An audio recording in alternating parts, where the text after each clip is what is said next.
All right, we're here with GamerLegion now ahead of the lobby, and we're going to just go down the line, I guess. We'll go PR first. Hey, how are you doing this morning? I mean, pretty good, but I was waiting for an elevator like 18 minutes today, so that caught me off guard. Dude, it was crazy, wasn't it? Like, I remember I was standing there, and it was like 10 minutes, and then I get in the one, and I realize, oh, this isn't even the right floor. Like, it's crazy. It's going up. I feel like those elevators are crazy, so we're going to be having to keep an eye on that. Some players might miss some games. It's wild out there at the moment. But obviously, you guys coming into this event, GamerLegion really performed at the last tournament. You know, Fort Worth was incredible for you guys going into that event. So, I mean, that's got to fill you full of confidence coming into this tournament. I mean, it did. It feels good to hit playoffs again after such a long time and playing in front of the crowd. It was really nice feeling. So I think we gained a little bit of confidence, and we're gonna do our best. And if we play good and have maybe some little bit of luck, we can hit the playoffs here as well. Well, we got a young player here in PR, but you now have Snacks leading the team right now. How has that been? I'm sure. Did you watch like Snacks as a young kid when you were watching him play? Do you remember his like big moments and when he was like a star player in Counter-Strike at the top? To be honest, I wasn't watching Counter-Strike back then, so I mean, he's pretty good, yeah. But I watched some. He was showing me some clips, like when he was young, how he was playing. You know, I remember some ace on Mirage and BEPS with USP. So yeah, he was pretty good back then. Yeah, he was pretty good. Snacks was pretty good. But now, obviously, having to take more of a leading role. He was playing incredibly well as well at the last event, though. Like Snacks was having some master classes going on there. So, how's that been, sort of coming into the team? Like, have you learned anything from Snacks? He's staring at you right now, by the way. Pressure's on. I learned a lot of things. He's everything best. You know. Everything I know is going behind that guy. Oh, cool. Yeah, I'm definitely not scared of him, and he's the best, guys. Yeah, Snacks is the best. Well, let's go talk to Snacks, shall we? He has invited us basically with the stare down. I mean, you've just been so funny and entertaining. That's what it is. I mean, obviously, rolling back the years though, Snacks at the last event you were popping off, playing really well back in Fort Worth. So, you know, individually had some great maps coming into it. Into GamerLegion again. How is Snacks developed as an in-game leader from the last time you played in GamerLegion to now coming back for another time? I developed very good. With the help of my coach and second coach or Astralis. I don't know how we call Dennis in our team. He's a part of a membership, a family membership here. So I think they're helping me a lot, especially with the individual form as well. I did some upgrades, let's say. It was good last time, but I wasn't sick, and now I feel a little bit sick, so I don't know how it's gonna be, you know. Last time when I was sick, I got the worst rating in my life. Oh, so we'll keep an eye on that then. But you know, you stood in here in America a couple of years ago in Dallas. I remember a big performance. Then you guys went to the final, so that was insane. You feel like you've got some good form when you come to the USA. It feels like you're getting to the finals all the time at this point. I know back in the days I always loved to come here. They have a lot of good barbecues and food, and I'm enjoying myself here. But last, let's say, 8 months, I was trying to a little bit fix my health issues, let's say, and a little bit get rid of my fat, you know. And after 2 weeks here already, I'm like, I think 2 weeks is too much to be in America, you know. I'm gonna become big as, I don't know, 2 years ago. It's real hard, you know, and you guys were here, obviously, between Fort Worth and now, so you've had like a week off. So what did you guys get up to? Did you have some good barbecue? Did you have some good meals? I mean, I had Fogo de Chao Korean barbecue and the Cheesecake Factory, like usually the trio I'm always coming to. I had the terrace black with my wife as well. I'm probably gonna visit some as well still. Yeah. I mean, we're here in Atlanta. You guys got to get some peaches. You got to get some peach cobbler. That's what I picked up yesterday. It was pretty damn good. So you got to try that. I should try that? Yeah. All right. I mean, I'm looking for it then. Yeah, it's real good. You know, the Cheesecake Factory menu, it's kind of ridiculous, isn't it? Bro, it's like, I feel like, did you show the calories there? I feel like it's I don't know, I think it's a cup, like, really, like, I don't know. Yeah, the calories are like 2,000 calories for one, like, pasta dish. But the menu is like this thick, dude. It's crazy. It is. I mean, whatever you want to eat there, you can eat everything, but you're not going to have a space for cheesecake after. I always find some space for the cheesecake. What's your go-to cheesecake at Cheesecake Factory? I mean, usually I mean, I don't know actually. It's random, you know. I always take the Caesar salad, you know. Okay. And they are asking the big one or small one. I'm taking the small one. It's big as fuck, you know. Yeah. No, dude, you never have to order anything big here in America. That's for sure. But okay, so coming into this event, a question about the Counter-Strike. Obviously, some great form coming out of Fort Worth. I think Vitality obviously kind of humbled you in the first map, but coming back to that second, some really cool performances from you guys in that final. Were you proud of the team to not completely disappear when you got banged out by Vitality there? I think, yeah. I mean, the Mirage was tough, obviously, and they crushed us. But then on Overpass we bounced back, so I can tell there is a resilience in the team that we want to fight still, even there is something not going in our way. So yeah, I'm really happy that we could have fighted on the Overpass, and probably with one maybe pistol, because we lost both of them. Yeah. We could have taken the map and go to the third one, so yeah, it was nice. All right, coming into Atlanta, what's your expectations of this event? Like looking at GamerLegion, have you had a conversation about what you expect to get here? I mean, last time in Atlanta, I don't know what was last time mine in Atlanta. I remember 2017. It was tough in the final, you know.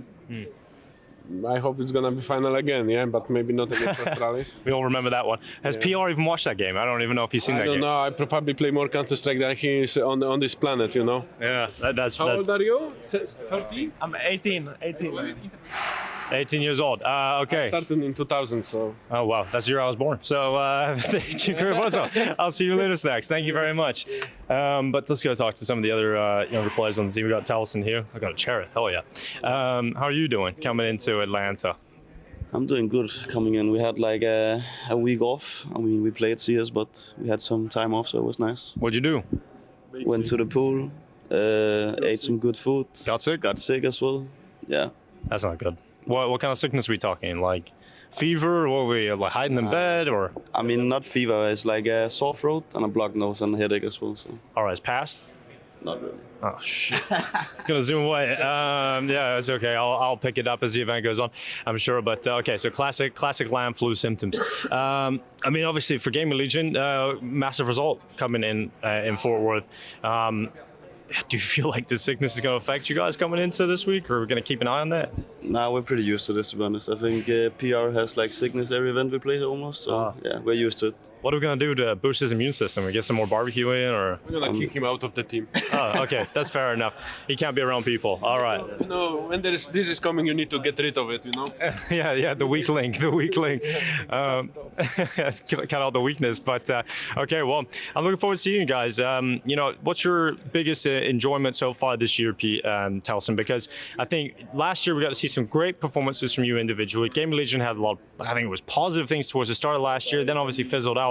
And we didn't get to see you guys for a long time. So what's been the best thing about this year for you inside of this GamerLegion squad? I think the best thing for us this year is probably winning on the big stage against Astralis. I think that was like the biggest highlight so far of 2026.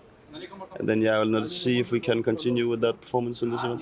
All right, looking forward to it. Well, thank you very much. That's GamerLegion ahead of Atlanta. Excited to see it. Hopefully they all feel better. I mean, best of luck getting better. And hopefully PR can, you know, get that immune system boosted a little bit, get some vitamins or something. Hopefully. Yeah. All right. Well, thank you very much. I'll see you guys later. Rez, anything you really wanted to say on the microphone? Is there anything in particular you really want to get out there into the world? I mean, I think I have a good history here in America.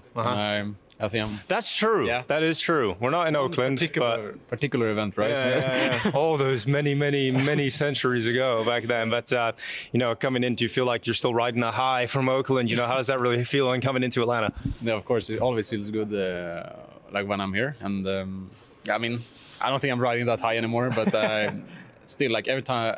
I mean, this place has a special place in my heart always, and that's why I really enjoy playing here. And so yeah, hopefully I can bring another trophy back from this place, and that would be sick. That would be sick. I mean, you guys, like, I would say, from the outside perspective, we probably wouldn't have considered GamerLegion a team that could do a lot of damage if it wasn't for Fort Worth. But that has kind of changed everybody's perspective now on your team.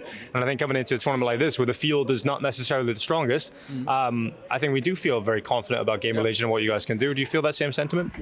Yeah, of course. I think even like when we went to the Fort Worth event, we went really far, like much farther than we probably expected. Like I think after that event, we kind of realized like, damn, we can actually we can win against these teams, and we can actually win an event here. And I think going into this event is definitely like the same thing. And I would say the teams here are in a similar caliber as the previous event. So definitely think we have a good shot here, and that's what we want to do. Well, there's one big team here that's the same. It's obviously Vitality. So when you guys played them, what do you kind of take away from that game when you look back on it?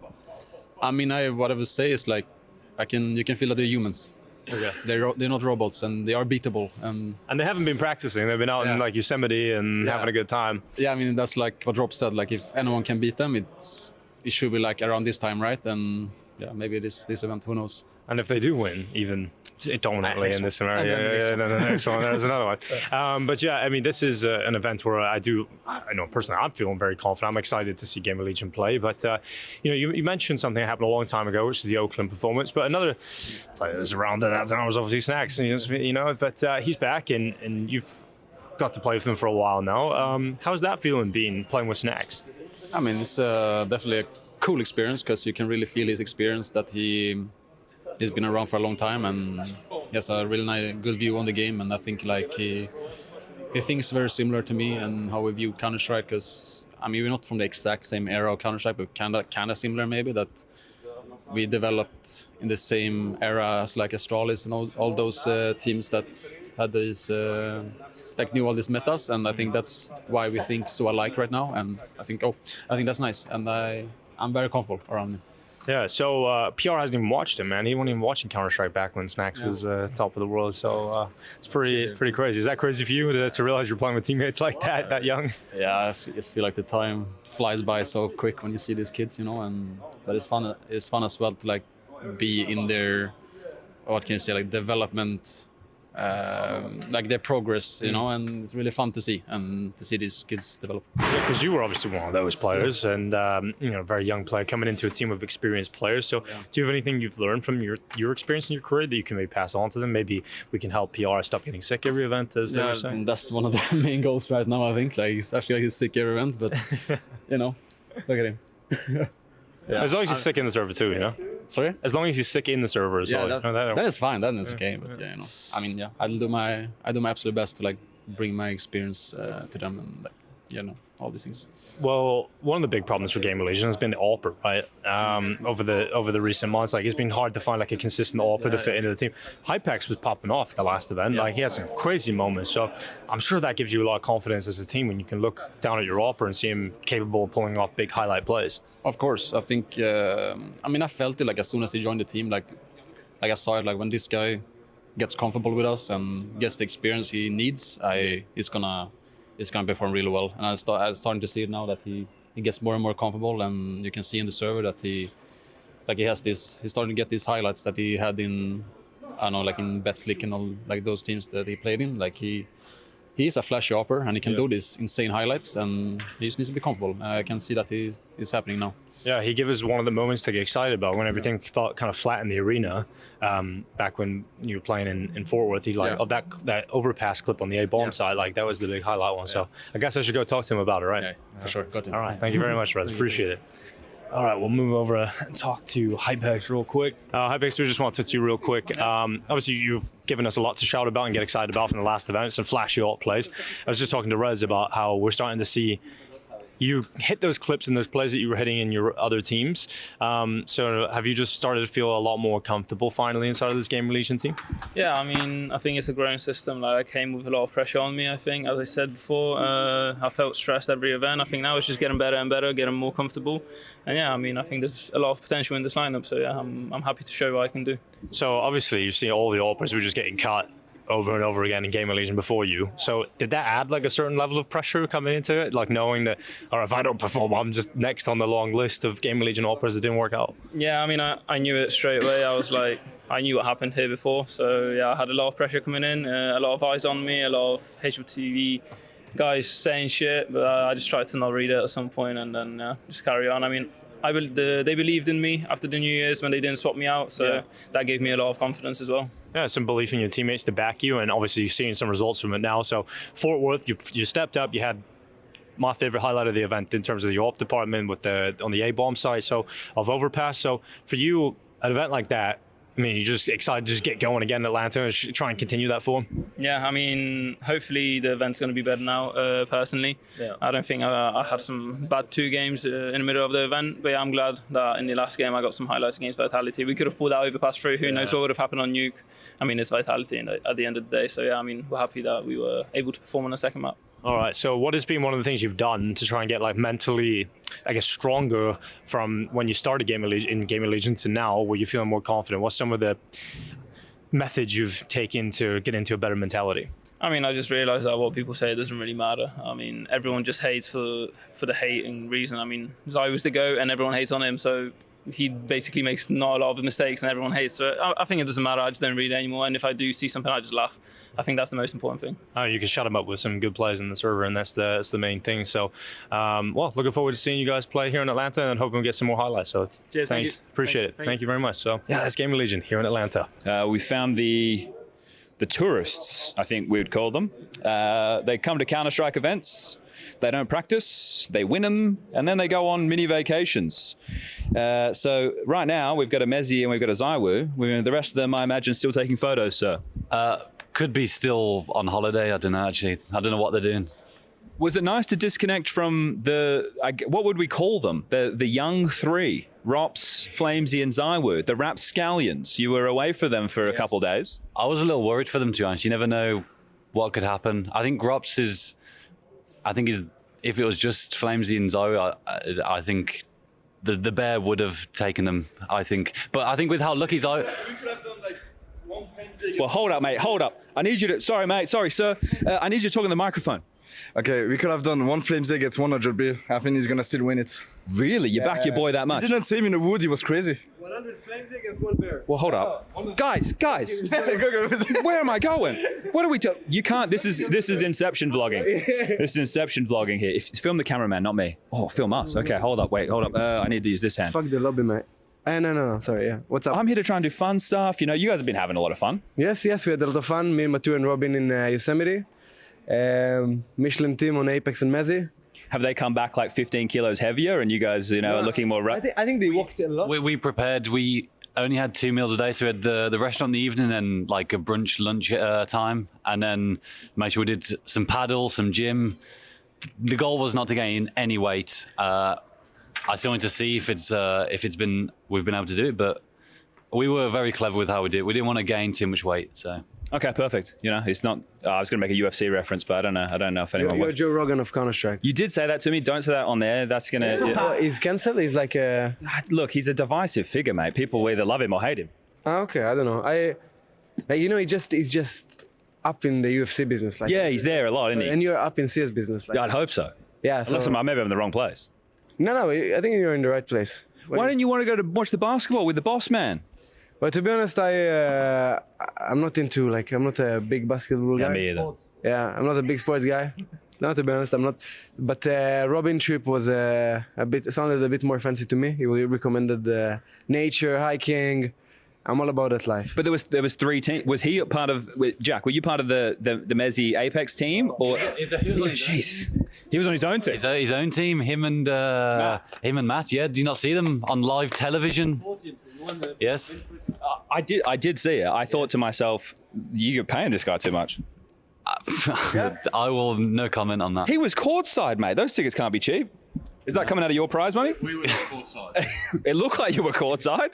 They were pretty good seats, I heard, but I don't know. They have connections. Jack has connections. Apparently, he's got some people inside of the NBA getting him good tickets. Do you want to officially comment on this, sir?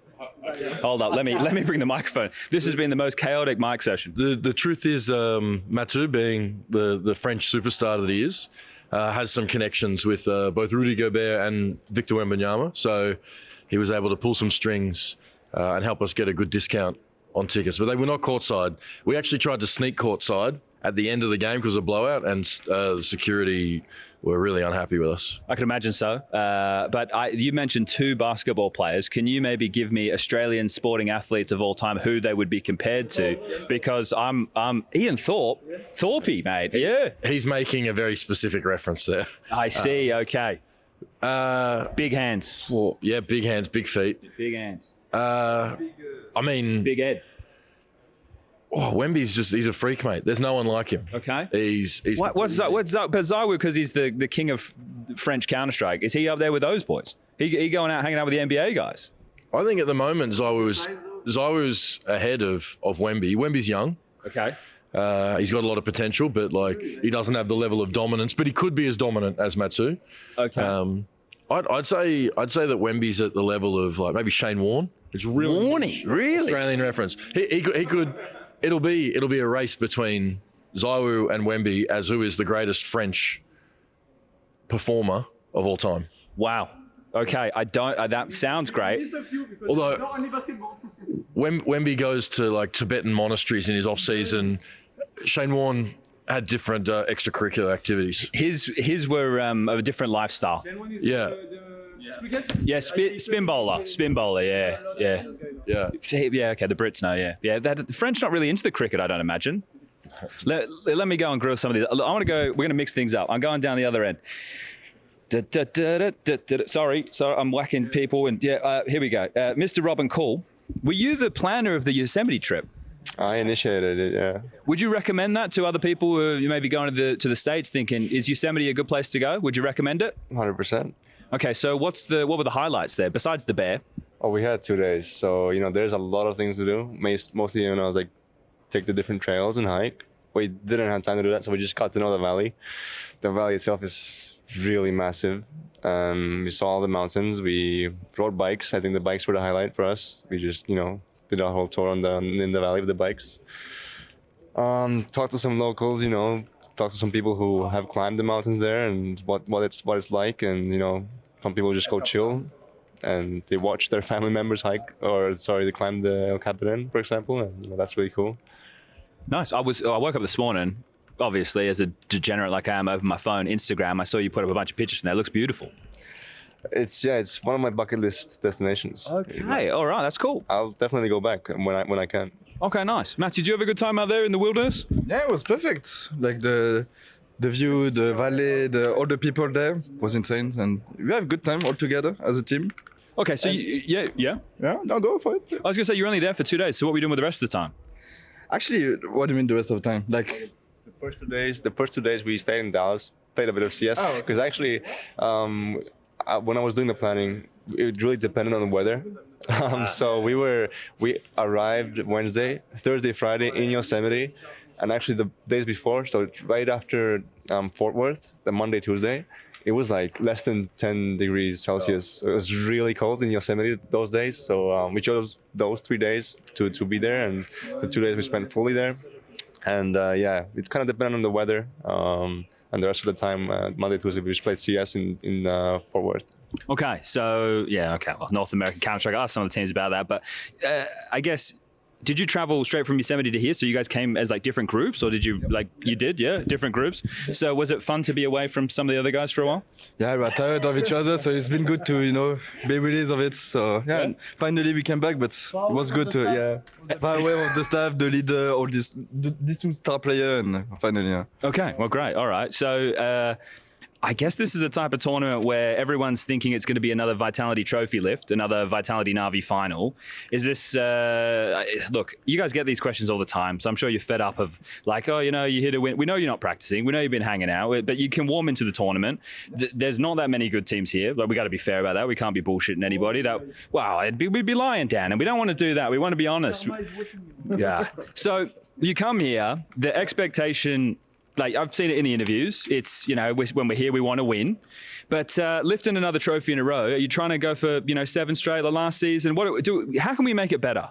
Matthew, what can we do to make the winning better? Is it possible to make the winning better? I mean, winning is winning. Like, it's always good to win in a way. Even though maybe like in Dallas, we didn't show the emotion of it, but because also the way we played, like we weren't happy of it. But a win is a win, doesn't matter like which tournament is it. Maybe it's like less better team or anything. Yeah, what if you win in every game 13-0? Of course, because it's also mean we play good and we want to play good. We want to improve our game, our team. So it doesn't matter against who we face, against who, like what tournament we're gonna play. The way is to win the tournament is to play good as well. Yeah, I don't know. Some of us, a bit like, we want to beat everybody, 13-0 and pants them, make them run around the table, that type of stuff. Of course, that's the goal of it. Yeah. Okay, make other people have a miserable time. Nah, maybe not, but we like to win. That's the point. So. You're the nightmares for everybody else at the moment. I don't know. We need to ask them. Did you ask them? I think I'll ask the next team. It's Sinners, so I'm not sure they're going to have an answer just yet. You need to ask like. I don't know, if you say so. Oh, this is it. Hold up. I have to ask this. You'll agree, so I'll ask you. I'm going to come this side so I can go to Dan next. I was just talking with Navi. And I said, listen, if you guys, it's grand final again, it's Navi versus Vitality. And I said to Mikaze, you're the best Ancient player in the world, mate. But Vitality, they ban it. And he said, all right, let's do this. They don't ban Ancient, and we won't ban Overpass. And we run it like that. What do you reckon? Could be funny to have a final like this. Yeah, but imagine we win Ancient. Imagine. I'm imagining. Nabe, well then, what they say? Well then you... are the world's hands? Well, then you're the best Ancient team in the world. Yeah, that would be. Yeah? We have 100%. If you say, no. Well, you lost one to Fury. You lost to Fury last time. Yeah, but that's 3 months. Oh, okay. Man, I look with you boys of all time. I'm looking always of all time. That's what we're dealing with these days. Dan, you've been talking about how fun it was to not be with the team. Yeah. No, I mean... What was your favorite thing you did? Just eating and drinking wine. Huh? It sounds pretty French, to be honest, but no, we enjoyed it. It was a good moment together. With my dear Brit. It's not often that you see a Brit and a French hanging out together. It's new for us as well. But no, it was just fun. A bit too hectic in New York, too many people. But yeah, like the experience was nice. Okay, all right. I don't have too many questions because you guys are, you get asked questions all the time. I was trying to be more fun, more variety. I asked Matthew a serious question. As soon as I started asking it, I regretted all my life choices. So no, because no, it's not your fault. It's my fault, mate. I'm the dickhead asking the same fucking questions you've been asked 100 times. So that's correct. That's bang on, Mr. Personality right here. Are you looking for a hair clip sponsor? Is there any companies that do that? The companies that make the hair clips. Yeah, I'd love to be a Victoria's Secret model. Lingerie? They have hair clips, no? They have hair clips? Lingerie? No, just for the hair clips. I don't know if Victoria's Secret do hair clips, do they? Well, we can invent it. We can become the new sandwich of Joe and Juice, You could be the Joe and the Juice of the hair clip world. Exactly. How much money do you need to kick that business off? I'll invest. I reckon me and you, and we just need 20K. 20 each? No. Just me and you. Okay, all right. Well, yeah, that's pretty easy. We can do that. Yeah, we make it online, and if people order sandwiches, then we... Wait, why are you talking about sandwiches? I thought we were doing hair clips. Hair clips as well, man. We can do anything you want. We can make. For me, you're a Churchill, mate. You can do anything you want. You got to be careful with this guy around, mate. Well, actually, I am kind of British as well. Yeah, you are? I got a British passport. Man, you guys, you Australians are just British. It's crazy. 300 years ago, the country was... Not that long ago. Yeah. They sent... Well, I don't know. Do I like New Zealand? That's an interesting question. Why? That sounds like a loaded question. I don't know. We have... Yeah, different perspective of it. I think Sydney is better, right? Yeah, Sydney is... Wait. Where are you from again? Sydney's better than where? Mate, no one goes to Perth. No one goes to Perth. No, it is great. It's beautiful. Sydney's iconic. Okay. But yeah. From Perth, right? Yeah. Okay. You're not defending it. Look, there's no point defending it. Here's This is the good thing about Perth. They understand their place. Whoa. Sponsor's right. It's beautiful. Amazing. Jeez. But middle of nowhere. It is. Look, it's just too far away. Australia is the middle of nowhere, man. Yeah, Australia is go middle of nowhere one more time. It's a bit, Australia. Look, here's what I say. After you guys win the Singapore major, come down to Perth, right? Okay. And you can, I have a place right on the beach, all right? You guys can stay there. It's beautiful. You'll have a great time, and you'll enjoy it more than Sydney. Yeah, I think so too. I will enjoy to come. Okay, you're invited. You're all invited. You can all come. I got enough bedrooms. We should make it work. All right, boys. I've fucked around. I've found out. I've used enough of your time. Atlanta, hot Atlanta, you can call it whatever you want. What we've actually come here to do today is to keep playing and see what happens. The great Peach State. It is Atlanta, Georgia, but mostly a lot of historical. The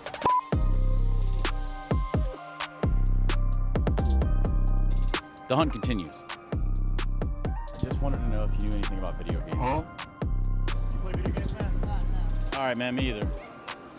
That's what I was saying. He playing video games. You play Counter-Strike? deep into the depths of the Ponce City market. Hey man, you play video games? I'm 45, so. How old do you think I am? 32. Okay, yeah, that's pretty fair, but I'm 36. We'll take that. Nice shirt, man.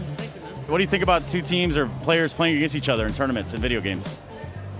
I mainly play like Rainbow, Apex. Is it something where we can kind of mutually agree that there are games that shouldn't be considered respectable? Perhaps maybe like, I don't want to just put words in your mouth, but Valorant? I was going to say the same thing. Yes. You guys know anything about video games at all? Counter-Strike? Age of Empires. Age of Empires. Yes. My team right now is #1 in the state on Marvel. Marvel Rivals? Yeah, my school. What school you go to? Carrollton. Where can we find some Counter-Strike players? I mean, Age of Empires is cool, but I'm looking for Counter-Strikers. Brother, go to the hamburger place, maybe, you know, in the corner, H&F.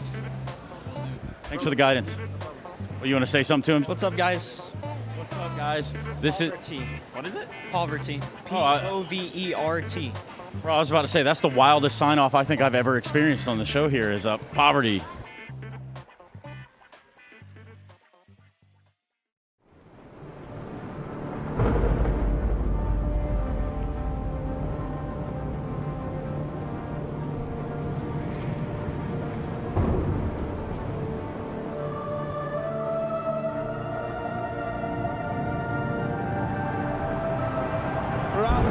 Really making history. Absolutely phenomenal. And Ace is the champion of the Intel Extreme Masters World Finals. Storm's still not quite done. MC is going to take this fight, though. 3 seconds left. Last 2 rounds of Passion's got to start it well for ESC. And this is a massive move for Zez, but he's not content with just a Nexus kill. He wants to win out. And it's all done. Astralis winning. Unbelievable Rogue with a 4-0 victory over Classic. And they did it again in the grand finals. It's no move. Give it up for your Intel Extreme Masters World Champion.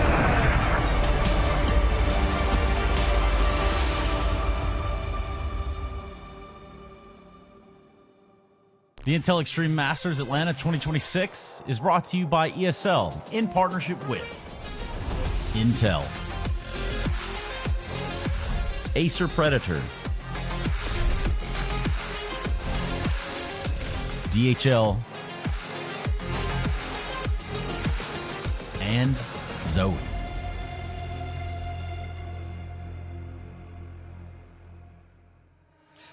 Welcome back to the Intel Extreme Masters Atlanta 2026. We are here at the Georgia World Congress Center at DreamHack to see whether teams can actually continue to fight within our groups. We, of course, started our group stage yesterday, and where there are winners, there are losers as well. And we currently have 5 teams within that lower bracket that hold North American representatives that are trying to see if they can fight within this group to make it to playoffs. So we're starting off our day with FaZe versus NRG. FaZe having great results over at Blast Fort Worth. Look to try to continue their North American campaign, but really struggled yesterday against a Pain Gaming, winning all of their pistol rounds, but failing to convert on either map. It accounted for half of their rounds. They need to be able to find greater consistency moving forward. Whereas NRG, they're looking for great international results and really put a test onto a Foot Gaming that have been fantastic this season, but they failed to close their maps. We're gonna have to see whether these teams are able to keep themselves alive in the tournament and try and do the North American fans some justice. I'm sitting here with, is it Nasty Nick? Is that what they call you? Yeah, that's the word on the street. Word on the street. Speaking of the streets, yesterday you guys had them where you wanted them, and then you didn't. So let's talk a little about that, Nick, Nitro, Canella. What happened? Yeah, they kind of just shot straighter. You know, once they hit 10-3, they just started shooting a bit straighter, and yeah. A little scary in that regard. Yeah, so obviously the game against Foot didn't necessarily go the route that it wanted. What'd you take from it? What'd you and the guys get from that loss? Well, compared to last time we played as a team, we played a lot better yesterday. So again, it's just like the progress was there, and that was like the main thing that we took away from it, and just the way we did prep and all that stuff. So we just continued today, and if we play how we played yesterday, we should win today. Is there any pressure on you guys, obviously, outside of the normal, hey, we're an NA team, yada, yada, yada? Is there a lot of pressure to get to the playoffs and advance further? Because you've played a lot of Counter-Strike in this city alone. Yeah. Obviously, yeah, there's pressure, but it's not like pressure that like we're thinking to ourselves we're going to win the tournament kind of pressure. It's just like we need to like have way better results with this lineup and actually just get some like one win under our belt, and then we just go from there because it's been pretty rough recently. But I think just like before when we had like okay results, it's like we won one game and then that kind of just like carried us momentum-wise. But I think today would be a massive win for us so we can keep on going and then potentially make playoffs here. Plus your friend Russell Van Dolken sitting across the way, huh? So would it mean extra on top of it to go ahead and beat FaZe and beat Russ? Yeah, for sure. I don't think I've played Russ on Energy. I think because at the major, Damien played against them and they beat them actually in the BO1. I don't think I've played against them since my last Liquid lineup, actually. So yeah, it would be special. You want to tell him anything while I got you here? Coming for you. I like that. That's Nitro. That's NRG. Thank you very much. Thank you. Well, here we go. FaZe back in the server yesterday. Not exactly the result they were looking for, but I'm standing here with one of the newer additions on the block in Netu. Bro, welcome to Atlanta. Thank you. Yesterday was not the result we expected. I mean, we came into this tournament with a bit of issues. We didn't have the back chase that we like to have. So it was a bit hard to come into Insta. It was a bit rusty, and also like we played against Brazilians. When you give them momentum, it's a bit hard to come back after the game. So I think the second map was a bit better, but not enough. Gets a little scary when they start yelling and stuff across the way. Snow had a good performance yesterday. Overall, what was it with Pain that made it so frustrating for you guys? I think we just lost the first 5 rounds on the stew. After we won the first buy round, and then after I think they were just sharper than us. Like globally on the game, I think they were just sharper than us individually, and we just couldn't like play our game. And we also did a lot of mistakes, like individually, like some flashes missing, and important like just utility to finish the rounds. And also economically on the stew was on T side, it was pretty horrible. I must say we saved 2 times. It was not the greatest solution, but yeah. So you're saying you didn't have a whole lot of fun? Yeah, not a lot of fun, indeed. But a different day today, right? NRG across the way. What do you know about that NRG team? Well, they're Americans. I know that there's Nitro in front, and we have Twists in our team, so I think it's a bit personal. But I think it's going to be a good game. We'll be more ready for sure. Yeah. Wow. Interesting stuff. What'd you guys do when you got done with that game yesterday? You went back, you reviewed some footage, kind of fixed some problems, or was it just like, hey, let's try again tomorrow? No, of course, we came back yesterday with a different mentality. We wanted to review this game like in details to know what was wrong. And of course, like we had a lot of good takeaways, and today is going to be better. Thank you very much for your time. Good luck. Thank you.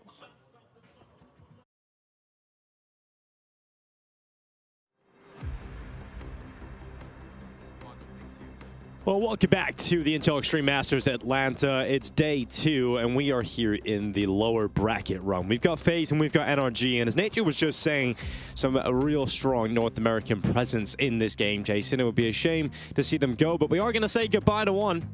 We are going to say goodbye to one of them, unfortunately, and you know what? It's kind of weird up in the air looking at the names of this. Obviously, with FaZe, it's kind of we don't really know who's going to be leaving quite yet. I don't think this one has a clear sign of who's going to be going. You can see in the bottom of the screen our results from yesterday. NRG, as kind of alluded to with that conversation with Nitro and Trace, took that tough loss against Foot yesterday, blowing a 9-3 lead on the first map as well. Right. So that's a tough start to the event. Same with FaZe, who just got, let's be real, got steamrolled by Pain. I think it's fair to say FaZe have the better players, but NRG could have the potential to be the better team, the better unit across the server. Yeah, I don't think either of these teams has shown us like a team level that you know can clearly overcome what the individuals on the other side of the server has. Here's OC. This one was interesting to me because I always felt like I've always seen him pop off at the regional domestic events. In international, sometimes I always feel like NRG struggles, but it's going the other way. He actually performs just a hair better on the international, but you know statistically probably nothing too significant. But still maintaining that level on the international stage, even though NRG's results are much worse, is very cool from OC. I think the reason for that, Jason, and why it maybe sticks in your mind a little bit more with the American side of things when he's playing in the regional events is because it's a lot more flashy in the way that he does it, right? And I spoke to he's OC, much more dominant, just like straight up, isn't he? Yeah, and I spoke to OC about it. I was like, what's the difference between playing in North America versus going to Europe? He's like, you cannot play any of the predictable angles in Europe, but you can play them in America. You get punished way more when you go over to Europe. All the players are just going to absolutely wreck you. So he's had to change his game up a little bit going into Europe, but still hanging in there. But not hanging in there on the server yesterday. OC really struggled. A 0.65 rating, 20 and 33 across the series. We've got Ancient, Nuke, and Mirage. Going to be the veto here for this one. NRG picking into Ancient, FaZe going for the Nuke selection, and Mirage left over. Yeah, NRG starting to make this Ancient a little bit of a home pick for them. It's what they picked yesterday against Foot. It's also the map where they blew that 9-3 lead, got up 9-3 going into halftime on their T side, and weren't able to convert when they switched over to the defensive side. So something to check, and something to keep around for the FaZe side of things is going to be their offense as well, which had a tough day in the office. They really struggled at opening kills. We heard the conversation from NKJ, the new coach, from Twist. All of it was about focusing. It was about finding confidence, finding energy, finding teamwork and communication, because they played with absolutely none of that yesterday. And if they do it again today, they might just be eliminated, sent home early from Astana in heartbreaking fashion, because this team is chasing desperately to gain some VRS points heading into the second season of 2026. Yeah. FaZe NRG, we are live into the pistol. Yeah, FaZe finding NRG. Well, we found them, Jason, here in the lower bracket. So let's see how it goes down. I was talking to NRG on Media Day. Daps was saying that they put so much of the effort recently into improving the T side. Seemed like they did that, not so much on the CT side. So honestly, ooh, hang on. Here's the fight. The push down ramp at a distance, no kills, a little bit of damage exchange, and NRG is going to take the space towards Donut. Yeah, Natu's going to back away. And we've got Jacob going forward. A good headshot on towards Bro. A trade comes in from Grim. Oh, damn. But Natu's under a lot of pressure, and he's trying to deal with that Donut offensive, but he can't do it. So that plant comes in from Nitro. Oh, look at this slide to the smoke, though. Broky's coming in and waiting for his teammate. Going to come out the other side now. Good kill from Twist. Yeah, great kill from Twist. Puts Grim and Sonic into a situation where they have to win this one up 2v3. Broky's on top of the boxes, able to get rid of Grim, leaving it all on Sonic. Now the bomb is planted, but they can get on that defusal, and now they look towards main. They know where he is. Broky's going to hold it, and plenty of bodyguards. So another pistol round for FaZe. Yeah, team ace from FaZe. Everyone grabs one. Really well played, and a nice win there. I think Netu, he gets away with one. A little bit of a misplay, kind of taking that fight from main when you can play inside of it safely with your teammates coming in for a crossfire, but some absolute banger shots from everyone from FaZe. Everyone got their one tap, you know, like everyone's kill is just a really quick headshot in the exchange. And they just whittle down NRG in the post plant, and a nice victory. Well, NRG get a bomb plant? It means they get a goodbye coming in the next round too. And FaZe, we know, are going pistols. Yeah, I mean, they have a 100% win rate on pistols so far at the event. You know, they won all 4 yesterday. Now they've won this 5th one here. So NRG with a strong force buy, though. We'll see if FaZe fall to this. You got a Galil for Grim, Tech9s, and a Deagle. Yeah, the newest addition to the team. Grim just joined 2 months ago. Still feels like that hasn't kind of settled in fully yet. Yeah, I got that sentiment absolutely when talking to NRG. You know, it felt like they're still trying to figure out how to get the most out of Grim, saying that he's starting to find his voice in the team a little bit more, but a big part of that is on the T side, and they've lost the opening player here. Yeah, and that's a well done on the opening kill. Sonic goes down, so Grim staying patient. He's the only one over in middle. The other 3 players for NRG waiting outside the B bomb site. And FaZe is getting a little bored, so they're going to go hunt down. They want to figure out what's coming. Turns from the flash, good swing. Slow swing with that flashbang. Easy kill for Natu, and now a 5-on-3. Running in towards the side now is at least NRG have some space to play with. Utility starts to fade away with the bomb, and the bomb is away from the rest of the squad here for NRG. Nitro has to go back and try and help his teammate out, but both of those kills go in favor of FaZe, and once the bomb doesn't get out the doors, there's no hope. That's painful. They would have loved to have that bomb plant to help with a little bit of extra cash. NK is going to get the boys fired up. I imagine we're going to be hearing him shouting, I think, after the display yesterday and the lack of energy within the team. I think he's going to take it on himself to be someone who can give some energy between the rounds and the celebrations. And we bring up Fort Worth last week a lot when it comes to FaZe in their opening game, because obviously they really impressed them. Made it to the playoffs, they beat G2. But a feature of Furia, don't forget that one. Furia as well, the group stages. I mean, when you look at FaZe, this is a team who did start really slow in a lot of those games and have to sort of switch on and get back into it. They never found the switch yesterday. They started slow and they continued to be slow. So at least they're coming out swinging here on Ancient. Yeah, where at Fort Worth, they had some pop-offs from guys like Brokey with some big clutches. Frozen, obviously, was huge. Twist had his rounds. Even Natu and Jacob were chiming in with some really huge performances, some important clutches as well. You had those individual performances that fire the team up and, yeah, change the nature, change the energy within the team.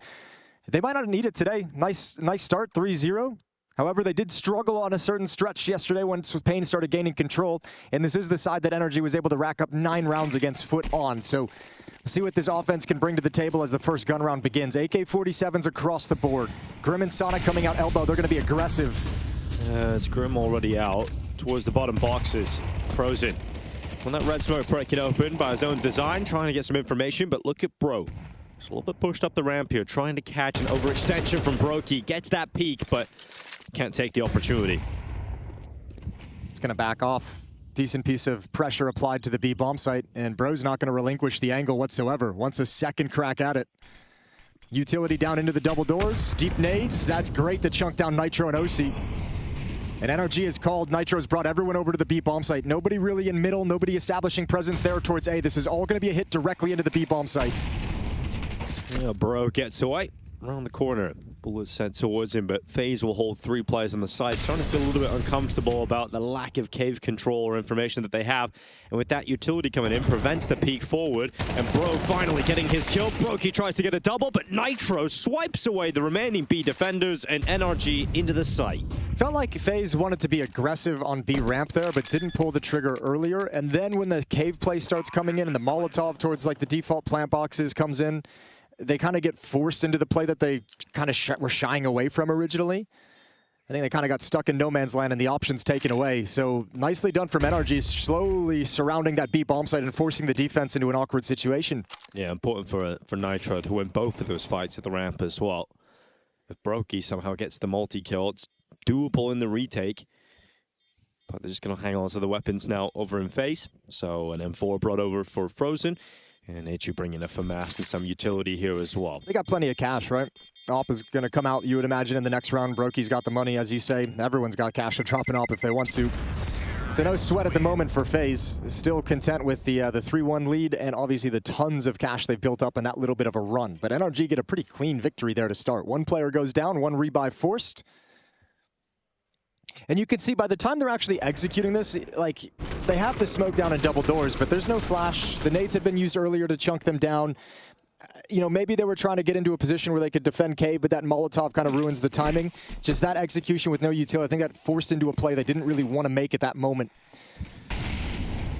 Round 5, again, aggressive out middle, gonna swing along the back wall. Grim can't handle it with the nades raining in, so opening kill for FaZe's defense. Well, Frozen is going to be very happy about the start because there's no trade potential either from NRG, and you've been able to fall back if you're FaZe and get into really strong positions. So NRG at least taking some mid-control towards the bottom boxes, and we'll see what they can actually do with this now Sonic is in this spot. His teammates are going to start tossing out some utility, see if they can get some jag control, force any plays that might be aggressive from FaZe further back. Ooh, Sonic's going to be in trouble when his Molotov comes in. Frozen and Brokey ready to pounce on this to punish. Now, well, there goes utility in. Then he's out into the open. Frozen's ready for a second kill. The Heaven Peak would be ill-advised at this point. Didn't catch a good timing. So NRG funnel the final 3 players into this B bomb site. But this time, Jacob is ready. And this time, he's got support arriving on the rotation. So you've got Nitro and Bro in a 2v5, trying to at least get the bomb plant, which they will secure. But it's anything else beyond this that just seems impossible right now for NRG. Yeah, you needed to win that fight clean so that Nitro could focus elsewhere, but there's just way too many bodies. Such a strong round from FaZe. All 5 players survive, so money grows back up, replenishes the coffers they spent on the AWP and all the utility. And I think that round is the opposite of the previous, where this time it was NRG playing kind of slow, kind of quiet, waiting for utility, and it gave all the time for FaZe to kind of coordinate and be the ones to take the initiative. A minute and 10 seconds, molly him out, you're getting aggressive, a good setup so that you can defend yourself from the follow-up peaks up at the jump-up spot. And when NRG eventually decide to pull the trigger, they just don't have the players to actually win the round. So yeah, you could see a little pound of the table, a little bit frustrating. Every time we listened in to FaZe yesterday, the conversation was always about just, all right, let's somehow find our footing in this game. Let's start playing our game a little bit at some point, and they just never did it, right? There was like a couple rounds here and there, and that it would just be a lack of success with consecutive round wins. So now FaZe have come out. They are looking locked in. Energy seems good, and 4-1 up. It just could continue here as well. Some aggression and some confidence down the B ramp. Not exactly going the way they would have liked. Look at how much damage they've taken on board. Jacob and Twist down low. Feels like self-damage, like unnecessary damage pushing through those Molotovs. And Owen from NRG was nearby to fire off any shots. So yeah, they give up some HP.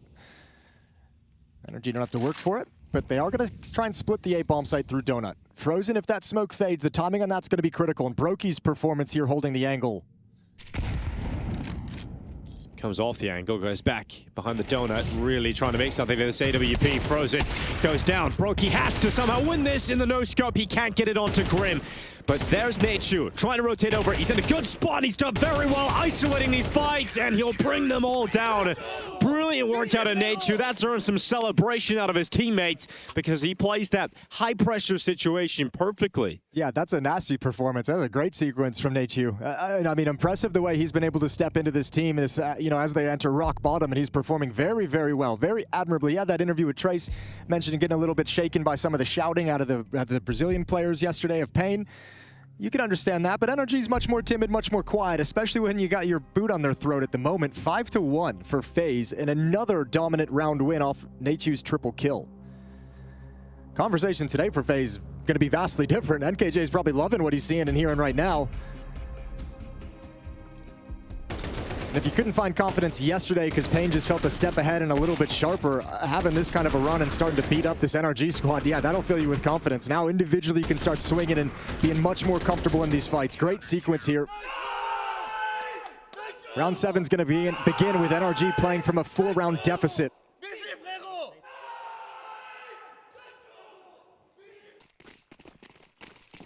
If you're NRG, you're just feeling kind of miserable right now as the T side was where you did your best work yesterday. So at this point, in a very tough spot, 5-1 down. You don't have a strong buy coming out in this one either. And then you've just taken a grenade to the mouth if you're Sonic. So everything going against NRG at the moment. So you are going to have to look to the experience of Nitro. Try and keep his teammate mentally in it. You're in an elimination game here. Yeah, call your team out of this hole. Gonna need some of those individual step-ups, though. Lovely shot from Frozen. Surprise, Sonic's coming through the smoke, but still drills him. Yeah, none of the strength that this NRG team is here yet. It's kind of the conversation with FaZe yesterday. Obviously, Bro can perform in this team, but Grim is someone you're gonna look to. OC is someone you're gonna look to, obviously. All of them a little bit quiet in these first 7 rounds of play so far. Grim's gonna start stepping out with the Deagle.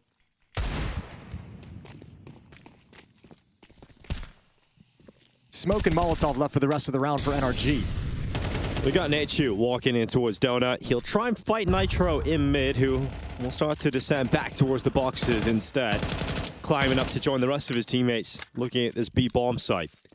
And there's passive setup here from FaZe. They're playing behind the smokes that are going to come in, which is going to give some space here to NRG to think at least about the bomb plant. The issue is, though, there's only one smoke, so you have to leave one area open. And who needs a smoke when you got a Deagle headshot? Then you got Bro's rifle following up, and then a push to the smoke from Grim. It's worked out so well here for NRG all of a sudden. Okay, why the hell not? That's a round win, it feels, at the moment. I don't think Frozen and Natus have a chance of getting back into this. Still time in the bomb timer, though. Haven't made their step yet. Natus so far back, and I think it's prioritized the AK-47 time. Wow, what a stunning victory for NRG. Yeah, it's unbelievable how quickly that just all it just fell apart. With weaker weapons as well, stepping through smokes. Some exit kills on the card, so not a whole lot that NRG is going to take away. In fact, nothing as this bomb goes off. Certainly will take the op out of Bro's hands. So they get out with the AWP. OC picks it up off the ground. So at least have that to work with in the round victory. That's crazy. That's really nice to have if you're NRG, right? But I think the problem is, not so much problem, but you still haven't established like that's not a round you're going to rely on, that you can go back to and say, we can win that again. This is a 1-dig, open things up from OC. There we go, lovely shot. Surprising the hell out of Brokey, taking the op away, and then Bro's able to manage the aim punch so well.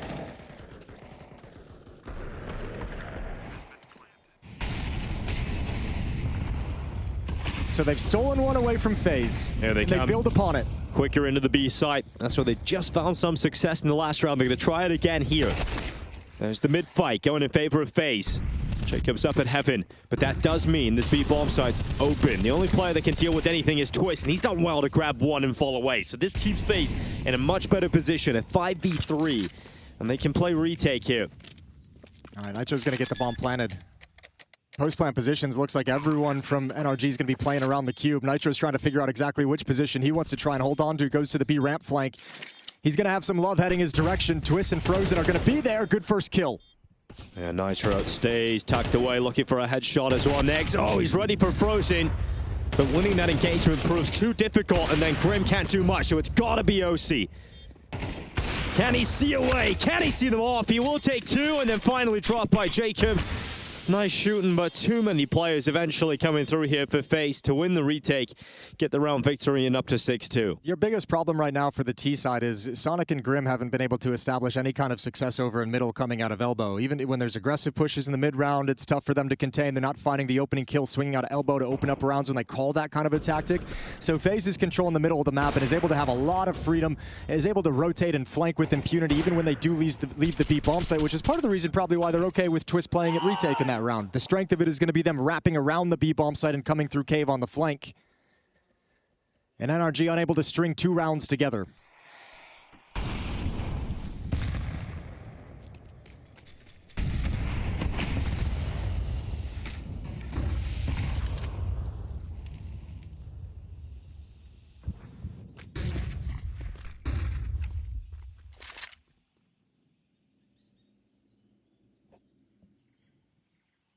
Jacob waits, pushed up towards Jag. It's going to be Frozen, who's finding quite a bit of success in these mid-fights.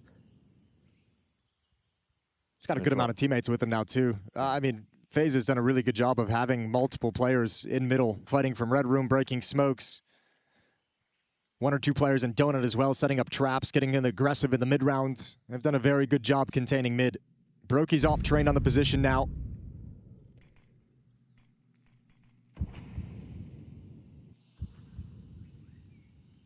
Yeah, he's just patiently waiting. And he got OC, who's moved into Jag. Brokey not able to connect, so Grim moving forward. He's got some confidence to try and fight with that Tech 9 at range, but Twist goes in. OC and Bro both dead to his rifle. Okay, well, you're going to have to try and push through Red Room and wrap around this B bomb site.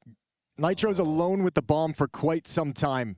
Look at Twist as well, making his way down. That's Nitro with the bomb, getting caught.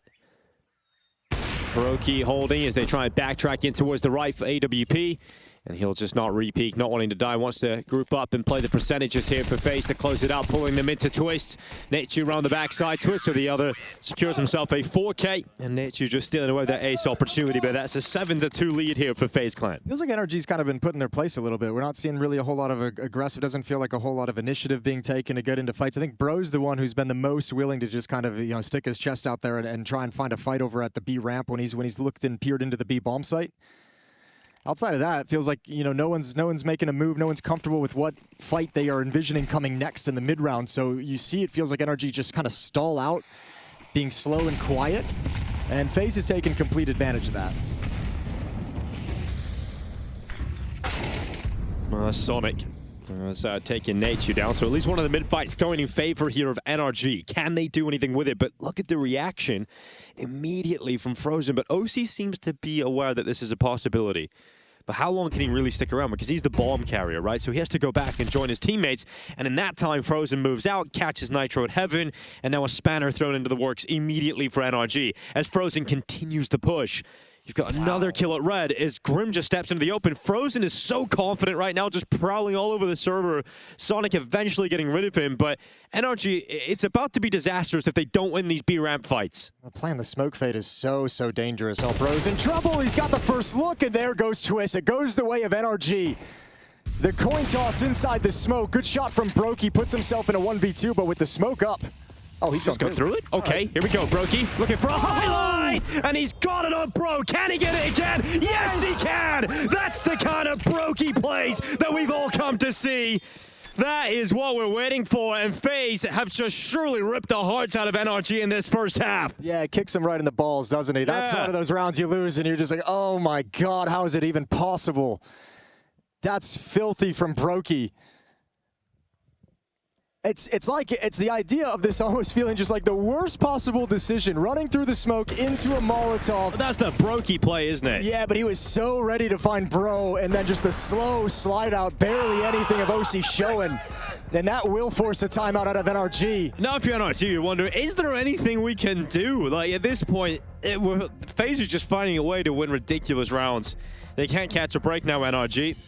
Dap's going for the timeout here, trying to figure out how they can squeeze out a couple of extra rounds in this first half. Now, one of the things they were telling me on media day was the fact that their main focus on the T side has been getting the communication flowing. But those are the kind of plays, and this is the kind of half that just kills comms. Oh yeah, it destroys it. That's the timeout. And I'll tell you what, those are the hardest timeouts as a coach, because what are you supposed to say after a round like that? Really not a whole lot you can address strategically, had all the advantages in the world. Brokey just rips it away, as he's done time and time again.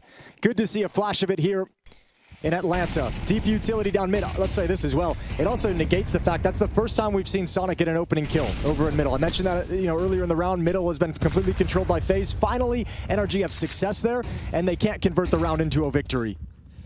Well, Brokey going back again. He wants more, but he ends up getting led to the head. So Bro's just going to charge up into the site. Can Twist make up for it? Jacob trying to get back over towards Cave. Can he pull some distraction? Release Twist, gets him the kill. He goes back again, and that's more like it again. It's display of dominance right now in this first half. FaZe are showing the skill level, and Sonic left so far away. Twist has just destroyed them in this half. Another beautiful round from FaZe. They do just look like completely different players when they play with this kind of confidence. NRG's let it build up way, way too much. Gonna give a shout out. Twist gets the quad kill. He's gonna get into the highlight reel. Jacob pushing through the smoke to provide a second force in that engagement as well, taking some attention away from Twist, making sure the 4 players coming up B ramp are split. Twist just wrecks them all. Sonic's got 40 more seconds to try and piece this together. 1v3 inside the B-bomb site. Yeah, that's a post-timeout look when Twist just gets 4 kills very quickly on your rush into the B site. Again, another opening kill provided. That's the third one provided by Bro, and it's going to go to waste. 25 seconds. Twist going for the ace, looking for every single one of them. 20 seconds, Sonic peeks out, Twist will die. So a small victory for NRG, preventing the ace. But a 9-2 lead for FaZe. And the final round of the first half. What a stark contrast from yesterday. NRG, we mentioned, up against Foot on this map, T-side of Ancient. They put up 9 rounds in that opening half, would eventually go on to lose that in overtime, which has got to be heartbreaking fashion. This one is crushing in a different way. You're never even getting close. It doesn't even feel like you're having a chance inside the server.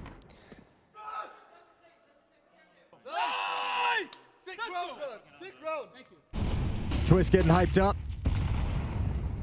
Putting his former teammate in the body bag.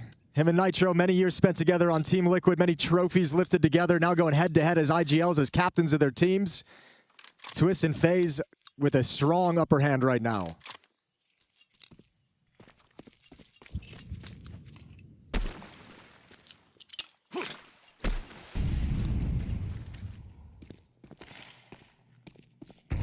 FaZe just ready for the fights. Eventually NRG will provide. As they move towards middle, we've got Sonic just waiting at elbow. Tentative peeks out. And it looks like NRG want to finish on the B bomb side. They're going back for more. Hasn't necessarily been the most successful, obviously, but let's see if they can get past the defense this time. A little bit of a different look. Both players are in cave, so see if they can get past that. Bro sending some shots through. Will connect slightly onto Jacob, but it's just warning shots, and he's able to back away. You wonder how much they want to reposition. So going to stay in cave and just do the vertical boosts. Twist going to keep an eye on B ramp, but if they sense the cave pressure coming, he can slide back quickly. Well, most forces from NRG coming up the ramp though, so Twist will be forced back into cave. This time, very little resistance inside the bomb site itself. Frozen spamming. Grim going to take the most of the damage. And then eventually finished off by Twist. You know you got to deal with threats inside of cave. Can Sonic be enough of a playmaker to make this happen? He's got Brokey, Frozen still carving them up inside of the site. Jacob now stepping out as well. And Sonic has got into a good position to provide further impact. Now if Twist dies, the round's back on, and Nature has to clutch up this time. Sonic puts himself in harm's way, but gets away before Nature can get that kill. And you can't let this one slide if you're NRG. You have to pick up a third round here. Nature stepping up to the plate, going forward, trying to carve them up, but Sonic's got the headshot, the playmaker in the last round of the half. It's a measly 3 rounds on the T side of NRG. A massive comeback required.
endless truth. I swear I saw the light. I pushed the button, flying saucer in outer space. Only love can bring me face to face with. I swear I saw your eyes. I felt it coming. UFO that I could taste. Only love can bring me face to face with you. I swear I saw the sun in your eyes. I know black holes are on the horizon. So I called the doctor, said I need to re-up the gasoline dreams that I drink from my cup. I swear I saw the moon in your eyes. I saw an eclipse through a kaleidoscope. I called the doctor, said I need to re-up the gasoline dreams that I drink from my cup.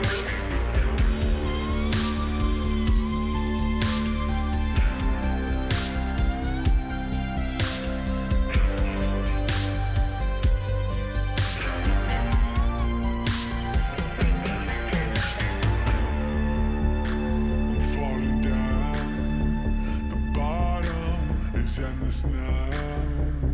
Head over heels again. I don't wanna be alien to you.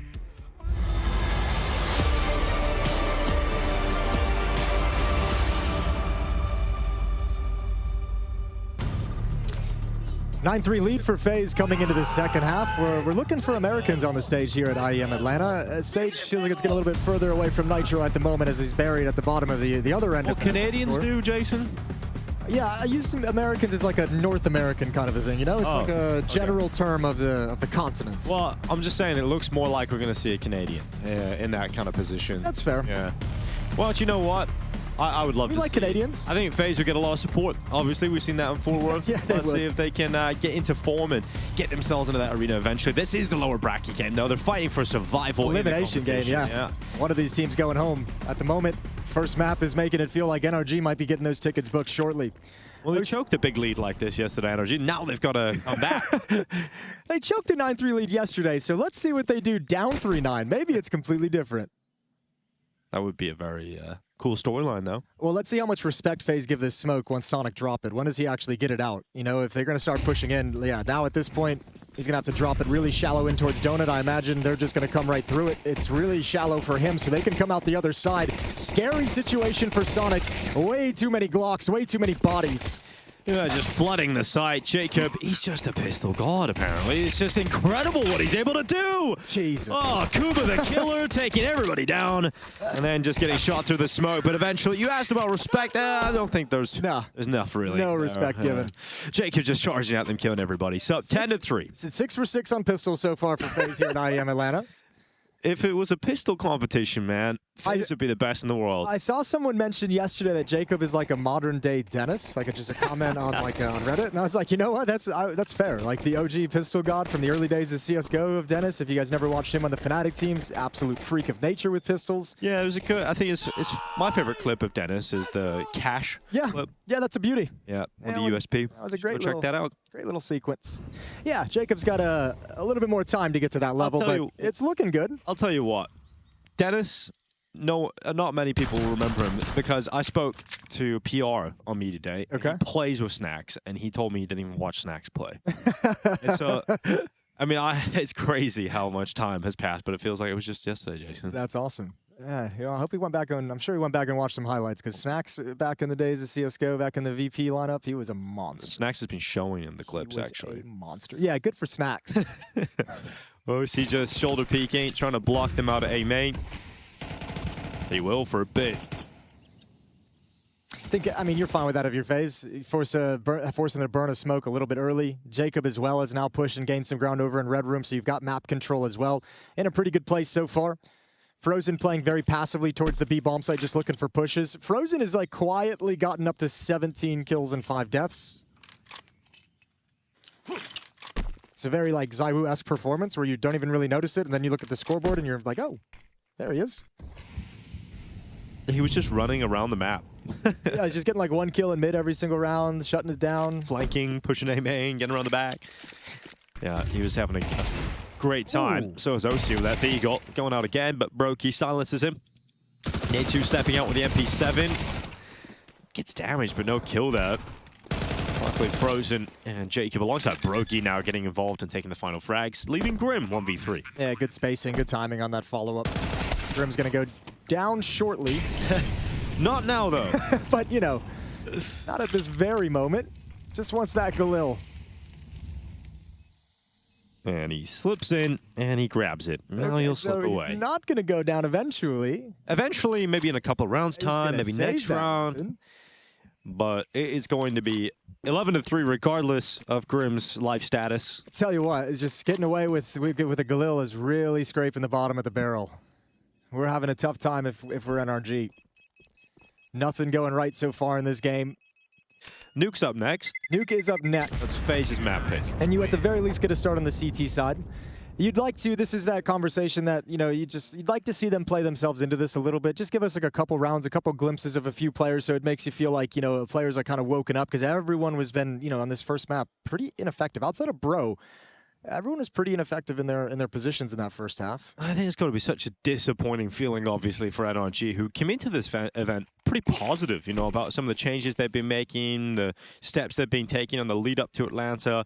And now you're in a situation where you're getting banged out in the lower bracket by FaZe Clan, and it's going to start being that sinking feeling in your stomach as Nature walks out with Frozen. Twitch just jumping with a MAC-10. No resistance from NRG's defense, and it's map point for FaZe.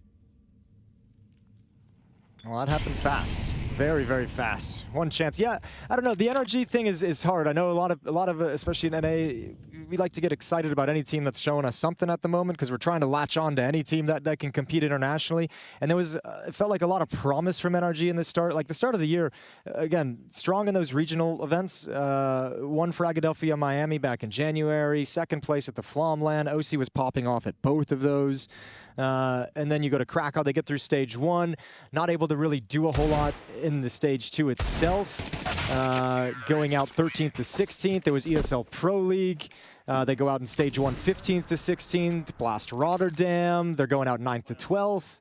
You know, so like you get to this point where it's like now that we've gone to the international, they haven't been able to make that leap to be competitive against international teams. Yeah, and you think the move for Grim, obviously, is the one that, okay, that's the step in the direction that will increase their competitive nature against some of these better teams, but they haven't quite figured out how to get the most out of Grim yet. And I think that was the move that made everybody more positive about NRG. FaZe, they don't really care right now. Charging out middle, destroying them. Jacob gets the one, gets traded out by Sonic at least. So 4v4 for the time being. Frozen sprays away and gets both kills on the B-bomb site. So it's looking like FaZe is going to close it here and now. Sonic and Nitro separated, severed off. Here comes Twist out through red. Sonic's been waiting for it, still loses the fight, and now it's just Nitro left. Yeah, they've just been knocked out of rhythm so hardcore that even some of these fights they're losing now, it's just like you can tell mentally just kind of knocked out on their feet at the moment. So Nitro's going to make his final play, his final heroic push to try and get this defuse going, jumping around the corner, 1 for 1, 13-3. FaZe wreck NRG in that first map. Yeah, I mean, this is a strong start to the map. FaZe never really slowed down. Great display of dominance from them. Individual skill on point. Twist with his 4K. Brokey with his clutch. Nature holding down the A site. And Frozen just running all over the place with Jacob being the god of the pistols. Everybody had the moments. Everybody showing up for FaZe. And a sigh of relief as they finally find some of the form we've seen in Fort Worth. Coming up now is going to be Nuke, FaZe's map pick, and dominance shall continue.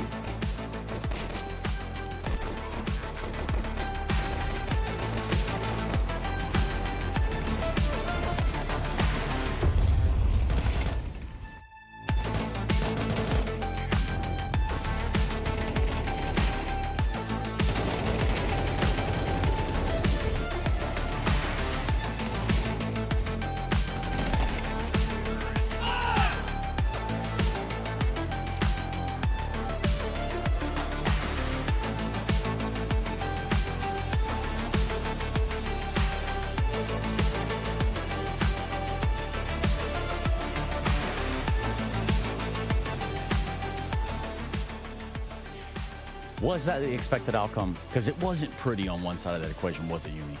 Yeah, I mean, FaZe looked great today, actually. They shut down every opportunity NRG looked to have, and I think NRG actually played a similar game to what got them into a good position yesterday against Foot. They just couldn't close around. Well, you saw how they didn't close it necessarily yesterday either. The yesterday seemed to be a little bit of a tumultuous experience for them. If you think about getting all the way up there, right to where you want to be, and then zilch. But you also just had these big shutdown rounds. I mean, Brokey had a 1 versus 3, Netsu a 3K solo defending the A-bomb site. It didn't really feel like there was a lot of room for NRG to play the whole map. Yeah, not much resistance on the other side from NRG over there. But for FaZe, I'm looking at guys like Frozen to have shown up in a big way here. Statistically, obviously, impact can be felt. It can be seen even.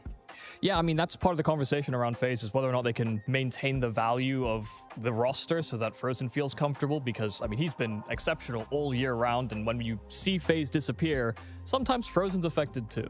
Yeah, it's not really the look of the FaZe that you want to see. However, we do turn our attention a little bit to that Nuke side of things. What are you taking from this series now that we've gotten kind of a non-starter of a first map? I mean, they had a great Nuke against Furia when they played in Fort Worth. And so for them, that was a massive win over a top-level team. And so I actually was surprised they didn't want to lean into that earlier in this tournament, but I imagine it'll be some familiar waters. NRG just don't seem like they can pry bar their way in as easily as they did yesterday. Got to start somewhere if you're NRG. Perhaps that'll be in the second map. Of course, that's what we're doing over here on the A stream. Now on the B stream, we do have a little bit of B8 BC game. Now that guy's simple. Mr. Kostalev, I think it is. How's that going today, at least? I mean, it seems like a fun ride to watch no matter what. The good news is that BC Game won both their pistols. Okay. The bad news is that they lost every other round afterwards. It was a 13-2 on the B stream, which is a massive surprise because they tested Vitality yesterday. They really pressed them on Dust 2. And then they fall to, you know, I labeled Bait as one of the worst teams of the tournament. I've actually been impressed with the change in their game planning coming into this tournament. So maybe that was enough to throw BC Game off as well. Also, I talked to Taz before the game, right? And he said along the lines of, yeah, you know, we're going to play our own game. I said, hey, Yumi says that they're not so hot on their team play over there on the other side of the equation. And he goes, oh, thanks. So I'm not inspired by that personally, but like... Have I given him false information? False confidence, maybe? I don't know. It's very possible. Look, they go to Mirage. I mean, let's talk a little bit about the idea of BC Game running back the other direction. Well, I do hope that this BC Game... all right. Could it be cut or... No, keep going. Okay, I do hope this BC Game roster is going to find its foot at some point because, you know, you've got some great talent on this team that needs to be able to perform at a high level. I mean, we have star players. We have, you know, you have Apex yesterday saying that he does believe that Simple can find that form again. He just needs a good team around him as well. So that's the difficulty that roster's experiencing. But it's so fun to watch, which is exactly what we're going to do. We're going to sit back. We're going to watch a little bit more Counter-Strike. Quick break, and we come back. You're watching the Intel Extreme Masters in Atlanta 2026.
Double peek, he's getting his shot. Unbelievable!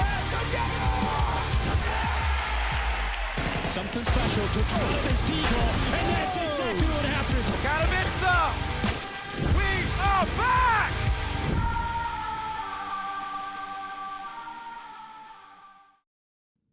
One flashing you. I'm just stacking A. Yeah, I'm holding A. You can go. Donut, bro, donut. Close to right, close. I'm blind. Bomb. Two more mid. In donut! Yeah, I was blind. One more. Donut one. Two donut, two donut. I'm good, I've got position. One more. Donut. Hey, main. Oh, main. Nice. Oh my god. Hey, boys! Bro, they threw Somewhere. Red one. Nice. One more maybe. Yeah. David. You're on the left side. Yeah, that's it. down. Going towards red stairs. We have contact B soon. They might go there, guys. They're not way clear. They're not here. Doesn't run away. In the smoke, in the smoke, in the smoke. 2 minute. Yeah. Oh, okay. 1v2. Molly chip.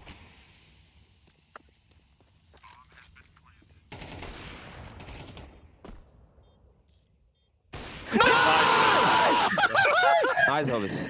Oh, bro. That's what happened. End game. Red house. End I'm game. alive. Cave 2. Find the box and on the left. I'm trying to plant. Sun. It's 2 in cave, 1 in game. I'm trying to plant. Careful, he's gonna spam me. Red house. Through. Flooding. Out cave. Cave. 2v2. Long. Probably flank. Nice. Cave there. Eight player. Flank. End game. Coming in. Playing house. Playing wall. Yeah. Pick off me. Pick up my long. Jiggling it. Long. Hold Ready, off pick me. off you. I'm ready, pick off you. Nice. Jason Rogan podcast, check it out. The Jason Rogan Experience. Counter-Strike by day, Jason Rogan podcast by night.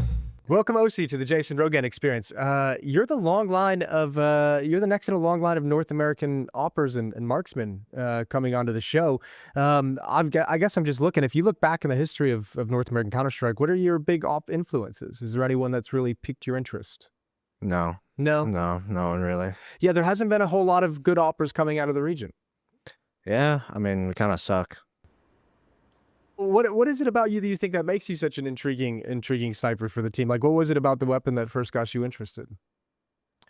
Nothing. It was actually just no one else wanted it. And when I first joined my team, or first open team, they were like, yeah, I don't want to op. No one else wanted to op. So I was like, all right, I'll try it out. Yeah, that's fair. You know, I'm back in the day, way back in the day, I was somewhat of a marksman myself. I quite enjoyed picking up the big green, running around the map. I had great form. I was shoulder straight, back, Perfect posture. Yeah, perfect posture. Can you show me what you look like when you're... Oh, man. What do you got? You got like a little bit of a lean to it. Yeah. So your shots probably flick to the left a little bit more.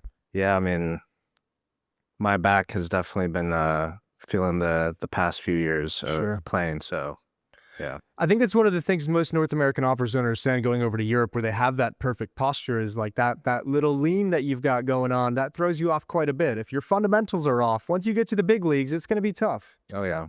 What do you think about the problem? Like, what do you think if Valve actually brought a bow and arrow into the game of Counter-Strike? Especially for North Americans, I could feel it could be a huge benefit. Yeah, I mean, seems like us being on the same playing field or level with Europeans, it doesn't help, so we need some sort of advantage over them, so maybe a bow would help us. Right, we know how to handle a bow. Yeah, we got some experience with that. Yeah. I think that could actually be the move that makes North American Counter-Strike come right back into the map. Yeah, I mean, it would be exciting to try out a new gun. I mean, not even a gun, just a bow and arrow. Yeah, pin people to the wall. It'd be great. Jason Rogan podcast, check it out. The Jason Rogan Experience. Counter-Strike by day, Jason Rogan podcast by night. Constant bouquet. Let's begin. Recite your baseline. A thin black reticle began to spin. A sequence of rows, interlinked within rows, interlinked within rows, interlinked within one system. Whatever happens, roles. Rows.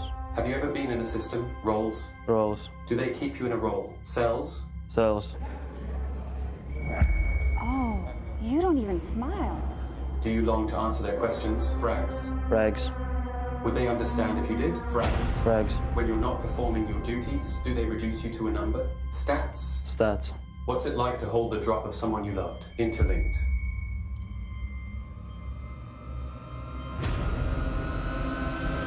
Interlinked. I swear I saw your eyes. I felt it coming. UFO that I could taste. Only love can bring me face to face with you. What a day, You look lonely. I can fix that. I swear I saw the sun in your eyes. I know black holes are on the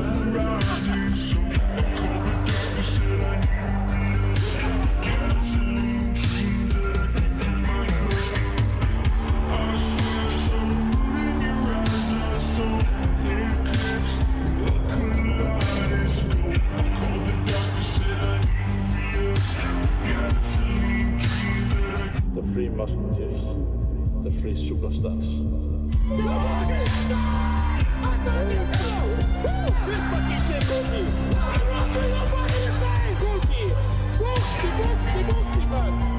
Welcome to FaZe, motherfuckers.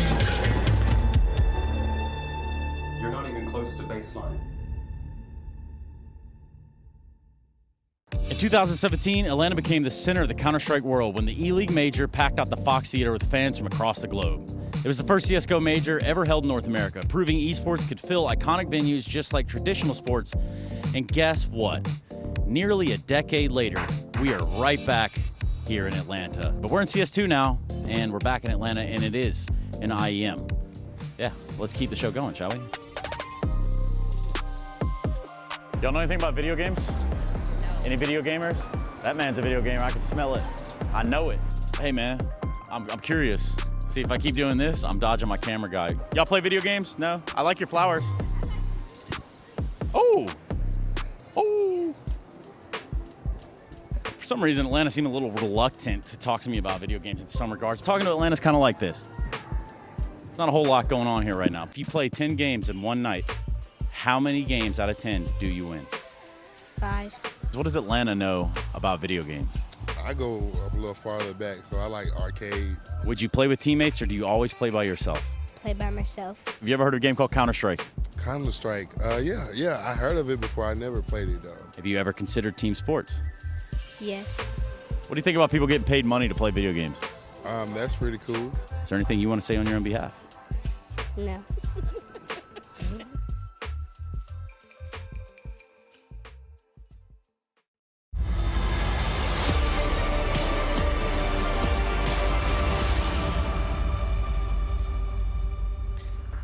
Well, it's not looking like we're going to see FaZe get phased out of this competition. They're looking very good right now. And NRG, it's all on them. All the pressure on their shoulders to perform. When you come into an American event as the American team, there's a lot of expectations on your own shoulders and hopes and dreams of the fans to see you play. And unfortunately for NRG, they're not putting up a competitive showing here in Elimination Day. It's also like just the weight of like all the effort and time and energy you've put over in the past few months. Remember, like they've been struggling at some of these events, so each one you're working on it, and that work is not showing right now. Nitro and Twist, the two former teammates, going head-to-head. Both them captains now of this team. Twist playing a number of years under Nitro's leadership. 10 trophies won together during their time on Liquid, including that record-setting Grand Slam won in just 60. Well, the record for now, Jason. Vitality's up next. Nobody is breaking that record. Nobody is winning a Grand Slam in less than 63 days ever again. That's because the tournaments are so spaced out? No, it's just because we now changed it, right? Like you just can't win. Yeah, you can't win those 4 events in quite the same streak that they did. That's true. All right, well, with Vitality, we'll probably get close to it. Well, 2 in 1 year is its own record, you know? Yeah, there we go. They've had plenty of records. Enough records. Don't take this one away from them. But FaZe versus NRG going on Nuke now. It's going to be FaZe's map pick. They dominated NRG on their map pick. Now it's Nuke. You highlighted the fact that NRG at least get the start on CT side, but how much is that really going to help them? Yeah, whatever consolation prize that is. I mean, they're not going to win the pistol.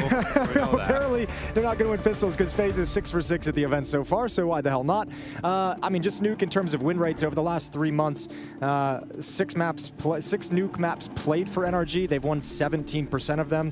FaZe stepping up at a 75% clip. Now, some of the lineups in those matches are obviously a little bit different, but a huge disparity in the way that these teams have performed, the cores of these teams have performed. So huge task for NRG, but again, the best is starting on the CT side. At least they have that. Right now, boys, we are our own worst enemy, right? In terms of being overconfident and thinking that this is already a dub. Yep.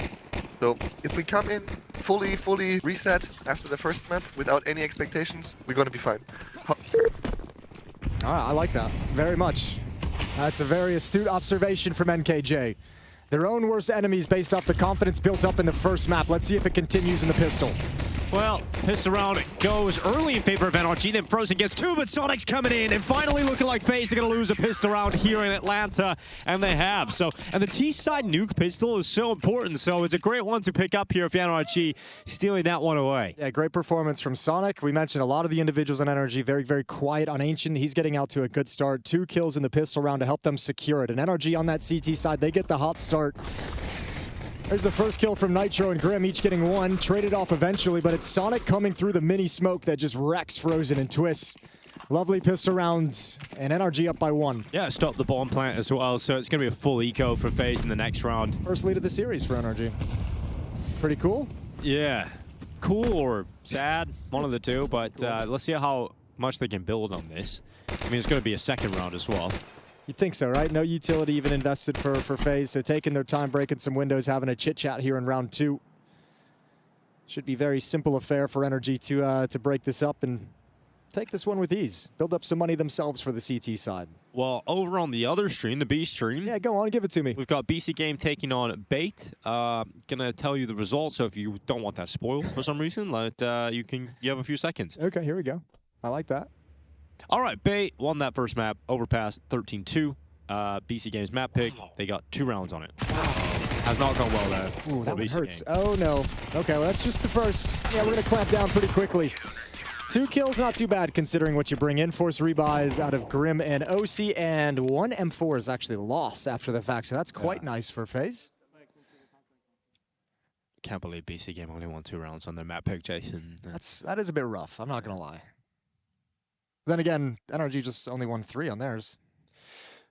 Yeah, that's a great point. And but now they got 2 on their opponent's map pick, so they're on their way. Yeah, a much better game here. Buy is going to come through for FaZe. You got a Galil out for Twist, everybody else on the AK-47, and a good amount of utility.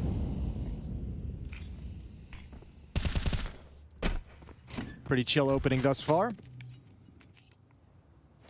Some utility being sent outside. Twist and Jacob ready there. Frozen and Brokey holding on towards the lobby for the T side. It's Nateju to supportively chuck out these walls. Bro starts in secret to be able to look at top silo, track anyone moving behind the wall towards secret. Twist has seen that trajectory, so knows one's playing over in mini. Still quietly walking along these smokes, now stepping into big garage. Smoke is broken open. 1-for-1 trade, but Twist doubles up.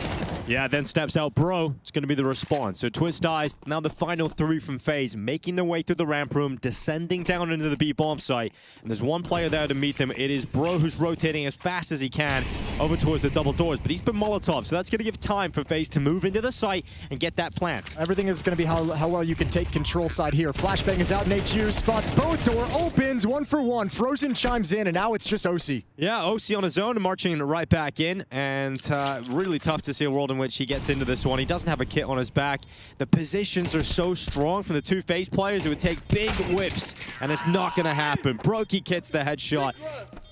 And NKJ happy with Twist as well, who did get that all-important double kill early in the round outside. Yeah, double kill is great, obviously for the 2 kills it provides, but also pulls all the defense outside. They never saw the play towards ramp room coming. They never saw it building up, never had that information. So, you know, when these 2 kills come out from Twist, that defense is going to shift. Your ramp room player is going to rotate away to guard underneath Heaven, so you have that opening towards ramp room, and it's a lovely call from Twist to have FaZe slide into that opening and find an easy avenue to the lower site. First gun round on the board, and NRG's money already having issues. 5-7 on Grim, MP9 on Nitro.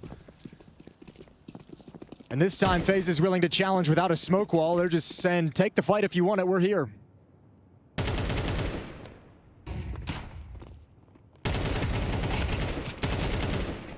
Frozen, not going to handle the pressure. So the lobby crunch has paid off here for NRG so far in terms of getting the man advantage, but can they hold on to it? They think they were going downstairs through secret, and actually this wraparound through Heaven, if Sonic goes down for free, or if they just bypass him entirely. Ooh, not making any noise, all important here for FaZe, but they spotted Jacob.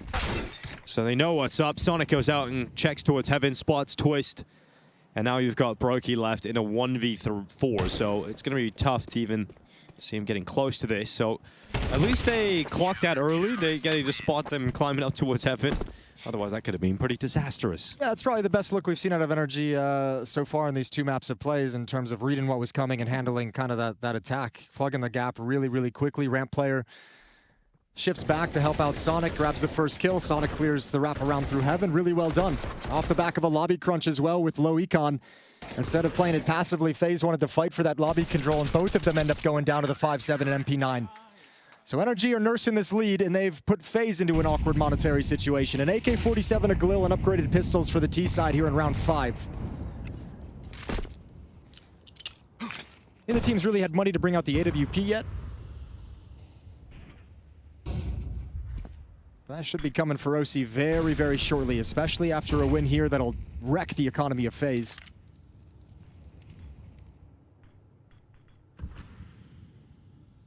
But they're going to be coming at Bro.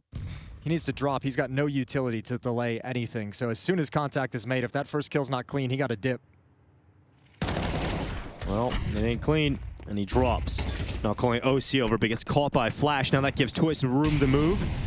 He's going to take that space away. So more pressure on Bro. He has no help now from his teammates. Nitro just dropped down the vent, so he's going to be watching Secret for the moment because they don't really have the information if anyone made it across. Clearing outside at the moment, but yeah, this is all on Bro initially, and then how fast Nitro can react. Nitro's actually slipped back up the vent, so Bro is on his own. Just handling nothing. In fact, it looked like he was at least going to get one kill out of that, but absolutely nothing. Is devastating here for NRG. Advantage for FaZe. Twist will follow it up. Goes again, but Nitro's got it this time. Jacob's Deagle rings his ears, and now you've got Grim and OC who have no other option but to back off and save these weapons and allow FaZe up to 2. All right, we're getting into a really grimy economic tug of war. Both teams fighting with scraps, missing weapons, missing utility, but making it work. Great round again from Twist, who delivers another critical double kill to break this round open. Felt like NRG knew, right? With the way Bro dropped, with the way Nitro was in vents. I think once the outside portion was clear, that was kind of the call that was like, I think they were reading that the fallback from ramp for a re-exec at the upper bomb site, and just wrong, unfortunately. 3-2. NRG will invest. Again, that AWP, I feels, is just going to be a little bit elusive for a while. Nitro can drop it over with 5,300, but he was condemn himself to no armor, so he's going to go for the M4. So still OC's going to have to play with the FAMAS. A timeout from FaZe. They want to capitalize on this moment. Tired of the back and forth. They know the money's got to be in a really rough spot for NRG CT side. They know the economy's tough to manage there, so cranking up and continuing wanting to apply the pressure, knowing this is a breaking point for the CT side economy.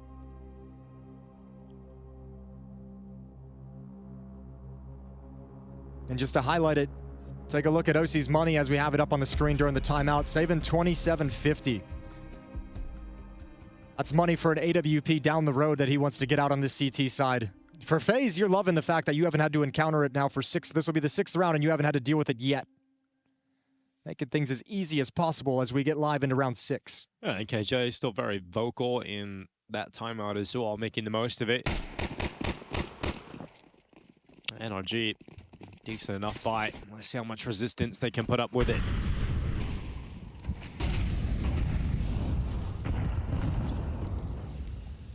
Throwing out a smoke outside towards red. That will allow Sonic to get aggressive in behind it, and the aggressive maneuver has not paid off. It's Brokey who wins the opening fight for FaZe. Yeah, don't even hate it. Paired up with a flashbang. Just couldn't clean up the kill. So Brokey's brought low. Backs off just a little bit, carrying the bomb as well. Twist has the more advanced position crawling along this wall. Lovely shot from Jacob. Bro trying to get some information and got way more than he bargained for.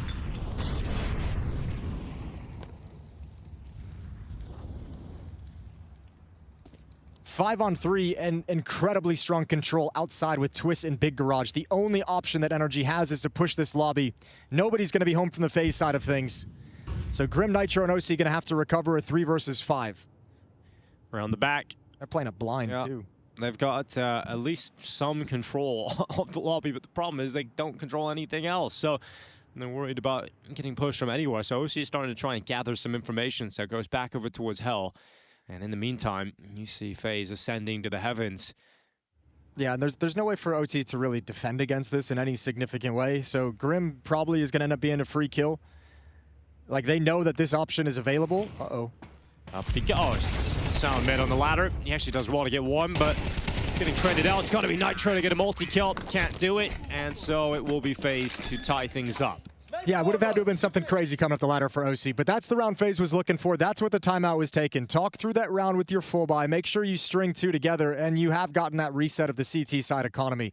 So absolutely brutal. Everyone from NRG down around 2,000 except for OC, 4,800 as he saved plenty of cash. That'll be the AWP in the next round. But FaZe tie things up, and the lead of NRG has disappeared.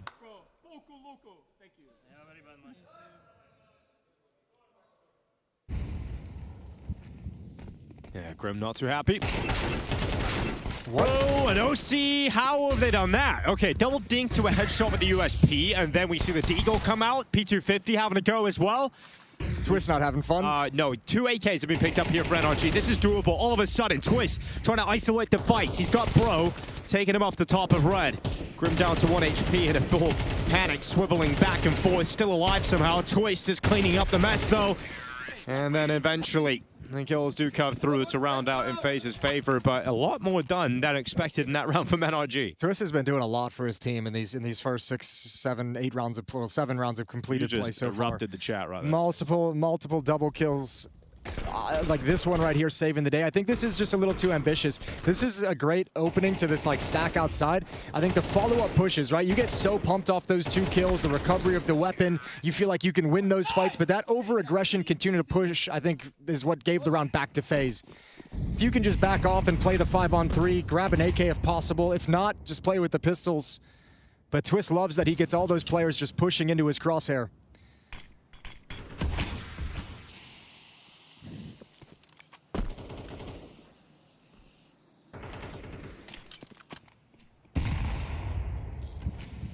Well, all the smokes outside here for FaZe. They're throwing everything they've got. They've been doing that a lot, right? I mean, it's typical on Nuke, initial smoke wall to get some utility, follow-up smoke wall as well to really secure it. But then no one moves behind it, right? So it's kind of a ruse trying to keep most of their players inner. We've got Grim who's committed towards height. He loses the fight against Jacob. Strong opening kill here for FaZe. They're going to accelerate, trying to get in towards the side. It's got to be Bro to hold on, and he does well, battling 2 players, making 3. Bro gets the dink as well. OC finishes him off. It's got to be Frozen, but OC will deny, and that is Bro with a huge effort on the back of the site. Yeah, even playing with a handicap. He broke his ankles on the drop, missed the silent drop, so it took 22 damage and just takes the fights anyways. What a sequence. Bouncing back both sides of silos, knowing all the fights were going to come. Even the dink on the 4th is lovely. So big win and a big stand. And a pretty important round to win when because you touched on it, like most of the time we've seen that smoke wall, it's Twist getting into big garages, maybe some aggression towards Secret. So trying to build off that success by throwing a little trickery into it, this time the upper bomb site, and you've stopped that cold. Even with Grim getting annihilated by Jacob, right? Like the first kill goes in favor of FaZe. You're really weak in that defense. So the only way they won that round is if Bro pops off the way he did. Obviously coming in quickly to clean up the rest. So again, those smokes go outside. This time you're going to go back to that standard approach of having Twist head out there and play in and around them. Dodging the first couple of bullets and getting over towards Secret. Doing it very quietly as well. And again, the slow creep in towards ramp room. OC and Bro to defend. Oh, she's going to miss that first shot, but this was the combination to win the last round. Looking to do it again. With that utility, FaZe hit the pause button and worry about getting flanked out. There's no smokes coming in from NRG. They're not blocking them in that way. And Twist is going to start making his way down Secret towards lower bomb site. Yeah, I wonder what the plan is. I mean, if you have them come back up, or you're going to have a few stream out the door, so popping up the vents seems kind of redundant, but that's what it's looking like at the moment. It's Twist is clearing things out downstairs. He's control side. But if they want to meet up with him, they're going to have to go through ramp room, and you still have Bro there, and you still have OC ready in ramp as well. This is looking really, really rough for FaZe. Yeah, Frozen making some noise towards Hut to keep eyes pinned on him, keep players on that upper bomb side. But the final 25 seconds, Twist breaks open the windows. OC breaks open Nachu, and Bro again, multi-kill hold, spraying away, back-to-back rounds, back-to-back triples. Brokey fighting on, no time to do anything. And it's the Bro-OC combo that have won 2 rounds in a row here for NRG. Yeah, no, I mean, most of that being at the lift-in by Bro. What a performance in these last 2 rounds. Huge for him to make the stand that's keeping energy in this fight. 5-4 now, and he's reversed the fortunes. Now it's them flush with cash. Now it's FaZe who have to scrape together a buy here. Lovely sequence and lineup, and a good read from OC and Bro, who were just like, yeah, we know you backed off this initial push, but we feel like you're coming back. OC never left him. Really good defensive stand, and it's FaZe back to pistols. And I mean, if you're NRG after those 2 rounds from Bro, you're looking down the line. You're like 8-4, boys. Run the rest of these rounds. Okay. Here we go. Get a big old boost going on. Here we go. Not finding anything. Not finding anything yet. Aww. It's a lot of resources to maintain that boost. Well, it's not like you brought any resources into the round, you know? Yeah, you brought. I mean, resources as in players. The most valuable resource you have in a round of 4 unarmored Glocks and an unarmored Deagle is the players themselves. Is the Deagle. The big Deagle here for Frozen. See what he can do with it. Nothing at the moment. Just hanging out. OC's op is going to be positioned towards ramp room, sliding between ramp and outside. A little bit concerned about the potential for Bro to get pushed and rushed. Sonic grabbing this angle. OC can shift over to help him if they don't turn right in towards Mini. Run boost attempt. Woo! Made it. 10 but 10 out of 10. Instantly dead. Sonic with his second. Let's see OC nail the shots until Frozen's Deagle. I told you. Here we go. Don't give the op up. Don't give the op up. He's got 2 kills. Now the AWP's in the hands of Brokey, but look at Bro. Looking to save them again, but he comes off the ladder. And Brokey somehow gets back into a position where he could get this kill. Frozen fighting on. The Deagle not able to get it in. Bro again stabilizes for NRG. Yeah, what a big role he's playing at the moment. 13 and 6. He's big Bro right now. Yeah, you could see a little bit scary when that op goes over to Brokey. You never know what he's going to be able to bust out with it. That wild 1v3 he had on Ancient. 6-4, a 2-round lead for NRG. Flush with cash, no more financial issues for them for the last 2 rounds of this half. And FaZe now bringing a full set of AK-47s into the party. Well, 4 of them, 1 Galil.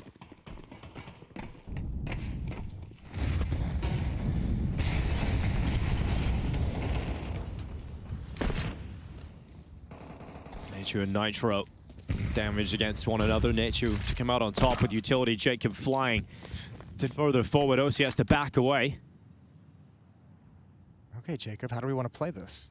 Grim's going to get aggressive in lobby. Off angle as Nature steps in. Galil versus M4. M4 is going to come out on top. Dink taken by Grim.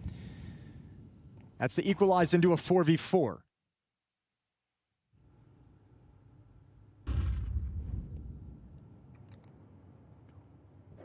Grim around the back.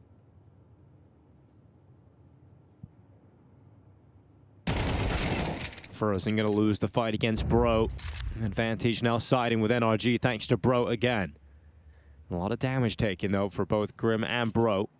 Well, now we turn our gaze down to Sonic. He needs to live after this engagement. He's kind of in a committed position. Oh, misses the shots. Now they know exactly where he is, so he falls away, trying to just stay alive, buy some time, and maybe get a second crack of the whip here. You've got Brokey down there with the bomb. If that bomb spills, then it's going to be a lot more difficult here for FaZe, because now it's a recovery mission just to get the C4 back. And Twist does step out, picks it up, but Sonic has intelligently dropped back. But here's Jacob making his move finally. Yeah, it's cool seeing Jacob be the escape valve. Really good play from Jacob. Twist has the avenue up the vents into the upper bomb site, and all of NRG is addressing the lower sites. 15 seconds. Oh, dude, now they've got an angle as Bro again. Yep. But Jacob, will he clear it? Will he check it? Twist goes across. Jacob gets caught in an awkward spot, but he stays alive. And that bomb plant is coming in, but Jacob can go nowhere. Look at the HP, though. Not an easy retake, even in a 4-on-2. Yeah, but the nade comes in from Twist towards Heaven. There's nature available for OC. Jacob's going to be spammed down with bullets instead, so it's got to be Twist, and they're all low. And Twist has got one. Looking to be flanked, though. OC comes in from Heaven to save the day. And FaZe nearly find a way, but it will be NRG to recover it nonetheless. Yeah, nicely done. Twist, you can see, reading the situation, knows where the follow-up peek is going to come, know where the other one disappeared off to, almost piecing it together. But again, I mean, Bro, like the damage he does to Jacob, the information, the spot, knowing that he's kind of trapped him behind the squeak vent, you can see just the spam. Because Bro's saying he's trapped, he can go nowhere, I've done great damage to him, he's red. Easy kill to activate the retake. And no conversion for FaZe. NRG on a bit of a run to close out this first half. Now 4 rounds in a row on the CT side of Nuke. Yeah, I heard a comment there from FaZe just saying we're good, and I think you will be somewhat happy with 4 rounds. Obviously, if you squeeze out a 5th round on the T side, this will be a lot better for FaZe, considering for the first time at this event, they have lost a pistol round in the half. Twist charges outside faster this time. He gets stopped by OC, but it's fast in towards the upper bomb site, but it's going to be a swift end for FaZe as NRG hold on. A much more competitive second map here. We've got NRG in the building.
love to be alien.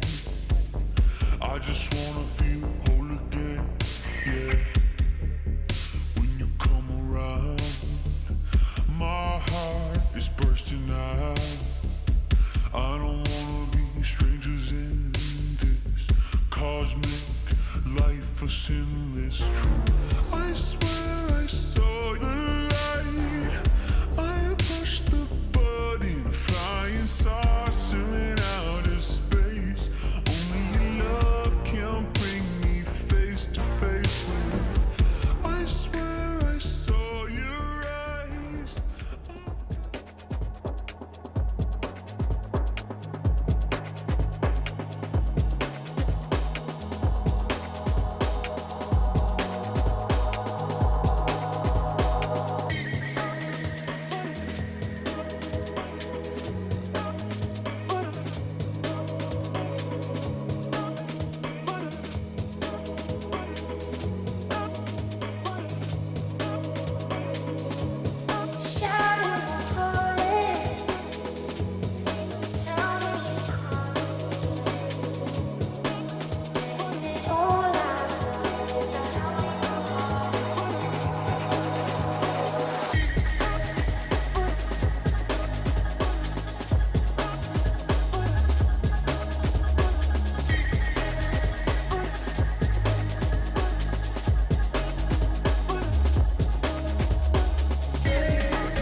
Well, for the first time in this series, NRG showed up. A great half of Counter-Strike, starting out a little bit slow in the middle stretch there from FaZe with a nice run, but NRG bounced right back, and they closed that half really, really strong. 5-round run to take an 8-4 lead into the second half, and NRG have a chance of taking this to that third map decider. And it really is Bro stepping up right now. This is really impressive from him. 15-7 as he goes into the second half.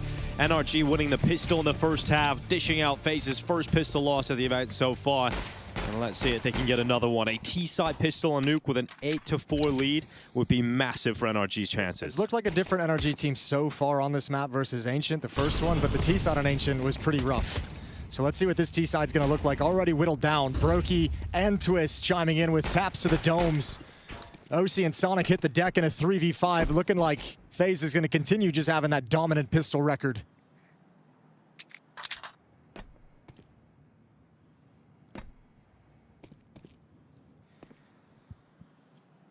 Yeah, there's two clean taps to kick off this pistol. Really leave you feeling stalled out if you're NRG. You're starting to pick together the pieces. What can we actually do in this pistol? Yeah, you used one of your pieces of utility as well to try and flush Twist out from behind red box, and he just ends up killing Sonic, you know, straight to the head.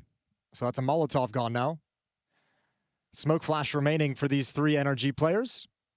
No good options. You know, I'm just going to say that right now. There's not a good option on the board. So someone's going to have to brute force. It's been Bro called upon time after time on the CT side. I don't know if he's going to be able to do it. Grim finds an opening with the P250. There goes Bro over towards Hut. So Grim and Nitro are going to try and drop down into the lower bomb site. 28 seconds on the clock, but even the plant is going to be contested. Yeah, plant would be huge, though, if they manage to steal it away. They're going to plant it front double doors. They actually allow the plant to go through, so there's going to be a force buy in the next round here for NRG, which gives them a chance to keep this up into the second, but FaZe winning a pistol round, getting back to winning ways in that department, only losing the one player. Yeah, helps when you start out with those 2 kills and you could see everyone just backs off and you just wait until NRG commits themselves to a bomb site and it's nice and easy from there. No need to give them any 1v1s on the way. Even despite Grim's lovely shot in ramp room with the P250, it's just too far out of reach.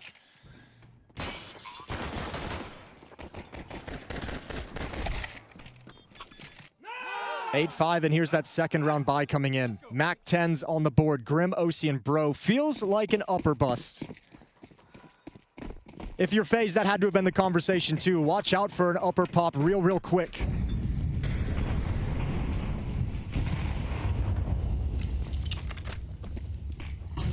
Flashes out, Here comes Grim, charging in. Nitch, you're gonna die. Jacob at the back of the site for Masco, spinning, but can't get anything out of it. Now Brokey gonna be Molotov, goes forward, sort of Frozen. He actually just runs through it all. Utility being tanked, Frozen going in, denying the plant.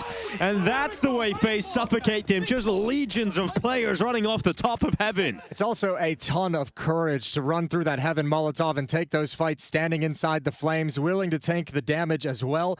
But NRG never expected it. Once that Molotov gets in place and is burning for like half a second, they felt really safe and comfortable inside the bomb site, just completely caught off guard.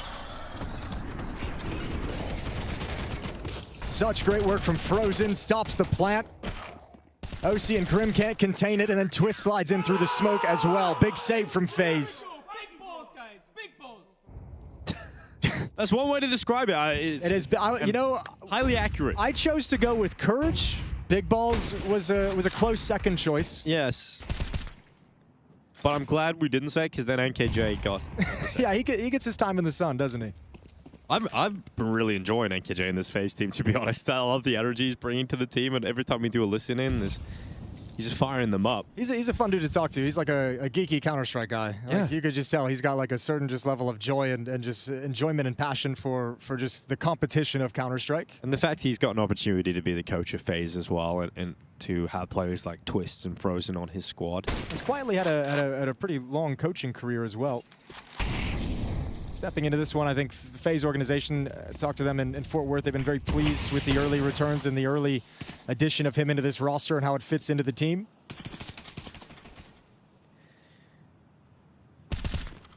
Well, Frozen, that is beautiful work. Nice and easy on the first two. And hangs in there, eventually getting his third kill as well before being overwhelmed. And Bro will pick up the bomb, but all of his teammates are now gone. Just to touch on it before we get too far away and as this round winds down, NKJ, before joining FaZe, his coaching career, 2 years in ENTS from 2024-2026. Spent about a year in Entropic. Before that, coaching for Big, Sprout, and Alternate Attacks also on the resume. So journeyman coach over the years, but been active in coaching roles since 2018. This is obviously the most high-profile position he's taken behind a squad inside the FaZe jersey. Yeah, and he comes to them at their lowest point as well. Yeah, true. And Nature also coming in from ENTS as well, so at least has the that little connection, synergy. Yeah. But yeah, I was talking to him about coming in at a tough time for FaZe, and I'm like, what is your mentality as a coach when you actually come into a team when it's in this state and you've got experienced players, but you know they've just missed out on the most important tournament of the year? And he said, you know, you just kind of go in and you kind of feel it out first. It's like, all right, what's the vibe? Like a blind man at an orgy. Yeah, exactly. That's an image. Okay, Bro's got an opening kill. Well done. Brokey missing his initial shot with the AWP, so 5-on-4 advantage. But maybe not for long. Brokey's maintaining his aggression.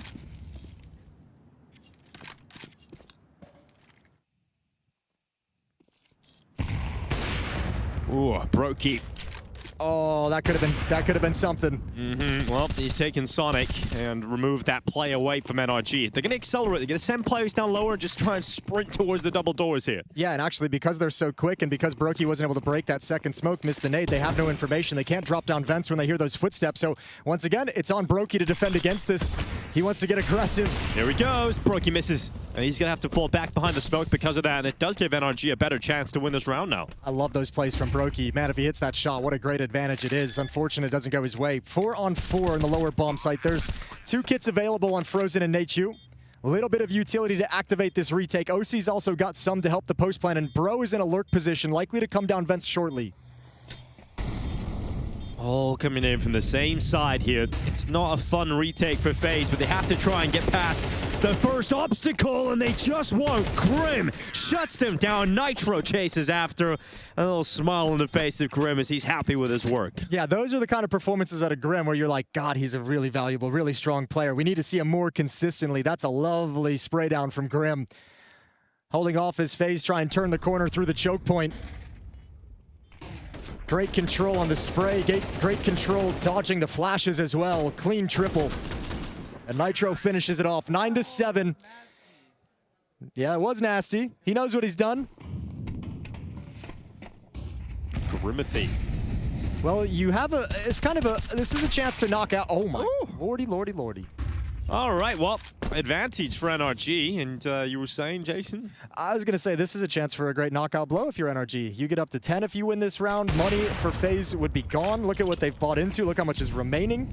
So if you take all these weapons away, you're looking at 10-7, an easy round against likely pistols, and that feels like the best avenue to a victory is just to hit them hard right here and make this as easy as possible down the stretch.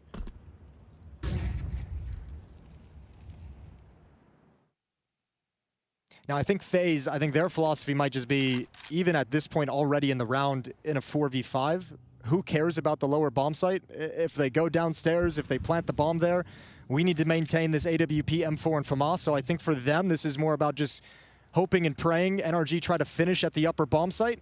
And if not, they'll take the loss, but bring the weapons forward.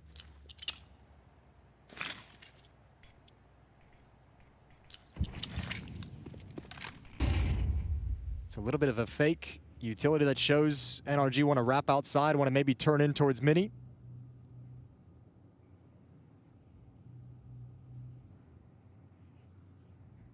But FaZe is already committed to this save. As long as Nitro doesn't try and be too cute tactically, it should be fine.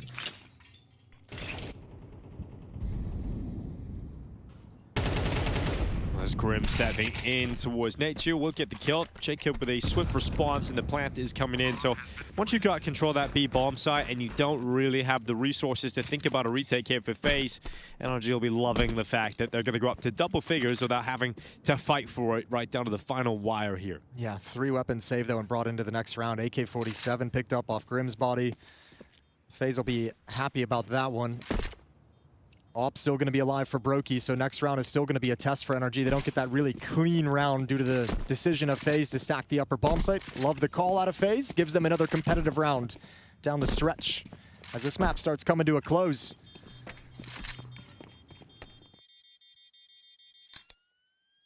Round 18 coming up.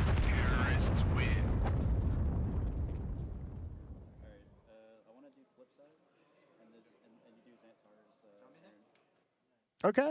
He's called a little flip side tactic with a touch of Xantares. Okay, that sounds like an interesting combination, doesn't it? On flip side, for those of you who were not around for the old flip side days, early team that Simple was on, Blade in-game leading a lot of it, coaching as well. They were a very tactically astute team. They were a team that popped off at the majors and then disappeared until the next major rolled around. If I recall, they were the team that just kind of like only appeared at the major. Only appeared at the major to ruin the favorites run. And I felt like there was a lot of the CIS teams back then. You know, like even when Vegas Squadron started coming to majors too, they were the same vibe. I remember just ruining FaZe's majors. Yeah. Yeah, you had a great time with the Shark meet. I loved Vegas Squadron. Shout out to OG Chopper. QB Fire as well. Yeah, a lot of those, and a lot of them spat out like the CIS players who went on to be like really, really strong, really, really good. Boomich came out of that Quantum Bellator Fire team as well. 10-7 as this timeout comes to a close. FaZe don't invest a whole lot around these 3 saved weapons. Brokey's up, Frozen's M4, Jacob has the AK-47, not even picking up a whole lot of utility around it either.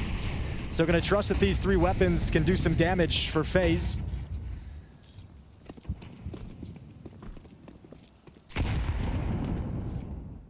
We're going to talk about having some struggles closing out maps. That was the story of NRG's day 1, a 9-3 lead over Foot after the first half of Ancient. End up losing the second half 3-9 and then losing the map in overtime as well.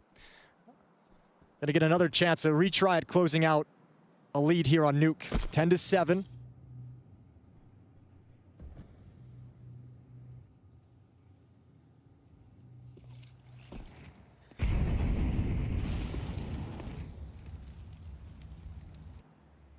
Tons of control outside for NRG, but I think the lack of any resistance and the quiet as they take these positions makes them a little bit nervous. So still trying to piece together exactly what they're going to be going up against. Op on Brokey is playing downstairs in secret. Other than that, the other 4 players are stacking the upper bomb site.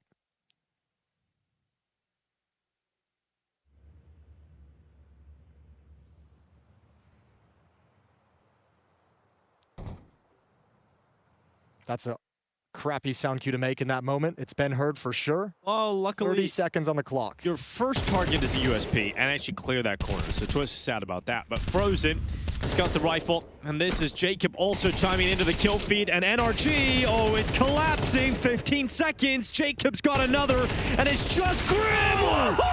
Brokey, though, stops that from happening. Grim was showing some real skills in that moment. Well, heartbreaking as FaZe will take it away. They snatch one out. The classic FaZe. Low buy round. They risked a lot by not investing really a whole lot around the 3 saved weapons. Stack at the upper bomb site. NRG never able to piece it together. With 30 seconds on the clock, they're just committed to this play at this point. And when they find out the weapons are here, that Jacob's cutting them down, so is Frozen. There's nothing else. There's nowhere else they can go. And look what it means to FaZe. Yeah, big celebrations. Looking to see if this is the opportunity to start breaking away on RG and getting into a position to win this series 2-0, but still a 2-round lead for the T side here. And they've got a decent buy. AK-47's out. One Galil here for Bro. Nade lands right on top of Sonic. That's 48 health left. That's a great one from Brokey. Nice chuck. Doesn't have any utility on him at the moment to break those smokes on the cross. So Sonic is going to get access to Secret. Bro's going to follow up slowly. Other 3 players going to try and connect through ramp room. That'll be Frozen to defend. Brokey playing under Heaven can shift quickly, but that requires Frozen to stay alive.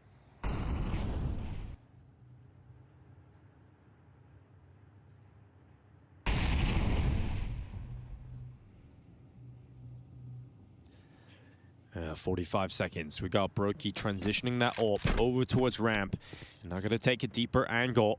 His teammate steps forward as well. That's Frozen going to try and duel with Grim, but you really need to land a shot if you're Brokey to protect your teammate in that aggressive position. He misses it, but then makes up for it on the second time. So he'll drop back. Bro, in the meantime, has moved forward and opened up the double doors, which is going to put pressure on Twist to turn, but he will do that with no issue. And now Brokey waits. Another kill from the AWP, carving up NRG. Brokey turns around and deals with Decon as well, and it's just Nitro left.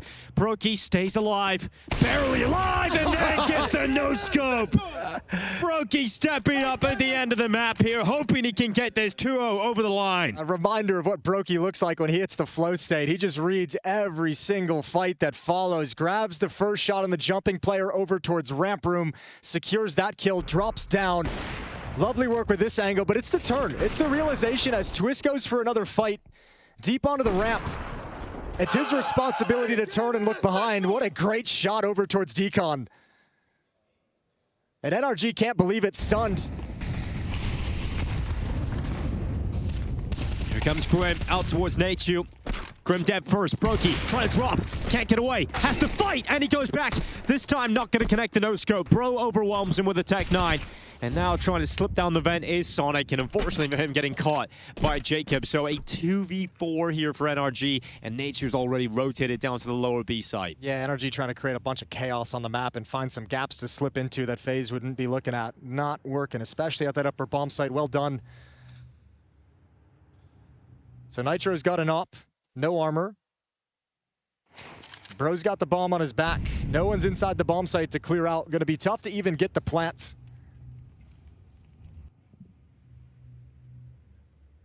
Well, patiently waiting is Nitro for any kind of peek out of that decon door. You just have to risk it. That's the hard part. There's no way to cover control side, so Bro's just gonna have to cross his fingers. Well, luckily, no one's going to hunt down that bomb plant. They feel comfortable to play the retake, so you get the planted, and Bro and Nitro will have a chance at this. Close that decon door, hearing the rotations, but as Nitro dies, Bro realizes it's got to be a fight. Steps out into the open, picks up a rifle. Still 3 targets to find. That defuse has started, and it's not really planted for him any longer, so defuse comes through, kill comes in from Frozen. And a tie game again. So it looks like Brokey is being the difference maker to just sort of shift the tides in favor of FaZe again. And a timeout here for NRG. I like the play from Natus as well, playing that super passive, just knowing the door's open, having the off angle, staying alive as long as humanly possible. And also with his presence there, you just don't give NRG any kind of plant spot that lets them win the round after the fact. Really good job on positioning. So Dap's having a conversation, 10-10. It's been tied up. Great fight from NRG, 2 rounds in a row. However, excuse me, 3 rounds in a row for FaZe at the moment. Has regained them control off the back of Brokey. His AWPing has been wild. Round 21 and NRG full AK-47s. Full sets of utility.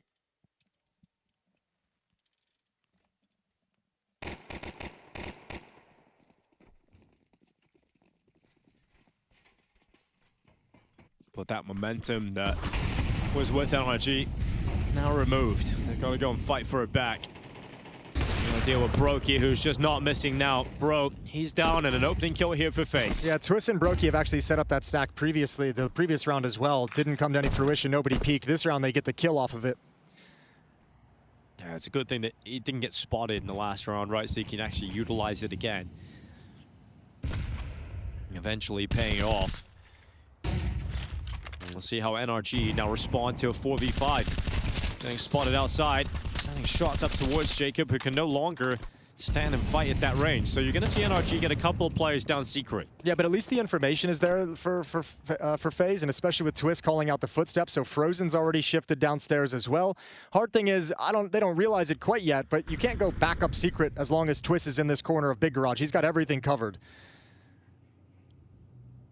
So Frozen gonna play on the railings inside the B-bomb site. No one else supportively rotating quite yet. Brokey's gonna be there very quick from ramp room. In fact, he's coming now. And he wants to fight already.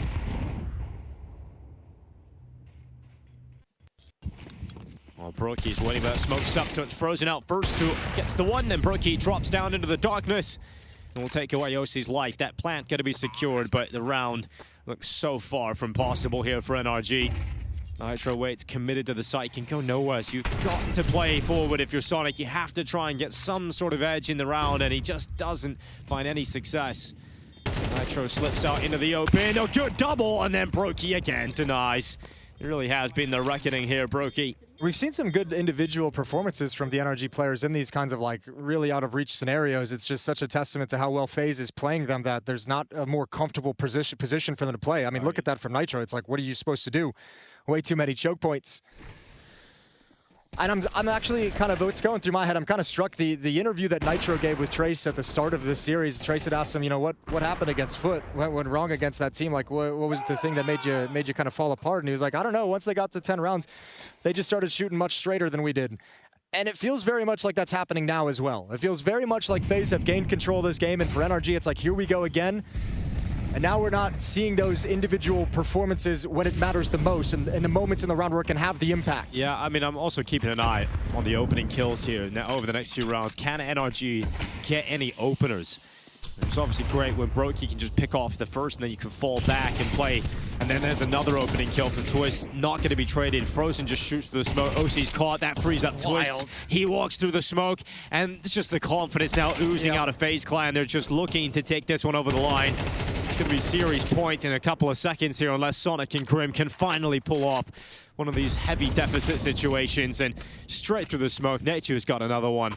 Grim now 1v4, goes back up towards Heaven, gets a second kill, but then FaZe makes sure it's series point. Yeah, that's crazy from Twist. That's just, he said confidence.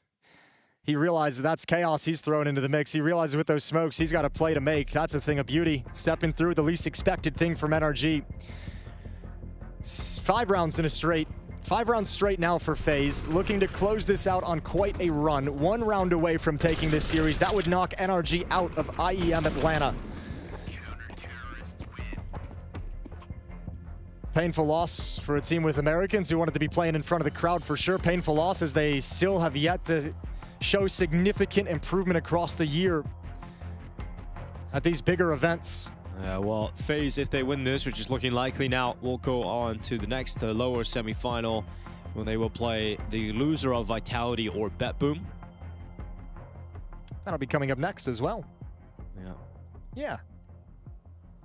So still a tough run for FaZe after losing their opening game yesterday, but staying alive one step at a time. I think the tough part of their run is the need to get VRS points. You know, everything is just so critically important as well.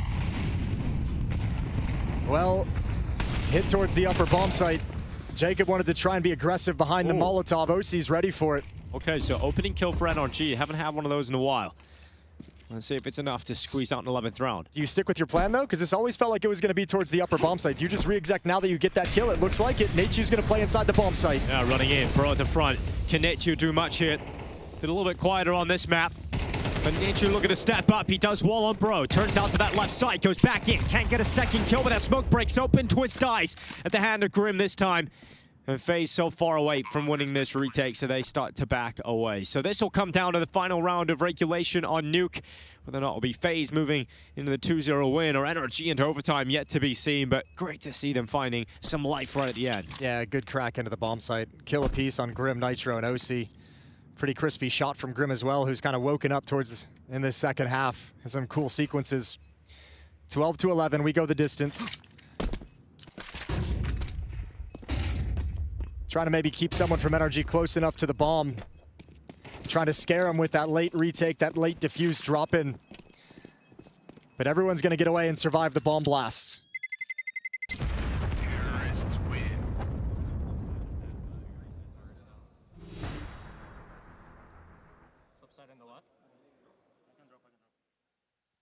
All right, flip side tactic called again. But unseen whether it leads to Zantares. Not sure if they're adding the Zantares flare onto it. Maybe they've gone with someone else. Good opening kill. Jacob trying to take advantage of the situation. Natu on his own does a pretty good job to get one, but FaZe had just slid elsewhere on the map to align the defense for somewhere else, since the re-exec into the upper bomb site just brutal. Round 24. Overtime or elimination for NRG. Look how quick this is for Sonic as well, right? Really trying to challenge the side of that smoke. Jacob dying first in back-to-back rounds. Advantage NRG. Is it going to be enough? Are we going to see overtime? Well, Twist has shifted downstairs towards Secret. He can even this up. Three players coming in his direction. A fourth just stepping into Secret. Now that's Sonic. How many times have we seen Twist be able to get a multi-frag from a position where he looked like he was going to get traded? Well, here's the thing. He's playing it passively along the wall, tucked into the corner, right? So he's never going to have an early spot. And like, so the problem with this is going to be you're not able to pull a teammate over with any kind of quickness to help you defend against it. So it's all Twists. Oh, but it's a solo step up here from Sonic, waiting on his teammate now.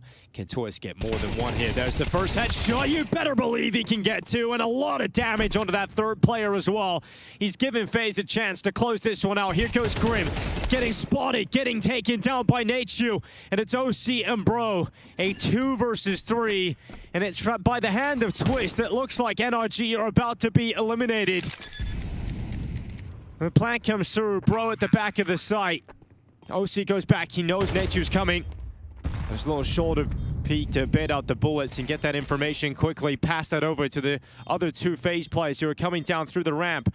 Bro trying to deal with Natu. OC occupied with Brokey, but it's gotta be Bro. He was the savior so many times on this map here for NRG. He's gotta do it one more time. Out into the open, but dead as he falls. That's NRG out of IEM Atlanta. They will fall in last place as FaZe stay going on. It's gonna be a 2-0 win, a 13-11 on Nuke. A lot more competitive, at least something shown from NRG. But overall, they're gonna be very disappointed with this run. Yeah, they certainly will be. A lovely performance from FaZe to close that out. 6 of the last 7 rounds on their defensive side go in their favor. They just kind of locked down on that defense.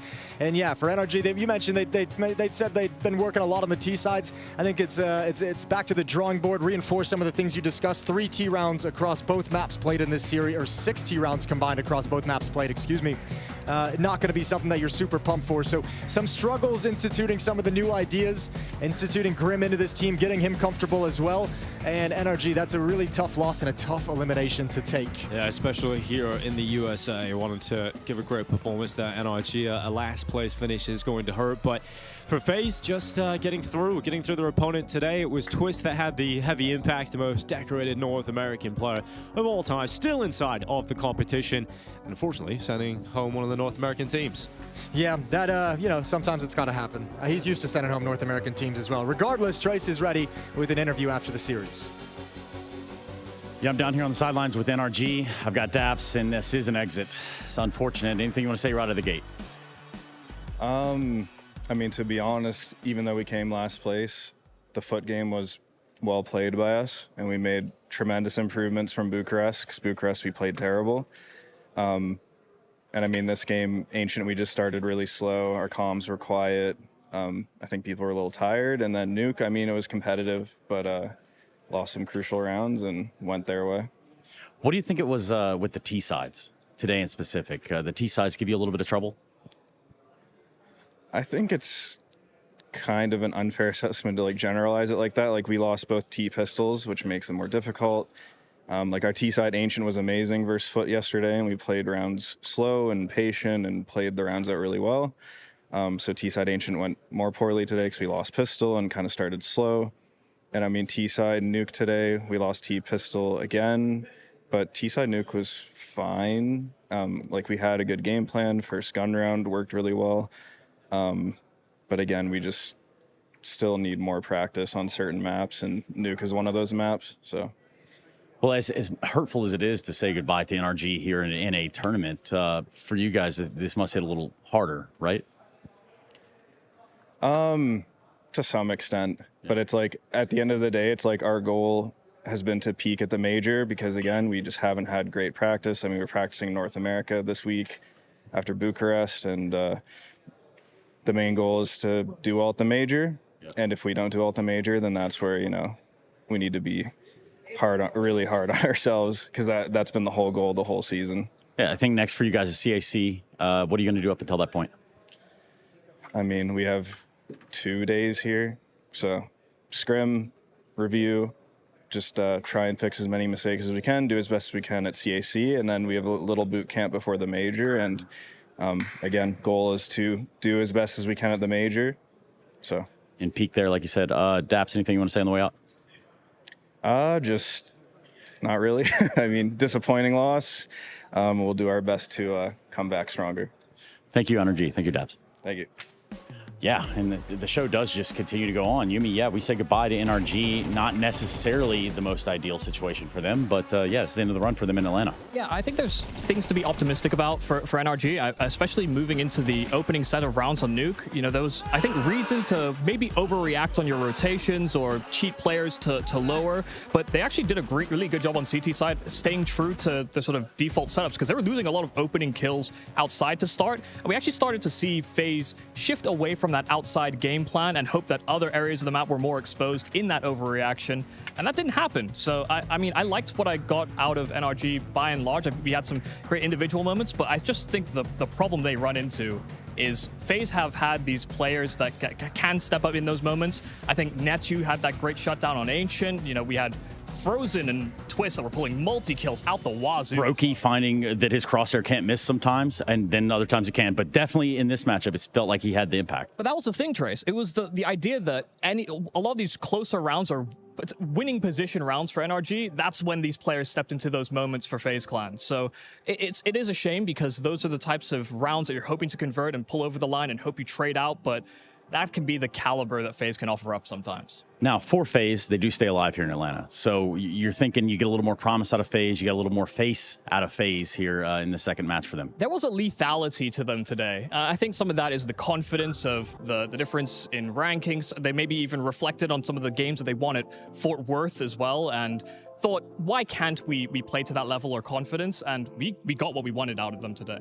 Yeah, we definitely did. I mean, for a team like FaZe, you expect that namesake to be pushing onward and upward, even though, like, right now, yes, that roster has a little bit of a different look to it. They've got some learning curves, perhaps. Yeah, I mean, there's definitely a lot to learn. I mean, shifting in-game leaders, their map pool is still kind of up in the air. I mean, they mainly played Dust 2 and Anubis in their first tournament together in Fort Worth. And, you know, I actually like that they lent into that Nuke, because that result they got over Furia, it was a statement, and it's something that they probably will rely on further down the line in this tournament as well.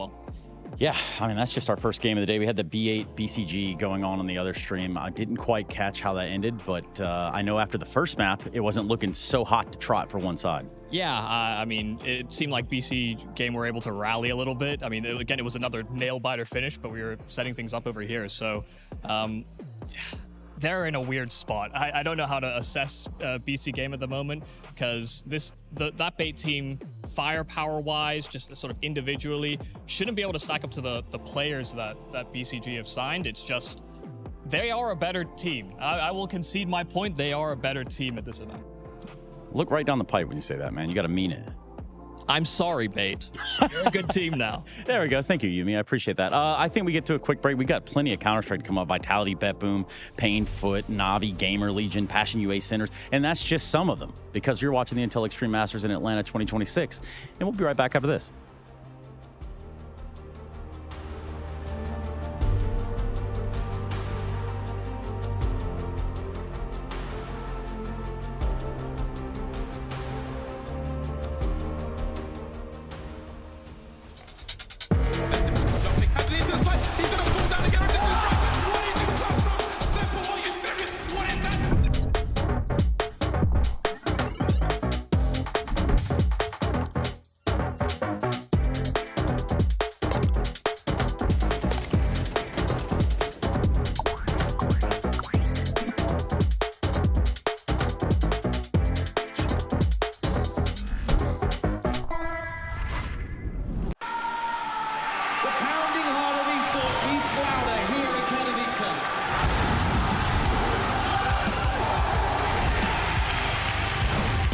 Double peek, he's getting his shot. Unbelievable! Something special to throw this decoy, and that's exactly what happens. Got him in, sir! We are back!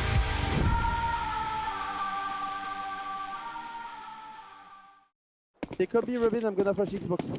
No. Nothing long. Let's go. Nothing long, guys. Back with you. Anything short? Run well, careful. Careful delay long, but I don't think so. I left short now. Yeah. Nice. Block, they blocked. They're blocked. Go to top mid. Okay, go top mid. I'm low. You have lower? Yeah. Yes. I have two sides, Shah, if you hide from two sides. Same B for a bit long. One lower. Two. Go lower. Big people. You can wait. Good push mid. Two side one. I'm mid to down. One more suicide. He left suicide. One close mid, close, two. One more suicide, top mid last for me, top mid. Together. I'm gonna go back to A. I'm holding from bank. Yes, the bomb. Yes, the bomb. Go long. You good. Go B, Char, go see back flat. Hold my suicide? Yes, I have. Wait, I have two flashes. I just came long. I'm holding from side. Nice! Nice, boys. Nice pistol. 40 seconds. Could be contacting both sides. You have mid, guys, so. Good jump, city down. Like snake B. Flashing tunnel. Yeah. Good jump, city down. Smoke this switch. Flashing. Molly window. Can be out. Go window. 20 seconds. Mid, to me. One more mid. It's B, guys. I'll be one. Dead. Nice. Let's wait. Take your time. Nice, boys. Guys, there is no smoke. I don't see smoke. And I will molly and I will just Bulgaria. The HG here, Matty. Time B with Robin. That's close. Nade and peek. Do it. I think I smoke long. Don't hear anything B. I'm all there, gonna go. Yes. Level one. Come on, we boost you blue. No? I'm gonna go back side and spot and bait you. I won't use nade again. I didn't see mid. We double pit, okay? I mean, I'm pit. For shot. Lower. You jump shot. One shot. Tu vais me donner ma smoke, tu vas pouvoir tenir avec. Jumping. Short. B. Tiens, Mato, tiens. Snake B, I'm molly. Tu gagnes du temps. I went short, too short. Head comme blanc, careful. Smoke short one. Not pushing, just flashing and shit. Standing around short. Flash short again. Like Snake B. One smoke shot, no? This smoke shot. I'm just flashing B, just scared. I'm taking jump city. Careful, flash behind you, Mato, if they come. One upper. Smoke way to B, I think. Circuit tunnel. Yeah. Swing doors maybe? Yeah, I push long down. Just do it. One doors. I'll mid. Two. Yeah, out mid. Window city. Window. House, False smoke.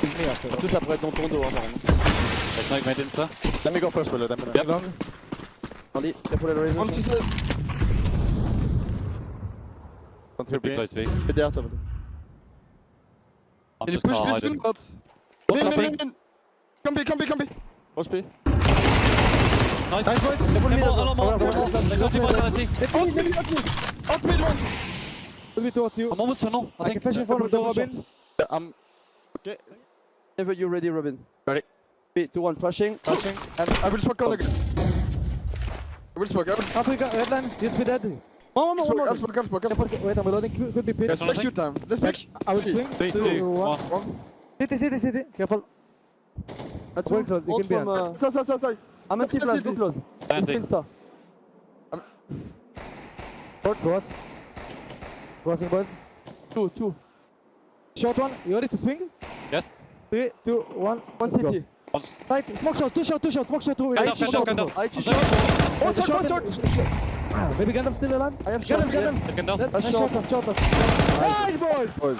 Guys, can you molly lower? Yeah, I will. Can you do a flash bomb? Flash longer with it. The launcher. I will put it to be delayed, Robin. Okay. Flash. Ready with it down. Wait. Yes. Flash now. They fly for long. I think I'm a little. They molly. They nade long. They fall back long. William, give one more flash to down. I will.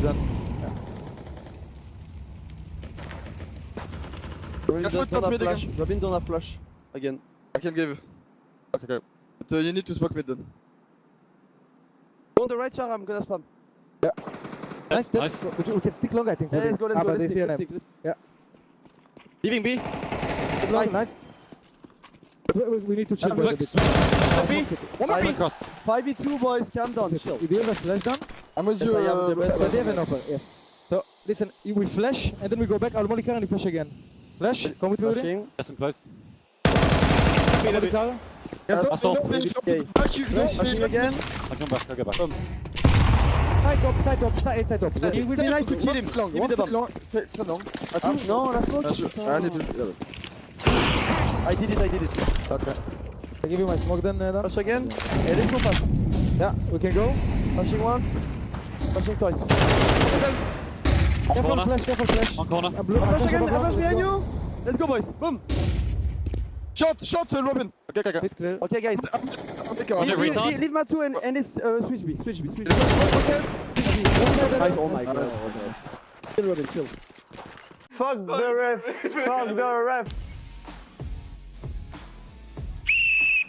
Counter-Strike Combine 2025, Dallas, Texas. Some of the best Counter-Strike players in the world. They're going to be put through their paces, tests, trials, tribulations. Who's going to pass? Who's going to come out on top? We've got one man, Rushley A. Rushlison, standing by, official referee, joining us today to adjudicate. Nobody does it better than this guy in the business. Let's get into it. No, just need to plug in the keyboard, the mouse, and straighten the monitor. Okay, go. Oh, monitor first. Interesting. Under the cables now, found the hole. In the hole now, under the table. Okay. This is where it gets tough. He could hit his head here. Oh, first USB's in. That's clean. Second USB in. He's up. He's on the chair. Done. Stop the clock. I'm sorry. 16 seconds. I'm sorry. The skin is not on. I'm sorry. The what? The skin is not on. Rush. Yeah. Ah, you need to. The official adjudicate. No, it's fine. You're fine. He's against me. You're fine. Motherfucker. Okay. Oh, monitor first as well. Learning from his teammate. It's not really from my teammate. I fucked up. He's struggling with the USBs. He's struggling with the USBs.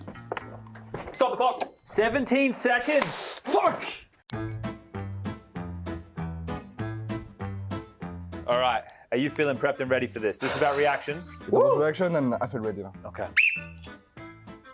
Oof. 156. I don't know if it's good, but let's see. He's taking a breath between each go. I like it. Getting himself poised.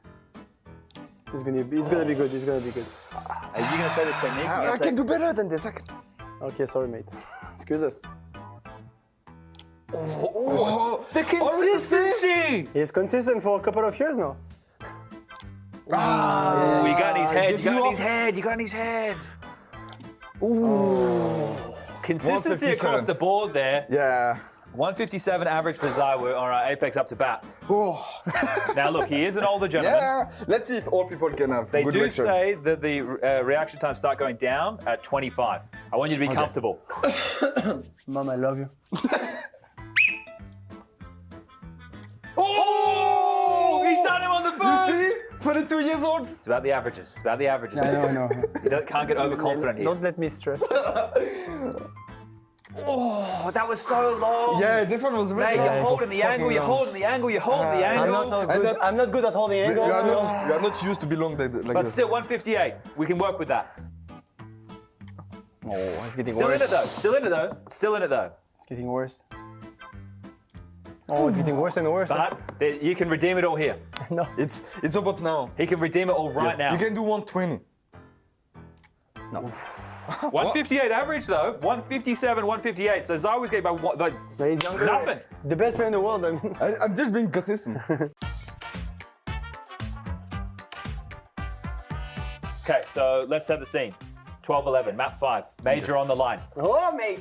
12-6. Apex has just gone 1 for 1 on the opener. You're in a 4v4. Okay. You've bottled it. You missed an AWP shot. Again? Again? He's dead. Again? Okay, I'm dead. Okay. So 3v4, Mezzi gets a triple kill, wins you the series. Wow, that's wild. You've just won the major. You ready? Nice! 129. Are you happy with the length? It came from deep. Yeah, I saw it like. Okay. Nice! 129 as well. Ooh. They hit the same levels. Same levels. We haven't had that before. Good job. History made today. Okay, so here's what's going to happen. Whistle goes off. Hands come off the table, you grab the water. Okay. Lid needs to come off, sip of water, lid back on, back in its place. Time trial. Hands back on the table.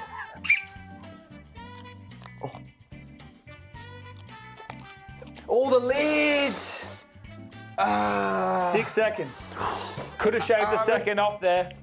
Could have shaved a second off under there. pressure, I'm not good at it. I need to. Sorry, I'm stretching a bit. Limbering up here. Yeah. Haven't seen this technique Warm-up yet. is really key. Yeah, that's why I wasn't that good. I didn't warm up before. Are you thirsty? I am. Perfect. All right. You ready to go? Yeah. You ready? Oh. Okay, it's faster than me, for sure. 4 seconds. Yeah. Good job. We knew Zai could have shaved. You... Sorry.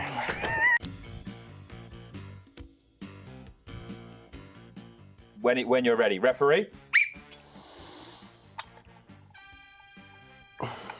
46.5. It's not that good, no? Second highest today. Okay. Are you ready? I don't want you to hurt your hand here. Nah, fine. All right. Gotta be sensible about this. Major's coming up. Here we go. Oh! Wait, what's 45.3. What's close? Very close. Very I close, still gentlemen. Very close. He's going to gym every day. I knew it. I knew I'm it. not. I knew it. I knew he would say that if I win. What's we don't next? work on this, Yeah. mate.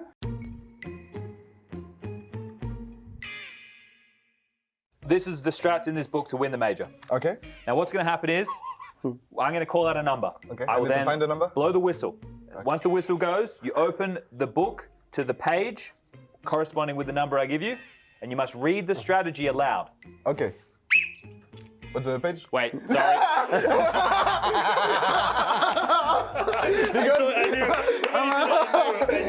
All right, here we go. Page 41.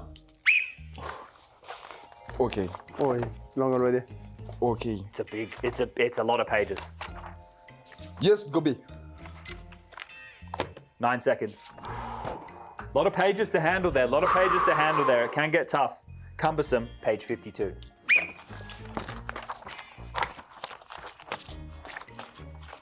He's losing time. Yeah, but you Oh, got he's got lucky. stuck on the pages. Shut! It was worse than him, I think. Yeah, I wouldn't call that strat. It probably won't work. Okay, 11 seconds. Yes. Did fumble on the pages. Yeah, he struggled But to take one. you got lucky because you went straight to 42. 42, so just... The fortunes in the pages. Okay. Okay, banana speed eating. How do you feel about just taking a bite of a banana? Now you know He's gonna I have win. a He's secret. gonna win. I have a really big secret, but I can't say it. Whoa. Speed peel technique there. Whoa! 4 seconds? Okay. Can I disqualify? Well, you don't have to compete if you don't want. I think you won already. I mean, I can try, but 4 seconds. So it's not DQ, it's no time recorded, unless, do you want to give it a go? I will try. Okay, he's going to give it a go. But... he's fumbled on that. Oh, quick on the chewing, not bad, 5.5.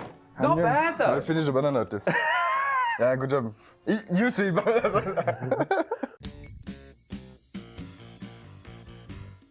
So right now, you're going to get these basketballs. You're going to get 3 shots. We want to see how good your utility is.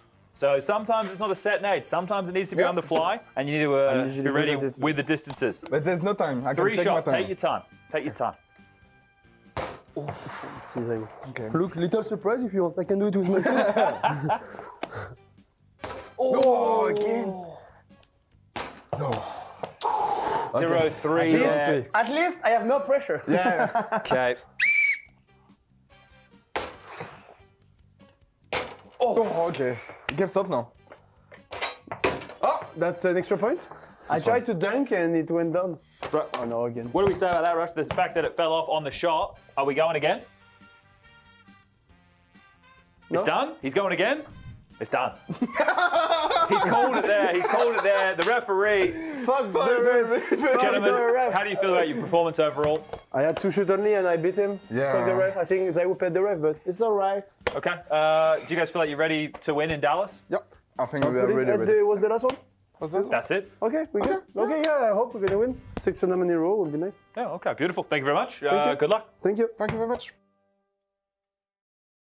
Using 6 decimal places on a mouse sensitivity console command. Now, I think there's 2 types of people that could do something like that. Someone with a special connection with Valve? Or dev themselves? I think it was definitely a high impact one. Yeah, this interrogation scene it has some impact on the culture of CS for sure. It was a really good one. Sponge, some incredible acting. Really liked that. But I think, all the players, they did good as well. And yeah, they had to interrogate me, the developer, I guess. So it was fun. How it works is you just kind of do it. Yeah, if they come to you with an idea, 99% of the times it's gonna be good. I don't think it's ever been a bad idea, which I've been approached with. They've done it for multiple years now. Like all of the results of the skits, they've been amazing. The whole community always enjoys them, and people always want to see more. So great to take part of it. Yeah, you get to create some funny memories, some good memories. Because stuff happens in the game, like CS2 release date or whatever, or what they did with the interrogation, and it kind of puts it in the archives that okay, it actually had some sort of impact. People made fun of it. People made sort of a culture around it, and I think that's the part of skits that really it does create some history with CS as well. You've played the beta, I presume? Of course. Who hasn't? Many have been denied access, my son. May the Lord save their souls. Yeah, watching the Cologne skit, obviously the church vibe, confessing, typical Cologne. When you're doing the skit, you're doing it all by yourself. The person who you're having a conversation with is not actually with you. Like you're doing it at different times, and the end result, they just edit it together, so it seems like you're in the same place, but in reality you're not. So I guess that's the tough part. Yeah, props to ESL. They did a really good job in just setting it up, and I think the script they have is always fantastic. I think that helps really well. They have really good scripts. They produce it way before, and I think that's probably the biggest part that actually helps create a good skit. Hold on, Rob's at the back. Yeah, you're the lurker, right? That's kind of how it would go down. Yeah, but there's lurkers and then there's lurkers. It makes the most sense if he's at the back. I was in the room with Talent here for sure. I think I was with them. I can't remember 100%. In this specific one, it was more like a round table, and they just switched the players around. We were having a conversation, I guess, in the skit, like it looked like in the end result.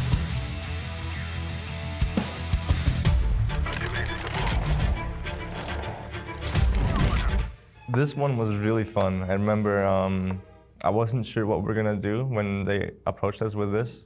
Maybe this is one of the first times like we did a skit where like we're in the actual booth where we play, and I hadn't done that before. So it was really interesting what the result was gonna be like. But as we heard what the idea was and what the script was, I think we already knew that how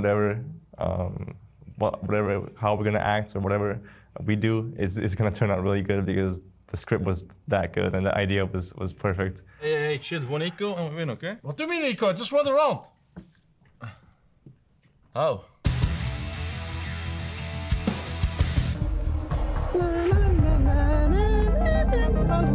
Bro think he's Professor X. What the fuck? I think all the jokes, they're very fitting. I mean, obviously Apex, they're just like clowning around with our coach Remy. I think it's the perfect encapsulation how the team environment really is. You know, Apex is really that kind of guy who can be a clown. He can be serious, a tough guy. Like he can be anything. And then everyone else, I think we're just a good group of people who really want to win. But I think we have a nice relationship. At least Sai was locked in.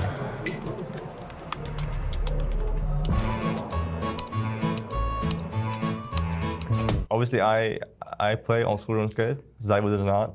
Just a fun fact, so people understand the perspective. So when I heard that they're gonna put or act like Zai was playing OSRS as the match going, I found it really funny. And that, I mean, as an OSRS player, that was close to me as well. So I tried my best to make sure I was acting well, and people who pay attention, I think they would really enjoy that one. And that's what I enjoyed. I really enjoyed the small details and like paying attention to that, like doing the acting for all the small bits. And I think everyone really paid attention to that as well. And that's why it turned out so good, and that's why I really enjoyed it. I think it's like every second of it, I think there's something happening in the skit that's either funny or like there's like some idea behind it, and yeah. The Intel Extreme Masters Atlanta 2026 is brought to you by ESL in partnership with Intel, Acer Predator, DHL, and Zoe.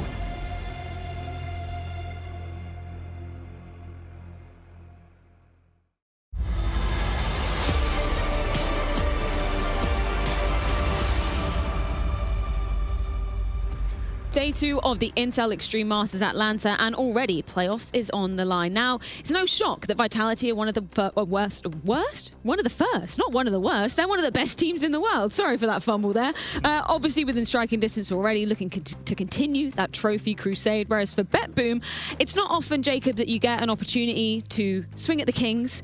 And this one's going to be hard, right? Because it's not often that Vitality lose to a team below their level. No, not at all. As you said, Vitality coming into this tournament as the clear-cut favorite. BetBoom in this instance, you know, a team that I don't think a lot of people have on their radar right now to be that interesting. I think the win yesterday was something that piqued my interest, and I'm curious to see how they're going to fare against a team like Vitality. As you kind of described it here as well, you know, truly a game where they have nothing to lose, regardless of how it's going to turn out, Yumi, regardless of how BetBoom is going to conduct himself, stealing a map of Vitality, making a map competitive. That in itself would be a surprise to me even, and a big win for them. Yeah, no, I think the good news for BetBoom is that they didn't get caught off guard. You know, I think coming into this tournament, I looked at some of the bait games. They don't throw a lot of flashes on their execs. They actually use a lot of their utility in like the opening 30 seconds, but they've clearly been putting some time in and actually shifted their game plan, and BetBoom didn't fall foul to that. You know, some minor difficulties, but they closed them out and actually adapted their game pretty well. Let's begin the conversation by talking about the aforementioned Vitality, because time and time again, we're always talking about the accolades, a number of trophies they have in their cabinet, but something that makes things really exciting, in my opinion, about Vitality is, yeah, sure, the trophies going along with it, but the amount of records that they seem to continue to keep on breaking. I mean, the most recent one was back at IEM Rio, it was they had the most consecutive top 4 playoffs appearances, which started back in Katowice 2025. That's mental. And then there's other stuff that's going along with that as well. Obviously, we had the longest LAN win streak in terms of those best of 3s and best of 5s, only really fumbling to Legacy back at Austin as well. That would have been a nice one to keep a little longer. Exactly, yeah, get him out, get rid of him. But just in terms of, well, I think it was with you, Jacob, back at Austin, we were talking about what defines an era. And it's not only trophies, it's not only longevity, it's meta changing as well. And I feel like Vitality, maybe that's the one thing that we want to be looking at and going, okay, that's kind of your next challenge. Yeah, and maybe that's the one thing they can't really chase, you know, because if they were to change the meta of how they play Counter-Strike, they'd have to change something they're doing right now, and that would be pretty stupid considering what's going on right now for and how successful they are. So I agree with you. There's different ways you can, I guess, assess and evaluate what is an era and what is a good team. You know, there's also teams who's created a different meta within Counter-Strike, but haven't had as much success as Vitality.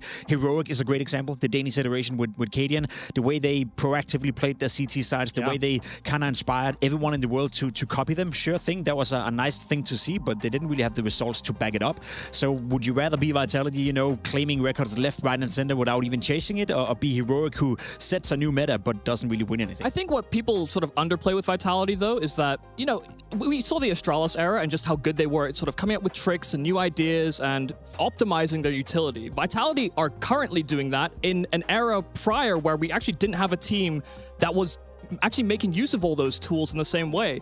So Vitality are hyper reactive. They have all of the set pieces. They do their homework, and they also have some of the best players in the world and can win rounds in a chaotic fashion as well. They're maybe not changing the meta, but they've redefined what winning Counter-Strike looks in the modern day. Well, that's the cool thing about that, you know, because there was this statistic popping up with Apex and how much damage he does with the grenades in the world of Counter-Strike right now, and he is far superior towards everyone else. Like, it's not even close. He is by far the player in the world that does the most damage with grenades, and that doesn't come by accident. That's something he's been focusing on. That's something he's been honing in on, and, you know, that goes without saying that when you have a guy like Saivu, who's obviously the best player in the world in his specific role, you have a FaZe who came into this year and started to play like a top 3 rifler, maybe, you know, at least in the conversation. Rob's the best in his... Like, now Apex all of a sudden is also the best in the world at an aspect. Can you believe that, Jacob, as a man who played against him? Can you believe that? Honestly, no, you know, because back when I was playing against Apex, he wouldn't want to buy nades. He wouldn't want to have a nade in his hand. You've called him a certain way with his brain back in the day. Maybe you don't need to repeat that right now, but look at him now. He was a potato, you know. He was a potato running around and really,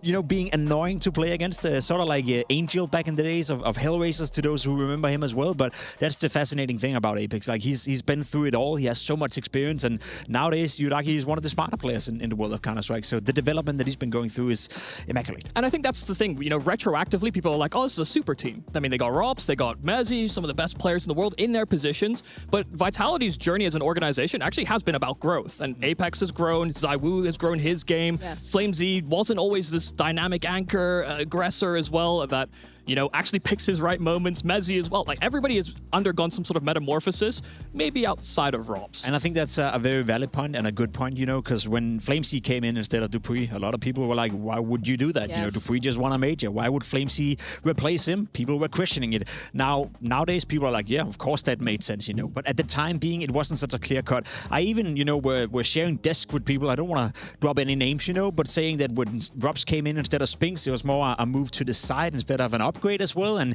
now, obviously, you'd say that was a no-brainer. But at the time being, you know, sure, you can make the case that, you know, Robs wasn't necessarily that much better than Spinks, because what he was doing in FaZe leading up to him joining Vitality wasn't the best Robs we've seen. So it all makes sense now, you know, but in retrospect, there were moments in this time where Vitality were taking gambles, and they deserve the credit for that. It's also, this era is the most documented era of any era before it. You know, there's great content coming out of some of the other teams losing, but also of Vitality in all these winning moments. And I think there's a great interview with Thorn. It's like a 3-hour reflections with Apex, and he talks a lot about his philosophy and how the game has changed, and even how the pundits, us, seem to push this idea of, oh, they're breaking all these records, but they don't want to think about the records because that actually sort of masses up some of the pressure that is applied to them. Well, we talk about, obviously, the records that they're continuing to break. Obviously, the utility usage as well is just sublime.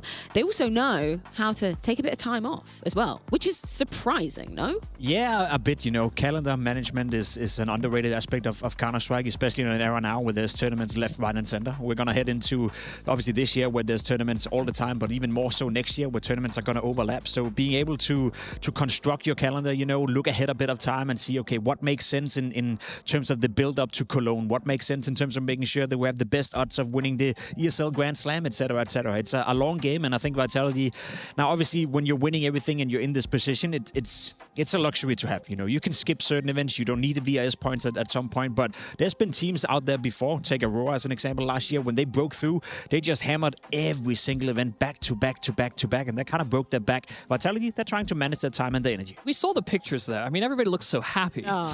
They're not practicing. They're clearly happy. That would make you happy, yeah. Every other team has to be pissed off in the circuit. Like, okay, you can't beat them when they're not practicing. They're coming to another event where they've played less, they've spent more time away, and they seem to be getting bigger and bigger smiles on their face. We're seeing photos of Mezzi with like luxury cuisine food. The tastes are getting expensive. Everything is looking good for Vitality. Every other team is, I'd say, mildly depressed. I mean, you can afford it when you win in that many events, right? You Absolutely. can afford to have expensive taste. And it's funny because we had Blaze on the desk after Navi's victory yesterday, and he was kind of saying the antithesis, right? We were asking him a little bit about the boot camp in LA. He said, 3-4 days that they actually spent on the PCs.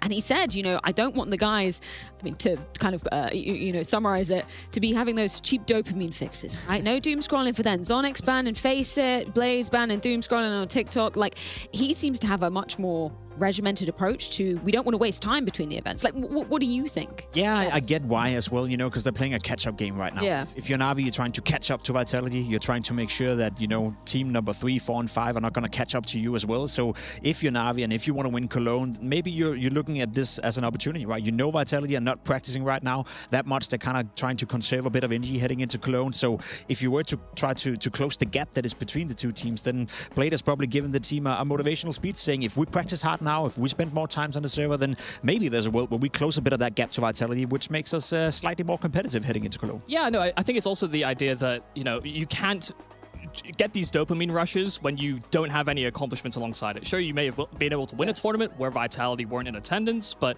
they know that they have to work harder than these guys. I mean, Vitality themselves have pushed themselves a lot, and that's probably why they're actually using tournaments to take time off as well.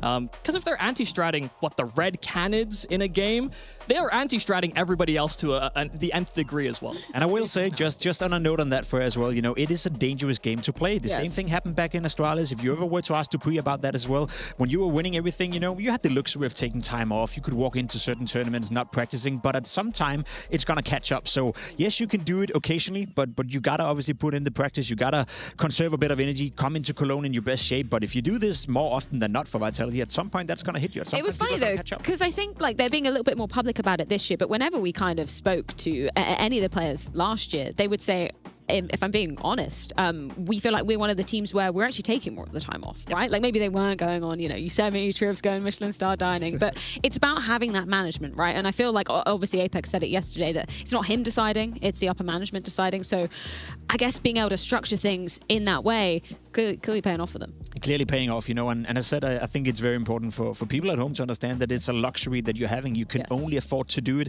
if you're already winning or if you're in a secure position in terms of the VIS and qualifying for the major on stage 3, etc., etc. So there's a lot of teams who would love to do it. There's a lot of teams who would love to structure their calendar a little bit better, conserve a bit more energy, and maybe target certain tournaments where that's where we want to peak. But there's only a few teams in the world who earn that luxury. Well, I mean, if Vitality are dopamine maxing, it does seem like Blade almost wants them to cortisol max. There is stress in this Na'Vi camp. They have encountered Vitality a few times, and players have gone missing. I think that's the unfortunate part about Na'Vi, is that they are very, very close, but they're also relying on some of these inexperienced pieces to playing against great teams, winning teams, to be able to get the same production and the same value out of those players, even if they have pop-off games. Sometimes in those critical round moments where Rops is in a clutch and wins 6 of them in a series, that clearly gets in their heads a bit. 100%. Well, speaking of Vitality, let's check in with Mezzi, courtesy of Trace. Well, Vitality joins us again in the server today. This time I'm with Mezzi, and they have in front of them BetBoom. So, Mezzi, yesterday, let's talk a little about this BC game experience you had over there. It seemed like they kept it competitive a bit on that second map. Talk to me about that series in your own words.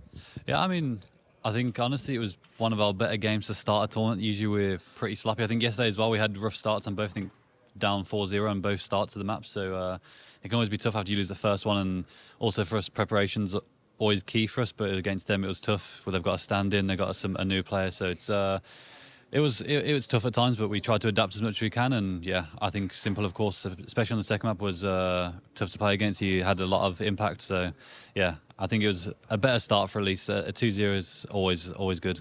This might be the most opportune time to ask you about that BC game project. Yeah, they just got eliminated a couple minutes ago, but what do you think about them? I mean, any team that Simple's in is going to be competitive. I think, of course, there's still a lot of rebuild and a lot of things they got to work on and improve on, but I think you can see, at least for Simple, he's working really hard. I think putting a lot of hours into the game. So I think for someone like him, he's going to make sure his team's at a higher level than as high as he can make them. So I think they're a team that are going to improve with time. They're trying to make new pieces work and improve. So yeah, I think there can be a strong team, especially with Simple. Let's hard pivot right here. I understand you went on like a Michelin tour. Is that true? You like to eat? Yeah, me and Apex, we like to eat. I mean, especially the Michelin restaurants. It was fun. First time for me in New York as well. So it was a nice time to just see something new around the city, and then enjoy good food is always good.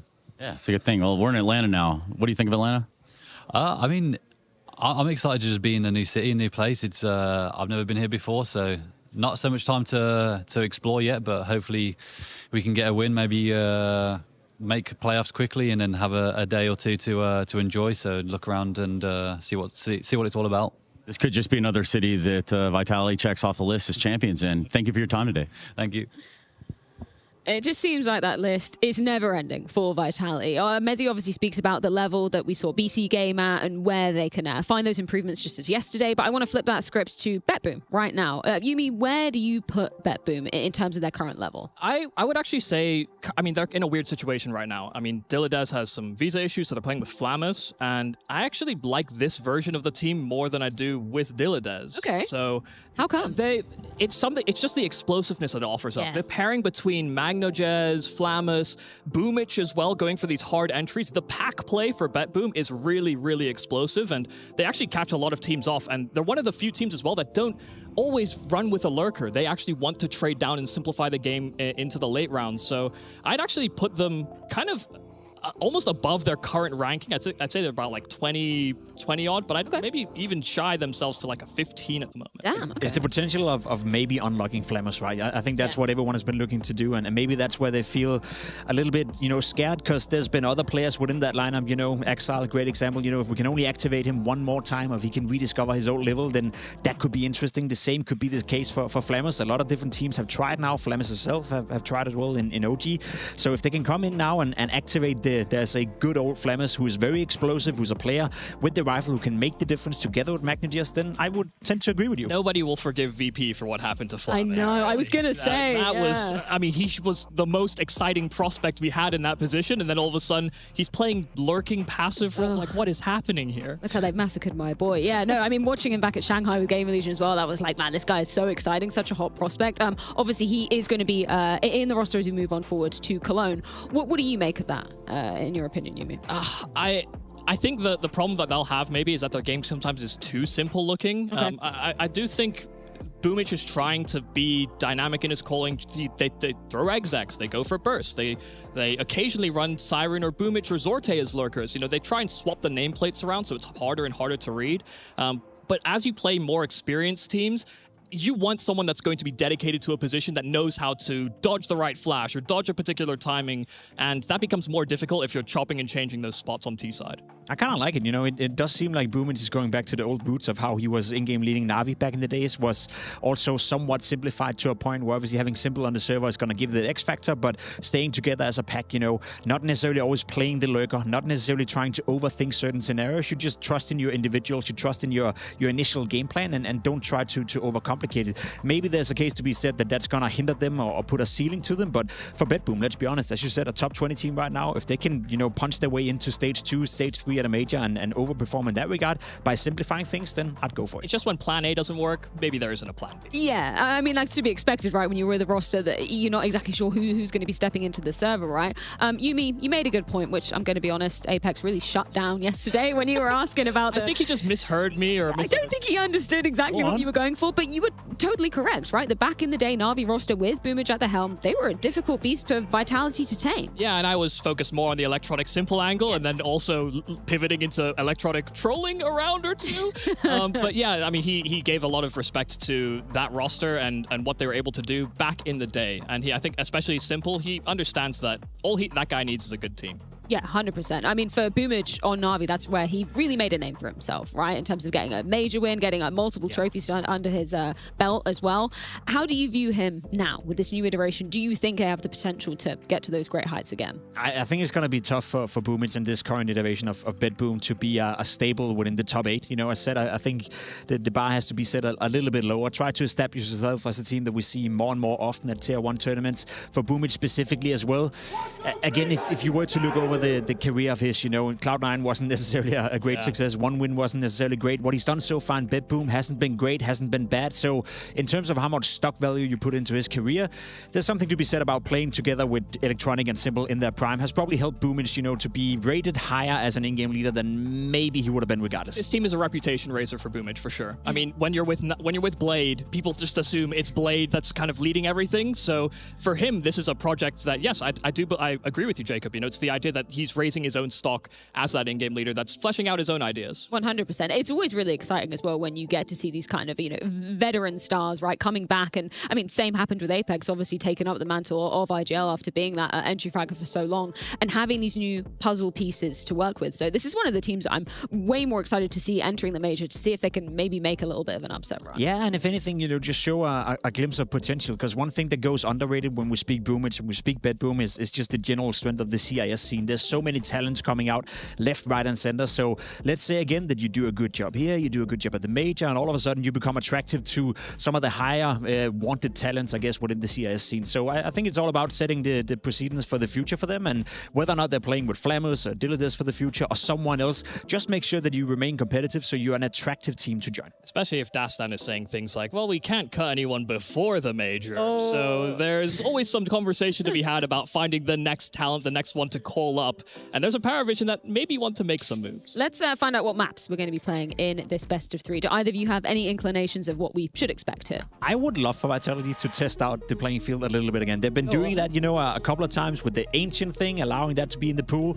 Why not give it another go right here? It's a freebie almost against a team like BetBoom. This time around, though, they're playing it safe. I think BetBoom are going to lean into an Anubis. That's what I would do if I were them. That's a map that is the least played for Vitality. That's not their permaban, and it's also one that they've had to sort of chop and change positions. I just love for Vitality to actually just swing big and go for like an Overpass or a Nuke, really, because that gives them a lot of that tactical leverage that they know that this BetBoom doesn't really have the extra layers or depth maybe to exploit. So, and it's also a map where Apex has a hell of a lot of nade damage. Yes. Overpass, as you said, picked in by Vitality. Do you even foresee an opportunity for this go to 3? Though? It's not entirely impossible. I think we've seen from Vitality a couple of times actually recently as well. Whenever they play teams where they don't necessarily respect them as much as they should, whenever they're playing against a team with a stand-in or something like that, they have been struggling. They have been losing. I say struggling, you know, in the sense of Vitality not winning, you know, 2-0 and making clear cut. They've been losing maps to teams, and they almost lost to G2 in Rio. They lost a map to Foot as well recently, so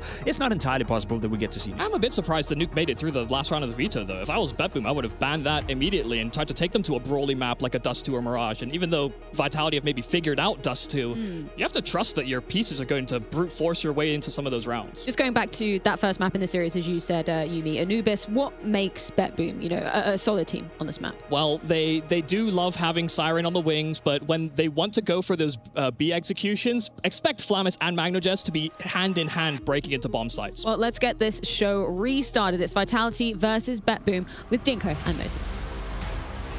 Well, we've gotten to the next level of Vitality dominance when Freya stops asking if they're going to beat Vitality and just starts asking, can they beat them on a single map in this series? Well, we see 3 maps. Is Vitality that good? That's the question we're all asking these days. And it's a very fair question. I would side with Jacob in terms of if there was a shot at seeing BetBoom win it, it would be at this tournament, right, where we've seen Vitality at the last event drop a map to foot, and we know they've been having a vacation, but I don't believe it, really. I can see it, but I just feel like Vitality should be winning this series 2-0 today. They're going to be charging straight through middle. Boomich going to be waiting in behind the camera smoke. Hearing a lot of steps as they get in towards the temple. And they're going to have to deal with 2 defenders of this B side. But the util's in, so that really limits the positions they can play and also limits the team play that's available. Apex lurking, but Magnajez stepping up and taking 2 headshots away. Yeah, coming right out of the smoke, but the bomb is still at temple. It can be recovered still. I don't know if it's realized by BetBoom quite yet that it's there. And this turns into a slow lurky round. And now you got to talk about that communication between players with a stand-in situation.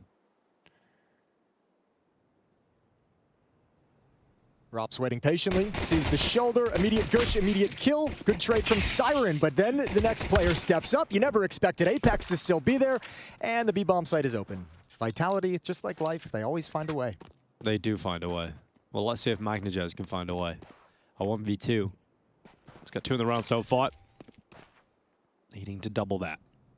Tap the bomb to see if you're going to force any kind of presence, any kind of sound cue. Apex now going to confidently place the bomb as Mezzi covers him. Yeah. We've seen Apex and Mezzi eating good recently. Let's see if they can feast on this pistol win. So Magnajez goes on top. And he's looking to step out into the open. Glock up first, Apex down and swings out towards Mezzi, who just about wins that one. A little bit of relief for Apex if that round goes in favor of Vitality at the end. Yeah, small mistake from Apex not realizing that Mezzi's tucked along the wall and isn't wide enough to prevent that kind of a peek. So I'm almost putting them together, but a great trade from Mezzi. Great trades into the bomb site and a good job from Vitality pausing with strong map control positions despite losing these 2 players. Magnajez plays that so well coming out of the smoke. Does a great job, but clutch goes against him. 1-0 for Vitality. Yeah, I mean, we've been watching for the past 2 weeks, it feels, I mean, just the one game here in Atlanta, but back in Fort Worth, it feels like Vitality has just been beating teams playing like their C game, you know, for the most part. So we can have the conversation around them not practicing, looking rough around the edges, but every team they've played against recently, it feels like, you know, even the C game can't be matched. And they won their BC game yesterday.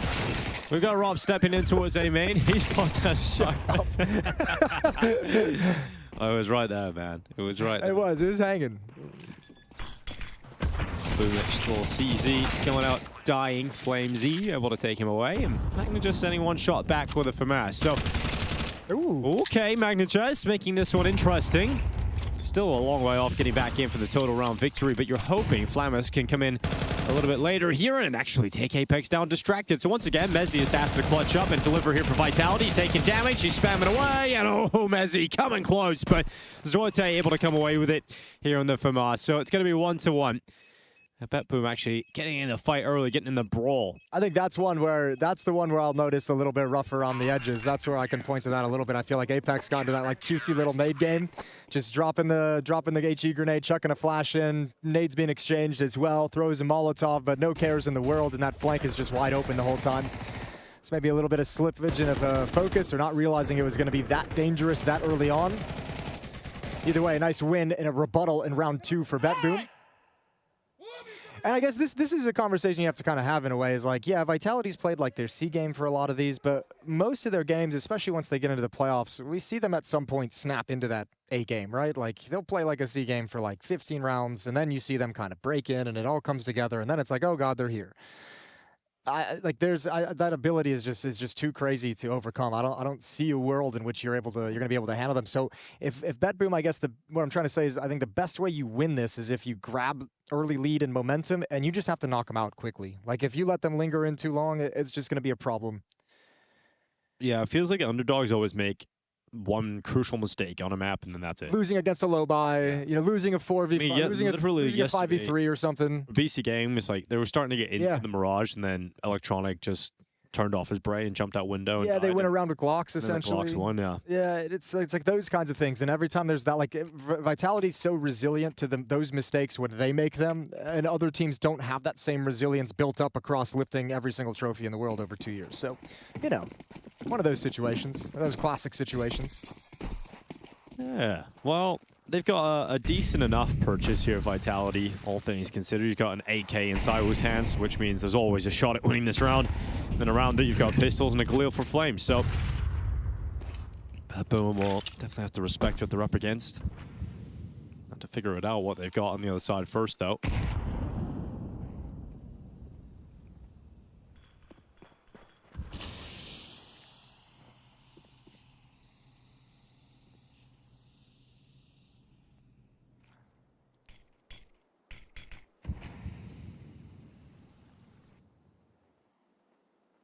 Slowly moving into position. Very quiet across the map. No aggressive openings, just utility down in the choke points. 3 players of Vitality leaning towards A main. That's Rops, Mezzi, and Zywoo. Flamesy and Apex starting to make their play over in middle, taking some space. Zywoo's AK will lead the way. There's the peek from the M4, doubled up from Siren, and Boomich gets aggressive as well with the FAMAS. Recovery now for Flamesy and Apex.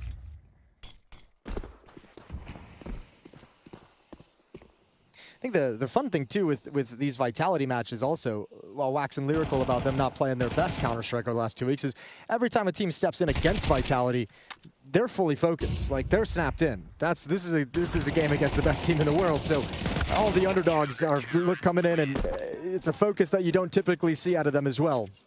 Yeah, and then you have a team like BetBoom who have just been grinding the Tier 2 circuit, looking pretty good down there as well, getting themselves into a position where they can once again come back to events of this caliber. So you get a shot at taking down Vitality would be a massive win for your VRS ranking, and obviously you've been hungry for this opportunity to play at events like this for a long time, so make the most of it. They've done a great job in the Tier 2 circuit. 2nd place at the Stake event back in April, early April. 1st at the Radio Popular Roman Imperial Cup. 3rd at the BC Game Masters. Yeah, they've been down there like taking some battles and just grinding at that level. Winning the IEM Atlanta qualifier back in February as well to make it to this event. Having to have Flammer stand in. Did like what Yumi was saying, you know, he actually likes this version of the team better with Flammer's coming in. Hope Dilladez isn't watching the English stream. Well, there's the old shutdown. BetBoom gonna go up 3-1. Making it look easy against Glocks, as it should be. So, piece of game, take note of that one. And then we'll move into round 5. Buy's gonna be coming through here for Vitality. Now the AK is coming out. No Zywoo AWP yet. Not quite yet. Not really required on T-side Anubis. No, you don't have to. We'll see if he eventually picks it up. Obviously, money going to be the biggest problem in the early stages for these first 4 or 5 rounds, especially after not being able to convert the second. 3 in a row for BetBoom after losing the pistol. Magnagez and Flamus going to be playing behind the smoke. Break it open. A little bit blind, a little bit of miscues. There's some of that disorganization with the stand-in. But no punish.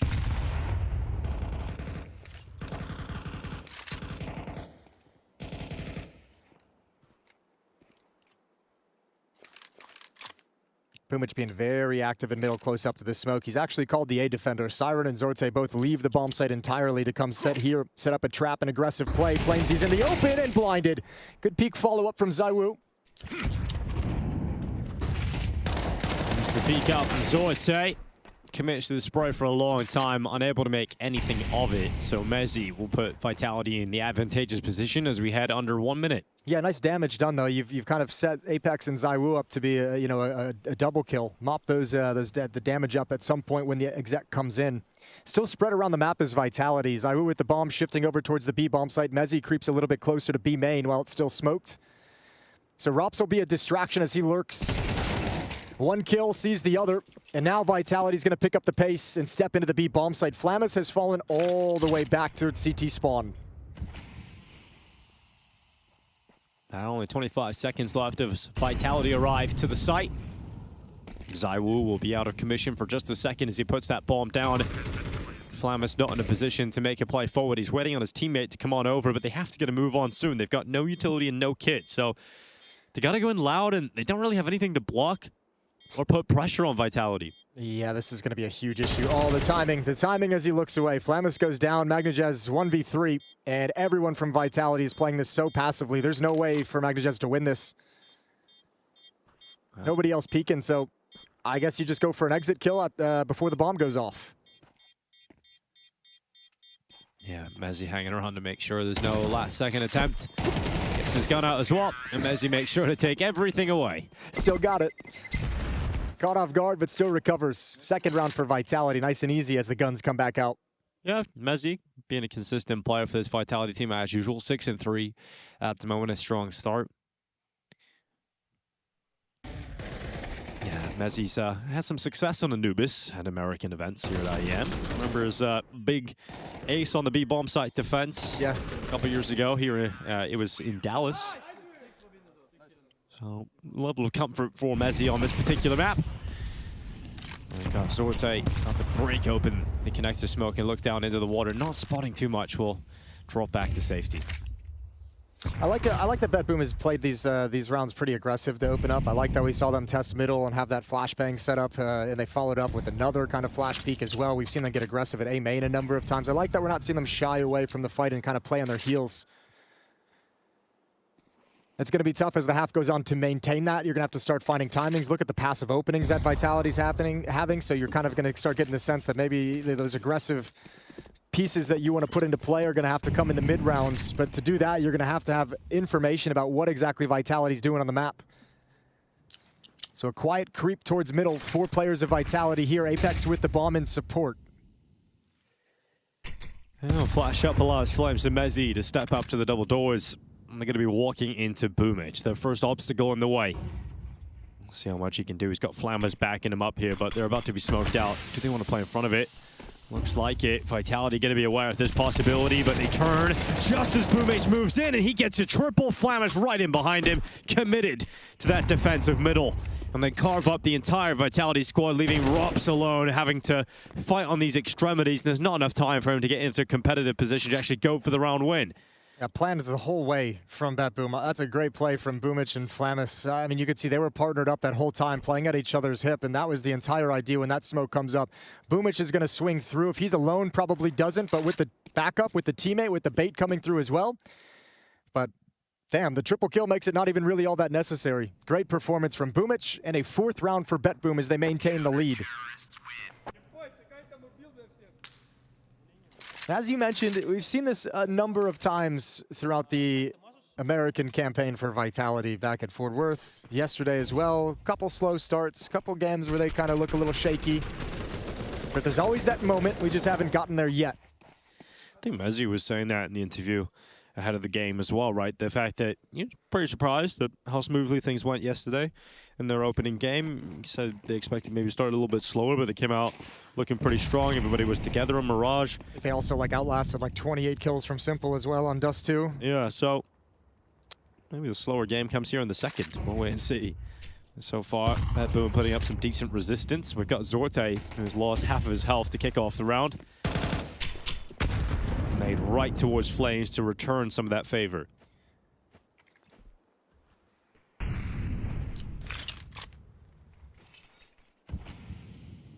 All right, a little bit of pressure being applied from the middle of the map. That smoke is going to start pulling some defenders. Zorte and Flammus back off and shift over. Zorte with that AWP.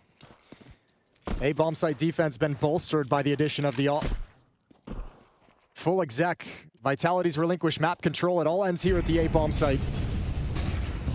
Zorte up at the ready. Here they come, straight in towards his scope. It's going to be one. Siren spraying away, getting 2 frags. And Zorte peeks out again, putting an end to Vitality before they can even think about getting into the bomb site. Oh, okay, you can start to see some smiles creeping into the face of BetBoom. They're coming to that realization of we can handle this. Now all of a sudden up 5-2, a 3-round lead, feeling much more confident in their ability to battle up against Vitality. Yeah, stopping Vitality from getting these bomb plants as well, right? So it's not like they're going to be able to get a good buyout in this round. So 6-2, the very likely outcome. Not just that, but I think the success of some of the plays is going to start making them feel like they're a step ahead of Vitality and reading them, right? Like the double swing through the mid-smoke that we saw where Boomich gets the triple kill. The pushes that we've seen in towards A main, I think 2 of them have been successful. One of them went the other direction. Now you have this one where you read what's coming and you shift Zorte over at the perfect moment to be at the right bomb site. Not only are you winning individually, but you're starting to feel, if you're BetBoom, like you're winning in the tactical sense of the game, in the team side of the game.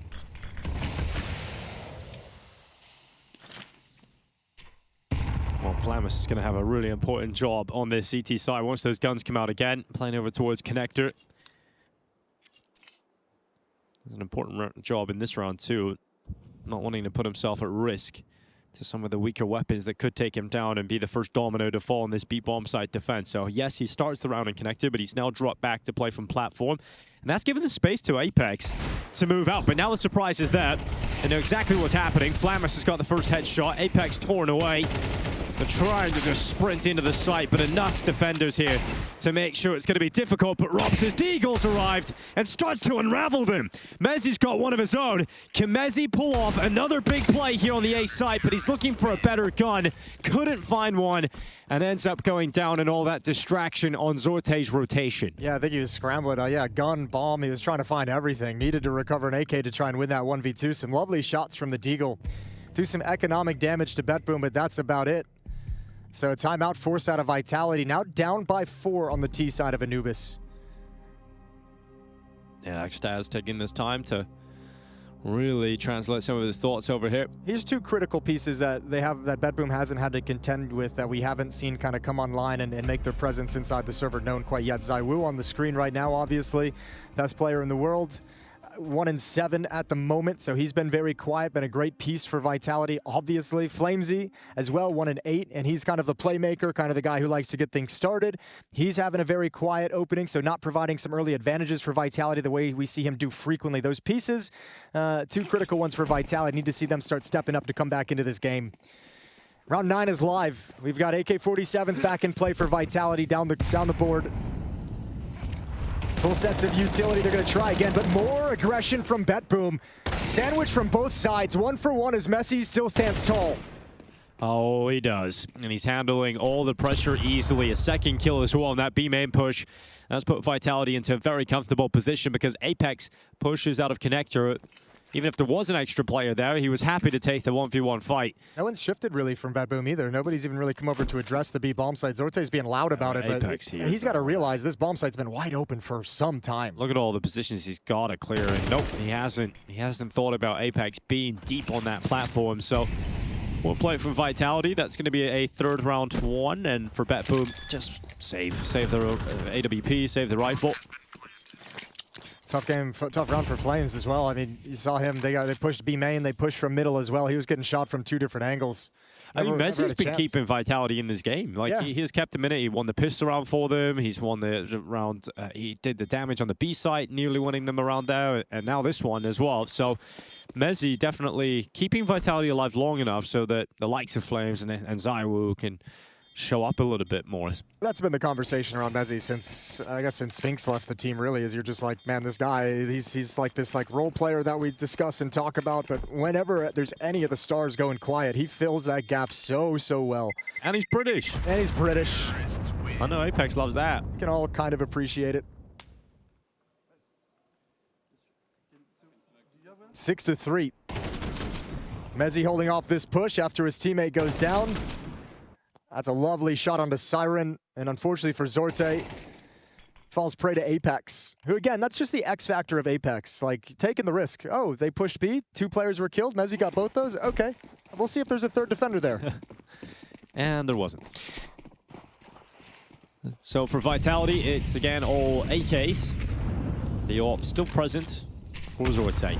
He'll break up in the con smoke, go down for a peek, but ZywOo wins it this time. Answering the kill feed against the AWPer on the other side. And now Apex is trying to move up through the smoke, slipping in. ZywOo's handled the push of Boomich, and there we go. ZywOo has had a round finally. Apex playing on the fade of the smoke. Magnajez ready for that. Switching out to the AK. Spamming through, attempting to connect onto ZywOo. 2 defenders have stepped over into the B bomb site. Flamus still here. Up in the bomb site as well. Even Siren rotating over to have a 3rd player. I'm going to take a big risk and shot down by Flames. 2nd kill for him. The opening from ZywOo in this round is just the 2nd opening kill that Vitality has had in this half so far, but they're taking advantage of it. Yeah, well, Magnajez is trying to hunt down ZywOo. Pretty close for that AWP to connecting on towards him. But it's Rops who has moved through A. So he'll start to clear out towards Heaven and Storage and realize no one's home, so that bomb will safely make its way into the A bomb site for the finish of the round. You can see how cautious Vitality's being, though, with all the aggression that BetBoom has thrown at them throughout the half, especially to open things up. They're just making sure nobody's hiding, lurking in some kind of a weird corner. Take the long route all the way through Rugs over to the A bomb site. Rops keeps pushing towards CT spawn to secure even more safety. This will be a 4th round for Vitality as Magnajez and Siren don't even budge. And money's fine for BetBoom. I mean, that stretch of rounds they had was so surprisingly clean. They've got plenty of cash built up with the amount of weapons they've been able to save, even in losses.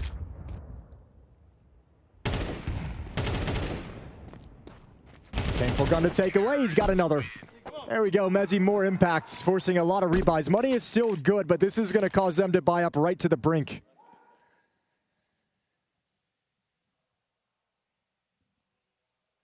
So here's that comeback. Here's that slow start from Vitality. If they win this one and shatter the economy, that feels like the moment where you really grab control. Yeah, you get a tight but you can start to feel the T side starting to warm up and starting to come in, starting to look seamless, flawless the way they're moving around the map. Great work from BetBoom so far to get 6 rounds on CT side. A real chance to squeeze out another one here. They've got a double op setup being brought to the table. Zorte going towards A main, hoping he can catch out Rops. He uses a smoke just to maintain his life. Boomich is going to try and support with some utility as well. Break open that smoke, give a clear line of vision to Zorte, but Rops has dodged it. Yeah, he knows what's coming. He knows the sequence of utility, just steps away. One aggressive player in A main, that Siren, been flashed and activated. Is he going to play the smoke fade? Risky. Okay, and he gets away. Just about gets away. But now the pressure might start coming towards the B site, where we mentioned Flamis is going to have a really important role over towards Connector. You're going to start putting pressure on him. Well, he's just called out 2 outside of B main. He saw the one player take some shots. He saw a nade come out after the fact. That's going to pull Magnajez back on the defense. Smoke is going to make him nervous. He's got to tuck back in, maintaining his life with 11 HP, but he's got to back off. Maintaining his life is somewhat impressive there. He's dealing with pressure from B main, worried about dealing with pressure inside a Connector. Well, Boomich and Zorte are trying to gain back some of the ground lost at this bomb site, taking middle. Magnajez peeking out, so it's Mezzi, who's had a lot of impact for Vitality, who's caught. They've stopped him at least in his tracks, but on to the rest of Vitality to see if they can swoop into this B site. Zywu slipped out. Bomb is going to be planted. Boomich on the flank, now being spotted and held back. So it's all about Zorte, who is now coming to join him. He stopped Robs from delivering any impact in the round. Apex has gone down, all flames, and that's a very good retake from BetBoom. They don't lose a single player in this round, so up to 7 on the CT side. Yeah, they didn't really give any fights to the B exec, right? And it can be very difficult as a T side stepping into the B bomb site and getting planted if you haven't eliminated any of those players. Look at, I mean, where they've all died on the mini map is like in the front of the bomb site. No one able to take over any of the platform. No one able to push up towards Temple whatsoever. Most of the engagements from BetBoom came on the flank initially and then forces the hand of the players still inside the bomb site to get aggressive in disadvantaged fights. Final round of the first half. BetBoom put a stop to the streak. They don't let Vitality gain that stranglehold. Just 2 in a row for Vitality. 3 rounds back into this last round.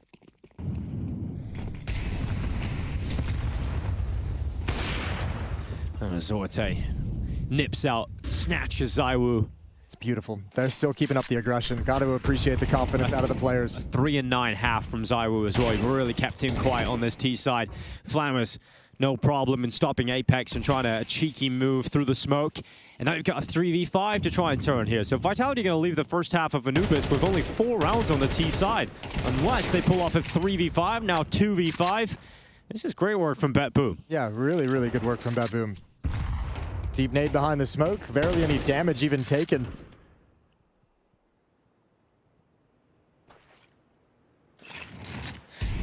They'll go through the motions. They'll do what they can here. Rops and Mezzi. You said what? It was Flamesy you said had mentioned he was surprised that things have been going so smooth? It was Mezzi in that interview. Well, this is more like it. Some struggles for Vitality. Yeah, BetBoom in the lead over the world number 1. 8-4 for BetBoom as they switch to the second half.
Hey, come on, boys, huh?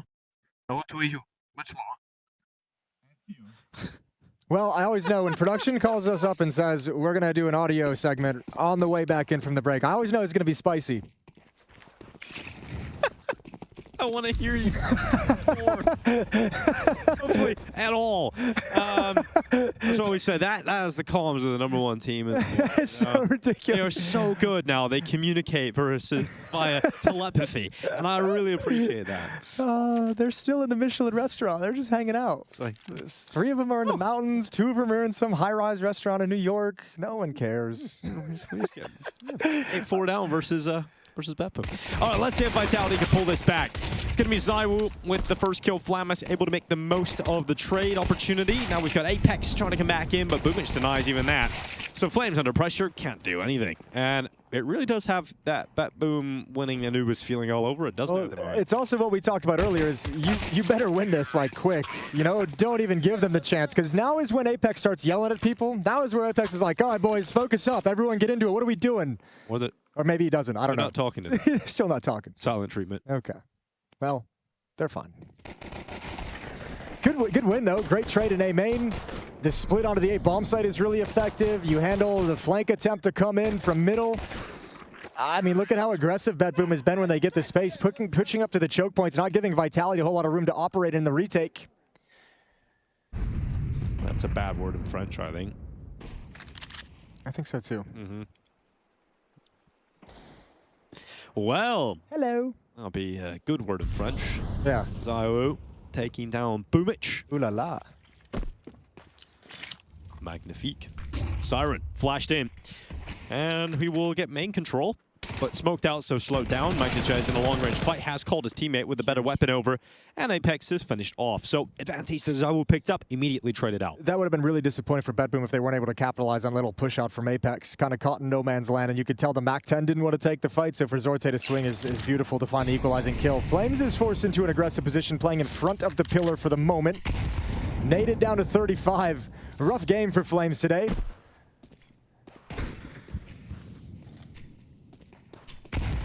Well, better for Mazzy, who does send one shot back, at least keeping Vitality ahead in this situation. But they're coming at the A site here, BetBoom, and Rops is all alone. They need to clear this, though.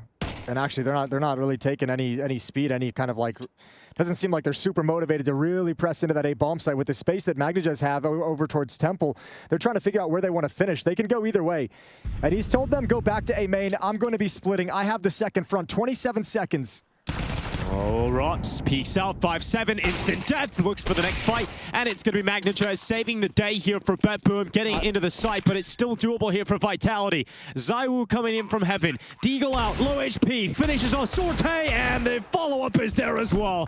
ZywOo takes his time, takes the kill, and there's the low buy round. Now, we mentioned that throughout the first half, that Vitality win one of these at some point during the map, and we see a lot of the underdog teams really collapse from that point onwards. Yeah. It's yet to be seen whether that's going to happen to BetBoom, but we're going to find out. Well, that shot from ZywOo, this one from Mezzi really knocked them off kilter. Those 2 quick kills, I think, really kind of made that a tough experience for BetBoom. You could see 27 seconds on the clock. You have that Magnajez flank coming in towards A main from middle, and the player in A main kind of aggresses on his own, does to Rops, but it's like you got a player coming from middle. You have time to be patient here. He's going to clear that position of Rops, or he's going to spot it and let you know he's there.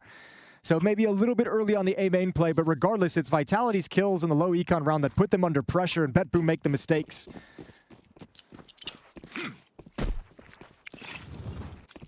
So you had your first half with them. You had the pistol here in the second. Let's see if Vitality, that's the round that snaps them into place, escalates their game. Zorte, another beautiful kill onto Apex to open up the round. And a 5-on-4 for the T side.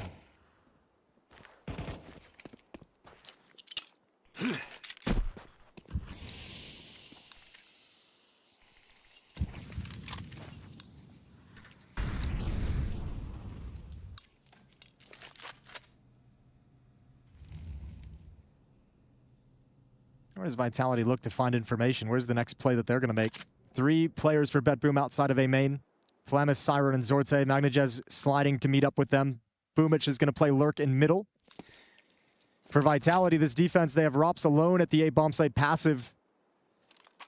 I think the strength of it is going to be Mezzi and Flames pushing through canals to go for a fast flank. Yeah, and that smoke from Rob should buy some time for that to happen if BetBoom respect the smoke. Now that's a big if, because they're just going to go right through it. Flashes go up. Here they come, straight in towards the A site. Rops is backed off towards camera. Needs a clean kill here, and he just can't get it.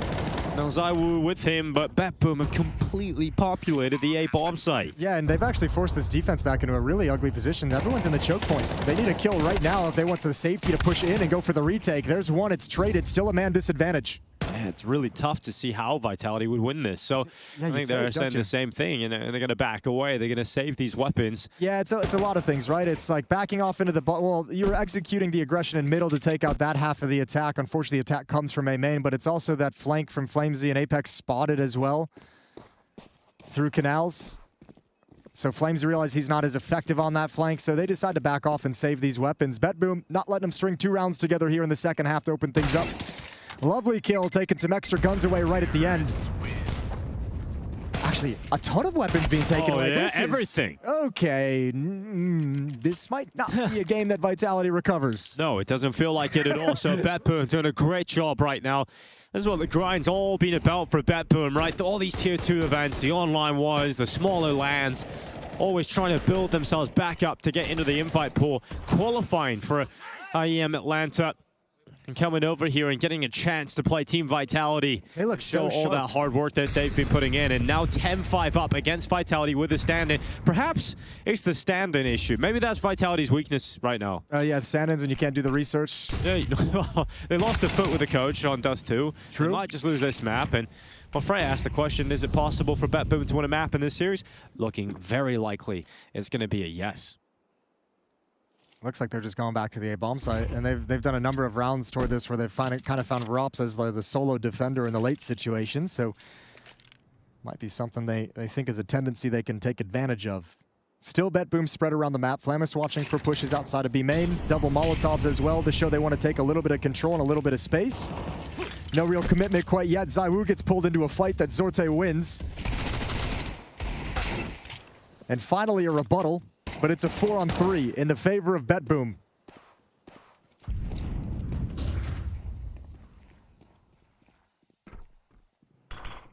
Well, they're going to smoke Flames out. They'll not really be in a position to do much about that. Apex realizing they need to close some of that space down, so throws out a defensive smoke to create some cover as they move on in. Shroud them as they try and get back into this. Flames finally erupting with some impact. He's been quiet all map long, but that double kill has reopened a small chance. Now, he does not have a kid on his back. He's got a smoke, though, and it's up against Flamus. Flames doesn't know where he is, though. Flames against Flamus. On the site, Flames looking for the defusal. He's going to start holding it now. Flamus to step up. It's the low HP of Flames. Surely he can't win this. Flamus going to spray away. An 11th round for BetBoom picked up. One step closer to actually winning this map versus Vitality. Yeah, big time clutch. Cool to see Flamesy kind of show up and have a couple of very nice kills coming back into that retake. But with red HP with 11 health inside the smoke, 10-second defuse, that was always just going to have to rely on a miracle occurrence. Great work from Siren. Again, just BetBoom shooting so hard, trading very well coming into these bomb sites.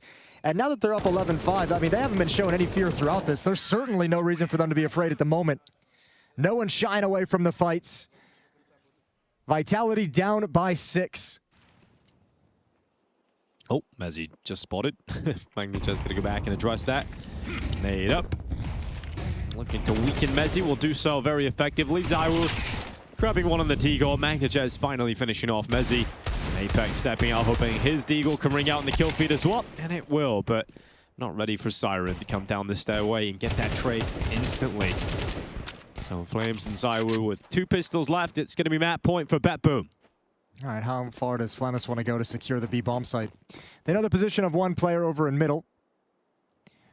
A lot of responsibility for Flamus as he steps up in towards jail at the B bomb site. Got to be worried about the walkout of Temple through the main avenue and from canals, a drop down into the water. Teammates coming over now. ZywOo playing it passively with the Deagle, looking for that one distance shot. He'll have a chance at it. There's no smoke for the cross. Ooh, nice shot indeed. That's a tax you got to pay. Will the taxes be crippling? Yes, they will. ZywOo's got another one. Boomich just turns his back, and ZywOo makes the most of it. Siren trying to win out the 1v2, and ZywOo looking for the quad kill. He's got Flames to help him out here. They don't know where Siren is, but ZywOo's got a bit of an idea. Just clearing it towards Connector. Now he knows he's there. He lands the shot. Siren low. Grenade goes in. Siren's out of there. Flames has got the kill. And straight to the deep views. It's ZywOo saving their bacon with a big round win there. That's a wild sequence of events from ZywOo. A beautiful shot on the first player. Second one just kind of loses the idea that that's still a point of danger. ZywOo steps up for another fight. He's got back turned the whole way. And now, do I dare ask the question?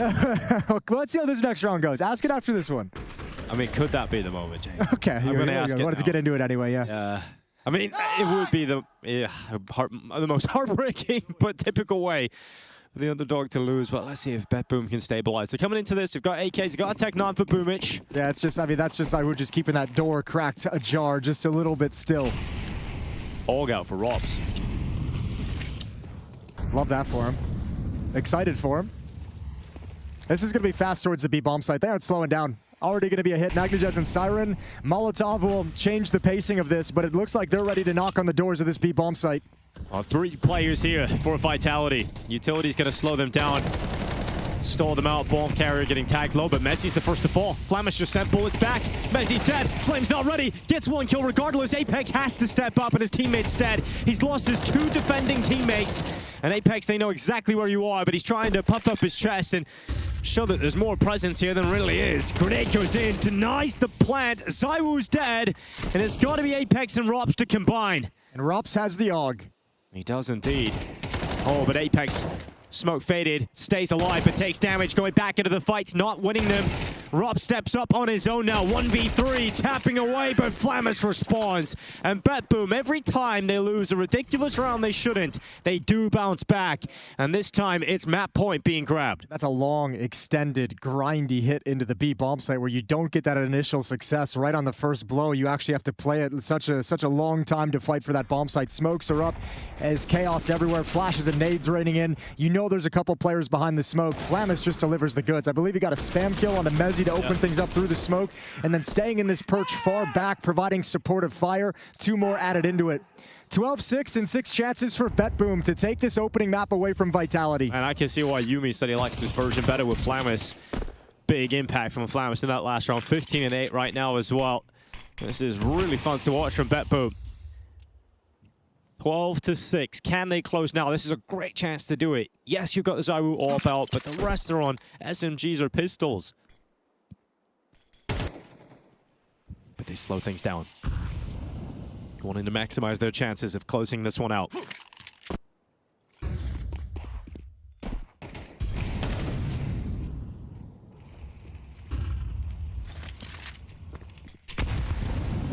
Another lovely nade. Seen him throw that a number of times, and it's chunked Flames down a few times. 50 HP for him, Apex 35. A little bit bruised on the side of Vitality. 52 seconds on the clock as Utility reigns in. Double Molotov in middle, 1 outside the A bomb site thrown in. Showing it execute, a split into that A bomb site. Apex is already on the move for the flank. Oh, Siren. That's Apex. Taken down 1 more step. And with that kill, with that progress of Apex, BetBoom is saying, you know what? Like, he's so deep on that flank that they are probably already vacated the B bomb site. So it's got to be Flames. 25 seconds. What can he do with this SMG? A single frag from Flames. ZywOo racing over, but blocked by a smoke. He goes for a shot through it, but not able to connect. The plant is in. BetBoom looking to secure a map victory versus Team Vitality here on Anubis. No more Utility. It's guns out for BetBoom. Starting to move up. Vitality need to get a move on. No kit available. BetBoom are not going to let this slip. Surely they won't, but they have. And now just Boomich, how have they done it? Again, Vitality find the way to the retake. It did not look possible. But they've come in and won a ridiculous retake out of nowhere. It should never happen like that. Frustrating for BetBoom. Yeah, I don't know. I don't have an answer for you. I have to watch the replay. Like, this is insane. They're in such good positions at this point. There's the one on the flank. Rops 1v1. That's a shot. That one is wild. Yeah, just as amazed that they let that round slip out of their control. I literally did not see a world in which BetBoom lost that round. I didn't either, but here we are. And look at the money now. Oh. Yeah, 4 MAC-10s and AK-47. You can still win this if you don't. Out of money for the next round. Vitality would just be 4 away. And it just can never feel comfortable against this team.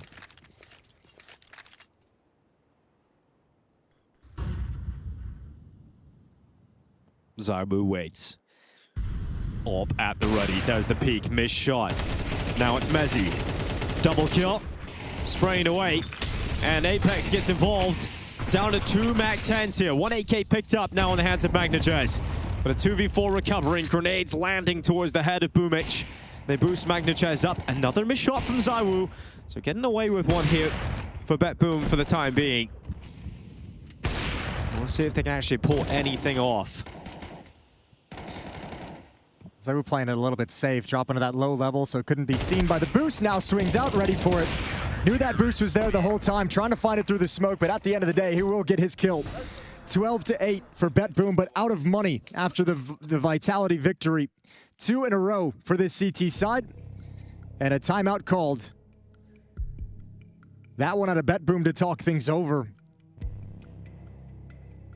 And you don't mention it, it's not going to be said verbally during this timeout, but you know every player's thinking it with how well they played to get up to this lead, to get up to 12-6, and now all of a sudden you get this one last pushback from Vitality. Haven't been able to close it out. 2 chances, losing a stunning retake with a man advantage. That little piece of doubt has already crept into the back of their minds, and desperately BetBoom is going to try and win this game before it grows even larger. Op still in the hands of ZywOo, 2 AK-47s and the AUG for Rops on the CT side.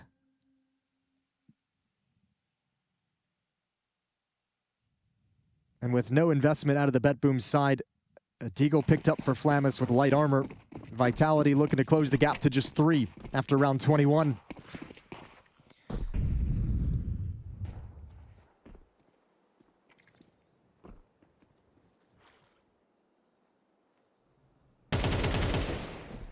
Apex confident to take some open fights for the AK against pistols. He hasn't been able to win them. He doesn't want to recommit into the same position again and get spammed down. Trying to isolate engagements with some cover of utility. Really taking a long time here and not picking anything up. Yeah, I'm kind of surprised he's still taking these fights. I mean, there's some low risk to it, but the one Deagle shot is just, you know, that risk doesn't always feel like the reward is worth it. Double nade. Ooh. Brought down to 3 HP. Yeah, just a little bit too shallow there, not making it to the stairs. And keeps a couple of players alive for BetBoom for the time being. Will Apex finally get his reward? He's really hungry for these kills, and there we go. Gets both Flamus and Zorte, both dead inside of connector. Rops is going to hold. And good reactions here with the AUG. Snaps to the head of Boomich. Leaving Magnajez and Siren to bide their time. Likely to meet their end at Apex's hand as well. You've brought this up before, kind of setting this up is, you know, you let them, we talked about like you let them linger in the game too long and then they kind of snap into shape, snap into place, and then all of a sudden you realize you just don't have what it takes to actually beat them and close it out. But this would be like another level of that. Well, I'm trying to set that up because I want to see what BetBoom's going to look like in this round. I've mentioned it a couple times. They've played this whole game, and I haven't seen any kind of like hesitation or fear. They've trusted in the aggressive game plan, the aggressive stances and 2-man plays that they've loved to run on the CT side. This kind of trade game, barreling into the bomb site, moving around the map, and then grouping up and hitting it. That's looked good as well. I want to see if some of that confidence has been shaken and lost now that you've lost a couple of low buys now against Vitality. You lose an advantage post plant that you had against Vitality. Ooh. Has something changed?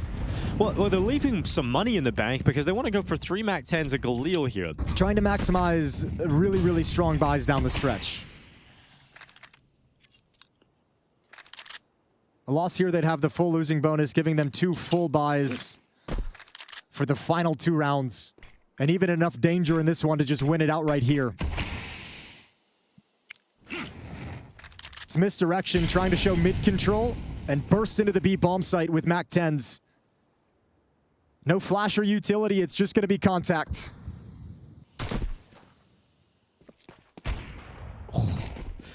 Takes the first tag. Apex, AK out, but overrun, overwhelmed. And the SMGs and Galil are into the site. But ZywOo's here, and he strikes straight to the chest. Recovers again. ZywOo with another one. Siren dead, and Boomich left on 21 HP. Steps up. ZywOo sees the shadow, but cannot claim Boomich.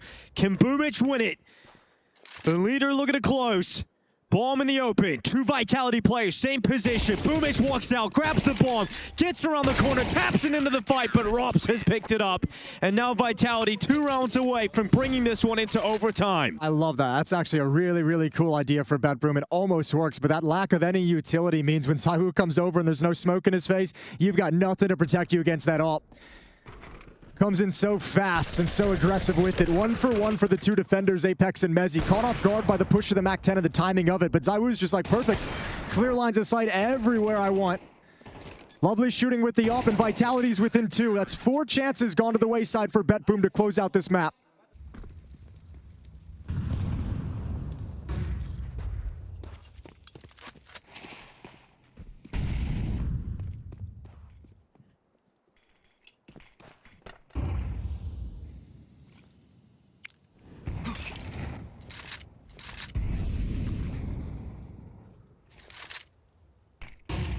Gonna set Siren up for a peek towards main. He'll toss some utility in.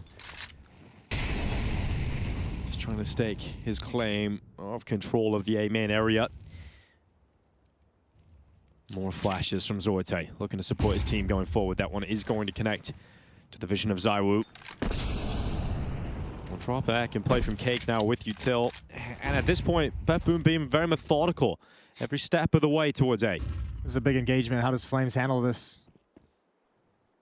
So far not taking contact, not taking the fight, and of course he catches the perfect timing. ZywOo shuts down Siren but couldn't get away, so it's Rob, side of the smoke, little gap to play with. And now Magnachest coming in with a good timing. Could he step up here for BetBoom? He's come around the back of Mezzi at just the right time. 30 seconds on the clock, bomb bailing out, but Apex. Oh, the nightmare here. Vitality have got Apex in the perfect position. Zorte gonna check in, and Apex doesn't look, so Zorte finds him at just the right time and opens up the B-bomb site.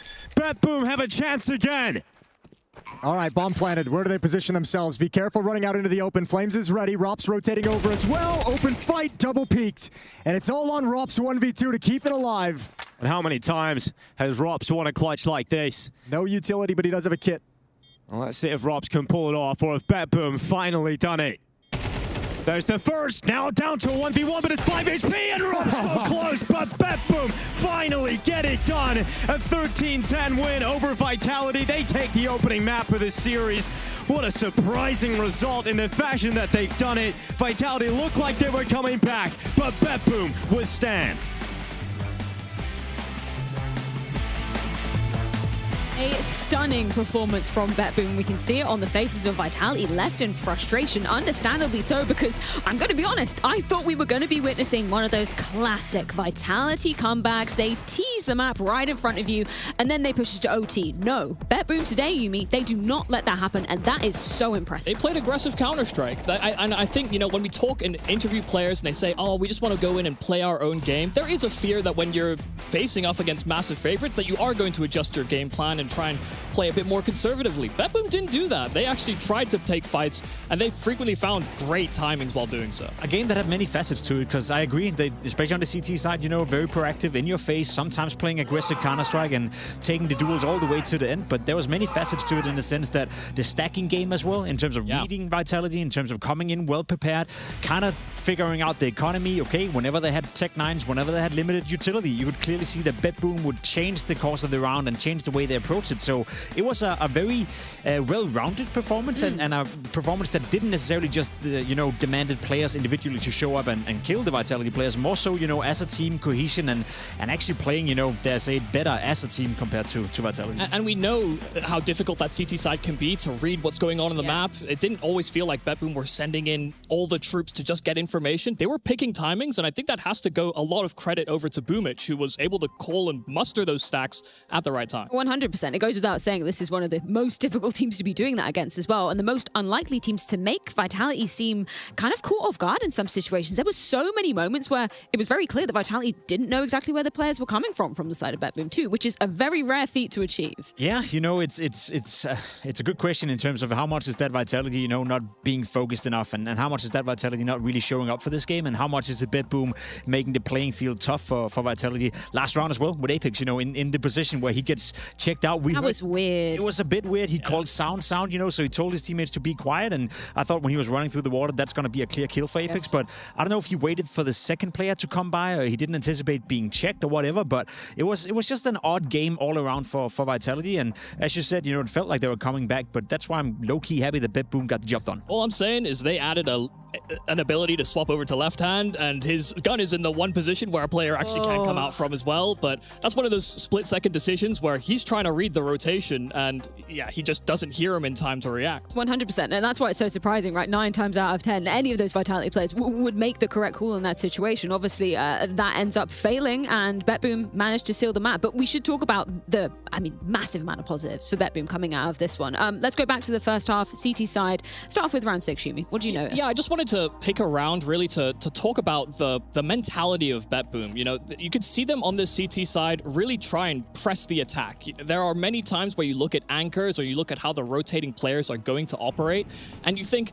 well, maybe they're going to play conservatively or for their lives. BetBoom have no information in this round at this moment, and once this smoke blooms, Boomage actually cold Flammus away from CT spawn so that they could potentially make this play in the mid-round, and then Boomage pulls off this massive 3K and Flammus cleans up. This just shuts the round down entirely for Vitality because they worked the entire map. They'd hoped that BetBoom would be on edge and play inside of bomb sites, but they find the exact right target to attack. It's a great showcase of what BetBoom did in the CT side, you know, in terms of poking a little bit, gaining information, but also atypical because they did different things pretty much every single round. Certain rounds they would be aggressive, gaining information, playing a bit more proactive, and certain rounds they would almost gamble stack to a degree where it made you feel that, oh, did they read Vitality? Had they had a read on him coming into the game, or was it just pure luck? No, and you bring up round 7. That's a perfect example of that, right? It felt like BetBoom looked into the crystal ball and made the right gamble. Potentially, and that's kind of what I want to show because I'm not quite certain myself, to be completely honest. As you can see on the radar right here, you know, a very standard setup coming in for BetBoom in the beginning. You have 3 players situated towards B, you have 2 players towards A, no one is in middle, which, you know, potentially leaves a bit of a weakness, but as you can see right here, the mid area is open. Right now, they have no information, they're not poking out anywhere, and they're basically just gamping on the fact that they're figuring it out as they go along. At this point, with 1:15 left, I think what's part of the reasoning is they know the buy right here. You have a couple of Tech 9s, you have limited utility, so they're very well aware that Vitality will have to do something simplistic in order to get into the round. And one of the most simple sides to hit when you have limited utility is going to be the A bomb side. So you can see the rotation coming in with no information. Some would call it a gamble stack, others would call it well prepared coming into it.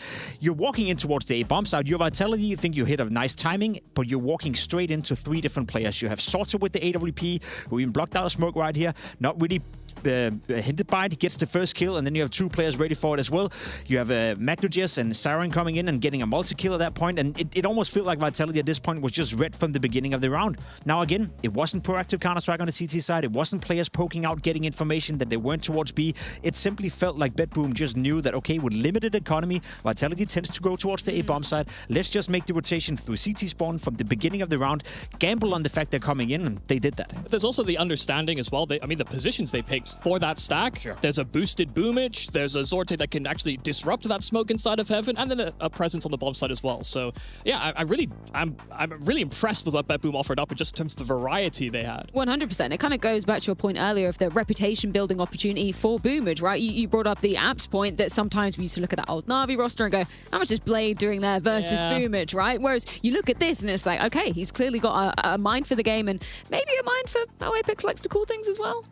Yeah, I mean, that could certainly be the case. I just think that there is also the element, we talked about it earlier, just the lack of practice. This is the map where the least amount of reps for Vitality. It's also, if they weren't going to practice the maps they do play a lot, then why the one that they play the least? Yeah. So it was the lowest hanging fruit, but it's also a map that has looked better and better over the iterations for BetBoom as well. Yeah, it might be a different story when we do come on to Overpass Vitality's pick. Before we talk about that, though, I just want to give some flowers to the individuals from BetBoom. It was a very obviously a team performance, but shout out Magnujes. I hear he's like best mates with Donk, so maybe he's learning learning from the best as well. But it's great to see these guys flourish versus what we call, you know, the superstar roster, the players that are the best in their roles. 100%, and that's one thing you can never neglect when you speak of these CIS teams and CIS players. There's so much individual skill as well. One thing is playing well CT side, you know, in terms of tactics, stacking, etc., etc. But you need players who are also able to win the duels against players of the caliber coming in for Vitality. And Nuke is a player that's been around for quite some time now. Maybe he hasn't had the full breakthrough just yet, where you're like, okay,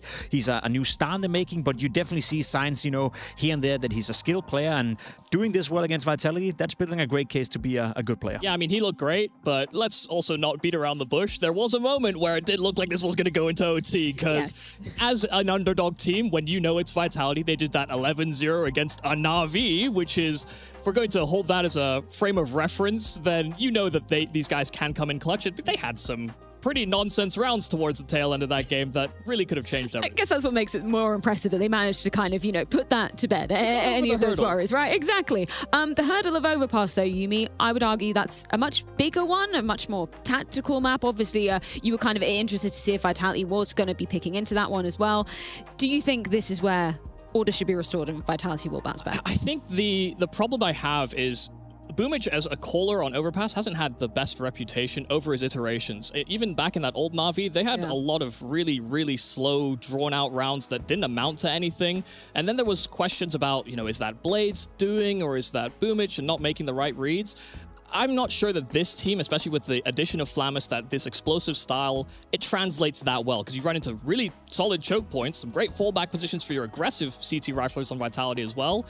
Those guys should mop up these sort of pack entries that BetBoom offer up. Low-key agree, you know, the boomage of Na'Vi on Overpass, not necessarily that impressive. The boomage of Vega Squad One when he first came out back in the days, like 2014, 2015, I don't know, you know, that was a different version. I think they have a pretty good chance coming in against Vitality, given the fact that they start on the T side. Again, we speak of this lack of practice, and as much as you want to play it down and say, yeah, it doesn't matter when you're Vitality and you're so much better than your opposition, a map like Overpass is very much coming down to the rotations, very much coming down to the communication as well. And one of the first things that goes away when you're not practicing is exactly that. We spoke to Blade yesterday saying that he do not want to go into a scenario where you're coming into a tournament without practice, because the communication takes a bit before it comes up, the rotation, the split-second decision-making as well. So if you're Vitality, you got to bank the fact that you have individuals that can make up for that. And obviously, Saivu, Flames, Erupts, you pick a player, they can do that. All I'm saying is there's a chance here. You start on the CT side, you're BetBoom. You're not necessarily playing too bad on the map of Overpass. And Flamus in particular, you know, yes, he was struggling in VP. If there was one map that he found success on, it was Overpass. So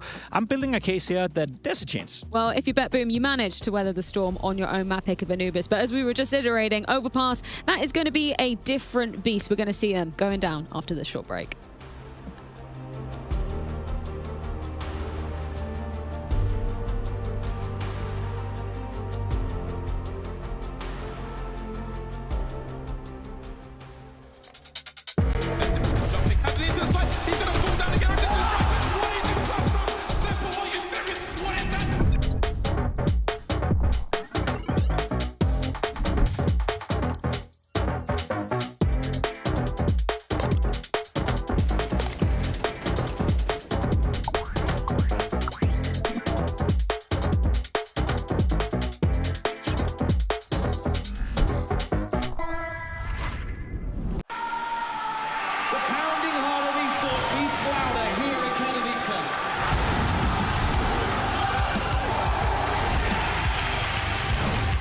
Double peek, he's getting his shot. Unbelievable!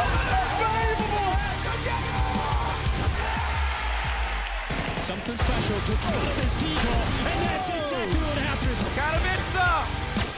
We are back!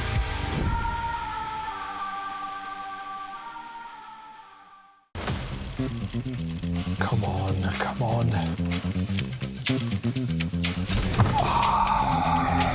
Look, Alex, I reviewed your department's financials. It's a disaster. I'm sending someone to conduct an in-person audit. Dora! Willkommen! Alex, I'm here for the company audit. I want receipts. What is that thing? She's part of the team. She Employee of the Month. Your department is operating at a massive deficit. And Miss Spears, where is she? And what exactly is OnlyFans? I bought myself dressed. I'm sorry, Alex. Head office has instructed the immediate closure of the division. What? You've got to be kidding me. These are our jobs. Our livelihood is on the line. Hey, what are you doing? One last case. Is that a case? It's Should have closed this place years ago.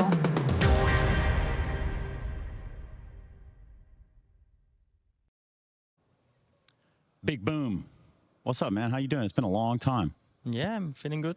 Yeah, feeling good. But we got you back in the server. Yeah, you got a little bit of BetBoom in you today. So let's talk about your project over here at BetBoom. Oh, you know, I'm really happy to be in Tier 1 tournament. So it's amazing feelings, you know, after a long break. Yeah. I mean, you guys are kind of starting from the bottom and now you're here, right? So tell me a little about the journey for you and for your team. On this tournament, you mean? For overall. Oh, yeah, it's a long team. I mean, 1 year without big lands, and right now we're at Atlanta, and soon is a major in Cologne for us. So I'm happy to be here, like I said before, and today we'll face Vitality. So it's crazy emotions to play versus Apex again. Everyone loves to play Vitality this day and age, so I'm told at least. Yesterday you played B8. How'd that go?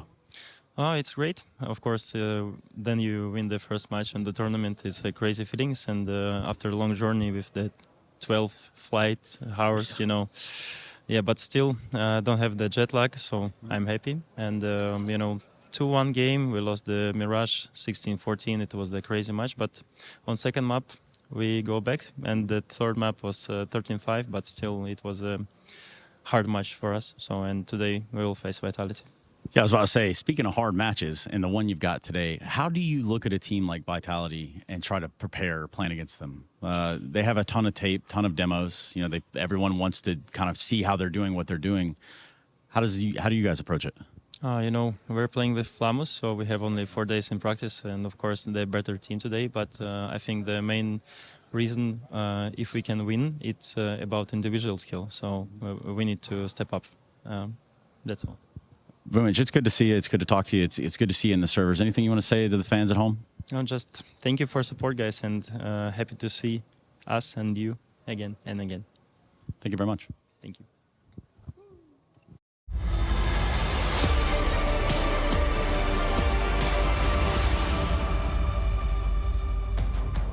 Well, Boomich, happy to be back, and I'm sure even happier after a Map 1 win versus Team Vitality. Welcome back to the Intel Extreme Masters Atlanta. We're heading into the second map. It's Vitality's map pick of Overpass.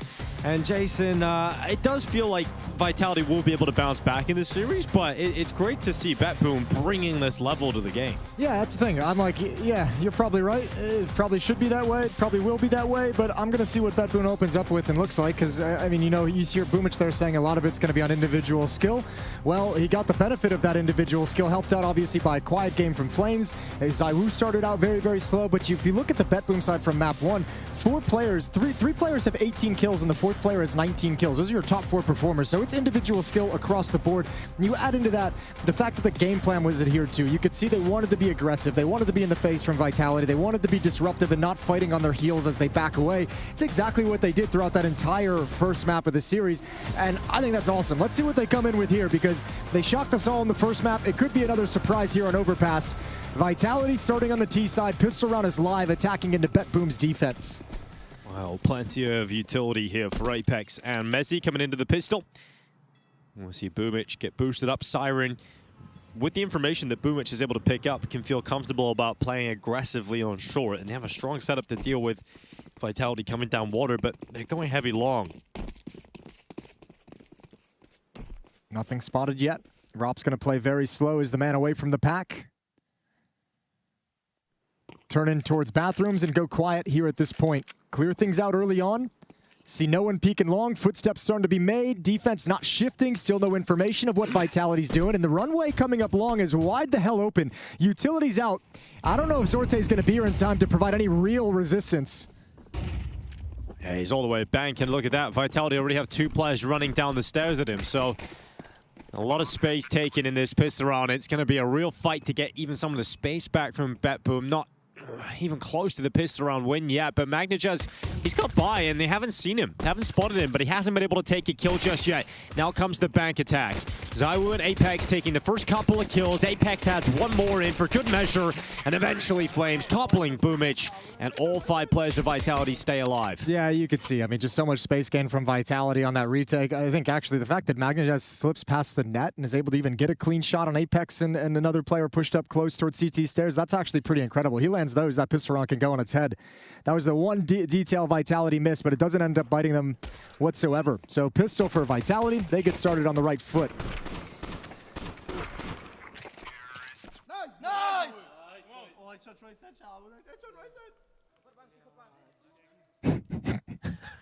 That'll get the comms flowing. That's a nice pitch to hit. Yeah, I'm sure it was a good conversation outside in the Georgia sun for Vitality to try and get back into the series, get the heads in the game. And we listened in coming into the second half of Anubis, and there was just no comms at all. So nothing to take away for them. Biggest win that this BetBoom team have had on Overpass in the last 3 months over Heroic. All right, so a real testament to the level of competition they've been playing against. Yeah, I mean, they took a 3-13 loss to G2, beat 9 13-9, Heroic 13-7, lost to Sinners and Wildcard on it. It's kind of up and down. And obviously a very strong map for Vitality. So, quite a test, quite a challenge ahead of BetBoom. Invested here in this second round, much like the pistol. 4 players stacked over towards the B bomb site. Magnajaz playing A alone.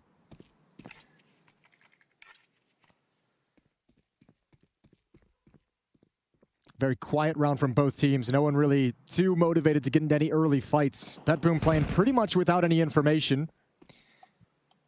So it looks like ZywOo and Flames are going to start applying some pressure towards the A bomb site. You could see on the mini-map some players starting to move, especially now that that kill comes in. It sold the play towards the A bomb site. There's only 20 seconds left on the clock. That bomb for Apex trying to move through. Siren trying to be a threat, trying to be a nuisance. He's got the 5-7 out. Can he stop the bomb? He will get a headshot onto Mezzi, but Rob's flying over the top, and ZywOo coming in at just the right time for that bomb to go down comfortably. Yeah, looking sharp. Well done from Apex, well done from Vitality. Yeah, time's running low, the map's been quiet, you haven't seen any defenders. A little bit of attention and one kill towards that A bomb site breaks up any kind of a stack they had, and the B bomb site easy to overrun from there. So 2-0.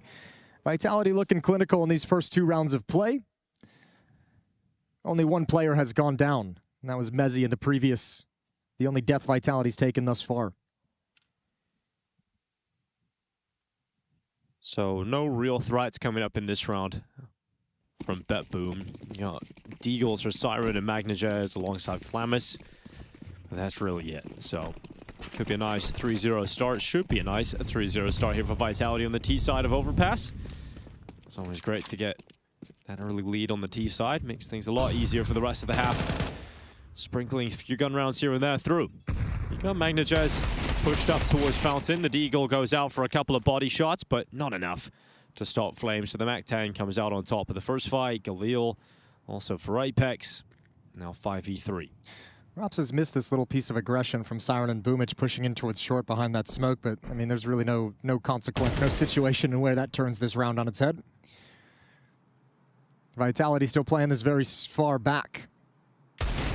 That's the one little thing too is, I mean, you kind of, we heard it from NKJ in the previous series when he went into map 2 and he kind of said our worst enemy right now is going to be ourselves and the overconfidence we might bring into this thinking this game is done.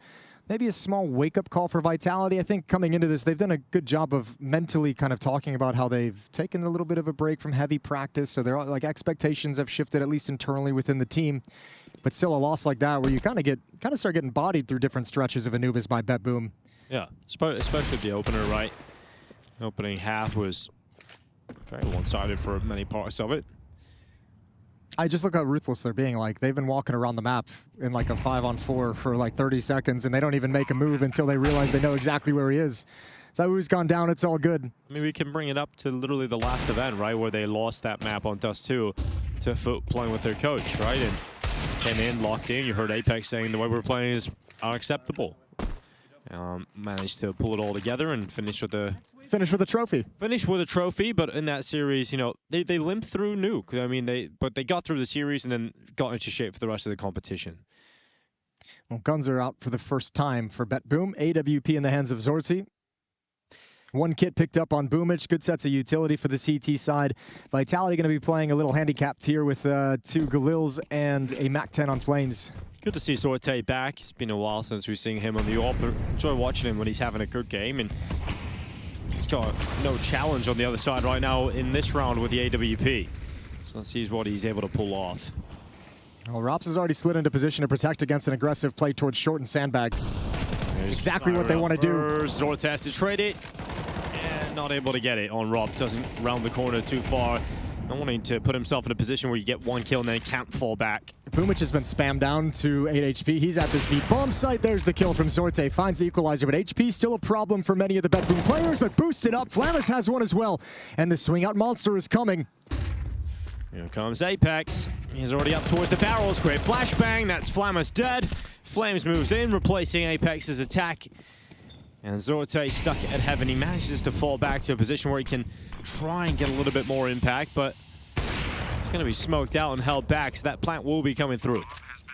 Well, the low HP player has the only kit. That's Boomich, who's also been past the AWP. So even if this retake comes in, the AWPer is going to come in way, way late to make sure he can preserve the weapon if it goes the other direction. 3 on 3, and the smoke fade is going to be the signal to begin. Oh, a good shot from Zywoo. But looks away, not anticipating the next maneuvers to come through heaven as well, but they've got the information now, and Zorte doesn't want to go for this. Not enough time, and you throw the AWP away, so he goes back up towards the A bomb site. We'll hang on to the big green gun, but that does result in a 4th round in a row here for Team Vitality. Yeah, quite a roller coaster in this one, right? Opening kill goes the way of Rops, and then a return kill from Zorte's AWP. The boost up for a second kill. He might not be able to keep it. Good shot there. Needed that one to stay alive. And the bomb goes off to take down Apex. Every member of Vitality dies. Yeah, looking a lot more locked in now. Yeah, plenty of money for the rebuy as well. Look more, let's see as this game goes on. It's going to be, I mean, I guess it just depends on which way you want to read it. More locked in, more comfortable on a map that BetBoom is less comfortable on, right? Yep. The desk brought it up before Anubis began. It's the least played map from Vitality. Not that they don't win it, just that it's the least experienced map that they've had to run through recently. Timeout from BetBoom going into round 5. Decisions to make. They have the AWP. Zorte can drop a weapon over. You could see Flamus thought about buying the M4, but they're gonna stick back, it looks like, into a half buy around this AWP. And Vitality, after everyone goes down, they replenish with AK-47s. No AWP necessary for the T side quite yet.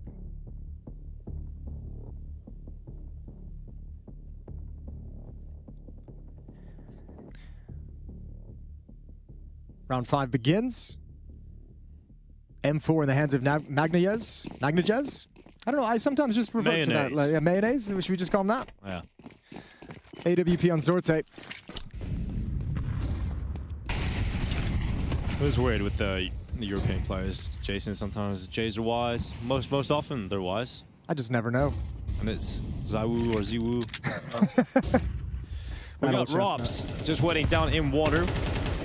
Now, he has got himself a pretty good position to start the round. His teammates could come to join him eventually, but Rops just had on a swivel saying alert in case any aggression comes his way, which there actually will be soon enough. 2 players coming in through short. Will Rops be able to handle it?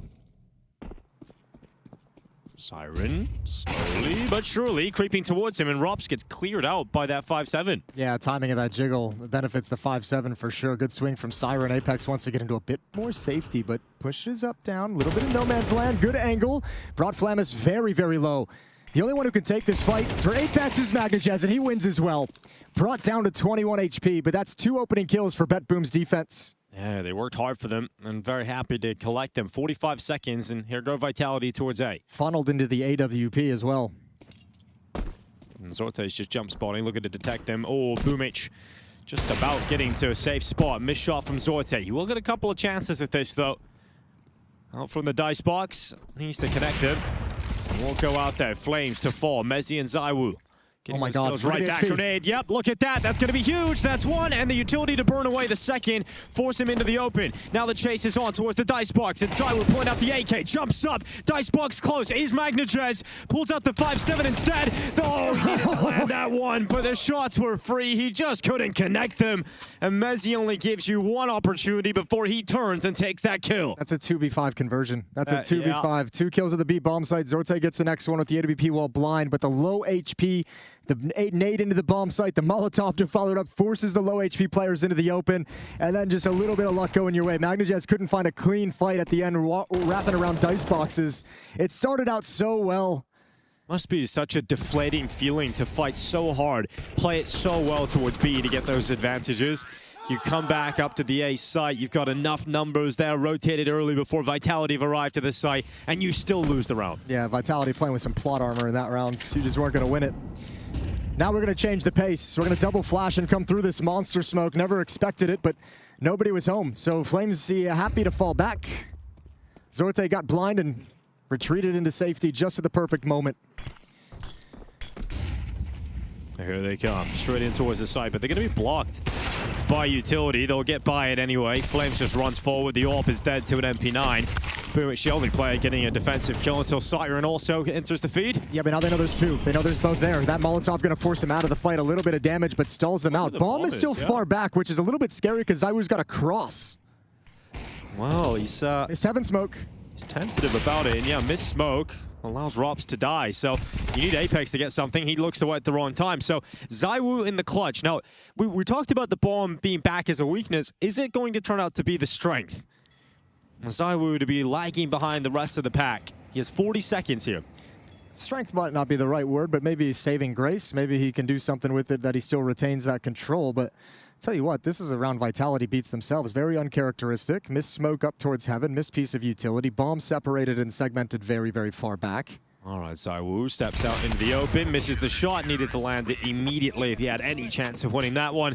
And Boomich puts him in the ground. So, I mean, there's a lot of rounds, though, that BetBoom had a shot at winning, and finally they get one breaking their way. Yeah, I mean, even it feels unlikely as well. Like, look at them coming through. The opening provided by Mezzi during this execute. Flames, he gets that beautiful shot onto the AWP. MP9 outduels the AWP. It's that missed smoke, man. If Rops has some safety and some clearance with that smoke in place and he doesn't go down, you just have so many more resources and strong positions. That'll be frustrating, but other than that, Vitality's played pretty much spotless. Lucky to be alive as MagnaJets. Missed the opportunity to pick him off. Nade in hand as he turns the corner. He's going to scurry back to the A-bomb site.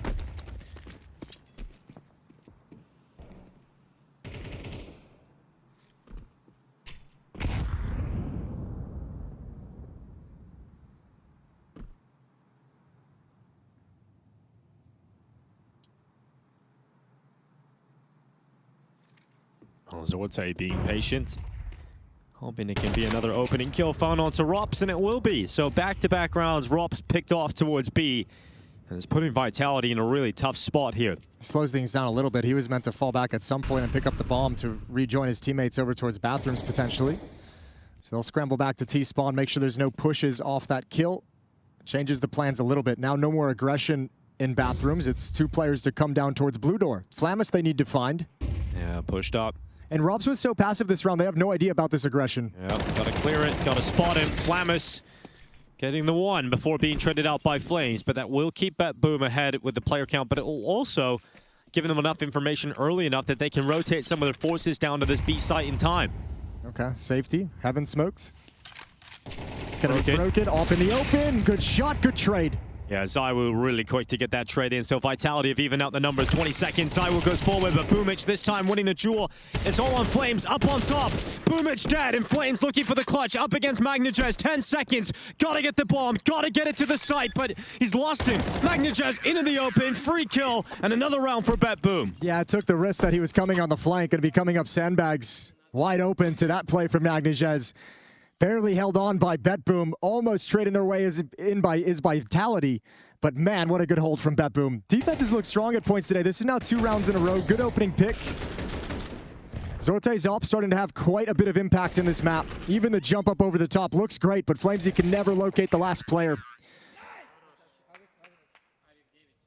And BetBoom has burned through the money that Vitality built up. AK-47 in the hands of ZywOo, upgraded pistols on a few other players. Yeah, finally, BetBoom have got the reward of wearing that money down here for Team Vitality. Got to take this chance now to go up to a third.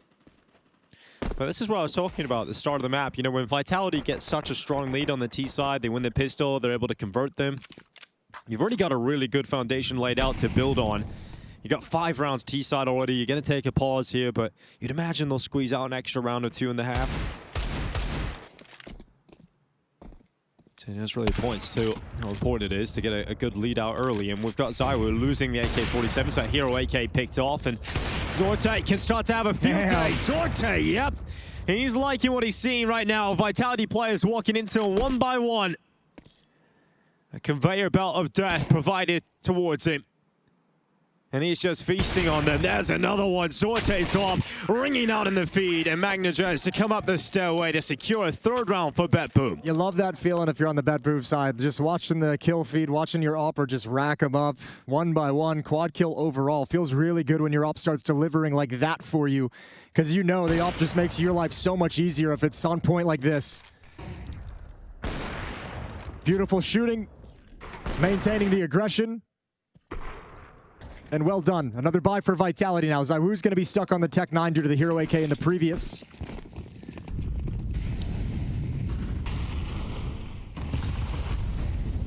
Strong opening towards the B bomb site for Vitality. All 5 players here. Nobody headed towards Fountain.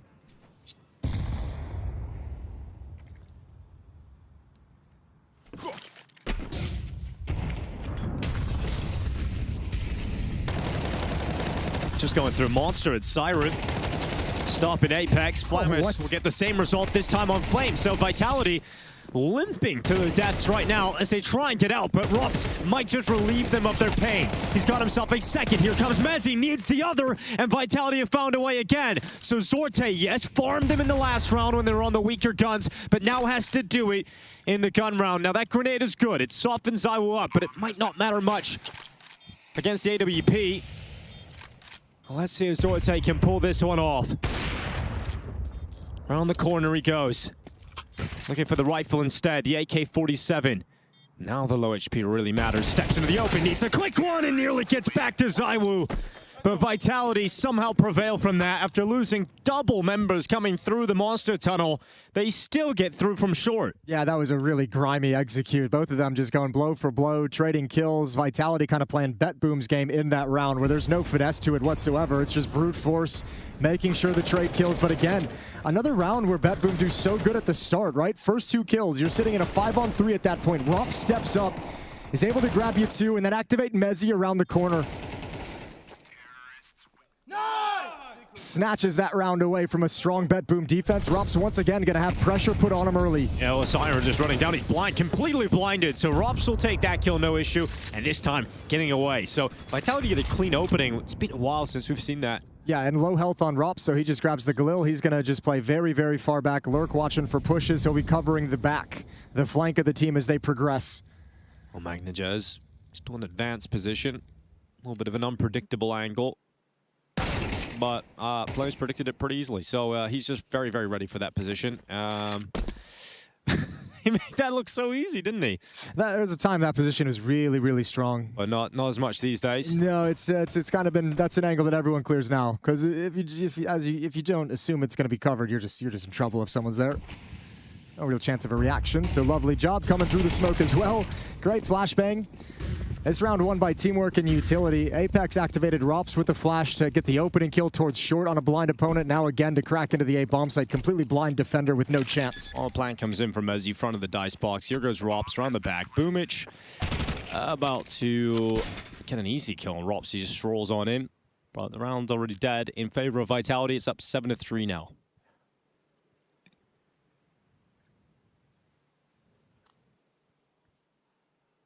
Well, Boomich hiding just behind the tree. Them spotted him.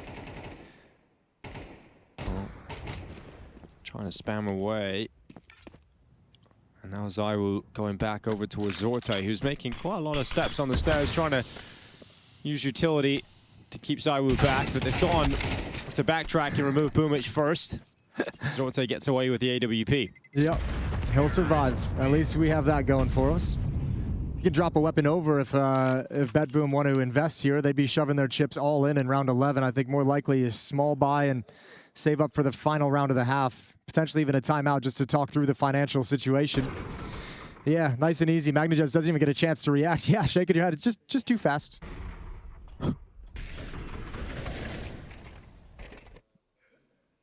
Round 11 is underway. And BetBoom do shove all in. Around the AWP of Zorte. M4, FAMAS, MP9, and 5-7. It's a fast play towards the B-bomb site through Monster. Yeah, right through, and Flamus gets one, Siren the other, but the trades are even. And now Magnajet is trying to rotate down through connector. Rops takes a while to get it, but still finds success on the Mac-10.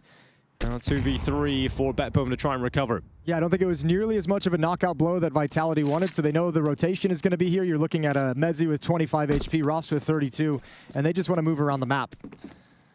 They don't want to attack head-on into this defense that they know someone surely slid over in support, if not both. So going to exploit the fact that this map is absolutely huge as they rotate all the way back towards long. Rops doesn't have any significant utility. It'd be great if he had like a smoke, a Molotov, a grenade to chuck things out, but this flashbang might do the trick with Zorte and Boomage already here. A little bit sensitive. You can tell they're hoping and praying, so this might just be enough to seal the belief that the B bomb site will be the finish.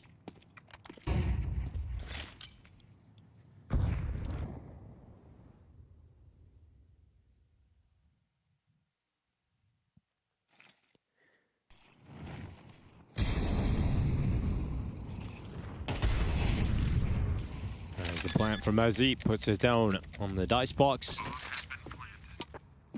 And slipping away into the night to save the AWP and FAMAS again. Trying to find an AK-47. Really anything but the FAMAS. You would love anything to take. better? Yeah. Some util. All right, 8-3. Vitality showing their prowess on the map. Yeah, they're back. Yeah, this was, again, we said we understood that this was probably going to be the likely outcome. Just wanted to see what BetBoom was going to bring to the table after the impressive run on Anubis, but this has just been all Vitality. All the answers, all the rebuttals. There was a 3-round stretch from BetBoom. They won their 3 rounds in a streak. But outside of that one little window, they've just been absolutely run ragged on this map. Well, checking in with the B stream. We got Pain versus Foot currently ongoing. That's on that second map. Also, Overpass. Ooh. Great day for Overpass fans. Yeah. Timeout taken from BetBoom, their second. You can tell it's important they want to get this 4th round. Any kind of breathing room, any kind of space to operate with in the second half to have a little bit of forgiveness of the mistakes that'll come for a difficult T side. Stepped into this map in Vitality, a hard reset after Anubis as they started to come alive towards the tail end, but not enough to make and complete the comeback. But that late game version of Vitality showed up at the start of Overpass and just showed they're multiple steps ahead on this map than BetBoom. Round 12, final round of the first half is underway. We've got an AWP in the hands of Zywoo, AWP still in the hands of Zorte. He's had that quite a bit, been able to he's managed to save it a number of times. It seems in great sequences of it, but Vitality with this kind of more punchy, tradey style into bomb sites sort of neutralized the ability of the AWP to have impact at the start of rounds. Well, they're trying to get it involved early, so they're going to boost Zorte up so he can look down into water. It's not going to detect anybody from Vitality heading that way because they just aren't. They're going to be accelerating up through long instead. So you got Apex and Flames moving as a pack, as a unit all the way up, and look how much space they've got already. How far do they take this before Magnachess decides to have a look? I think all the way. I don't think he's going to consider it. I mean, they haven't really exploited on this pacing. Here he comes into the peak, and now there's 2 players right in front of his face. Can he handle it? No.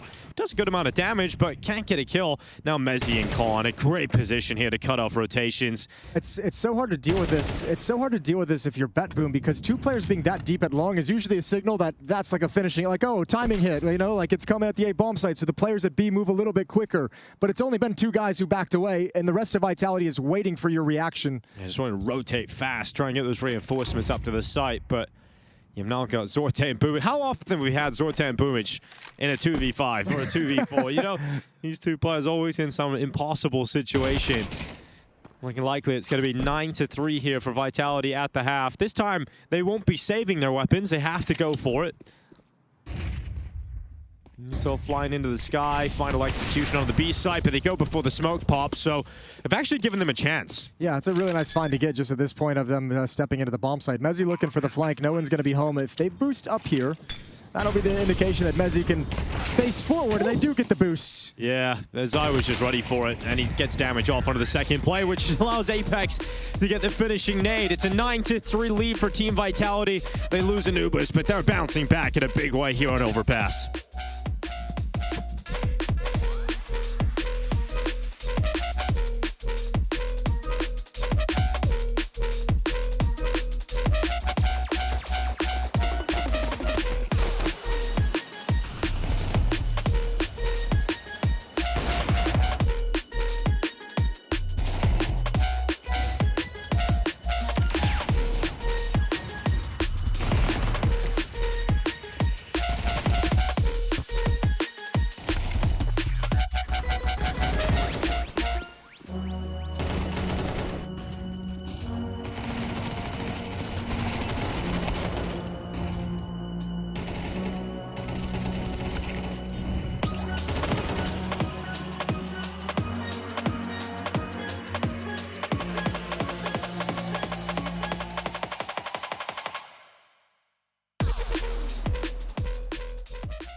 I know all them blue lights keep me up at night, follow you into the dark.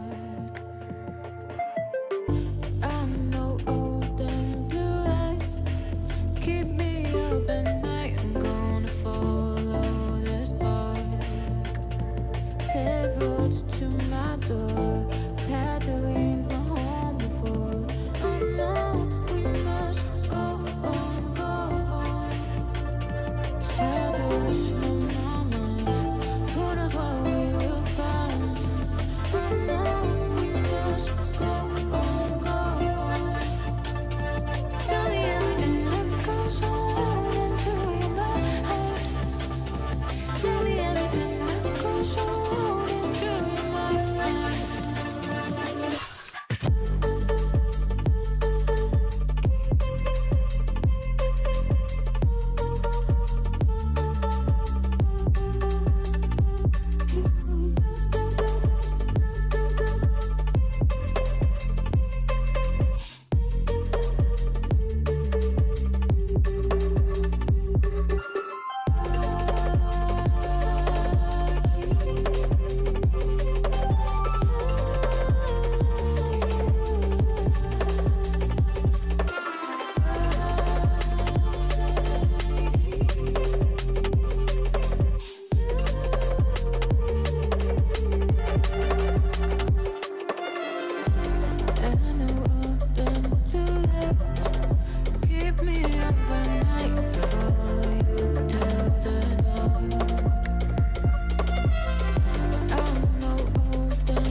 Welcome back to the Intel Extreme Masters Atlanta 2026. We've got Vitality, we've got BetBoom.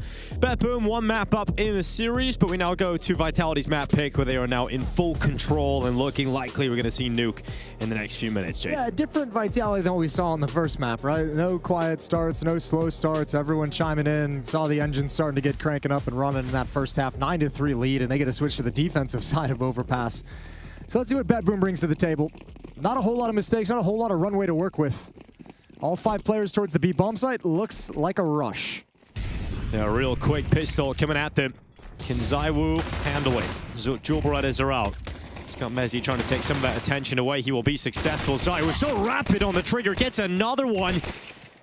Zorte holding on, but that Glock, it's done some work. It's kept them in this pistol. Flamus needs to get involved as well. He's actually, what is the long-range burst into the headshot? Flame suddenly has to win it alone, and Flamus has picked it up. When have you seen a Glock burst at that range? That is incredible. Well done from Flamus, and that's the pistol round for BetBoom. I wonder if that was intentional. It seemed more like a panic. He accidentally clicked the burst fire? I think so. Dang. But I mean, maybe he did turn it on, thinking the next time was going to be close, then realized he had to take the one at range. Nope, that's an accident. The double burst as well. Works. All right. Yeah, we'll take that, Grin. Yeah, he's happy about that. Piss around for BetBoom. All right, get in started on the right foot at least, and don't have to be worrying about like the desperate attempt to convert the second just to stay alive in the map. So a little bit of breathing room for BetBoom. Pissed around loss, likely to be the death sentence immediately. Winning it opens up a conversation. Vitality have got a bye, so we got MP9s, 5.7s, and a Deagle in the hands of ZywOo. So this round still has a lot of threat involved in it. You've got ZywOo taking initial contact. Flames turned into the wall to dodge any flashbangs that would come his way. But it's just the one from Flames, traded out by Flammers, who does take a lot of damage. So he's down to 30 HP. Thankfully, no scout in play. Probably don't realize it yet. Zortse is going to find the kill on Apex. Lovely shot. Seen ZywOo's Deagle do some nasty things on Anubis in that first map, so they're going to be cautious going up and trying to scale against it. ZywOo just smokes off long defensively. On the same vein, the Robs 5.7 can be a deadly force, so best to flank him when you can. And MagnaJez comes through with that Mac-10. Robs fell. Now 30 seconds left. We've got ZywOo rotating back up to the A side. He's been all over the show. 25 seconds. Could be a real nuisance because he blocks that smoke and creates some vision for himself to watch them come in from long. And distinguishes the Molotov. All right, what can ZywOo do about this? Well, his teammate goes down, and ZywOo is getting away with it, and then finally taken down by MagnaJez, just running him down with the Mac-10. Yeah, only so many bullets of those Mac-10s into the smoke are going to miss. So ZywOo falls with only the one kill. Well done from BetBoom converting round number 2. It's going to be much easier time here. Unarmored USPs for the most part. Deagle and 5.7 picked up.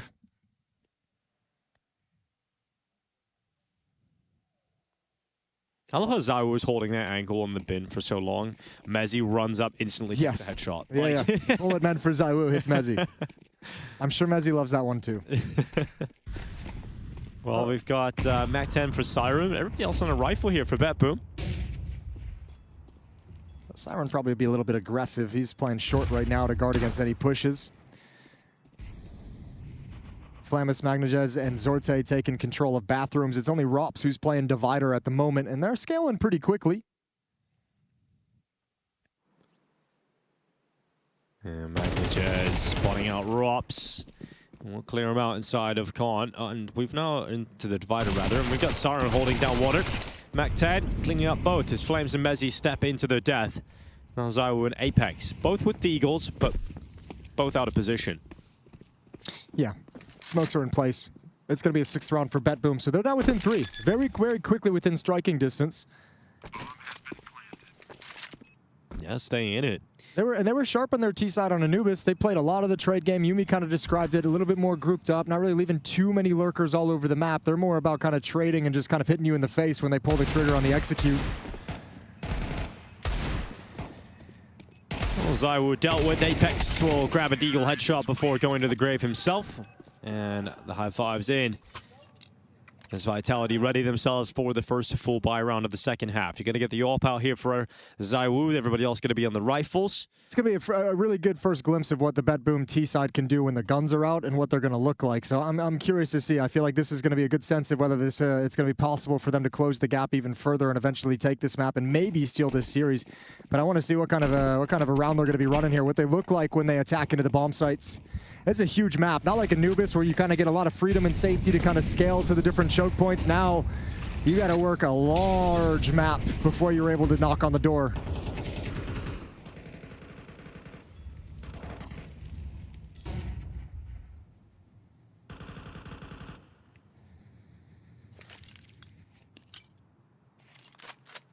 Oh, nade over the top. Siren losing most of his health there. Nice little trick from Apex. Siren fortunate to not be spammed down for the rest. But just taking the time here, BetBoom. get some early positioning towards water, let the AWP search for anybody jumping from formation. And now you can start to scale up slightly more towards Divider. Yeah, it looks like because Magnaja's got this position, because they have Zorte watching for short, they feel like they have a decent amount of control to start scaling bathrooms towards the A bomb site with some safety. ZywOo's here at an angle with the AWP. Utility coming in, so he backs off. Rop slides up into a corner. And ZywOo back to strengthen the defense here again. Apex spotting long throughout all this.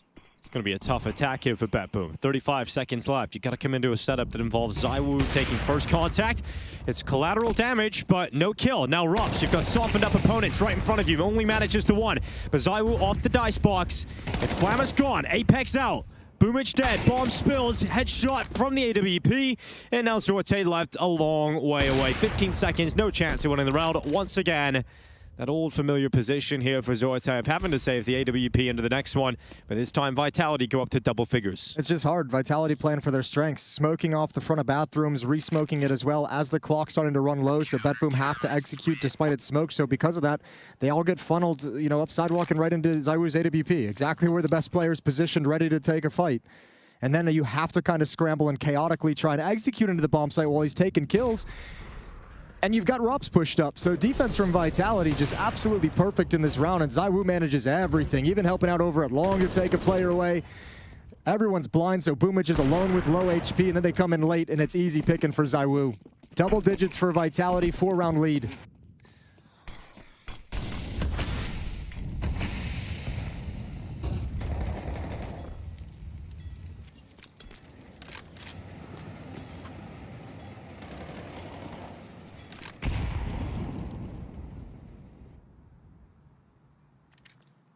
About the best defense you could hope for to attack into. Only 2 players. The other 3 in support are very far away. Yeah, Mezzi, AK in behind barrel, spraying away. Can't do much about it. Flames also gone. So a nice hit here from BetBoom into the site. Both Vitality players who were in this position down and out, and you have no other option. Just how quick that was to save your weapons elsewhere. Yeah, save call. Look at how close the kills were, though. 1 HP on Boomich, 9 on Flemis. I mean, those 2 kills from Mezzi and Flamesy, and all of a sudden this could be a different round.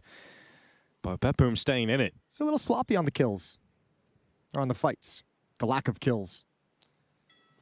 Gonna cut that lead down to 3, but plenty of money for the Vitality side, especially with ZywOo keeping the AWP in his hands as well. But first gun round on the board in this second half for BetBoom. And they keep it close. They keep themselves within striking distance. Yeah, if they had a little bit extra money left over, you can maybe spare a few players to go hunt down these Vitality players and get rid of these weapons, but you just don't have that luxury at this point in the half if you're BetBoom. You got to prioritize your own money first. And yes, the gap now, 3 rounds. Wholesome little keycap there. Cool little keycaps. Yeah.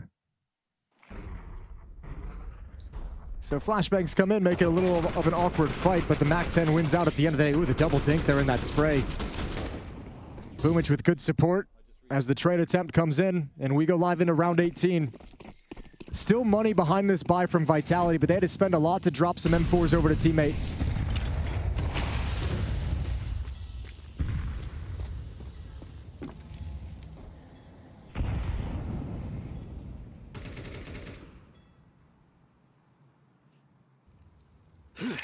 Again, early positioning towards water here for BetBoom. Good piece of information. Flash for Ropsapik. He sees nobody at playgrounds, nobody at fountains. Immediately, ZywOo and Apex back off. Apex going to completely evacuate over to the B bomb site. Not under attack just yet, but pressure being applied by BetBoom. Deep angle for Zorte's AWP, and a lot of time to peer in and see if anyone's going to make the mistake of wandering out into the open.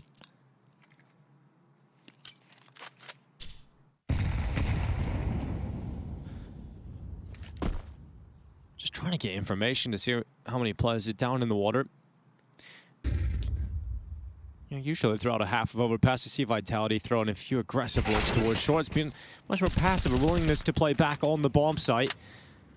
And it's worked out for the opening kill this time. So Mezzi claims the life of Magnajaz. Now 35 seconds left. The final B attack is coming in. Mezzi gets a second. Flame's actually blind, but regains his vision just in time to silence both Flamus and Siren. And it's Sorte again, just left alone.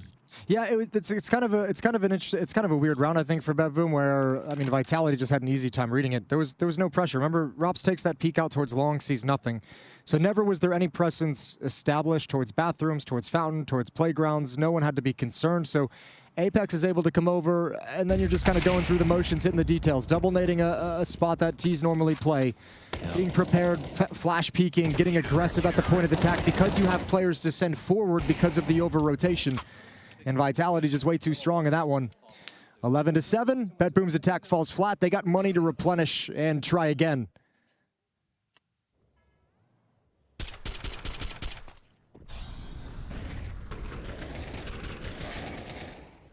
And Messi does really well here.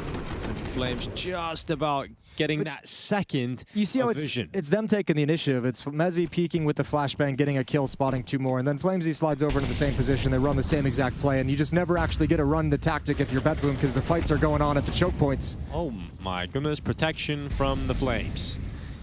They'll stand here at short. And this is one of those aggressive short plays I just mentioned in the last round, right? The fact that we usually see a couple of these throughout the half where you activate Flames, you get him aggressive, but now it's coming in, and that nade's going to land on top of Siren.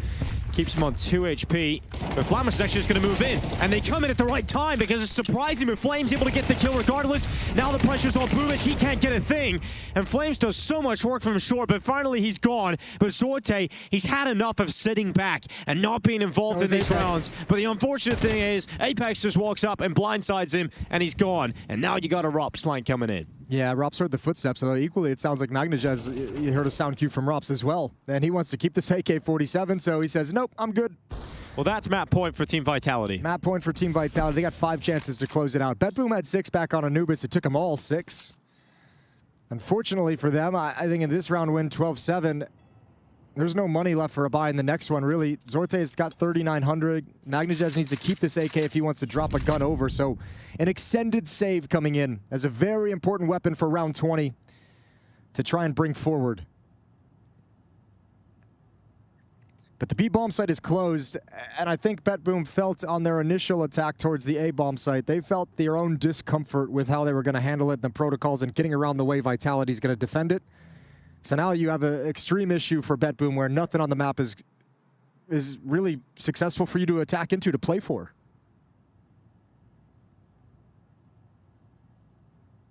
Counter-terrorists win.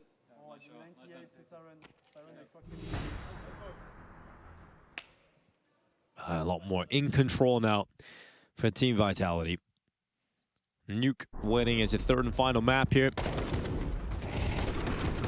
This Flames doing some great work off short. He's put in a couple of awkward situations throughout that. Apex moving forward at just the right time, reclaiming that position.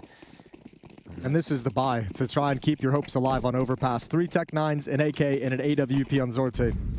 Yeah, not great. Not great at all. Doesn't fill you full of confidence. Now you got Robs pushed up. Zywo's waiting for that slide boost. Not detecting any heads for the time being. He's actually looking for everything. Yeah, he really is. Scanning every possible position they could be in right now. It's all on a timing, too. And there we go. Gets the information. Sorte actually took Rops away, but Zywo to trade.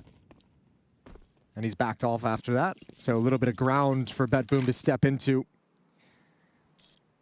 But look at the defense of the B bomb side. Flamesy and Mezzi just kind of backing off to play it more passively, playing towards Graffiti. So Flamesy can cheat a rotation. Mezzi can play the B side safe if they readdress and reconvene on the other side of the map.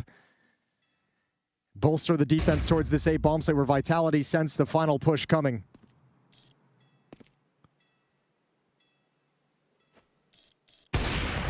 Oh, nice work. Zorte dropping Zywo, but Apex up next. Good trade from Boomich. Needs another one, but Flame steps up. And just every time you get through a Vitality play, there's another one right there. It's the cheat of the rotation. It's the knowledge Vitality have that they're a step ahead. They know what's coming. Reading this very, very well. Good fight from Flamesy as well. Doing it when in the Opera can't trade, but he's going to step forward next. Yeah, speaking of a step ahead, Zorte reads the play. He goes back in again. Messi's up next. Oh, this could be Zorte going for the quad kill to keep his team on the map. But Mezzi could end it here and now. Magnachez's timing favors him as Mezzi just swivels his head in the wrong direction. And another round of play here, thanks to Zorte. Yeah, triple kill with the op. Really nice performance from Zorte. Tough scenario as well. They hadn't had a whole lot of success towards the A bomb site. This time they find it.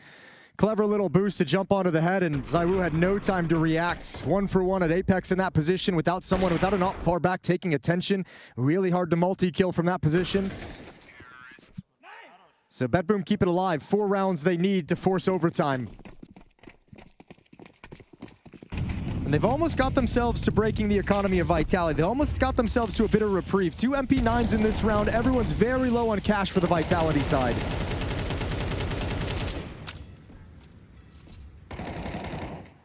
There's the push from Flames. Here's the aggression from Team Vitality. It's worked out. Flames gets the opening kill. Siren dead. Now Zorte, can he find the response towards Party? You've got Boomich right beside you, and this time there's no contact from Vitality towards Bathrooms because they went heavier towards Water. So you've just got Rops over here on his own. He doesn't have any team play just yet, but Apex is now rotating. He's also in a really crazy position. Good flash. Oh, it's perfect! That shuts him down. Triple from Rops. Yeah, great flashbang as well from Apex to assist in that, and that will close it. You may take them on Anubis, but surely you will not deny them here on Overpass. Flamus has fought on a little bit longer, but Apex is moving in. Wrapping it around the back. But Flamus has actually got a little bit further than you might expect, but ZywOo now has the angle, ready for the close. Overpass is over. It falls in favor of Vitality, a 13-8 in response to losing Anubis. This series will be settled on Nuke.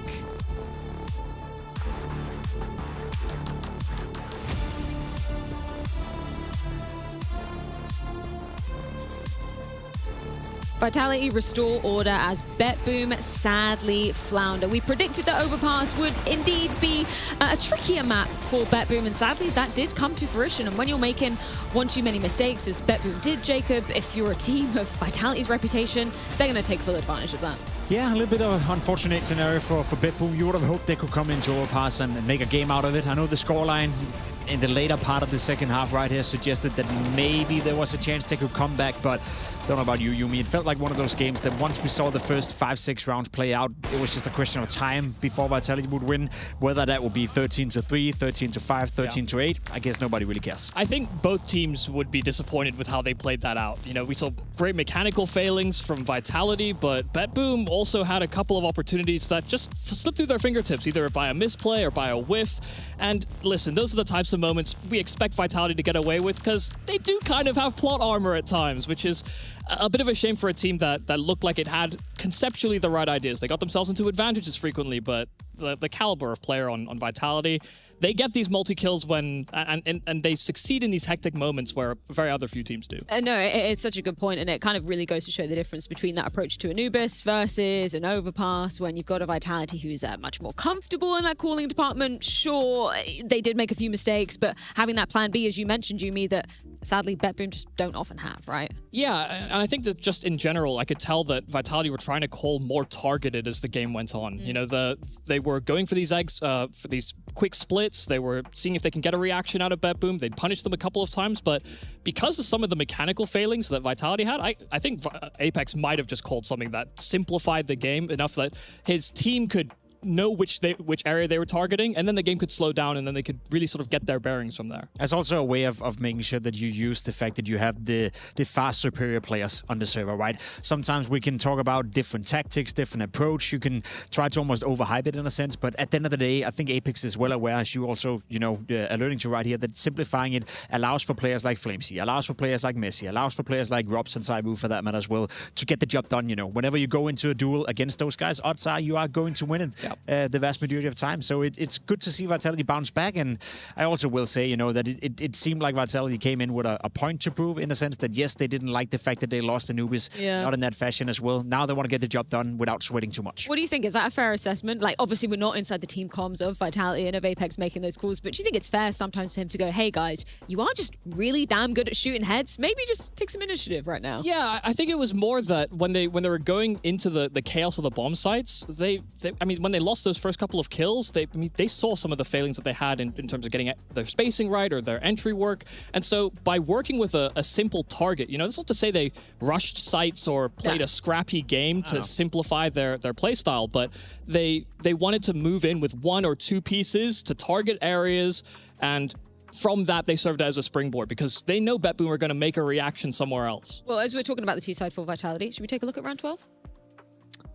Yeah, no, that's a round that I wanted to look at specifically to demonstrate the point I'm trying to make as well. Because from the get-go, they rushed long. And the concept is they move until they make contact. And once they see MagnaJez, it's scrappy. It's not the cleanest duel in the world there for Vitality. Both players get very, very low. But this is the reaction that Mezzi is now accounting for. So they get the kill long, they get these 2 kills from Connector, and they fully respect that BetBoom. I mean, last round of the half, they're going to try and make some sort of gamble rotation. And while Flamesy susses out one of those players, they exec into a open B bomb site. And it's still not the cleanest. You know, they lose out on a kill before the smoke blooms inside of Heaven, but they've got great post-plant positions that, I mean, for BetBoom, it's just too much to battle back from. It's a fun round in the sense as well that we often speak about, and you'd know that as well, Freya. We often praise, you know, proactivity. We love when teams are proactive on the CT side. We know when they move out, you know. This is a great example of BetBoom. Obviously, in the context of the scoreline, you're down 8-3. You have to do something in order to try to get back into the game. But being proactive is not always the right answer. Being proactive and trying to, you know, push Messi in this scenario, you know, MagnaJez is not really aware that Apex was pushed all the way up towards long right here as well. You can be proactive sometimes and get punished for it as well. And I think this was a great example of such. You know, Messi is accounting for the reaction. He's accounting for BetBoom being desperate to a point. And, you know, as I said, you know, before, proactiveness is usually a good thing, but sometimes it gets you punished as well. So it has to come with the caveat that is not always the right answer. Yeah, like you said, it's a bit of a sign of desperation at times, but they were proactive in the early stages of that half as well. I mean, they were down, what, 4-0, 5. They were barely getting kills as well, but then Zorte pushes short. They boost on site. They're trying to a couple of these tricks to get some action going. They even pick off Rops, who, you know, when he plays extremities, hard guy to really pinned down. So they had a couple of ideas to try and get a leg up over Vitality, but the reaction from Vitality was just, okay, account for some of these aggressive plays, account for that proactivity, and just pick a target. And I think, I mean, that's great understanding from, I think, Apex, just to recognize where his team is at on the map, because it should have probably been a bit more dominant than it was. 100%. You mentioned Mezzi in the last round of that first half, and it wasn't actually me that requested these highlights. It was you, Jacob. Are you coming to the side outnumbered of 2-1 here in terms of crits. Let's go. I mean, we had to attack the game somehow, you know, and I think Messi was one of the players in the first half as well, finding a lot of impact. And I just love to highlight whenever we can, you know, this is not a game of highly significance for Vitality. It's not a game where you felt like they were losing control of it, where we before have highlighted Messi as being one of those stable players that sometimes buys a bit of time for the likes of Saivu and Robs to come alive. But it's good to see Messi just always find, you know, impact. He's just stable. Again, you know, it doesn't matter what player you highlight or talk about right now for Vitality, but he proves and provides a lot on the server. Now, another player I kind of do want to speak about in this instance, you know, not necessarily based on this performance alone, but it's Flamesy. I feel like if there was an angle to attack with Vitality that hasn't been praised that much, it would be Flamesy. The fact that he in 2026 is playing the best Counter-Strike he's ever played, how much is that and his individual level, you know, all of a sudden stepping up? How much is that Apex, you know, maybe giving a little bit more resource on the server as well? In particular, he's the highest rated player within the Vitality camp on the CT side of Overpass. He's one of the highest rated players in the world on the T side on Overpass as well. This is his playground. This is the map. I remember a game during PGL Cluj-Napoca. I think that was the grand final where Vitality played Perivision, where I think Vitality played the best Counter-Strike I've ever seen on Overpass, and Flamesy was the spearhead of that as well. So it comes from so many different directions. We don't have to mention Saivu in this game. No. We can talk about Flamesy, we can talk about Messi, and then we can talk about Vitality winning. Now, I remember making an offhand comment on I do my own podcast, whatever, no, shameless plug, but the idea that Flamesy was overshadowed last year, considering his team was so successful, he played such an important role because Donk exists. You know, there was, I think, a bit of a chip on his shoulder, perhaps, that, you know, he wants to be that player that wins opener of the year in some respect, because all of his teammates won awards, and he just sat there like, come on, man, I mean, it's Donk. What am I supposed to do about that? But he's kind of cursed. It's become a reckoning on the rest of the scene, because 2026 now there's 3 players that set ridiculous ratings that tournament to tournament, any one of them or all 3 can pop off. 100%. I mean, maybe a bit of a pointed question, but do you feel like Flamesy has maybe been robbed of an MVP here or there this year? Well, let's not get started on MVPs being assigned to the wrong players. I've not been satisfied. I think there are some fans that might agree, but the the criteria is very clear when they are given out. Yes. Let's talk about this final map. There's going to be Nuke, a little bit of a surprise in terms of that being let through by BetBoom. I mean, do you firstly agree with that sentiment? Do you think that was maybe a quote-unquote easier map you could have taken Vitality to? No, because the alternative would have been Dust 2. You know, that's where Vitality would have forced it into. And Vitality have done that in a lot of different series, despite having the most crazy stat line ever on Dust 2, you know, having won, is it 32 out of the last 38 times they played it, something like that, even more so at this point. It's just a map they play at a high level, but often it's the third map in any series because teams like Falcons, teams like Spirit, they're willing to play Vitality on the map. I understand why BetBoom would not do it. Then again, what's the alternative? Nuke, which Vitality are also very strong on right now. So I don't think there's any clear-cut mistake right here for BetBoom. It's just whether or not you want to get owned on one map or another. Yeah, I mean, for me, coming into this map, I think a lot of importance will be on Flammus. I think he's been playing ramp, from my understanding, you know, but he's playing a very passive style of ramp, which is probably more aligned with the Dilladez situation and offering responsibilities in that regard. He is such an explosive firepower, fight-driven type player that I don't want him in those types of spots, but they do try and mix him up. They try to get him down secret early to take some yard control and really get into the action that way. So for me, it will be about his ramp holds and whether or not they can activate him on that CT side. Where do you see BetBoom maybe having any opportunity to pull off this upset where so few teams have gone this year against Vitality? It's hard to make the case of that, to be completely honest. If anything, go test Apex sometimes. I feel like he has a habit in some of these games of taking liabilities and taking freedoms, you know, sometimes a bit too aggressive on yard, you know, and getting into the game. So maybe test him in the beginning. The problem is he's backed up by Saivu quite a lot, and I love the way that Vitality on the CT side are kind of helping out Apex in yard, you know, and making sure that he's not a liability anymore. So I don't know, to be completely honest. You're asking a question with no answer. You know, you can try all you want. An underdog story, man. I just want an underdog to prevail. I will say that sometimes when they go for that aggressive yard pressure, they put a lot of pressure on Mezzi to hold on to that A bomb site. So he's good for it. That's the problem. But sometimes that A bomb site does feel a little open. Well, a third map is required between BetBoom and Vitality. It's going to be going down on Nuke to see who will be guaranteed a place in the playoffs at the Intel Extreme Masters Atlanta 2026.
Double peek, he's getting his shot. Unbelievable! Something special to throw this decoy, and that's exactly what happens. Katowice! We are back!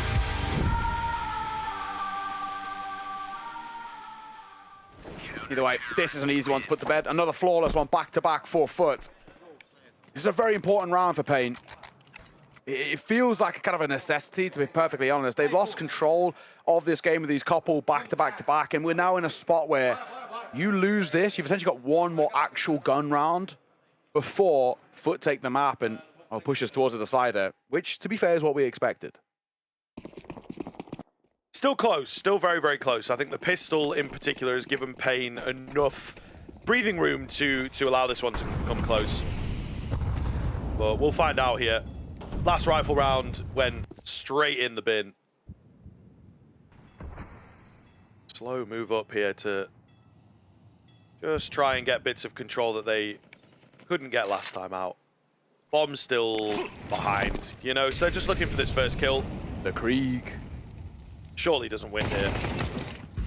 Right, never mind. 4 HP. This guy never knows. doubt. This never guy knows.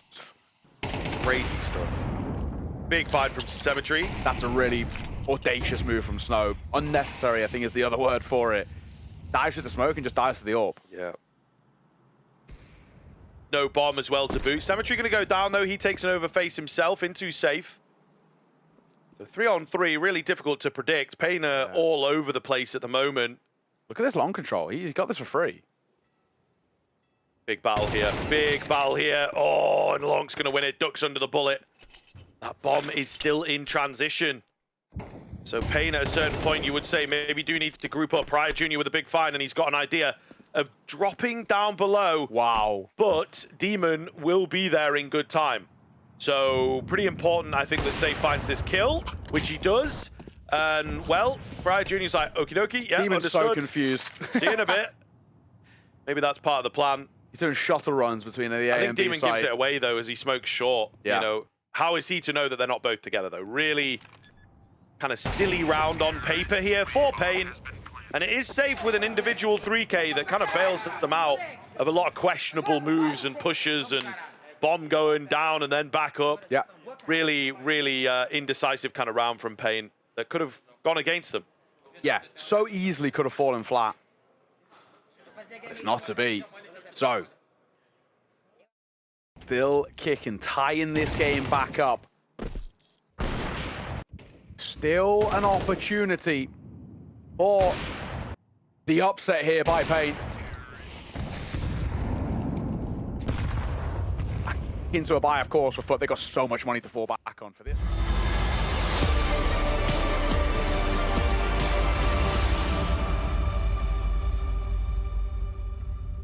Well, we all knew it was going to happen, didn't we? The third and final map, Team Vitality bounced back on Overpass, and now we need Nuke to settle who is going to move forward.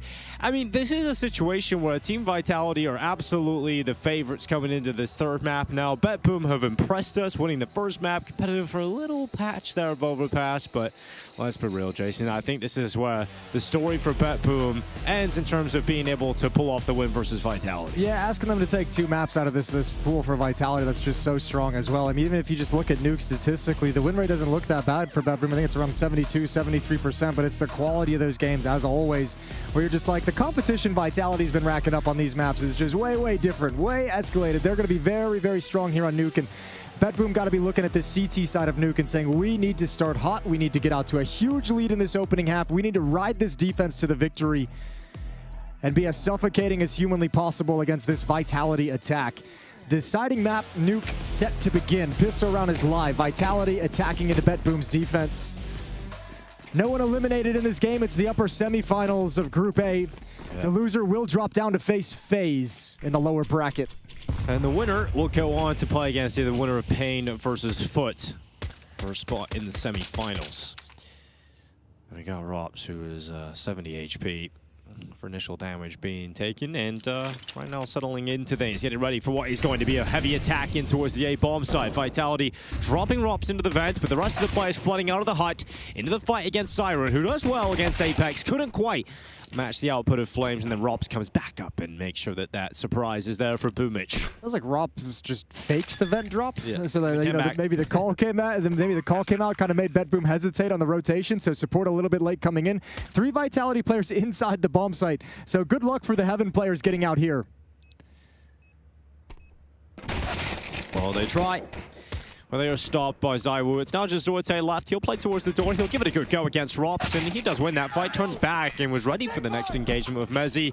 But some energy being brought to the table here by Apex. Happy about this pistol win for Vitality. Yeah, and had to have been pleased. Had to have had a very positive chat after map number 2 with the way they bounced back, the way they looked like a completely different team from Anubis to Overpass. And now get the comfort of Nuke coming in. So off the back of this strong pistol round victory, Apex hyping the guys up. Second round investment for BetBoom. It's going to be a scout on Zorte, upgraded pistols, MP9 on Siren. Plenty of utility, but looking to steal this right back out of the Vitality's hands. Yeah, still a great chance to be potent in this round if you're BetBoom, but let's see if they can get something going. You really look to Zorte on the scout to maybe get some tags here, soften them up so these pistols can become a lot more deadly. And he's searching outside. He's just not getting opportunities just yet. But those smokes won't last forever. Yeah, I mean, Vitality happy to deploy those smokes, see if there's going to be any breaks, see if you're going to bait out any kind of utility whatsoever. Nothing really comes from it. Another salvo of utility outside. Flashbang takes Zortai's attention away, jumping in the air over the top of the box. AK keeping him pinned down, and now the MAC-10 is scaled up close, and Zortai's got to keep falling back deeper and deeper into CT spawn. Well, it does open up the fight against Flammers, but he wins it on the Deagle. Apex is there to make sure there's a trade available. He goes back again, but this time Magnajaz will find success on the 5-7, and his reward is a Galil. Actually huge. They never expected the second player being there. Way to tuck in and make yourself a small target for Magnajaz. Find your kill a little bit later. Out in the open is Zortai. That's the equalizing kill. Now into a 3-on-3, and you still have Rops lurking over in lobby. Waiting to see exactly how ZywOo and Mezzi want to play out this round. Well, 35 seconds is not a huge amount of time to play out the round if you have Vitality. Gonna start climbing up heaven and going for a finishing move towards the A site. And Rops is telling them at the moment that nobody's pushed into lobby yet from the CT side, so likely still defenders inside the bomb site. That's why Vitality's taking this slow and being very, very careful. 2 players at Tetris, both Booish and Siren, so they could both fall very quickly. A lineup available. Mezzi going to descend down into the site, runs it forward. He's got some protection, but that protection from ZywOo comes a little bit late. Done. The responses are in, but yeah, not enough time to get the plant down. 1 second in it. Magnajaz just needs to stay alive, and that's exactly what he does. So, smiles on the faces of BetBoom. They've won it on the time, and they will answer back after losing the pistol. Yeah, I think, I mean, it's hard, right? Like you mentioned, they had plenty of time to get in and get the bomb plant. What the time wasn't allowing them to do is clear everything out and make sure everyone was safe and make sure all the angles were empty so that no one was going to stop the bomb plant. Unfortunately, it's just the timing of ZywOo turning away, where he's like, okay, well, I need to actually check and make sure nobody's following us up heaven. I need to make sure our back is covered, and that's the swing out hut. So frustration immediately for Vitality. They can't convert the second round, and now the pistol round victory kind of falls by the wayside, especially with this double up, make it a triple up. I can't believe that Magnajaz gets away with that one. Apex just firing over the top of main. Magnajaz had just enough bullets to deal with him as well. It was questionable whether or not he would with the A1S. Rops and Mezzi now in a position where they just can't do anything. So BetBoom, yeah, it sucks to lose the pistol round, but it almost feels better to win the second round and convert it. This is kind of like step one of this map, like accomplished, right? Is don't let Vitality get out to that hot start. Don't let them like rack up the rounds. Don't let them get to like a safety net of like 4 or 5 T rounds before you're able to respond. They respond immediately in round 2. So absolutely perfect that you're keeping Vitality on the back foot and putting them in a situation where they're gonna have to grind out gun rounds on the T side of Nuke to be able to put rounds on the board.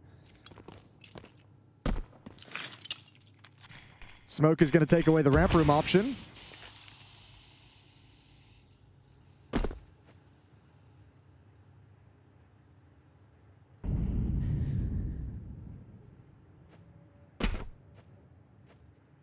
Well, 35 seconds. And they're just wetting the smoke out. Play on the fade of it, give themselves a chance to take down Flammus, and they will. Rops looking for a second. It's pistol on pistol right now. Yeah. Rops just has the better one. A very gentlemanly challenge, wasn't it? It was. Like, you know what? Let's go. Let's do it toe to toe. Very dignified. Yeah. I like that. Now, the unfortunate part for Rops is Boomic is down here. And I guess in a way, that's almost mercy because he kills him before the time. Rops gets some money and is now on equal standing with his teammates. Well, yeah, a few extra from the kills, but 2-1, and this round shouldn't have any significant investment from the Vitality side. Magnajaz handles this perfectly. First player tagged up, which makes the conversion in the second kill nice and easy. Apex, yeah, got the jump in terms of the fight, but half of it was spent with him in the air, so not accurate with the Tech 9. And an easy closeout for BetBoom. Doesn't make it any less frustrating. 2-1 on the scoreboard. ZywOo's got a hero AK-47. Rops has passed that over with his cash flow. So they'll see what ZywOo can do to limit the economic growth of BetBoom.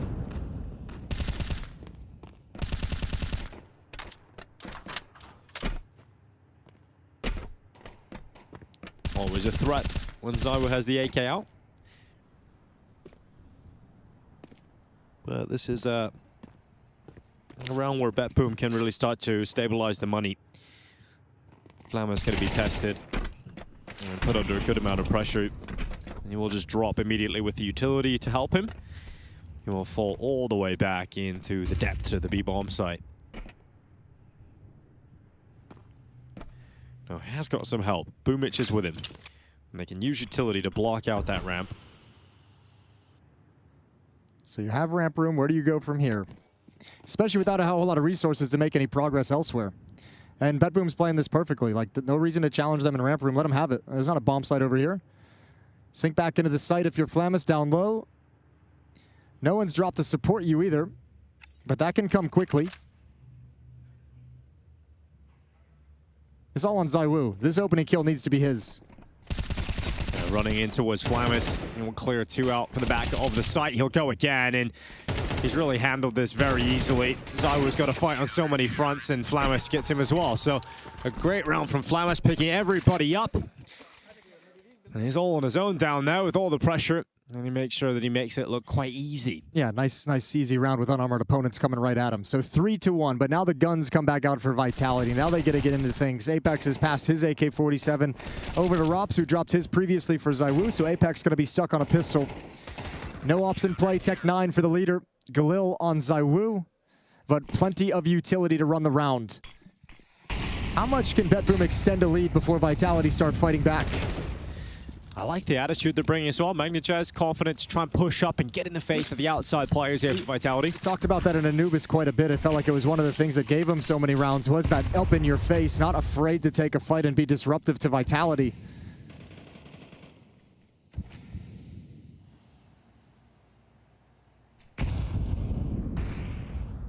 Apex going to be taken down. Here comes the rest of the attack out towards the A site. Good turn from Rops, but Magnajaz came back to heaven at just the right time. And now Mezzi all on his own. Very low HP. Now BetBoom with another. How many can Mezzi take down with him? That's the question. None. Magnajaz out from heaven. Great round from him. That's a 3K. He's 7-1 at the moment.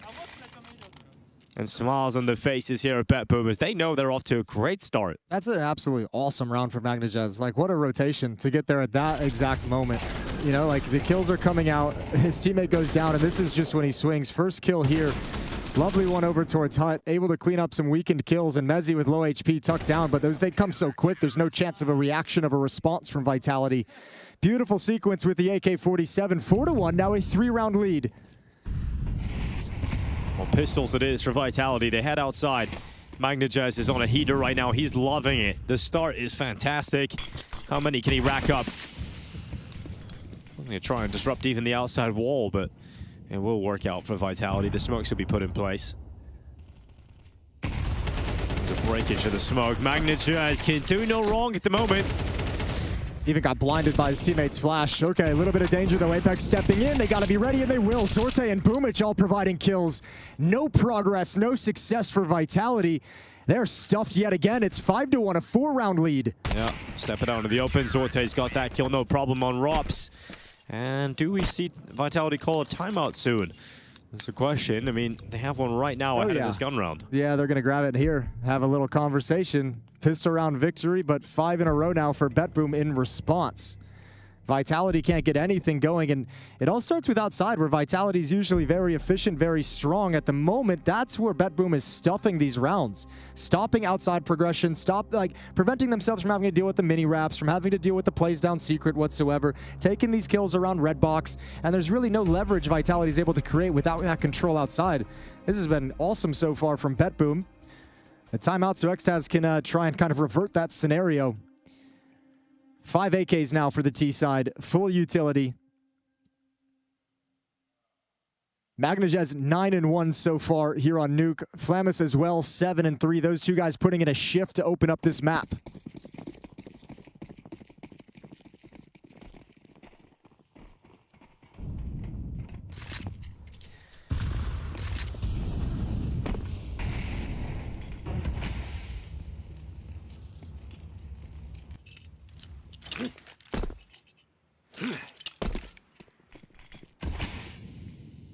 Well, starting to play at Secret's always good here for BetBoom.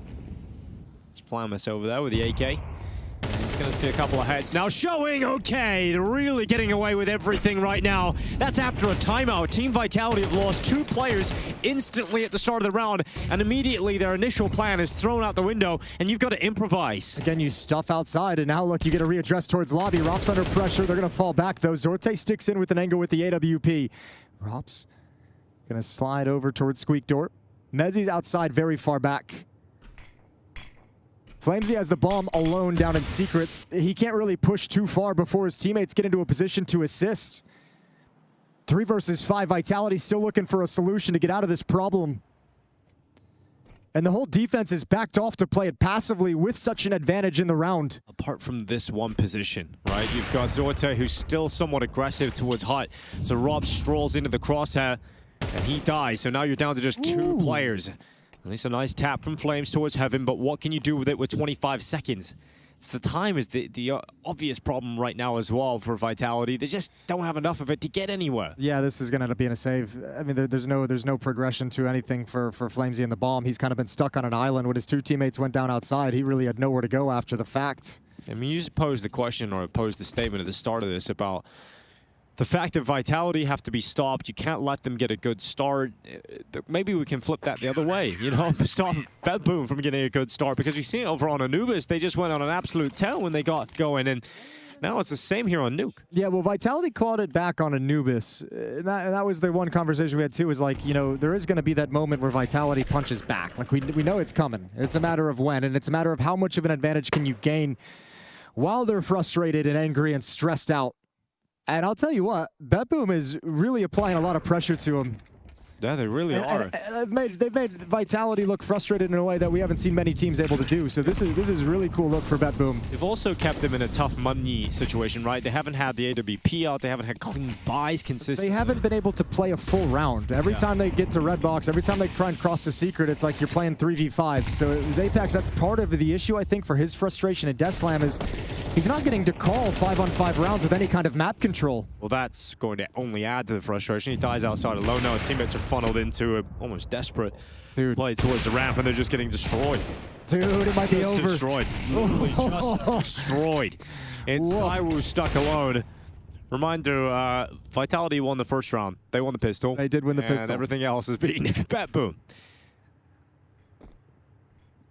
You need a moment here for Vitality, like a clutch or a big individual step up. Just kind of get some energy back in them. Saiwu can so often provide that, but BetBoom know what they're up against and not going to let him get any of those opportunities, and that's going to be a 7-1 lead. I think this is also a situation where being like there's almost like a certain benefit to being the underdog, because I mentioned at the start of the series, like for BetBoom stepping into this game, you're fully 100% focused. You're like, let's test it. We have a big test for ourselves. It's the best team in the world, greatest team of all time, best player in the world is on the team, best IGL, best entry fragger. Everyone's here, best lurker. Let's see how we can stand up to him. Let's see if we can test it. So locked in and focused is BetBoom. That hasn't slipped at all since round 1 on the opening map. Vitality, they're the team scrambling for answers right now, down by 6.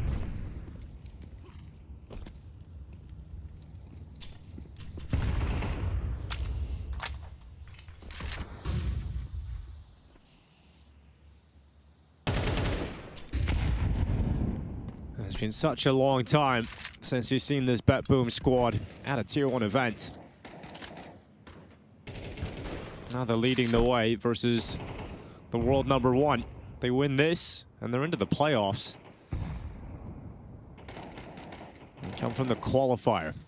8 maps of Nuke for Vitality in the last 3 months. 7-1 record, a lone loss to the Falcons. Old Siren, hearing the steps coming at him. Boomich has got him protected. Everybody is absolutely tearing it up right now on the server. Flamus and Boomich having a field day. Apex can't get out. Vitality getting utterly destroyed by BetBoom. Yeah, I mean, BetBoom doesn't look like they're concerned about anything. In this 8-round run that we've seen out of BetBoom, there has been 0 bomb plants for Vitality. They're not getting anywhere close to the bomb site. Last 3 rounds, actually, excuse me, I'll just do the last 4 rounds of play. Only 3 defenders have died in 4 rounds of play. Money is growing. 15,000 on Zorte heading into this next round. 12,000 on Boomich. They're just so rich. And it's impossible now for Vitality to break this economy and have an easier couple of rounds to close the gap. Everything has got to be on nightmare mode. And Vitality's been beaten, it feels, outside so many times that it's almost like, you know what? Let's not even bring numbers here. Maybe Apex. Like, there's no point because we're just getting wrecked. We're losing way too much outside. There's no value for us here. So this smoke wall outside is just a fake, a ruse.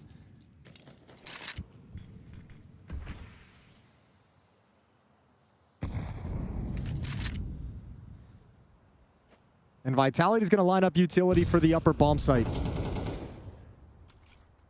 Not a lot of time yet left to pull this off as the smokes fade outside, and just now BetBoom has cleared things off. Boomich sees nothing there. It's on Siren in the defense. He's up on top, elevated, sprays away, gets both. Flame ZywOo dead in their tracks. It's now just Apex left, and it's the same story over and over again, round after round. It's BetBoom shutting Vitality down, not letting them near the site. A 9-1 lead, pure domination, Vitality out of money. And this is just going to continue. Where do you go now if you're Vitality? You've gone outside round after round. You've gotten blown up round after round. You're losing 2 players every time you commit, more than 1 guy to that part of the map. You tried to go ramp room with some numbers a while back. You met Zorte with an AWP, picks you off. You've been able to take ramp room, but never been able to get a clean look into the lower bomb site. Now you've hit a couple upper bomb site execs, and you've been shut down emphatically by this BetBoom defense. So what do you do if you're Vitality? A lot to be discussed during a very short timeout. Yeah, well, BetBoom are outside of the top 20. Now, they're the 21st team, but ranked number 21 in the world. Team Vitality, number 1. And right now, BetBoom looking to deliver them a loss and head into the playoffs ahead of Vitality. And BetBoom haven't been to an S-tier event since the Blast Austin Major. Yeah, no invite here. They had to earn it. They had to work for it.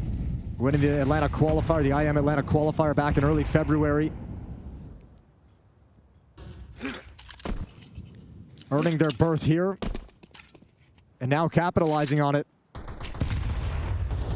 Well, it's Tech 9s for Vitality. They leave some money for the next. Apex has been trying to get across safely.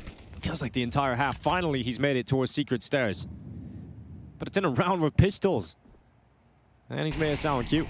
I don't think he's gonna care so much if they hear him in that position. In fact, I think he kind of want them to hear him in that position to hopefully get some rotation. Zorte under pressure, op. Oh, he's between 2 minds. He's let him get way too close. I think he just lost the plot a little bit in this round. So now it looks over towards Boomich and Magnajez as they drop down vents. Apex is going to be alert, but these guys have to deliver. And he's given an op to ZywOo as well in that mistake. Boomich trying to challenge him, moving forward with the AK. Look at the ground. I love this reposition. What a reposition. This is sick from Boomich. Oh, they might just all run on by. Boomich, what a play! Perfect from Boomich. Rops has come to say hi. The Tech 9 to the headshot. Then the AWP is out. Can Rops get a clutch? Going out into the double doors. It's Siren waiting. The no-scope won't land. And Boomich has won this with a great reposition into the darkness. And Vitality, it is despair. A single round so far in the half. Yeah, that's going to be something I look back when they do the VOD review of this half of this map and look at the inability to punish Boomich moving out of that bomb site. Molotov in play. ZywOo's op. He was looking towards the right side of Silo. Due to Boomich's Molotov, nobody could look at the left side, and he's able to slide into the dark. Lovely, lovely round from Boomich and BetBoom. What a half they're putting together. That might have been the closest Vitality's been to a bomb site since the first round. That really tells you everything.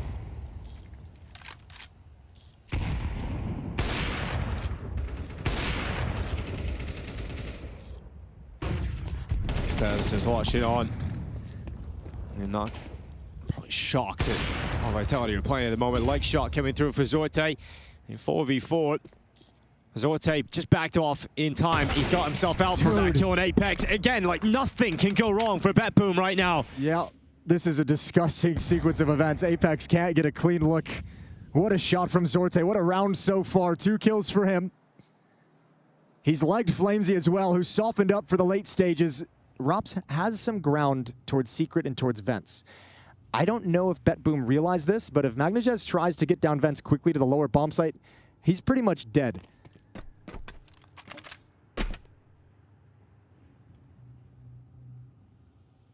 Siren's moving himself downstairs. Flamus joining him, but they need to get someone inside the bomb site. Door's about to open. Siren's going to be in no man's land. There's the fight, and Mezzi to take him away, and Flamus will fall. It's now a 2v2. Can Vitality get a second round here? It's still up for grabs for BetBoom. That's the scary part. You've got Zorte coming in from ramp, but Mezzi denies that. And now just Magnajez, a 13-1/2 so far for Magnajez. But this will be a very tough task, this 1v2. Has got a chance to separate them into 1v1s, though. Up first will be Mezzi. What a great headshot in the second round, but BetBoom in pole position to close this one out and go into the playoffs. Can Vitality come back?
Team Vitality have only taken 2 losses in 2026, both to Falcons, but now BetBoom are in a position to add themselves to that very short list.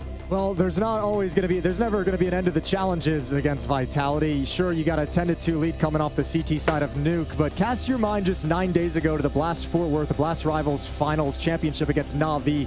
Na'Vi took an 11-1 lead out of the CT side of Nuke, switched sides. Vitality brought it all the way back in overtime and ended up winning that map in stunning fashion. So we know it's possible. We know it's there. So do BetBoom. It's all about closing this out as quickly and efficiently as possible. And boy, would a pistol round go a long way. Such an important pistol. And ZywOo missing shots to kick things off. He sees how many targets are here. He just can't get anything. And now the pressure's on Apex. He's gone. ZywOo only manages one. Flamus and Siren. Really important work as they swarm the Vitality players towards heaven. It's now just Rops and Mezzy. Can they pull off a 2v4? Otherwise, it's BetBoom up to 11-2. Yeah, you got to hit tab and identify Rops still alive. You got to be very cautious. Siren spotted him out now. I think ZywOo played that round with like an airsoft gun. I don't think he had bullets in that one. Well, yeah, I mean, it's just continuing, isn't it? Magnachaz in the sky, Mezzy taken down. from heaven. The angel will fall with the wings to the headshot, and now 11-2. BetBoom are so close to making this happen. You know, on some level, it's like, if this is what you need to beat Vitality, if this is what teams everything going your way, you almost just got to take it as Vitality and say, fair enough. Completely obliterated. I don't know if I've ever seen Vitality made to look this pedestrian. Yeah. Vitality have won 5 S-tier events this year, and BetBoom haven't even been to an S-tier event. So this is crazy to see. MP7 out, Galil's out, BetBoom in pursuit of series points. Deagle's 5-7s is what Vitality have to play with.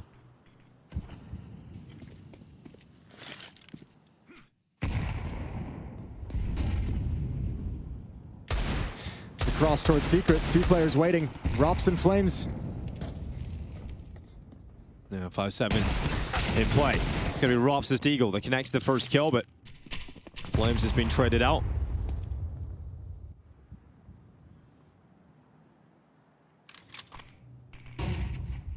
Do they still want to progress through Secret? Zorte's coming in late as the smoke walls faded. So spotted by Apex on the cross. 4-on-4, the player away from the action for BetBoom is Siren, just keeping eyes on lobby for any kind of push, any kind of aggression. He's seen nothing yet. It's not any kind of significant warning system, but Apex will be able to relay the information that someone's stepping in towards Mini to attack the upper bomb site. There's just not going to be a lot of time to react if you're those bomb site defenders. 30 seconds on the clock. Apex getting 1. You've got to have another one. Step up here at Zywood going forward. Siren's out of there. Messi's Deagle breaks them apart. And now just Boomich left. 1v2. Rops chases him down. Vitality stop them from getting to series points. Okay, there we go. There's that little shine. There's that force buy win, the low economy win that we know Vitality's going to bring out. If you're Boomich and you're BetBoom, you're just going to say, all right, guys, we got to take that one on the chin. Let's not be concerned about it. No conversation. Look towards the next. Lovely job just being able to find ways to whittle down the player counts. Beautiful shots from Mezzi inside the site with the Deagle.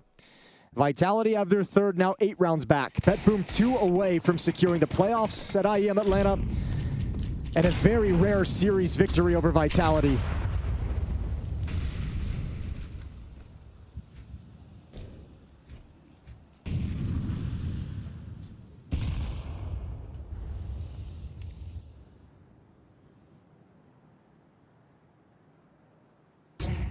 Jazz on red. Trying to spot Zywood cross in behind the credit card. He will make it across without perishing. Flamus' turret stepping in towards main. He's got the Tech 9 out. Flame's going to be smoked. But he'll still hold his position, but the block is in. Siren. Silent inside of the smoke. Right beside each other. This kill is everything. It really is, and it's not looking good for Flames. He has moved, anticipating the fit of the smoke, and then Flames wins it. And now they come out towards the site. The rest of the shutdowns there, Vitality clean it up. They don't lose a single player. All right, that was tense as that smoke faded. Nice one from Flamesy, and then the cleanup inside the bomb site. Des talked a lot about that, how powerful Mezzi is inside the site, how well he delivers for Vitality. We're going to have to see that a number of times throughout this half. So Vitality survive. Converting the second round after losing the pistol, just like BetBoom did to them. And now building on that with the follow-up round victory to secure the economic advantage and a little bit of relief against Glocks.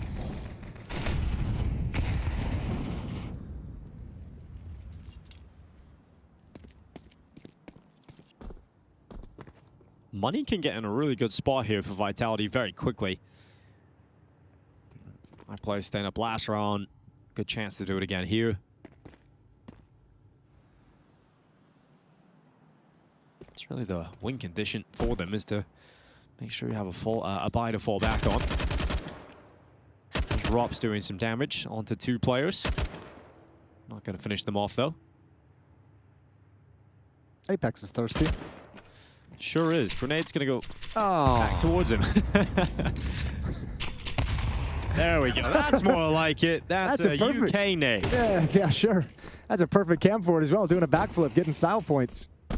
You got Flames dropping down to the door, and swiveling around. So 5 players stay up for Vitality. Apex is just letting Mezzi get the glory, you know? Sure. Round 17. Guns going to come back out for BetBoom.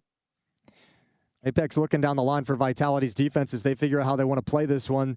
Starting to slowly creep back into this, but still quite a ways away. 6 rounds back, Vitality. Yeah, got a lot of money now built up off of that, and some smiles in their faces too for Vitality. But obviously, the first couple of steps in a very long road back into the game. But that's how it starts. We've seen it before, and a fast play for BetBoom, charging out. It's Mezzi handling the pace very well. Mezzi getting away with 2, a lot of damage onto a 3rd player. And the grenade gonna go up into the sky from Apex, trying to catch one out, but it's Zorte dropped to 13 HP. BetBoom have populated the upper bomb site here, and Flamus is in towards CT Vent as that bomb plant will come through. Robs gets the kill onto the planter very quickly after those, so it's all crumbling down here for BetBoom. They've managed to squeeze the bomb plant out of it, but nothing else. Yeah, that's actually a victory. They didn't invest everything. There's a couple players picked up enough weapons to have the force to crack in, to break down that defense to at least get the bomb plant. So this next investment for BetBoom is going to be very, very strong. Decent amount of money built up. Problem is, with a round like that, where you've kind of like come in and not invested in the AK-47s, not even able to take down more than 2, you've also given Vitality a great chance to grow some money. So this CT side economy, much like BetBoom's in the first half, is very, very strong, very, very quickly. For T-side of Nuke, we talk about like the benefit is sometimes when you get the CT side of that breaking point, take away some resources, take away a couple of their toys and their gadgets. T-side can get much easier, but BetBoom's not going to have that for a number of rounds. This is the big one, though. ZywOo's brought out the AWP. Zorte has his on the T side as well. Flamus, Zorte, and Magnajez to work outside together. Breaking of the smoke, and Magnajez makes it down the secret stairway. So at least got a player in a good position early on into the round. Zorte. Okay, that's the opening, but he steps into the open and ZywOo dies, so trades in from Zorte. Mezzi again, more impact from Mezzi. Look at the reposition as well to dodge the nade damage that came in. Zorte's got that wide angle in towards Mini, but nobody from Vitality's exposed. Hunkered out inside the upper bomb site is Mezzi and Flamesy. Rop's now pushing up radio to get a stance in lobby, and Apex is safe downstairs. BetBoom's not going to get any easy looks for the rest of this round. 55 seconds left for them to piece it together.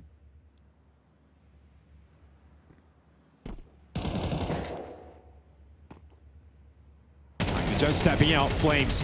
Oh, he's under pressure, but he's got Mezzi to alleviate it, helping him out for the back of CT Vent, and we're starting to see that team play come online for Team Vitality, and we're starting to see Mezzi really step up and show his might. Oh, it's starting to get very, very scary now for BetBoom. 11-7. You'd imagine a timeout soon, and there it is.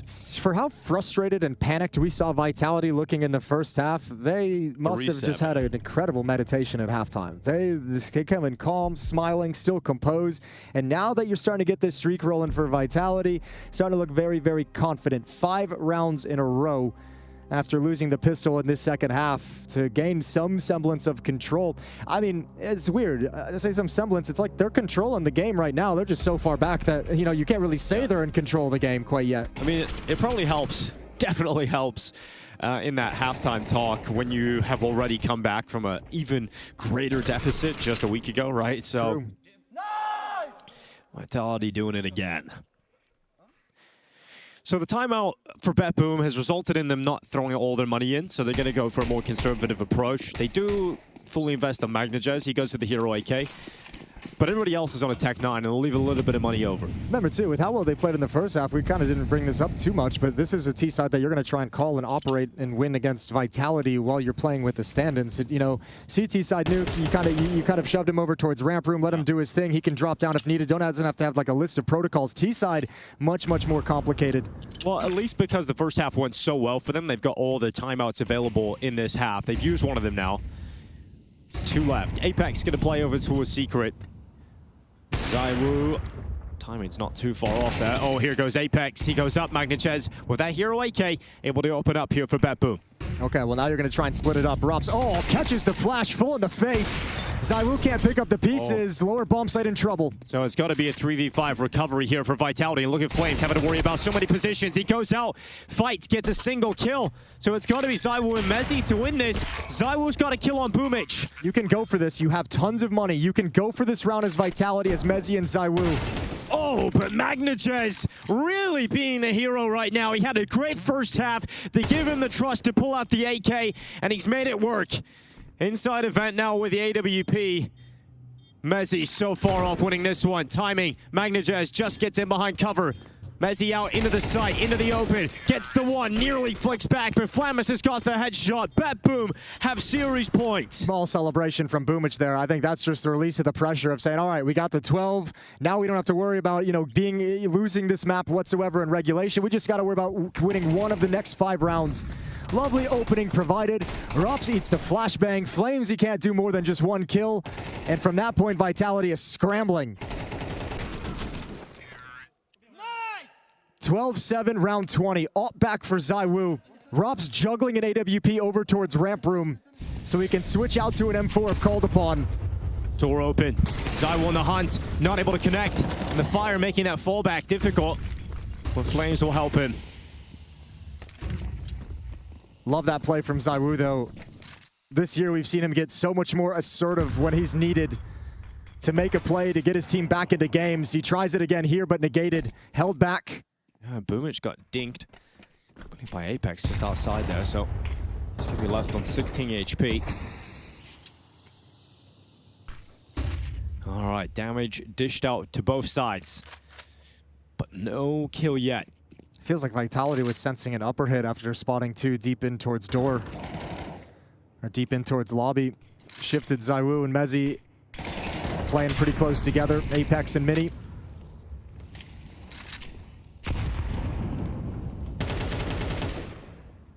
.47 seconds on the clock. No decisions yet from BetBoom. Another smoke dropped at Squeak Door. Zorte's going to work outside with the op. It's ZywOo on the other side of the equation.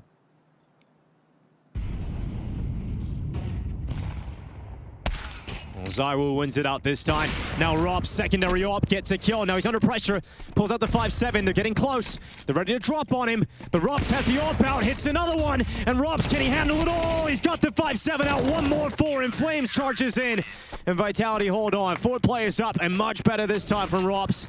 He was feeling happy about that. Frustrated about the last round getting caught by the flash. But this time, stepping up in a big way. Oh, that's a great sequence. Just dropping back to every single position. Grabbing one worth the AWP. Retreating battle. Picking him off as they progress and try and scale into him. And the 5-7 for those grimy close-range fights. Easy one from ZywOo. I thought with this ramp play, Zorte might play it passive and maybe look to just punish anyone trying to rotate through secret, flank through secret. But peeking into the op, ZywOo just has so many angles he gets to play, and Zorte doesn't know which one. Round 21 is live. Money's starting to get bruised for the BetBoom attack. Siren got into the vent.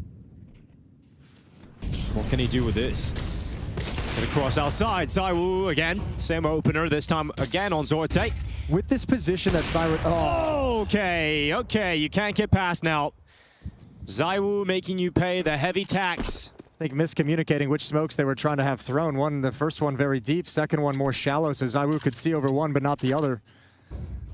Absolutely wrecked. Oh, breaking the window so that Magnachez can get out without making noise. Then he steps on the metal. Rops is not ready. Not ready for the push. Oh my god, the timing. The timing is unbelievable. This is insane. He gets forward. Boomich is going to be so shocked about it, but Magnachez goes back to try and make up for it. Eventually gets the trade kill, but it's going to be a 2v4, a retake for Vitality, trying to stay alive here, trying to keep this comeback going, but the Tech-9 in the vent. Siren steps up. Magnachez with the AK, and the only player that can change it is ZywOo, and he's missed the smoke onto the bomb, but he can't do it anyway. Magnachez with the headshot, and it took a team rising from Tier 2 to topple Vitality. It's BetBoom's first Tier 1 event since the Austin Major last year, but they have joined the list of only Falcons in being a team that has defeated Vitality in a series in 2026.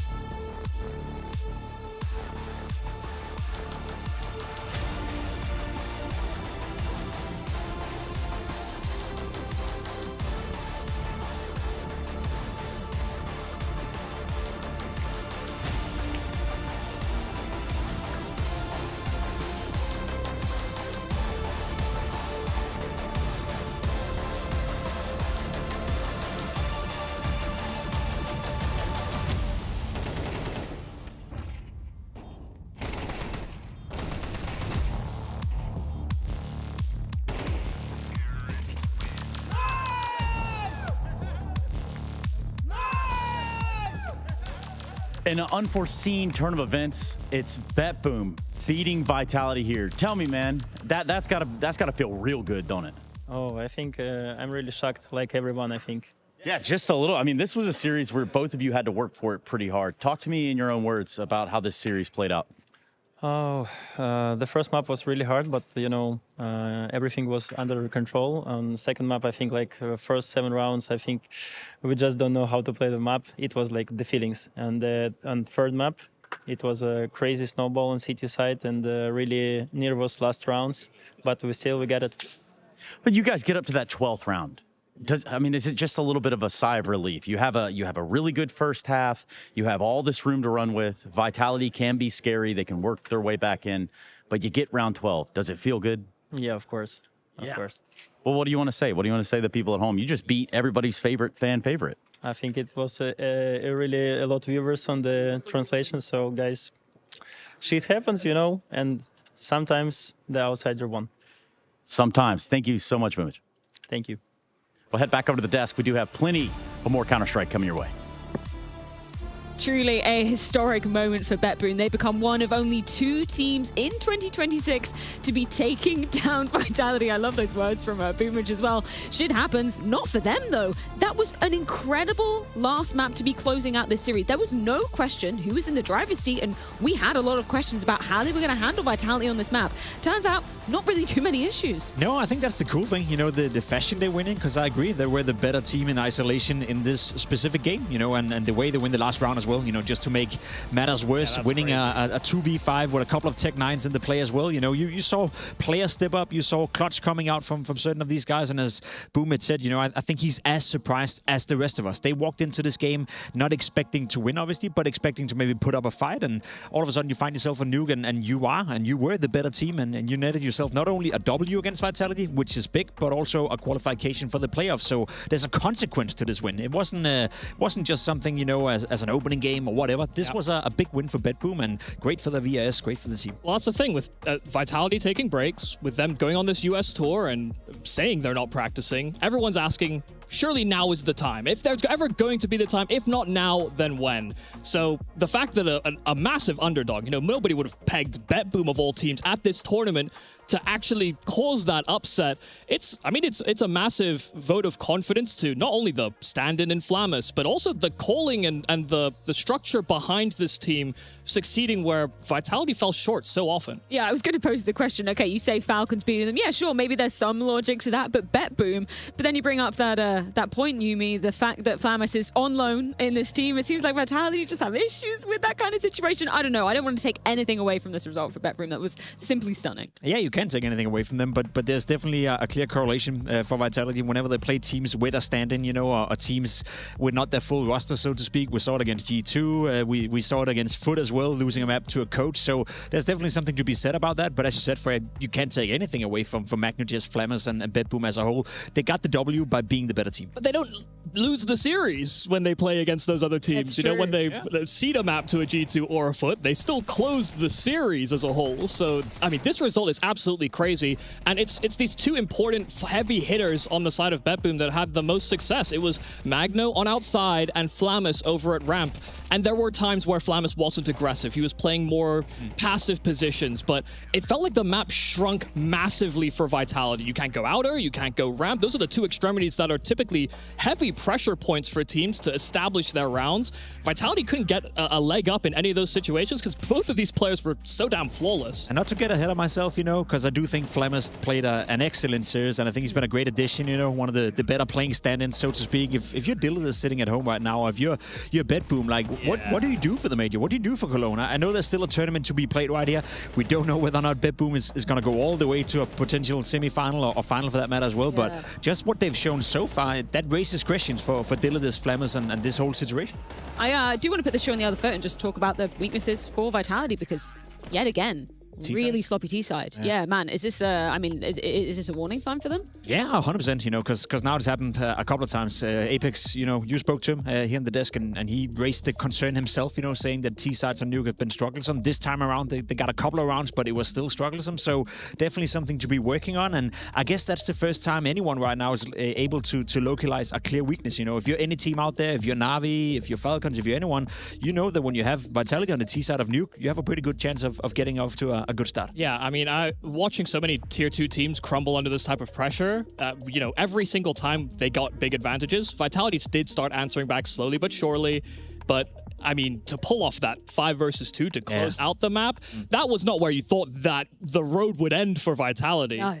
A lot of teams have fumbled from far better positions if you're an underdog, especially. And as much as, you know, we have to give the credit to BetBoom, and that round in particular was very impressive. It's also a sign of where Vitality is at in this game. That's not a 2v5 they lose.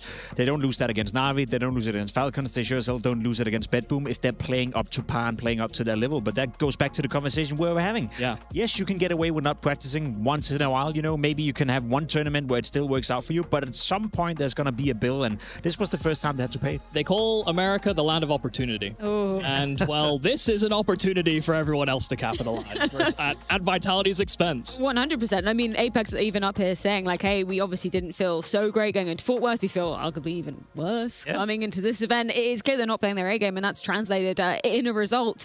You kind of teed it up, though, Jacob. They're going to have to play tomorrow. If they do want to qualify, they'll have to play and win 2 games in a day. That first one's against FaZe. Yeah. That's a feels bad man moment. See, that's the fun thing, you know. I think the biggest loser in this game is not Vitality, but arguably FaZe. Yeah, you know, that's they're going to have a tough time in that lower bracket. Anyone who's going to face Vitality in that lower bracket is now having a significantly harder route hitting the playoffs. So yeah, it's not great for Vitality. I don't think they're too worried about it, you know. They can write off this game and be like, okay, that wasn't our greatest performance, and maybe they also feel the lack of practice was a bit of an issue, but if anything, they're still the firm favorite to win the entire tournament, despite being in the lower bracket. Yeah, I mean, you have to sympathize with them trying to figure out their own game plan on the side of FaZe, and then this is the curveball of all curveballs, really. So, yes. Not an envious position. This is the roughest and like most unlikely draw that could have happened from this. But either way, it is BetBoom to be guaranteed at least top sticks here at the Intel Extreme Masters Atlanta 2026. But up next, we do have the world number 2s in Na'Vi. They're going to be taking on GamerLegion in our 3rd game of the day. Another playoff spot on the line. It's going down after this short break.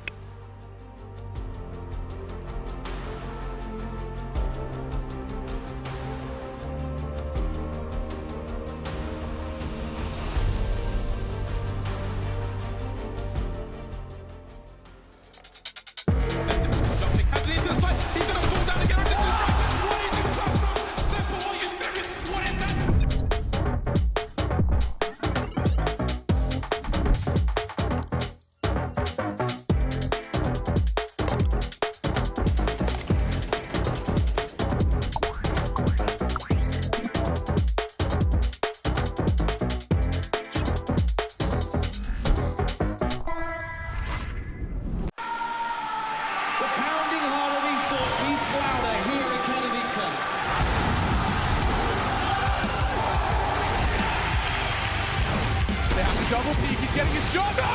Unbelievable! Something special to pull up this decoy, and that's exactly what happens. Katowice! We are back!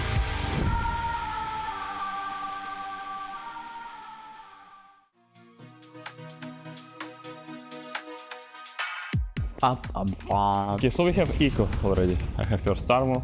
At this point, we had 2 dangerous deagles on A. Why are you laughing? They're fully ready to smash for mistake. No small caps. Okay, it was good. Kind of. Mistake by him. Actually, he took bad angle, I guess. I killed him. Bam, look at this pressure. Took on insta. Bam, I understand CT op as well. 3 on A. Look at this pressure. I see bad molo. Bam, bam, bam. Low guy. Full pressure. Most likely the code was to just go together because we have 1 AK while they are headed from Mauzinho, I think, yeah? From Mauzinho. And then we just go together, the guy with pistol will go first, make space, and then he will probably trade. And I remember we didn't know anything about middle, we just gambled that they don't have it. And they don't have it. But they still play to be. Miss shot, and it is over. When you miss the shot, it's over already. Why he killed me? And then look. Oh wait, Igor killed 4, right? Look, Space Crater. Where is Ima? Dead. That's where he is. But he got hit. Connect. Here is obvious. And now Blitz 1v3. Clutch. Or 2, sorry. I don't see because of the camera. Clutch. Bam now. 4 kills by Igor.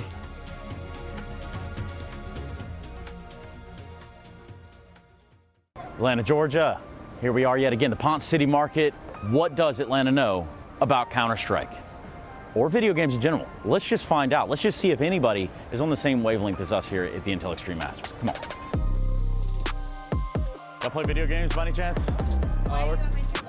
Sorry, come over this way, come over this way. Talk to me about teams playing other teams and people playing other people in video games, esports. I think that there is a culture for it, but I haven't really been involved with the culture of esports. What do you think separates a good esport from the great esports? You need a good balance of the game, and you need players that understand the mechanics of the game and can use those to the fullest of their abilities. I'm literally on Super Smash Bros. Pretty much only. What's your favorite character? Who are you playing? Who's your main? Ness. I'm more of a Kirby brick everything into yeah. Any new girl that I teach Smash, she plays with Kirby. Yeah. Maybe one day I'll grow up. Are there any games that are just embarrassing to be good at that you can think of? This is going to be a hot topic. I think it is a little embarrassing to be good at COD. Okay, let's go at them, man. Let's tell them what they need to hear. I must have sat at the wrong table. Yeah, we're kind of talking about video games. You guys know anything about video games, esports? To know stuff about Brawl Stars? Okay. I know Atlanta has a big COD scene, but how many times can you play Cold War and say it's a different game? What do you look back and say to the younger you watching? Go hard for the times that need to be taken hard and just have fun.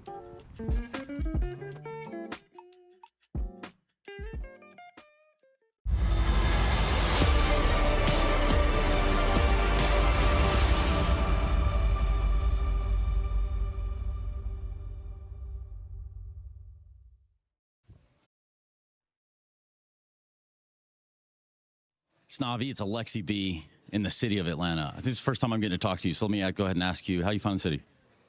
Found it nice. Didn't have too much time to stroll around, but it looks nice and it's walkable. Yeah. I feel like the downtown is way more walkable than any other American city that I can remember now. It's just a hop over from the hotel. You get here to the venue. The venue's massive. It's Georgia World Congress Center. Also massive would be starting out your campaign here in Atlanta with a W. You play Passion UA yesterday. Let's just jump into Anubis. What happened there? It felt like you guys might have got pressured there a little bit. Yeah, I just think that we started slow. I think they had a good game plan going into it. Other than that, I just feel like the T side was horrendous. But once we got to the city side, I think we calmed down a bit. We understood that we can make the comeback. Even though it looked grim at 12-9, I think it was. Still, as soon as we hit the overtime, we just knew that we were the better team now, and we are in the driver's seat. You win pistols, or you can string together those conversions, and then that fourth round hits and you lose it. How detrimental is that? I mean, it hurts your feelings. Obviously, it hurt my feelings. So tell me, how does that go? Not that big of a deal, to be honest. We had a good plan going into it, but I just think that they executed theirs better, and we. At the start of Anubis, had some solo duels, solo fights that we kept losing. And once you go down that path, it's not good to give the opponent some confidence. GamerLegion today, what do we expect? I think the same what we played against them last time. I think they're a solid team. They're here to upset the bigger dogs, and they're trying to learn. We are always trying to be one step ahead. We try to analyze the game we played against them, trying to, be one step ahead on the veto. Maybe it's going to be some different maps now, so we need to be ready. Other than that, I just think that we need to trust ourselves, play the same way, and start strong, stronger compared to yesterday. Yeah, Alexi B, I'll let you get to it. Thank you very much. Thank you. We're getting situated, ready to get Na'Vi versus GamerLegion underway. Small technical doohickey. We're just waiting on one of the members of GamerLegion to be getting back into the server before we can commence. But that gives us time to talk about what Alexi was just discussing the last time they played. It was less than 2 weeks, 11 days ago. Blast Rivals 2026 Season 1, Na'Vi versus GamerLegion. That was a Group B upper bracket final. And Mirage, Ancient, and Inferno were the maps played there. We're getting the video up screen for today. I think we'll see something different out of GamerLegion. Last time they picked Mirage into Na'Vi. They actually lost Mirage yesterday to Sinners, and Inferno was the map that they did win. So understandable here to see them changing the pick, but I expect Na'Vi to go the same with an Ancient of theirs. And then the third and decider will have to be something different this time round. maybe a Nuke. We'll see how this one starts to shape up, but as you can see on screen, Navi will get to start CT side of Inferno, and then Makazi will get to waltz out middle on the T side of... sorry, he'll be... Wait, am I reading this correct? GamerLegion picked T. Is that... That's what it's saying, yeah. They gave Na'Vi a CT start on their home turf. Okay. And we've had confirmation that the graphic is correct. Okay. That's interesting. Yeah, want to be the ones to set the tone. Well, we'll have to wait before we get to Ancient. Would your like kind of waters be telling you that Inferno's a must win if we're going to see Mirage? For game, yes.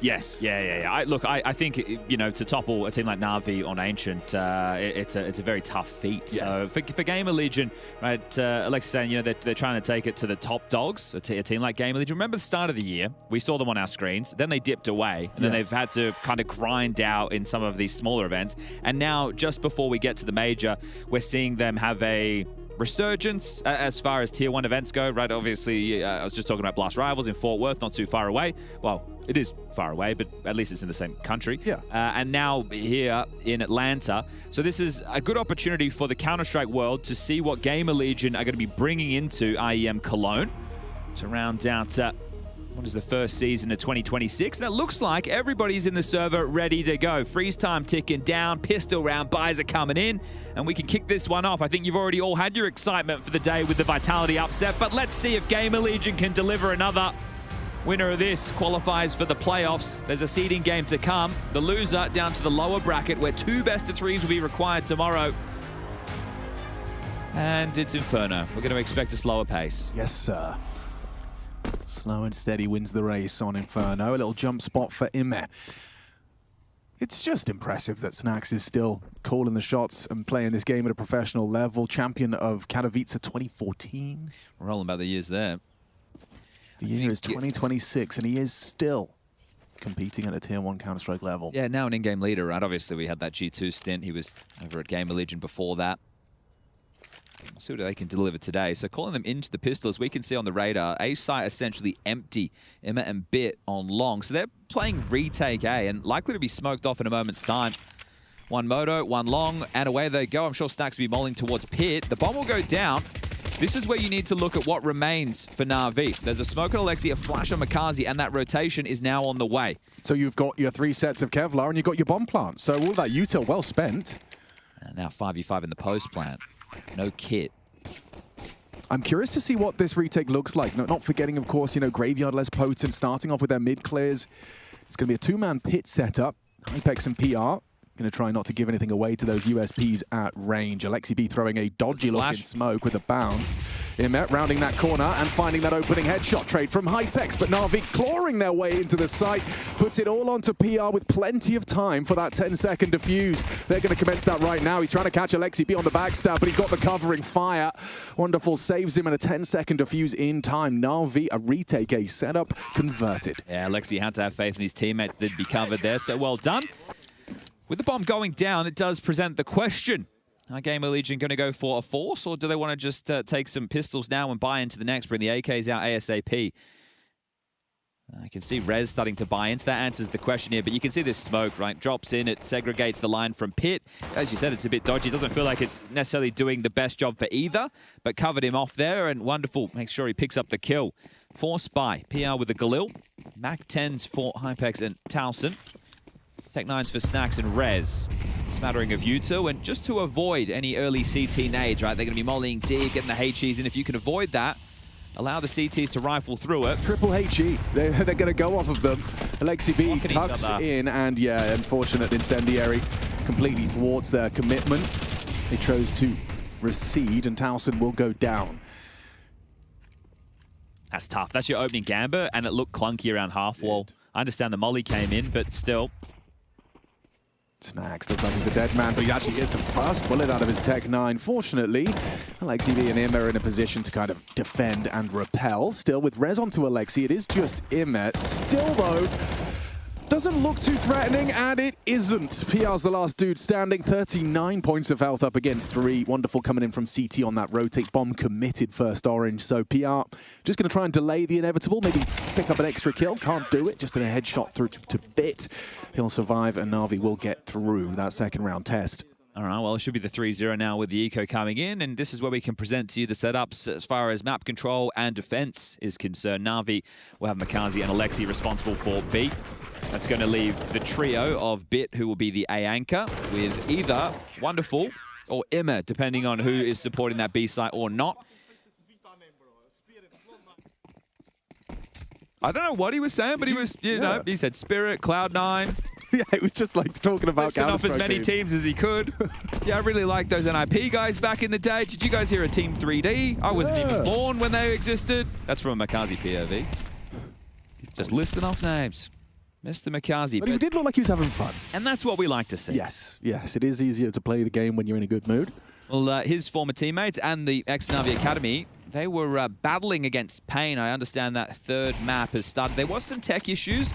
I was trying to poke and prod around to understand what was wrong. I don't know if I get any official word. I was talking to the observers, so who knows if what they knew was right. But hopefully everything's right in the server, because that game is for the playoffs. And now that Vitality are in the lower bracket of that Group A, oh yeah, you want to win. You really want to win. Yeah, fair. Oh, mate, yeah, I mean, I agree with Jacob as well, as that, you know, sure, Vitality lost, but so did FaZe in a way. Yeah, that's true. Yeah, going to be tough for them tomorrow. We'll see if Twist and the boys can give it a good crack. Of course, BetBoom in the playoffs. Like As we all expected. The second team Vitality have lost it all year. Crazy. Image, Flammus, Zorti, Magnajez.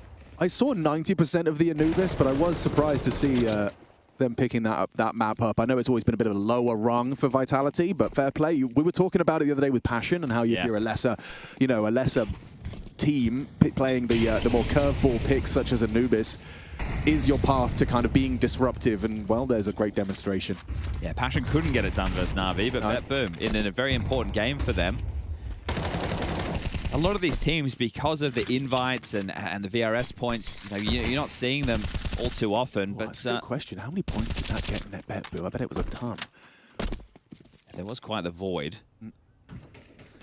Well, 1 minute and 15 about to hit the clock, and no damage has been done either way. This is a bonus round for Na'Vi of sorts.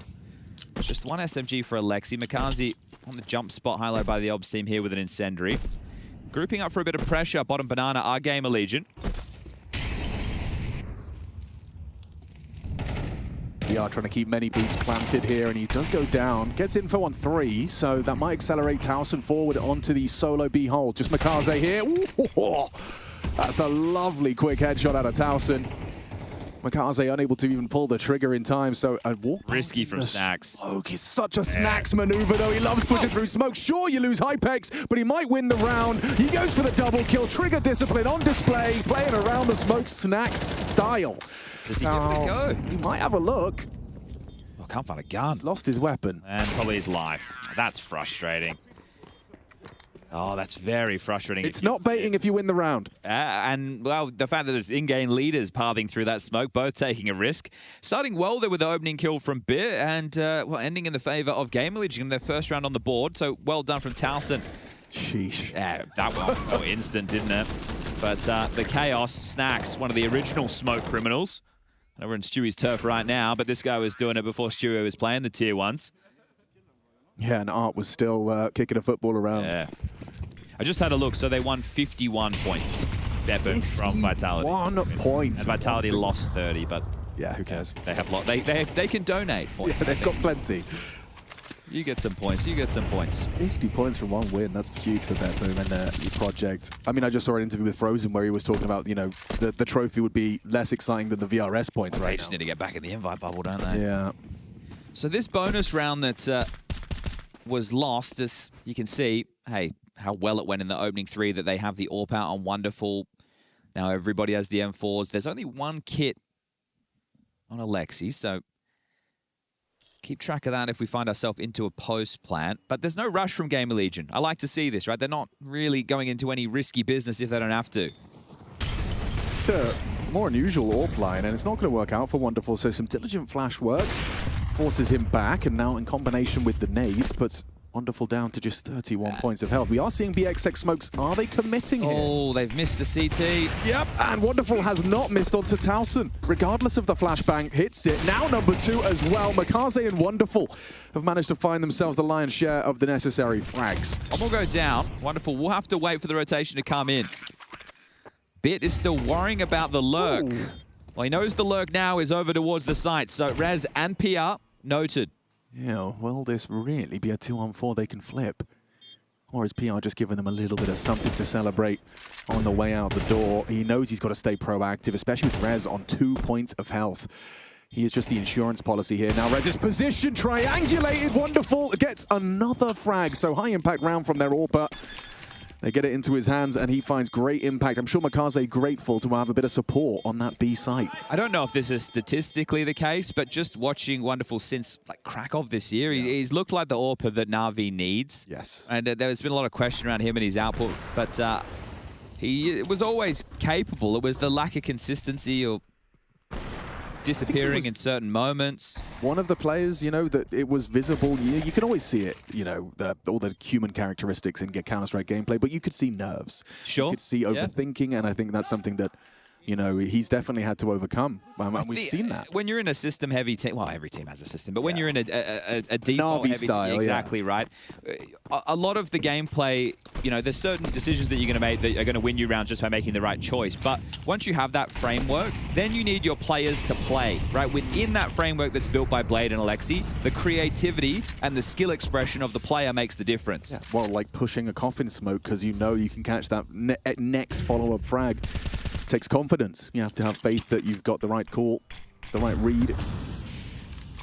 If GamerLegion get the bomb down, it's going to help them to potentially go for another buy into the net. You can see how weak this one is. It's 2 Galils, a Tech 9 with 2 AKs, and we were just talking about Wonderful. You see this line he's adopted now over towards apartments, and well, appears to be in the right place. The bomb in Boiler on Rez, so Snack's calling them directly into this A site.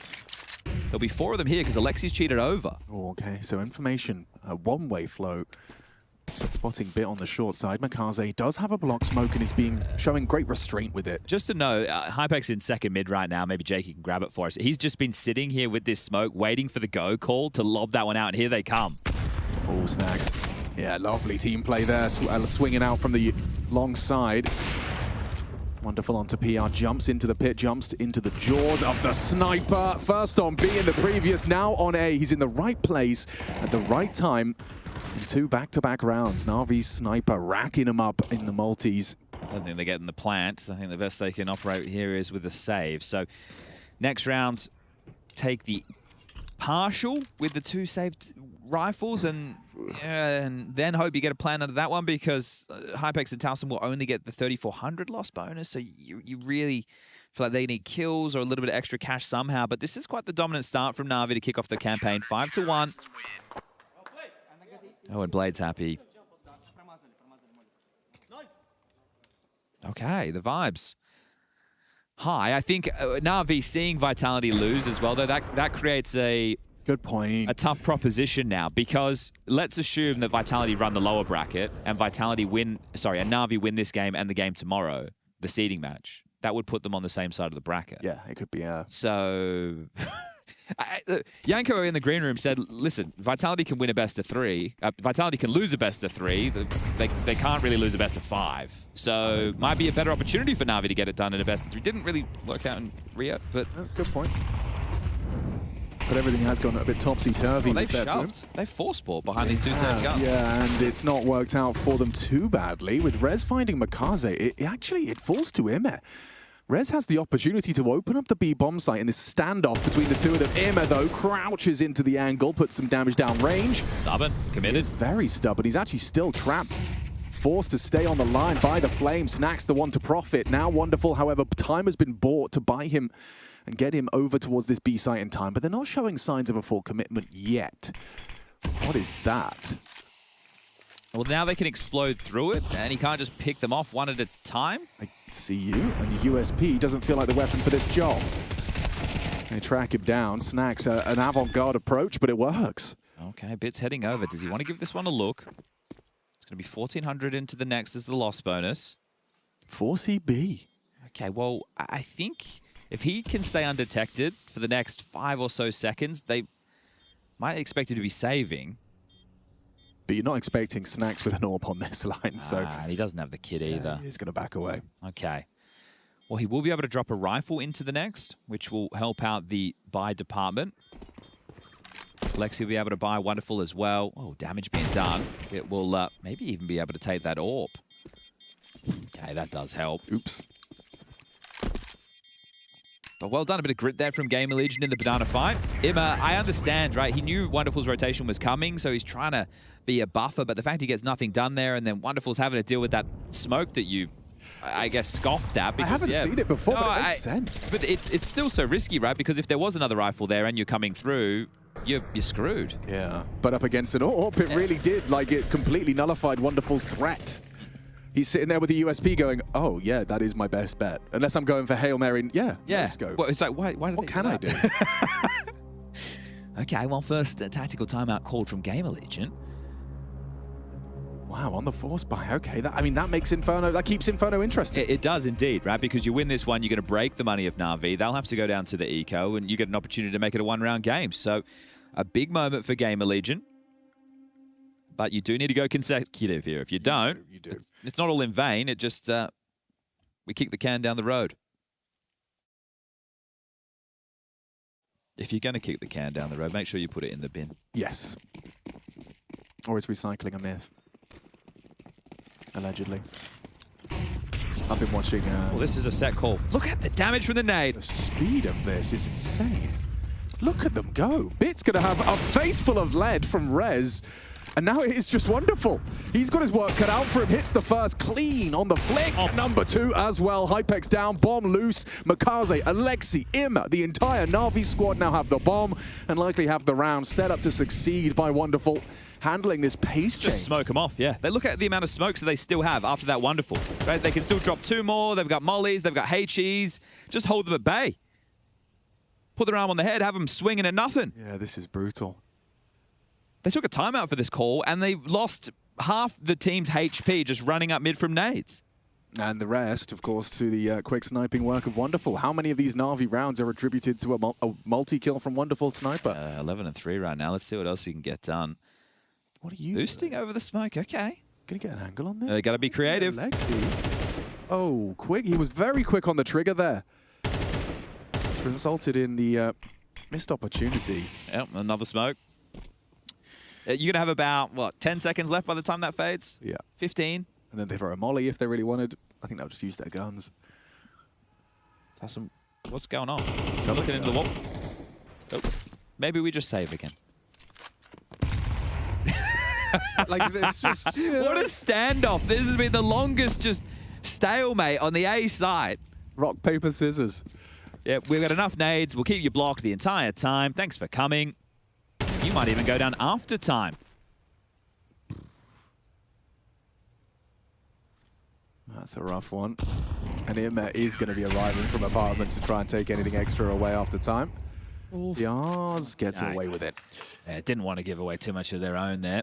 Just hearing some yells. Pain versus Foot, we mentioned it earlier. It's third map, Dust 2. And playoffs on the line with that one. So go whack that on the telly. Or your tablet or telephone or... Computer. There's the nade. Look at this. Oh, that does so much damage. That is... I know it's the AWP, right? So the nade, it doesn't even feel like it's the main factor of this, but it slows them down. It definitely takes a chunk out of your confidence. Yes.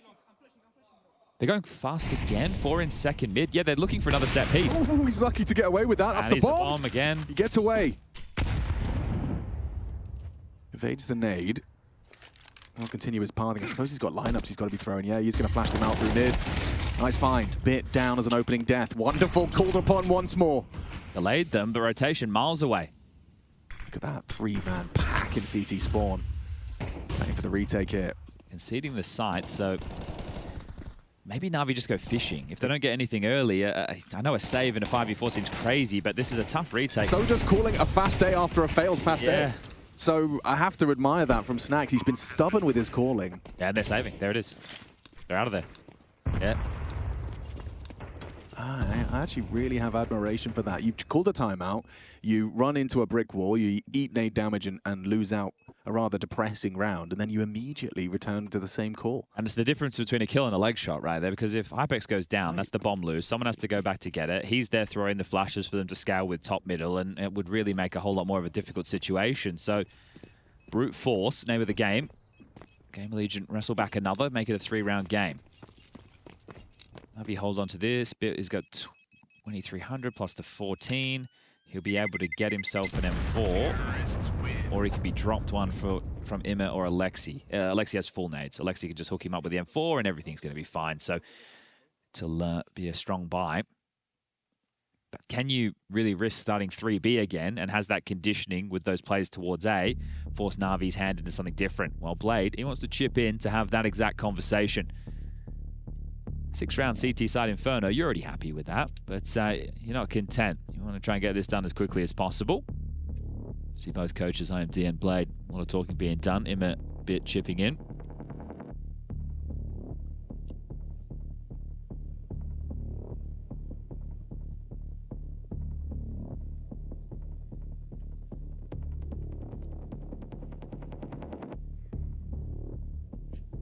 And again, returning to the money, this is where the half could spill over against Na'Vi, assuming they lose the round and the board gets wiped.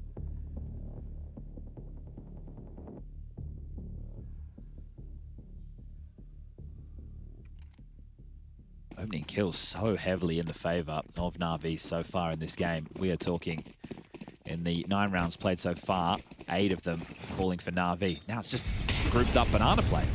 Just a lot of 4-1. Ooh, there's some good nade damage from the T side. They'll soften up Makaze heavily. Nade from Alexi B looks like it's going to do some serious damage in return. He's got another one. Oh, that could be well placed. He holds on. He's going to swing on that. Behind the half wall though, GamerLegion tuck in. And swing it in for a one and done.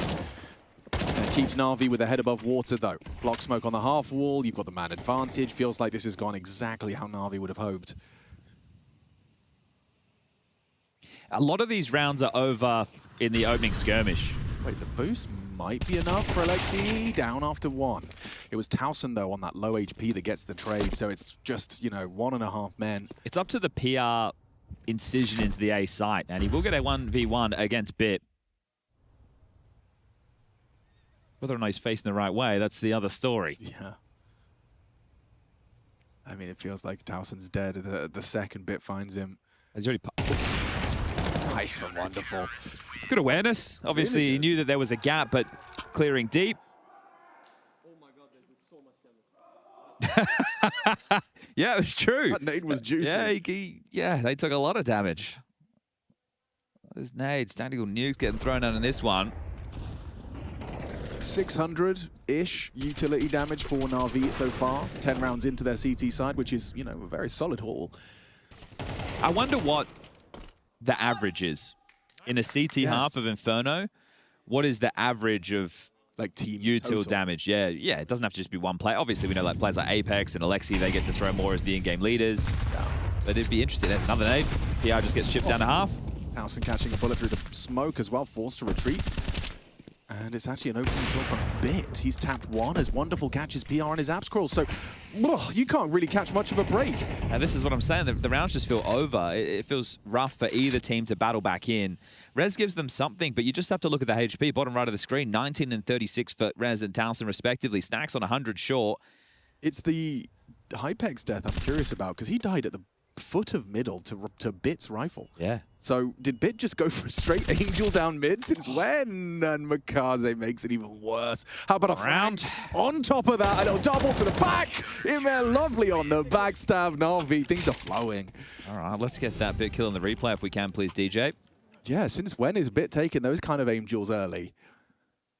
A little bit of that disrespect. Finds the perfect timing on it and finds Hypex. Here it is. So audacious. Crispy. Hypex has definitely been showing some signs of frustrations, and I'm sure that's another one to add to the tally. All right, final round, first half. Pacey. Tech 9s, and it's a set A call. They tried this one before. Yeah, this is it. You just extinguish. Just go straight through.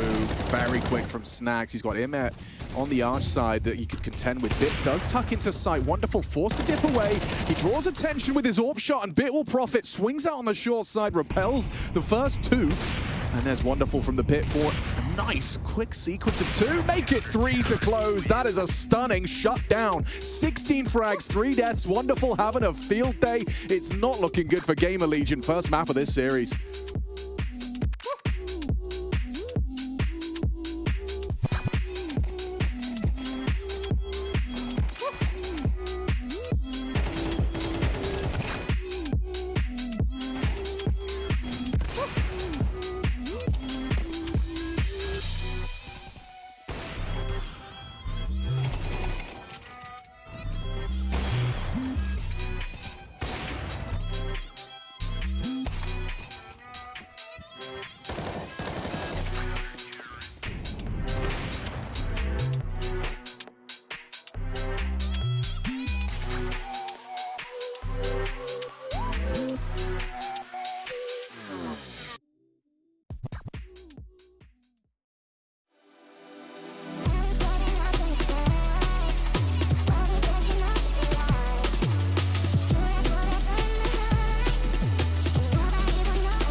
It felt like a rather fast first half here between Na'Vi and GamerLegion. We are getting into things. It's still the group stage here at the Intel Extreme Masters, live from Atlanta, Georgia.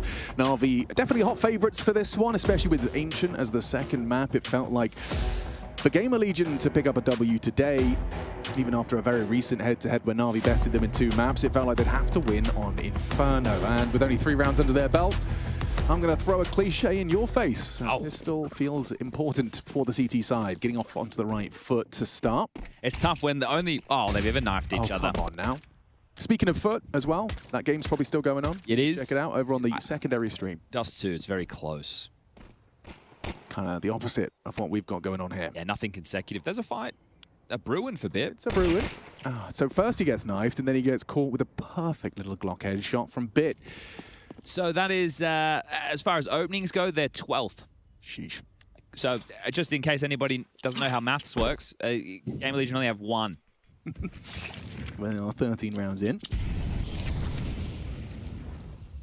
Come on, PR. New personal record. Let's go. Ooh. It's a punchy reaction. Very nice burst, and the second on 3 kills deep from PR. Pistol reigns supreme there. Not bad at all. Oh. Not like this, boys. Come on, PR just got you a 3K. Just disintegrates. Alexi just snatches one through the smoke. Now Hypex. He's been having a tough game. Let's go. The young Pole. Not necessarily in pole position for the 1v2 clutch. Look at this crossfire. You'd have to be Zywoo to break this kind of... And they even bring the fight forward. Wow, Alexi and Bit getting the job done. 5 kills between the two of them. Well, they might just force buy out the game here, but I have had Ben, a.k.a. SEO, the stats guy, send me a message regarding the util damage that we were talking about. And I'll quote him here. He said, I had a quick look for the Inferno CT side util damage. Average in 2026 through big events is 540 per half. That's 45 per round. Okay. And Na'Vi ended up with about 700. So they were slightly above that average. Vitality, for reference, have a 64.2 per round utility damage, 770 on the CT half. Wow, okay, cool. So they're above the average by 250-ish. Yeah, and Na'Vi are pretty close to Vitality. So that number 2 team checks in the out. world. Yeah. That checks out. Okay. All right, here's the Force. Oh, and that's the perfect flash to counter this boost. Oh, no fun. Fun is cancelled.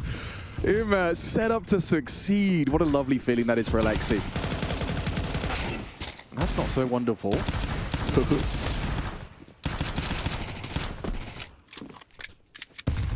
Bomb to be planted, Alexi B into the site. PR, Rez and Snacks all going to try their best, but without that frag there on the dig, it gets away on just 4 points of health. Yeah, this is light work, baby. They are steaming through this one, and PR and Rez are just looking to hold on to what they have. There was another smoke available for Moto, so way back in, felt absolutely no way. This is where the issue does arise. That matchup we're referencing from Fort Worth just the other day, Ancient was in the pool and they lost 13-4. Maybe that is one of the factors of why they wanted to start on the T side this time round. So we'll I know Ancient, we're not there yet, but it feels like we are. We're certainly on track to be there rather quickly. Yeah, so they did start back at Fort Worth at Rivals on the CT side. They won the pistol, they won the follow-up, but then they had 2 more CT rounds throughout. So just looking to try and change the tone of the game. Yeah.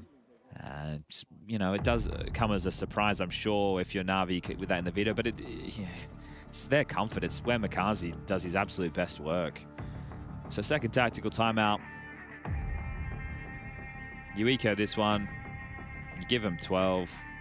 Your guns come out into the following, and we go to the desk. Yeah, and then the desk throws to a break.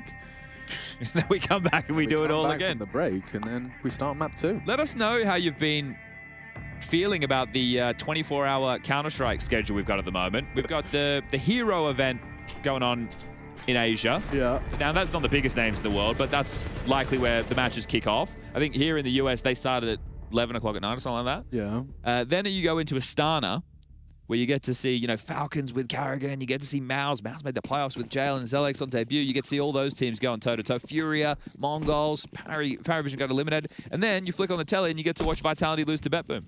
Yeah. Just every moment of your day can be filled with Counter-Strike at the moment. I think we had this happen once upon a time as well back in the pandemic time when we were doing Road to Rio. Right, and we were in Cologne, and you would go into the Asian Counter-Strike, into European Counter-Strike, or it would go Asia into CIS, into EU, into America. Yeah, it was crazy. That is a lot of Counter-Strike. And then, as if you needed more, there's a major around the corner. Yeah, that's good. That's what. Yes. Please. Yes, please. Vitality will practice for that one, I promise. Yeah. And Towson, he's managed to do a little something with a 5-7. They're in no pressure whatsoever right now. What about the Snacks dig, though? Yeah, it's certainly a little threatening. You can see Emma catches 2 body shots, but he will survive. Oh, that's an unfortunate timing. Oh. USB ding. Hypex has had a game. Had one of those games. We've all had one. We've all had more than one. It's one of the, you just don't feel like you can do anything right. Yeah. And then you, oh, he's low. I think him. He's low. At least he gets an orb. Okay. For the final round. For the start of the incredible 9-round cup. But this is, even if he just gets 2 kills, he's like, guys, if I just had the orb more, yeah, we would have had a chance. And you've got T-side Ancient to like to reset. To reset, you've got to play T-side Ancient. Feels a bit cruel. It does. It really does. But yeah, I mean, I hadn't thought about it, but if Na'Vi do continue to breeze through these games, and with Vitality in the lower, if they continue their run, there is an interesting connection between these two, meeting in the playoffs. Yeah. A little earlier than scheduled. Whoa.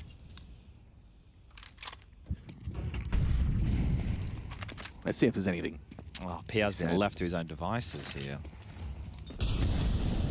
Imma's playing responsive base banana flashes if they need them. And they've been able to establish half-wall control, so now he can start to join the rest of the team. Bit is just making sure there's no second mid pushes through halls or window. And GamerLegion are essentially gambling. You can see PR on the radar on his own. Currently over towards Coils. Wolf, that's old school. Sorry, everyone. Coffins. And he's about to be dead. Oh, he doesn't even know it.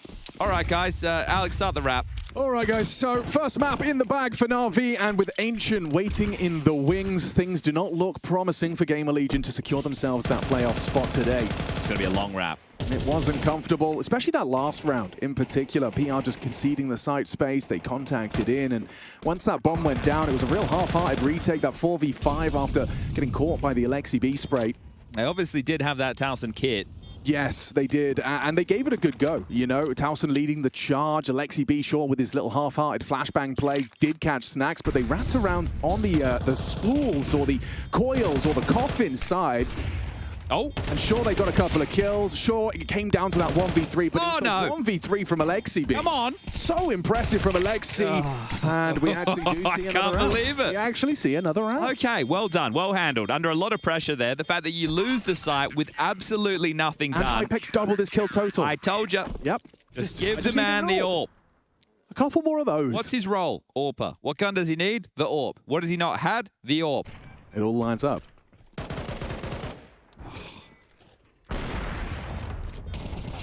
Come on, Blade. Yeah, he's Come on, Blade. He's furious. What? He's saying, listen, the caster started the wrap, okay? You were supposed to finish it there. Call a fast A. What would Snacks do? What would Snacks do? There's no way they're doing something fast.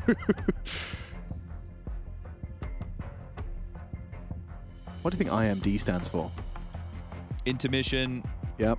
Moderate. Data. That probably is, yeah. The conference next door. Yeah.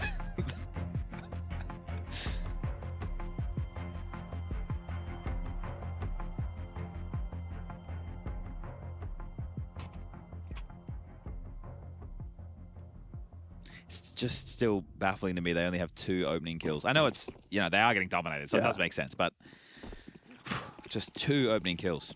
All right, here we go. Hypex going to make it 3. That's a very good flash. They're feigning fast right now. They want to take map control quicker. Well, that's a lot of damage there, huh? It is. Deep HE. And in the molly, I suppose. Flash. What's he doing? Is he going through on the fade? No, he's going to push through the top mid smoke for early short control. Towson will block apps, hoping that Bit and Ime will respect it, but they probably won't now. Alexi B, in combination with Bit, they flood into the site. Snacks caught jumping. Makaze gets the 3rd. And that's going to be round. That's going to be map. Inferno goes Na'Vi's way in a convincing fashion. Yeah, 1 round too early, wasn't it? Hypex and PR are going to give this one a go, but a good shift, mainly from Wonderful and Bit. But I think everybody's had some moments in this one. The fact that you're winning a game in this dominant fashion and Makaze only has 7 kills to his name shows you the depth of Na'Vi, and they are looking hot to trot right now. Hypex will be found in a moment's time. Yeah, I mean, bring on Ancient Ryan Makaze. He can keep it cool. Jets for the first map. His teammates pulling across the line comfortably. 13-4. Na'Vi's home turf up next, and GamerLegion electing to start on the T side. That's all coming up. Brutal way for them to be starting off this series, though. It doesn't fill you with confidence. Individuals barely breaking double digits. In fact, just Towson able to post 10 kills. That's at the top of the tables for you. That's just not good enough. Needs to be a completely different story going into the next map of play.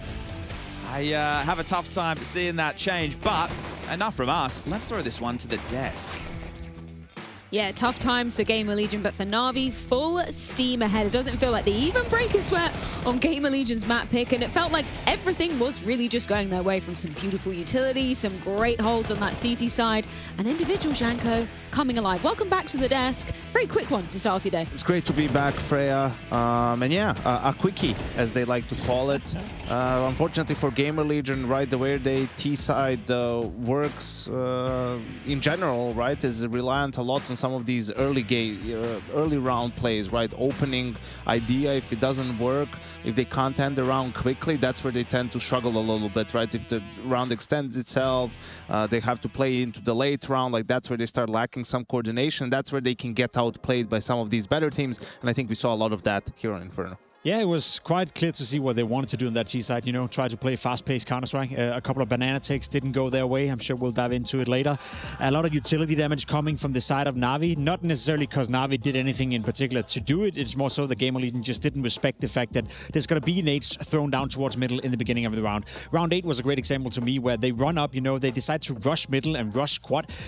The entirety of the team took more than 200 damage in grenades within the first 10 seconds of the round. And at that point, you can argue, yeah, sure, good on Na'Vi for throwing the grenades. More so for GamerLegion, respect what is Inferno. Maybe just slow down a little bit, and then you can rush, you know, with a couple of seconds delayed instead of losing the rounds within the first 10 seconds. But I think it comes down to good preparation from Na'Vi and understanding like how GamerLegion likes to play on the T side. And we can dive into some of the examples here right now to talk about the specific rounds. We had one early in the first half, right? It was one of the reset rounds. Now it was up 3-0. They lose the first round. Like after that, we go back to it. You're going to see from GamerLegion this smoke for top mid. Now this is sometimes used just, you know, as a bait, really, but they did want to play for mid. You can see the reaction from Na'Vi. One incendiary, you'll always see that almost, but the second one, that's kind of unusual. So they're really committing. Then a smoke comes in after that. So they know GamerLegion wants to play fast, right? So this blockage, you can see it forces them back.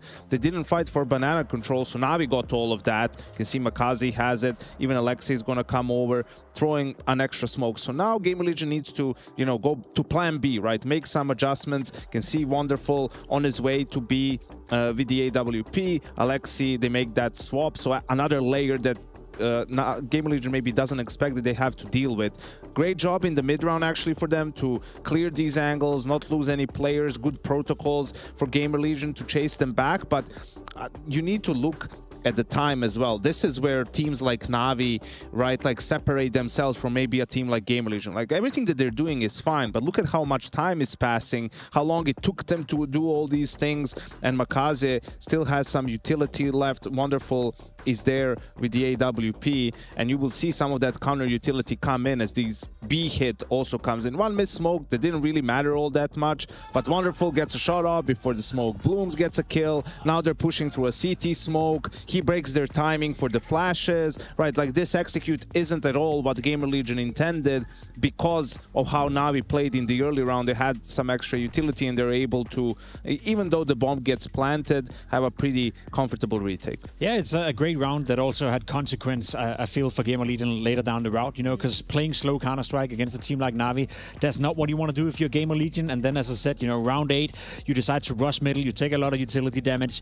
In general, they try to up the pace in that T side, and that's not working out either. So it's one of those scenarios where I get the understanding from GamerLegion. I understand what they want to do. I understand how they're playing. And as you said as well, it's not like they're making glaring mistakes in this round. They're actually trying to take banana control. They're using the utility in order to flush off Wonderful and push it back towards calls. But there's just a difference between these two teams in understanding of the game and individual skill level in order to close out those rounds. I think the problem is, like, when you play like this and have a lot of these set calls from the get-go, right? Like, you start getting into this trap maybe of, okay, now we have to break. Now you're getting too much into reading what your opponents are going to do. So Jacob's talking a lot about round 8, try to play fast, it doesn't work. Round 9, they go right back to it. And it works. They get the opening kill, Na'Vi saves. What happens then? Na'Vi takes a timeout, right? And we have the following round ready as well. So GamerLegion was really trying to go fast a lot, right? Like they just wanted to get through, win a round by doing that so they can maybe condition Na'Vi to stop playing 3B. So Blade takes a timeout. GamerLegion maybe thinks, okay, after the timeout, they're going to switch. They're not going to play 3B anymore. But Navi is just too smart for that, right? It's another 3B opening. It's Alexi with the HE. He's doing his best Apex impression, right? Like, he's just doing so much damage here. And you can see that GamerLegion is stuck. This is not where they want to be at this point in the round, but they did not expect this sort of an opening, this sort of a setup from Navi. They expected maybe just two players fighting. They're going to push them back and be able to maybe explode on B. But Navi again had 3 defenders, tons of utility. They win out the banana fight and then just clean up again on A one more time. So these are some of the mind games that you get into, you know, from a coach's perspective as well. I've had situations where, you know, we're losing or a couple of rounds struggling with, let's say, B on Mirage, and then you take a timeout and you say, we're going to play 4A this round because they expect us to change and then we'll go back, right? So there's always like back and forth with this, and Navi just had great preparation. I think they had a really good job of reading GamerLegion. It's such a good point as well, particularly when you got Blade standing behind you during that timeout as well. Like, you know, the mind games are going to be wild.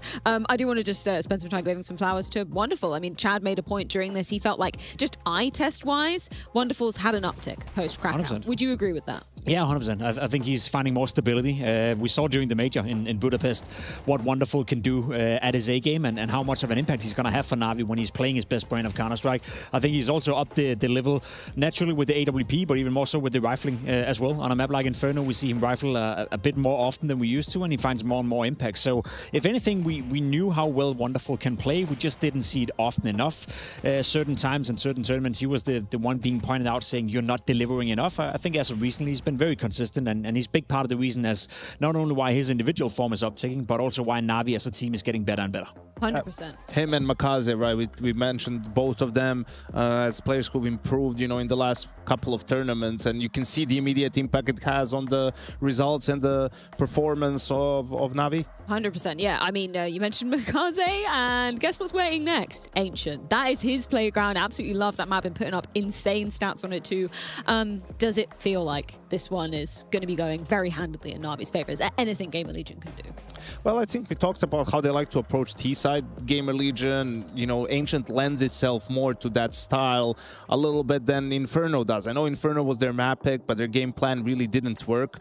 So the silver lining is their map pools overlap to some extent, right? Like they play the same maps. So if they're able to maybe get a slightly better start, right, put Navi on the back foot. Navi is always going to be great at gun rounds. So if you can put a hit on their economy and make them play, you know, with worse equipment and get a couple of ecos in there, like that's your path to success. That's the irony. I very much agree with you. I think you have to keep up the pace on a map like Ancient. You have to play fast against Navi. You have to test whether or not Makaze is on one of his games, so to speak, where he's going to shut down middle beginning. Alexi B as well, you know, a player towards Coldpit who can be tested at times. I think he's one of the players that does so well with his utility that in terms of his, you know, sometimes lacking, I guess, individual output or aiming abilities, he kind of covers for that by playing smart. But if you're Snacks, that's something you can test out on that CT side to see if there's any loopholes and maybe a way into the game.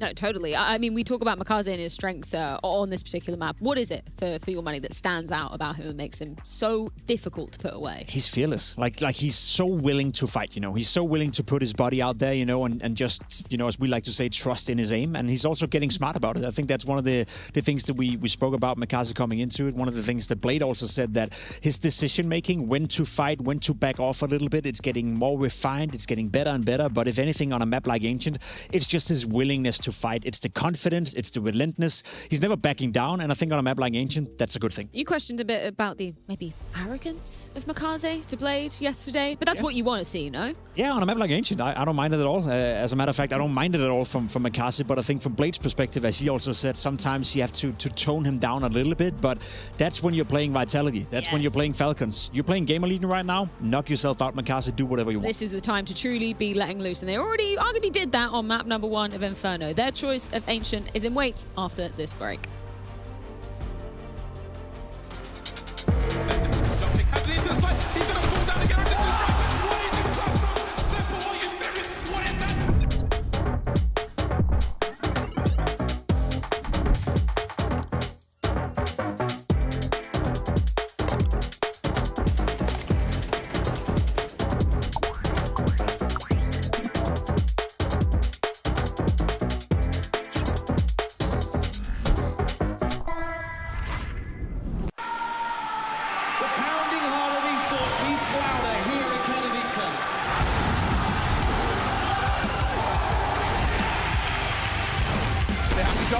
getting his shot.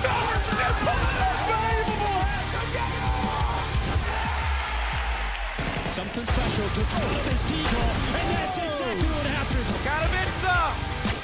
We are back.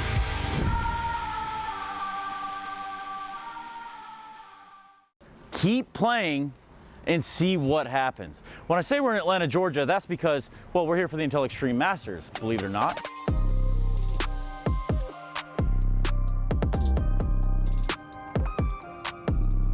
Is this thing recording? We're talking about video games. Watch out, man. Cameraman about to get himself hurt out here. It's just about time to find out the final people here that Atlanta may be able to tell me about Counter-Strike 2. It's been a long day. It's hot as heck out here. Someone out here will absolutely know about Counter-Strike. What's up? You play video games? Yeah, same. People play video games against one another as a team or maybe even a solo component sometimes. It's weird. I know that it's not all the time you get filmed doing your job, but I'm just going to have to ask you, what do you know about Counter-Strike? What does Atlanta know about Counter-Strike? I'm not as tapped in as I once was with Counter-Strike, but I have a lot of fond memories of playing in high school. We used to stay up all night on school nights just playing Counter-Strike, me and my 3 best friends. We have a big tournament this week here in Atlanta. You know what I'm saying? It's over at the Georgia World Congress. Gaming tournaments. Oh, I actually heard about them. There's DreamHack and the Intel Extreme Masters, right? Oh yeah, I gotta come out. Come check it out. You know, I've been all over the world, but then they said we're going to Atlanta. I'm real excited because, you know, I know it. What do y'all recommend? Magic City. Magic City, they got the best wings, right? Best wings, you know it. Best wings, yo, gang. I appreciate y'all. Have a good night.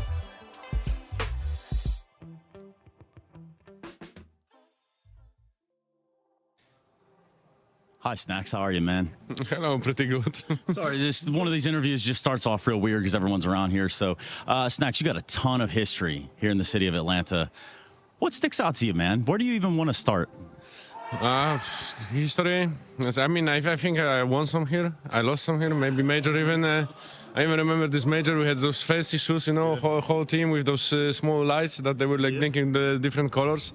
I remember one of the guy didn't put them on. Yeah. So I think that maybe was a curse, you know, back in the days that we didn't win. But yeah, I think Atlanta is kind of second home right now. I've been here a lot of times, and I pretty like it, yeah. You know, I'd ask you what kind of food you like to eat around here, but obviously at this point, you know, what kind of work you trying to do on Navi today? It's gonna be the same work as you ask for food, so we will try to eat them, obviously, like usual stuff. But I will go back to the previous question. Obviously, barbecue is the best, you know. So that's just a simple answer, I think, from me. But it begs the question. You know, we have different varieties of barbecue. We got Southern barbecue, Korean barbecue, some other types of barbecue, surely. Everything. All barbecues. Meat is great. Hey, so what's your cut of meat then? I don't know, filet mignon, if you count it. It's pretty good. I like it. Rare. Man, you must be rich, because that's expensive, right? And I mean, like, organization is paying usually, yeah. Yeah, well, that's the case. Hit me up. Sure, it's paying as well for you, and sometimes for me as well, probably, yeah. Yeah, that's the idea. Hey, you know, this isn't live, so don't worry about anything. But if you were to say anything before we did jump into a matchup against Navi, what would it be? It's going to be a tough match. Thank you very much, Snacks. Thank you. The Intel Extreme Masters Atlanta 2026 is brought to you by ESL in partnership with Intel, Acer Predator, DHL, and Zoe.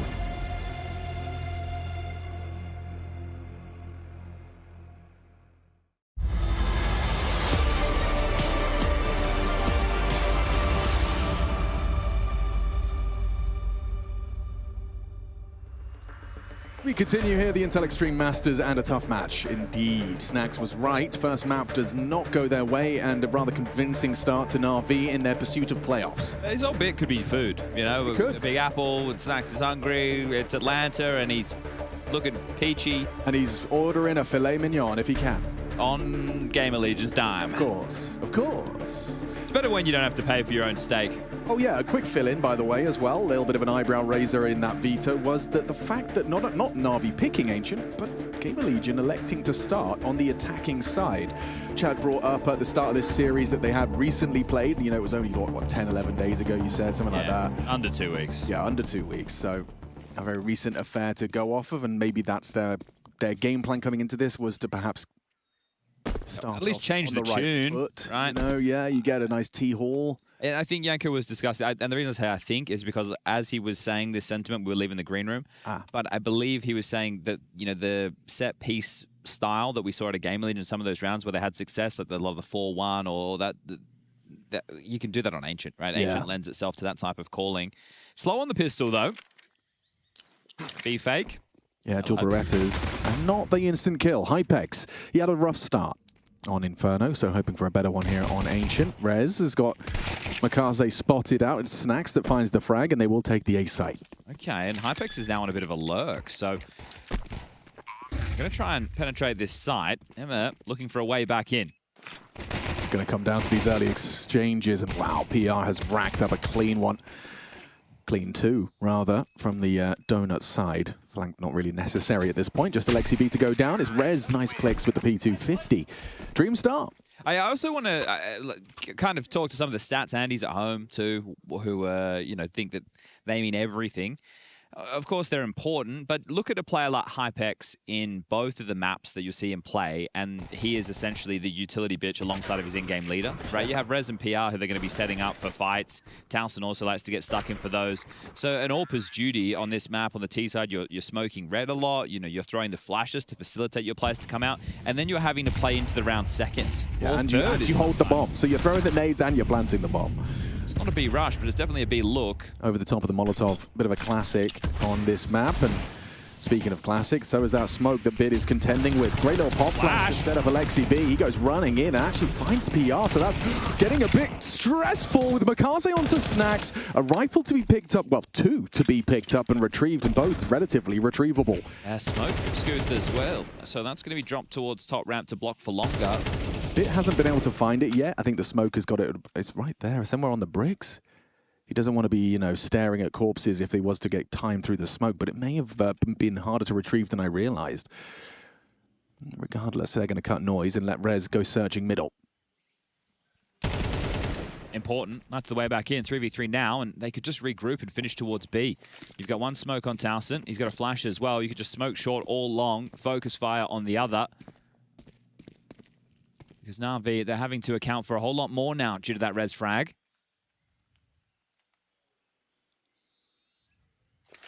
Looking to gamble over towards the B site. Alexi gravitating over to join. Wonderful ambit. 30 seconds will have to be the finish. Yeah, they're in the right place. It's all about that next frag, and ooh, it's provided by Hypex. Smoke on the long side, couldn't be better. They show restraint here.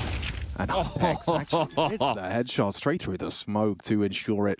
It's important that he gets that kill because just highlighted there when we saw the bomb going down, you could see the buffer of the smoke. It's not perfect. So pathing through, maybe it could have stopped the bomb plan. And with the time being so low, could have been a real issue. So Hypex, as I was just saying, hey, look at the amount of U2 he has to throw. Gets himself 3, make it 4 against the 4 spy, and should be setting GamerLegion up for their 3rd consecutive round now, as Alexi will have to call his boys into an eco. So it got chaotic. It was a good attempt, but Rez getting the kill in middle is the one that really changed the tide of this. Oh, wow. Okay. Doesn't even catch a whiff there. So they have been able to upgrade a couple of pistols. Everybody with one of choice. Alexi with a smoke at a P250. There's a few digs and a couple of 5.7s in this. main aggression immediately. Oh, and that's the end of Bit. He tried to find a little headshot angle. Alexi B with a block smoke that he's going to die through. So yeah, they've made light work of this one. I just see if they can get themselves an AK, even a little bit of damage right now. Not a lot of residual cash for GamerLegion just yet in these early stages, but the last thing you're hoping for if you're Na'Vi is to let them go through with this one clean. Apex will set up Rez with a flash. Lovely team play. Wonderful, at least managing to find Rez. Mikaze's death not in vain. Just wants to get to that AK. Oh, nice shots. So just 2 for wonderful. All right, so yeah, they don't let them get away with it clean. Be a couple of reinvestments required, maybe even some drops being asked for if they want to make sure the full nades are in play. But we will see Na'Vi don the gun. So Wonderful gets his AWP, and he was extremely impactful with that on the CT side of Inferno. was even Bit who was shutting down that A site when they were bombarded time and time again. No defuse kit available for Na'Vi into this one, so keep that in mind if we find ourselves in a post plant. Not starting too crazy middle, just Emma and Makazi. Well, Makazi spotted, he's in the pocket. Molotov doesn't look like he has to extinguish. Gets a flash to his face. He unloads his mag. A team kill from Rez. Oh, it's all going wrong. Yeah, Makazi was stuck on the wall. He thought he was pathing into Donut. It was a bit clunky from everyone, but the team kill. Can Rez rectify? Can't beat Mal Makaze. A late flash, sure, but now they're operating at a two-man disadvantage. Yesterday, the amount of TKs we saw from Na'Vi. It was unusual, wasn't it? Especially on Anubis. And obviously, warming into the tournament, we're saying the same thing about Vitality.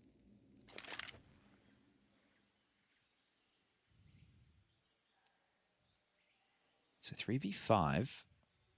Congregated over towards B. Just under a minute on the clock. A decent amount of util to work with. Alexi's going to bring the fight. PR just looks away as Alexi B progresses. Doesn't stop him from snapping the neck of Alexi. Go wrong. Certainly could. Bit's committed to this fight, and now with the info, PR had his chance. Trade available. Hypex can't hack it. Bit solid as a rock. He racks up 3 in defense of B. First 3 contributions, and it gets Na'Vi on the board. Okay, well done. Yeah, there was a lot of pressure there. The timing, you know, you think it's going to work against PR, but no. So much more pressure applied, and then Bit just having to stand and deliver. Gets the job done. Weird one in mid. Let's see this nade. Makaze He full thinks he's flash. pathing into Donut, I assume. Yeah. And then... Oh, it bounced off the wall. Yeah, and it helps that Imma did a little bit of damage there to soften him up. Like, it did look like he was in a really awkward position, you know? Like, there's wall bang that limits his, but he can't be tucked into the corner. He's kind of in limbo, in the open, but stands his ground very well. And, ooh, Makaze with empty hands. Oh, 1 for 1. Oh, excuse me. Yeah, he did find Rez. Snacks is the one that trades him. Imma, however, will keep Na'Vi with the level up. And, ooh, that's a bad miss. Can't hit it onto Hypex. Pulls them into an even keel. Oh, Imma, he's very noisy. Yeah, Imma. Wow, Galil bests him. I wasn't expecting PR to take so many liberties out main, so immediately back into the winning ways, unless Bit and Alexi can win this 2v3 post plant. Smoke break play. Towson's already tucked. Hypex responsible for Donut, and Bit looks like he's pathing main. I think they're saving. Maybe he's just going fishing, see if he can get a kill. No, he's not. Like, if anyone was, like, here, taking the fight, he might. Well, they are creeping in. They do have a kit, they do have smokes.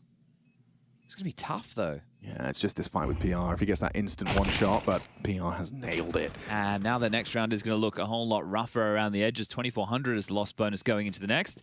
Wonderful will be able to buy. Makazi the same. Alexi can drop an M4. I think it might even be a blade timeout.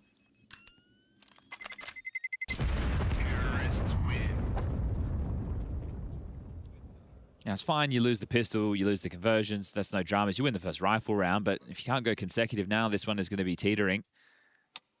They have been able to bring out a wonderful up there. Yeah, I think he's just called that timeout, okay. If you're going to go for this type of investment, at least make sure you give yourself enough time to talk it. Ooh. Ooh. He's not fucking around, is he? It feels like he's repeating things he's repeated many times before. Yes. That's what that. We've talked about this. That's exactly how that felt. And the little leg kicks. Yeah. No, he is not pleased. I mean, they're a map up. It was a very comfortable first map, but understandably, if this is your home turf, you want to have polish on it. I just think MR12, things can get out of control damn quick. Yeah. And if you make a couple of little mistakes, they can be extremely costly, and the game can get away from you real quick. So, look, it's great that Blade gets to be this figure in the team, right? I would prefer the bad guy to be the coach and the in-game leader. You don't want to sour the mood in that way. 112%. And yeah, if Alexi's saying the right stuff and they're not doing it, and then Blade gets to come in and I'll put a bow on it. And it's not. It doesn't come down to Alexi just kind of, you know, bickering. Rez just straight out mid. How easy is that? What? Hypex good flash work. Another one connects. Towson is successful. Alexi goes down cave. Oh, it could not be a worse outcome off the back of attack pause. Na'Vi, you just kind of had this meeting of the minds. You just discussed what you needed to be doing differently. And then the mid fight is won out by GamerLegion with brute force. Yeah, the fact that you lose everything there as well. It didn't even get anything done from cave. Wonderful. And Bit probably already thinking of the save. The problem is that happened so early that it's not like they're even on the 40-second bomb timer. Yeah. They might even be finding themselves in the right place to contend against this, but I don't think that's what they're hoping for. No, especially now you've eaten that flashbang. If he rescopes, they know he's here. Yeah, he's tugged. Gets overlooked for the first, and with Bit onto Rez, Bit gets another. They've made this manageable. GamerLegion floundering, and it all comes down to a 1v1. Hypex does convert. Saves them. Oh, it could have been a whole lot cleaner, but you'll be happy with that. You'll take the round. Didn't have to be that close. Oh, it didn't at all. All Fair right. play to Bit. Gets crazy output. They just weren't committed, knowing, okay, if we play the trade game, we're going to win. Play that game. The trade game was not played. Oh, rough from Makazi and Ima. I mean, that's going to have you feeling like you probably should, you know, give them mid or at least stop fighting for it the way you just did. This is where, you know, you normally talk about a team wanting to send in some probes, right? You send one guy out to get the info on where they are, then you group up off that info. Against this Be harass against the light of eyes. Wow. This is very aggressive. Bit punishes PR. Took a bit too heavy of a damage from the Molotov, softened up for that MP9 burst to the face. A headshot found. Bit again. He is doing so much work defending this bomb site. Wonderful. Very quick on a flank. This is audacious. Rez could swing him and find him. That's not ideal, but Bit continues. If Hypex can get out with the bomb, it's fine. You can reset again. Just get out with the bomb. Elects to scope up on the ramp side. Is Bit really going to find himself a fourth on this MP9? It looks good for it. It looks great for it. Now you're committed. Rez needs to save you. He has provided an important double. And a nice find onto the final frag. Ima down to the Hypex quick scope.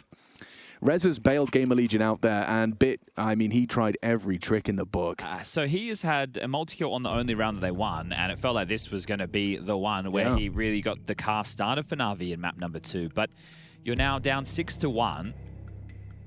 By no stretch is this over, but Na'Vi are under pressure, and maybe pressure that they didn't think that they would need to be under, considering how easy map number 1 unfolded.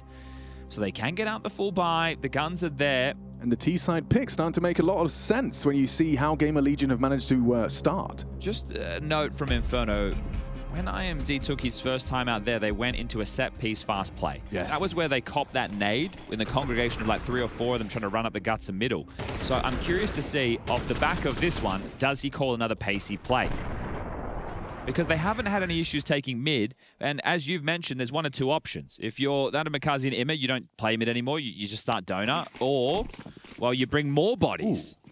Yeah, I was curious, is Hypex going to go for something aggressive with the AWP? He's just going to throw util and have the smoke naded for him. And he does catch a glimpse of Makaze. Tucked on the cubby with a pre-extinguish, and they will maintain their mid-control. It shows the confidence from Na'Vi that they know that they're a dominant team on this map, and able to get this space. Now they can reset and something a bit more standard. AWP on A, Ima also there to assist. Makazi drop backs towards red. He'll jump spot for info. Alexi, pretty staunch defense, aggressive in cave, and Bit playing retake on the ramp. So this one is just going to simmer in. But with the pieces on the board at the moment for GamerLegion, it does look like they either want to return to middle with a couple of smokes and fly. Yeah, here we go, being lined up now. So another cave smoke, and one that will also obscure heaven to mid. You like this, right? You can see the path that they're building for themselves to now to be able to put pressure on A. So wonderful. Made aware of this donut slip. PR still kicking up a fuss on B. Wonderful has to hit the opener. Yeah, but Hypex is already on the line. He'll stay. And now it's all about this first fight. Snacks down, no trade. Ooh, gets his eye to the scope, but turns tail and Hypex trading. It's Makaze tugged. He has to find impact here, and impact denied by Rez. Quick find with the Kalash headshot. Ima forced forward, nails it onto Hypex. Cover from Towson, ripped away. He's doing everything until Rez finally fells him. Donut occupied. Oh, he's not ready for this up close. Nice forward position from Bit. And PR was B, throwing his grenades. Surely Alexi's going to go for the 10-second stick here. Bit has the AWP. He can't miss the shot. He can't miss the shot. He's sticking out! Oh, PR gets the clutch. He's confused. He's baffled. An AWP, not the weapon you need for that cover, and a smile on IMD's face. I guess they're expecting PR to just go back through heaven to donut to take the fight because it's a donut plant, but he's gone through CT and he's pulled that one off. I loved PR's face there. That's not like I just owned you. It's a what are you doing? This is great from Imma. Like this sequence right here essentially puts the round back on because it wasn't enough from the A defense. FaZe takes down Imma, sure, but this is a 1v2. There's no kid. He's out the corner of the smoke. Oh, no. All right, well, can you salvage anything, worse, Chad. Yeah, can they salvage this at all? Still 5 on the table, but you're down to another half investment. Okay, this is good from Makaze. Should be able to punish Snax throwing his util. Not if he dips away, jumps up, and Towson there for the cover. Yeah, okay. Not having his way in middle, is he? No. This is a good flash. Doesn't matter if Snax doesn't lose vision. Bit very stubborn for it, and Snax just full commits to the spray. All right, wow, GamerLegion looking for their 8th. Very little to stand in their way. It's a Desert Eagle in Cave, and Imma on the long side about to be smoked off. Look, I'll be honest, you're picking T side. You're not expecting to get 8. No. Right? Look, you mean that you can set the tone a bit more, but you're not expecting to win 8 on the T side. So this is great. Anything after this is a real luxury. Oh, it's just cream on top. And I tell you what's a luxury is having Rez already CT spawn. They don't feel any need to rush this. I like this, right? With Resident and all the space, you might consider, oh, let's rotate back through. But sure. I always find that type of rotation very scary. Oh, he spotted both of them. And he gets the info. To Cave. Bomb up the ramp. Molly into Cave. It might be pushed. Hypex! Hypex covered by Rez. Okay, that got weird. Nice find to close it out. All right, some moments where you could see the chaos starting to brew, but Na'Vi really need to dig deep now. Second tactical timeout from Blade. I don't think we'll see the same frustrations because some of the rounds that they've lost, it's been just well played from GamerLegion. Yeah. But you're right about Makaze being kind of nullified. He hasn't been able to have his way in this first half. A quiet one on Inferno as well. You figured, okay, don't worry, he's heading into Ancient next. But it was a bit 19 frags first map, still top of the table. Wonderful as well, was very good. Yes. I think with this one, map number 1, GamerLegion were really struggling with openings. They're not owning them in openings, but it's much more of an even affair regarding the incisions. And Makaze's been on the receiving end of 3 opening deaths so far out of 4 opening exchanges. So that has definitely put a bit of a thorn in the side of that mid-hold. Elbow smoke, doors smoke, cave smoke, red smoke, standard openings.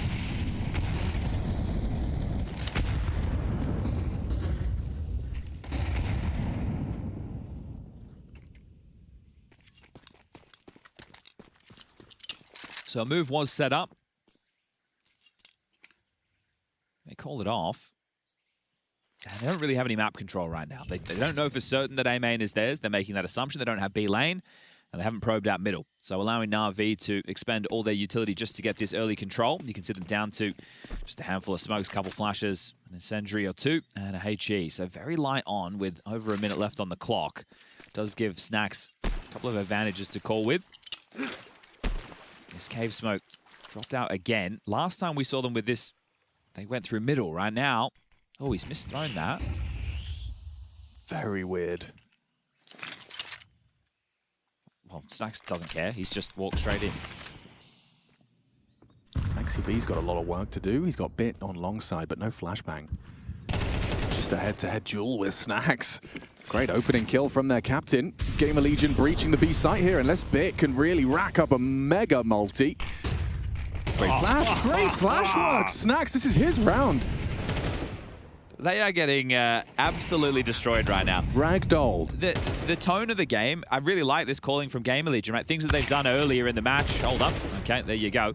This one will be swept under the rug. Imma's probably just playing to save right now.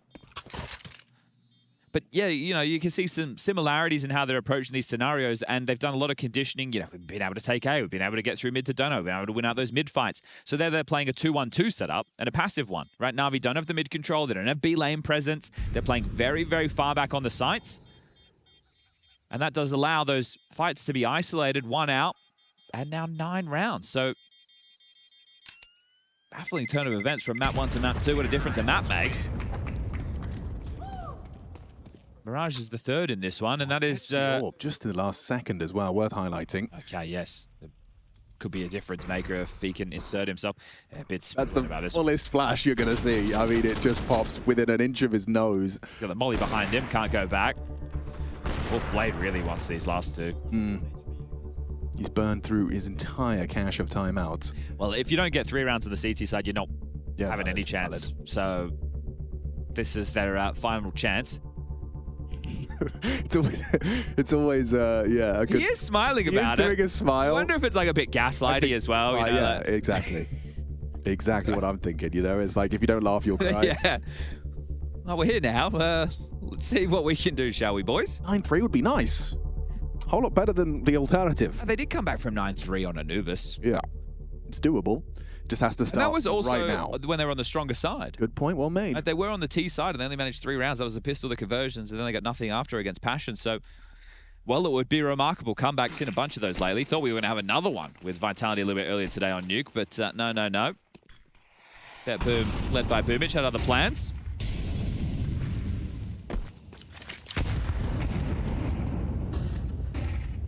Just a rally of flashes from both teams to try and contend for any of this space.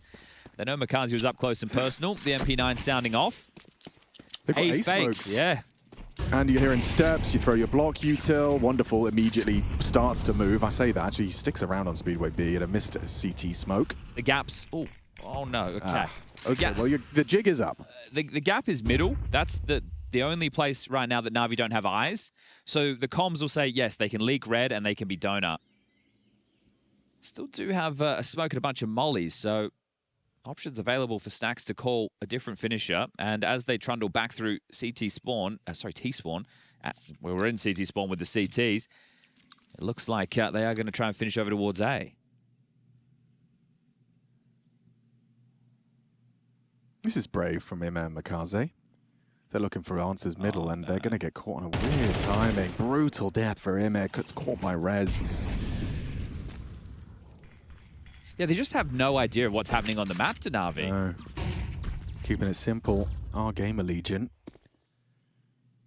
And now what? Makaze needs to get himself 3. Oh my god, he does get 2 onto the USP. PR, where's that trade? We need it. Gets it done. But still, the bomb will go down. Nice bit. Makes it a more advantageous Wow, okay. 3-on-2. Straight through the flames as well. Now he buys time. He's going to be joined by Alexi B. Donut. Oh, Orp in A main is very powerful for this. Oh, Towson, he's just committed to this. You're going to have Wonderful walking through the side box. Actually, Hypex on that line. He's hearing this in Donut, so Towson has to just tap the first head, otherwise it's not easy. Okay, Hypex and Towson get theirs. Now a 1v1 emerges. It's going to be Bit hoping that the nade stops the sound, and he just peeks on in to finish it. GamerLegion 10, Na'Vi 1. 3 timeouts burned, Na'Vi 1 round to show for it. This is great, right? Look, there's been a couple of moments where, you know, Na'Vi have lost the economy game, right? They've had these buys that have not shaped up the way that they needed to, but still, you can't take anything away from the approach of GamerLegion right now. This is great to watch on the T side. And it hasn't been, I say gimmicky, but what I mean is fast. It hasn't been set pieces. They've been able to have some well-structured rounds. Oh, Makazi's going for the self-run boost. Just through the cave smoke. It's a lot of early lane info. Yeah, but that means it's just Wonderful on the site. Emma's too far away to help He's only him. got a FAMAS, chat. This is going to be hard work for Wonderful. Gets his head-to-head duel, and yeah, damage inflicted. Good from Emma, actually manages to catch him. MP9 finishes the job. Favorites today having a tough time. Truly. I mean, we even had this conversation when we saw the veto as we started this series. You know, I posited the question whether or not Inferno felt like a must-win for GamerLegion, and it did. However, you know, upon review, as we find ourselves in that second map, Ancient far from a guarantee for Na'Vi. Yeah, this one could be quick. Just take you back to Fort Worth. Less than 2 weeks ago, Na'Vi won this map 13-4. They're now on the receiving end of an 11-1 half. GamerLegion, they're not out of this one yet. They want to push it to the third. Mirage around the corner, a pistol round, and we'll throw in the towel.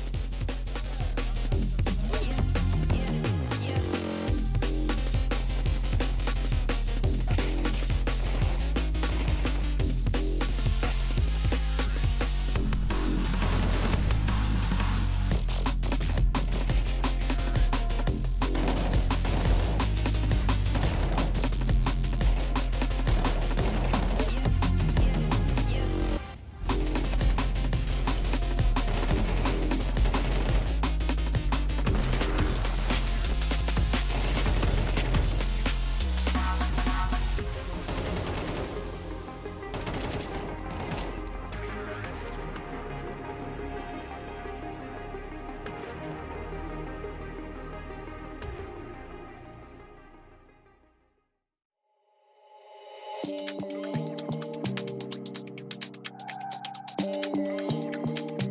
have to understand how things are up here.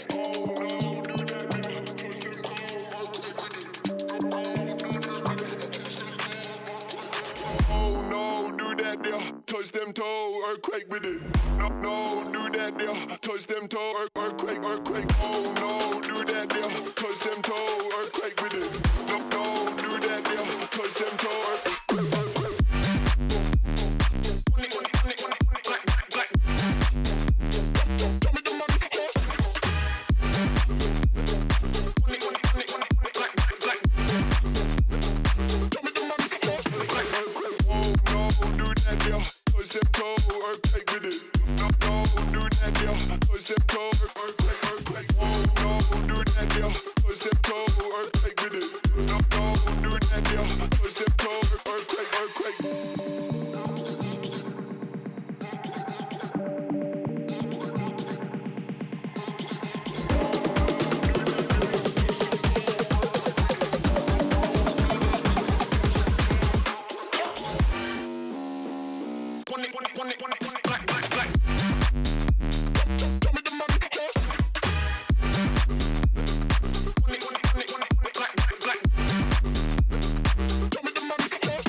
Welcome back from the break. If you missed the series so far, the landslides continue. Map number 1, it was quick.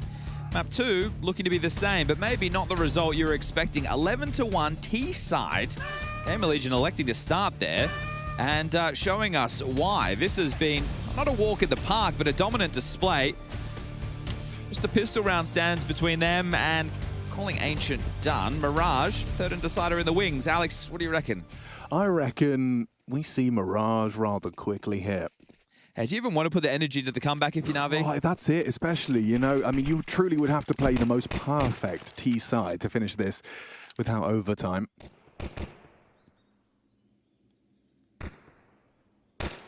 Early cave control's nice. Wonderful also probes out there with the P250, so they have a lot of space. You've got a red smoke that's just now been sent out. Gives Wonderful a bit more room to search with his P250. He's looking for PR on these jiggles and little bullet through the brickwork. So if they get this cave control, it could be as simple as Alexi Smoke Short does the long molly, and then they can path into the site, clear it out, take long after the molly starts to fade. I will say it doesn't look great for GamerLegion currently. Towson and Snacks on the B side. They both have HEs though, Alex, so maybe for post-plan. Oh, good Or point. to stop the plan, excuse me. He's used one on the smoke break and not even to great success either. There's number 2. Oh, messy from Bit. PR finding him. Applies pressure. Towson exemplifies. Oh, he's hitting great shots. 2 quick clicks on the USP. Wonderful down to Hypex. It's looking good. GamerLegion want to get to Mirage ASAP. It's 12-1. And as you highlighted, you talked about this just before we went to that break, about the fact that, you know, not too long ago they played an Ancient and it was a completely different story. A 13-4 smashing. GamerLegion couldn't get anything going.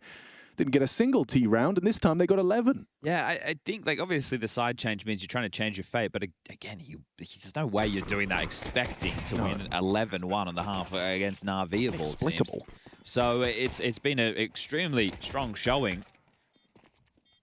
do go into Mirage next, so we'll have the desk coming up to cover this off, but it was the map that GamerLegion lost to Sinners yesterday, so there is still cause for concern, but I'm a little bit concerned about Na'Vi, just none of the shots hitting. Right? Nobody's looking crisp, other than, say, Bit, who has had a couple of multi-kill moments. Well, that's what I've been saying recently, is that BetBoom win the major. Of course, yeah. Recency bias and all that. No one else has seen that coming, it's just me. Well, Force Buy, that's their only option. As an A-pop set up, Deep Donut, CT deployed, and here they come.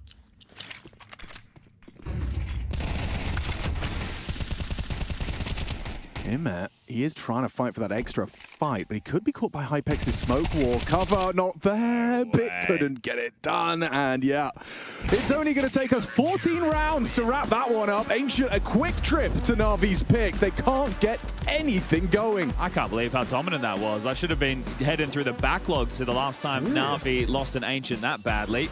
We'll see how quick I can get there. You got the desk coming up in a second to break that down. I'm not sure what there is to break down. It might be...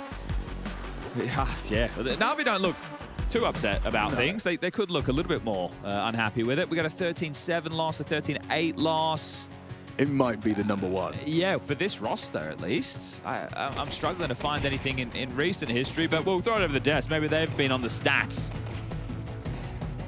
Well, Chad, I'm not sure I can offer you too much more. I'm just looking through Na'Vi's results in the past 6 months, and yeah, we've never seen them lose Ancient this badly. This is, yeah, just from one landslide to another. Not what I was expecting. We got some logic as to why GamerLegion obviously went with that T-side pick to start things off, but yeah, elation from GamerLegion and then for Na'Vi. This is, I don't really know what to make of this one. Yeah, absolutely. I think, well, we prefaced it a little bit by talking about how GamerLegion, the way they play T-side, Ancient kind of lends itself more to that style than Inferno does, and they were able to flip the script right on map 2. They are the ones who won Pistol. They're the ones who got the early reset. We said if you can make Na'Vi play with a bad economy, you're going to have a much easier time to go up against them, right? And just throughout the half, obviously, they were able to keep putting the pressure, keep finding openings, which is something they weren't able to do on Inferno, and Na'Vi had no answers really on their CT side. Yeah, it's surprising it happens again for Na'Vi. I think you and I have had the conversation a couple of times, Janko, with Na'Vi winning, you know, the positions map pick, coming into their own map pick, and then they fall flat, you know, not only losing, but doing it in a style like this where they remain non-competitive whatsoever. Also highlight Makase coming into the game. I think he had a rough one, you know, in terms of being relentlessly aggressive towards middle. He lost the vast majority of those fights, couldn't really get it over the finish line, and that was part of the reason, I think, why Na'Vi got off to such a bad start in the beginning. They came in, they tried to swing for the fence, weren't successful with it, and then they couldn't stabilize after that. I don't know whether I'm just being a Debbie Downer, but like, there's bad starts. And then there's that. Like, you expect so much more from a team like Na'Vi. Like, not to take anything away from GamerLegion. Obviously, this was great. Obviously, amazing prep coming in from them. But for Na'Vi, like, this has been a bit of a staple for you for some months now.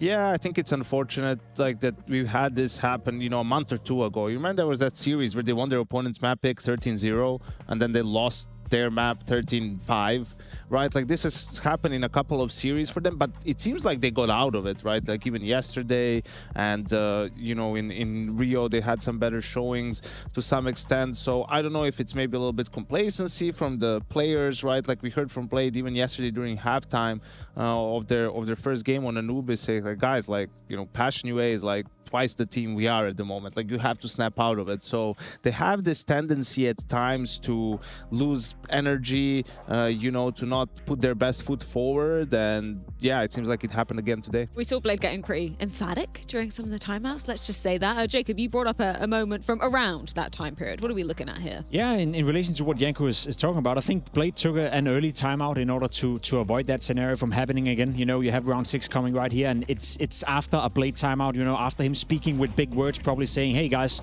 step up right here, right now. If you don't do that, we may end up losing this round. You have then Makase getting caught off guard in an entry duel. You have Emma popping out of middle as well, being completely blind. And for some reason, despite being blind and still in the smoke, I felt he had the opportunity to fall back and actually not take that fight. He decides to walk out, dies, and within what, 20 seconds, the round is over. You lose 3 people. Alexi B died in Sunroom as well, and at that point, the round is over. I think Blade took that time out in order to avoid what we talked about right here, Janko, you know, with them coming into their own map pick, a little bit too overconfident, maybe not communicating enough, maybe not sticking to the game plan or whatever that may be. He even hinted at that when we talked to him on the desk, that sometimes he feels like they lose grasp of it, maybe lose a bit of focus coming into it and feels a bit too overconfident. So he did the right thing by taking an early timeout, clearly speaking with big words. Unfortunately, no Blade timeout effect came out of that, and they lost the round within 15 seconds after they did it. If I'm Blade in a scenario like that, I don't know, Janko, if you ever tried it as a coach, I'm like, okay, I tried, whatever, and at that point you kind of lose faith in a sense that probably why you're not a coach, if you're just giving up after that first one. Giving up in round 7, probably not the recipe, for success, even though I know it looks like that's what I was doing. That's what it felt like outside. I beat you to Astralis it. I beat you to it. But yeah, I think it was just the complete opposite, right? Wonderful. Even some of those early, the reset round, like Wonderful had one missed shot from outside Donut, which was the deciding one in the round. If they win that, they break GamerLegion, maybe they get rolling. But it just didn't happen on Ancient. Should we maybe flip it onto the positive angle then? Because obviously we can harp on about the fact that Na'Vi looked incredibly lackluster, particularly after coming off an Inferno that looked so dominant when it's a comfort pick for them. What did GamerLegion do then to just make them really uncomfortable in this one? Yeah, I think they just stepped up a bit individually, right? Hypex had a great game. Early on in that anti-force buy round, he got a 4K, which was really dangerous. Like, they were on the verge of losing it, so he stepped up. Rez did a great job, in some of those mid-fights, head-to-head against Makaze, and just across the board, Snacks had a couple of good mid-rounds in there as well. And Ancient is a map, when you play like this on the T side, you're a little bit all-inning, and those early fights can decide, who comes out on top. And we saw GamerLegion come out on the loser side, really, on Inferno when it comes to that, and here they were able to finally find some of those openings and just snowball these rounds. I very much agree with that sentiment, and I think when you look at a game that's 13-1, I feel like there's always this, almost unlocking the map to a degree that when it's so one-sided, if the individuals from the side of Na'Vi are not able to match the individuals from GamerLegion, we don't need to talk about, certain rounds, how they approached it, game plan, etc., etc. It was a shooting gallery, A lot of the rounds were decided within the first 20, 25 seconds, and at that point, how much do you want to dissect that as, being game plan, decision-making, micromanagement, you name it. That's sort of like the next level, that's the next layer. This game had one layer, and there was GamerLegion being significantly better from an individual standpoint. Rest stepped up, Hypex stepped up, won the duels versus Makaze.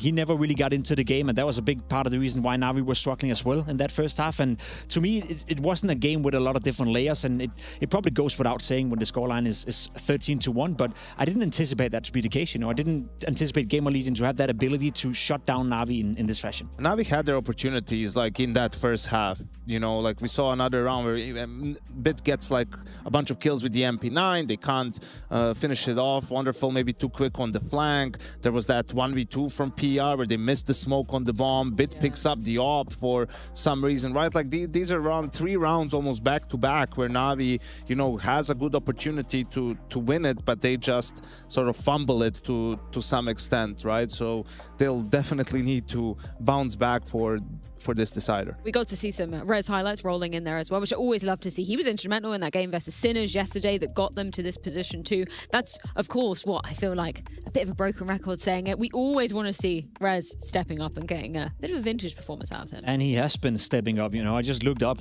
coming into this game. He's having the best start to a year in his entire career in 2026 from a statistical point of view. And yeah, you may argue when he was in NIP, he played better teams and bigger tournaments, so maybe having better stats was difficult. But we're talking about a player who's been around for 10 years. We're talking about a player that by many were written off, a player that we thought after he left NIP he was never going to come back to Tier 1 Counter-Strike. He's arguably playing his best brand of Counter-Strike right now in this period. The last 3 months, he's the highest rated player within GamerLegion at a 1.21 rating or something like that, doing a really, really good job. So I think for Rez to do well, not only for him, obviously individually, personally, that's a great thing, but for GamerLegion to remain competitive and maybe enter the conversation about being a team in Tier 1 Counter-Strike again, it's needed to have him play well. No, and you need to sustain that as well, particularly coming into the major. They're going to be starting from stage 1, so they're literally starting right at the very beginning.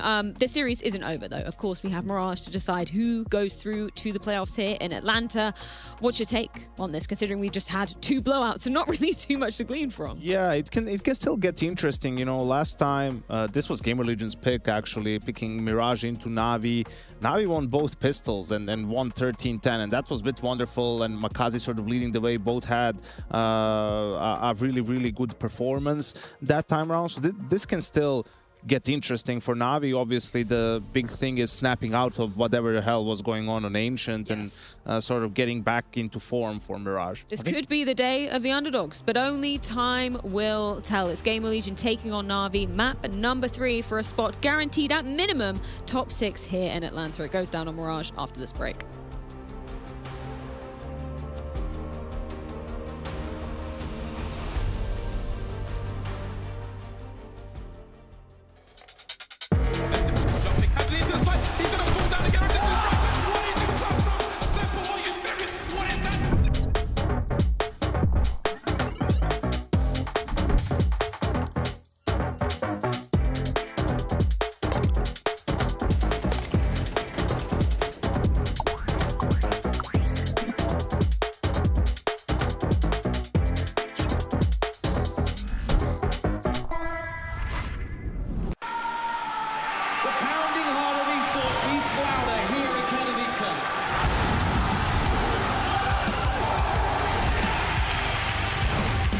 Double peek, he's getting his shot. Unbelievable! Something special to throw in this decoy, and that's exactly what happens. Got him, we are back! Big factor they're coming into the mix. Bit of a faulty boost to start things off with a chance to actually fight up against Try. You're going to reassemble it on the right side now, and both shots miss. But not shying away from the duel is Try. Does like himself a bit of damage with that scout. He has to worry about the lower tons presence, though, and his instincts kick in there just in time. Smoke for the mid doors, and a little bit of contact spotted from Kevin before they can make their move. If it was a challenge out towards middle early, they catch that visual. Gonna head up catwalk instead. JT set up a bit of an aggressive stance right now. That smoke's still in bloom, and Center's just once again willing to draw out that clock a little bit, but they're gonna move a little bit faster here with this mid to B smoke. And I think they're gonna speed it up here to 10 now. Willing to take that target in towards the V-bomb site. Try able to find one through the smoke, but Kavim already taken care of, and it's just Nick-X on the back of the site. Able to isolate one frag here. Needs a multi. He provides it. Is going to offer up some much-needed relief here for this retake. Big moves from Nyx. His B-stick get cleared. He does indeed. SDY with the drive-by. Leaves it all onto Kisserek, who at least gets the bomb down. Now to play off of. Wants to fight through the door. Sustained against multiple enemies. And Try with Moto's op will lay him low. So an upgrade for Try. He's done his work with the scout. He's done his digging. Now he gets the luxury vehicle. That's such nice work right there. Able to find that one kill through the mid to B smoke as well. That's going to help out big time. That with a nice connection there onto his counterpart. And ends up coming through with the close. On top of that, you got Nyx with a multi-kill on that B bomb site. Willing to take up the mantle of more tricky positions. And provides a much needed multi-frag here for Passion UA to secure things. Yeah, Try leading the charge here with that op now in hand. Gonna stretch out for the peek towards top of middle. Gets a shot off here. Worried about the lower tons presence. He ignores it. Not worried at all here. It seems he's gonna get a second shot, and that one is gonna land. B-Stick can't believe his eyes. You know what he really is? He's trusting. He knew. If no one got me, JT got me. He's not gonna let me die to these lower guys. Yeah, that's valid. Got a lot of trust in JT too, as you should when he's 17-10 right now. Mm-hmm. It's giving you no reason to doubt him. The calls have been good as well. The reads, the responses. The CT side has looked good. Look at the long hold. Tries already repositioned from catwalk to long. Smoke going down at a really promising time here. Good luck trying to get past this duo. One good flash could help him, but the op moves away. The flashes don't connect. And Gavem has an easy spray down as they're pushing through gray screened. I mean, what do you do at this point? You've got 40 seconds. The bomb is stuck top mid. Strasten's trying to create some sort of a space, but they're not even going to be able to link up the C4. Even if he somehow took A here, it might not matter a jot. Instead, they keep the record sheet clean on the Passion side. This one is starting to look quite compelling for Passion. It smiles here for SDY. He's happy to be back in the server. Happy to be in a new...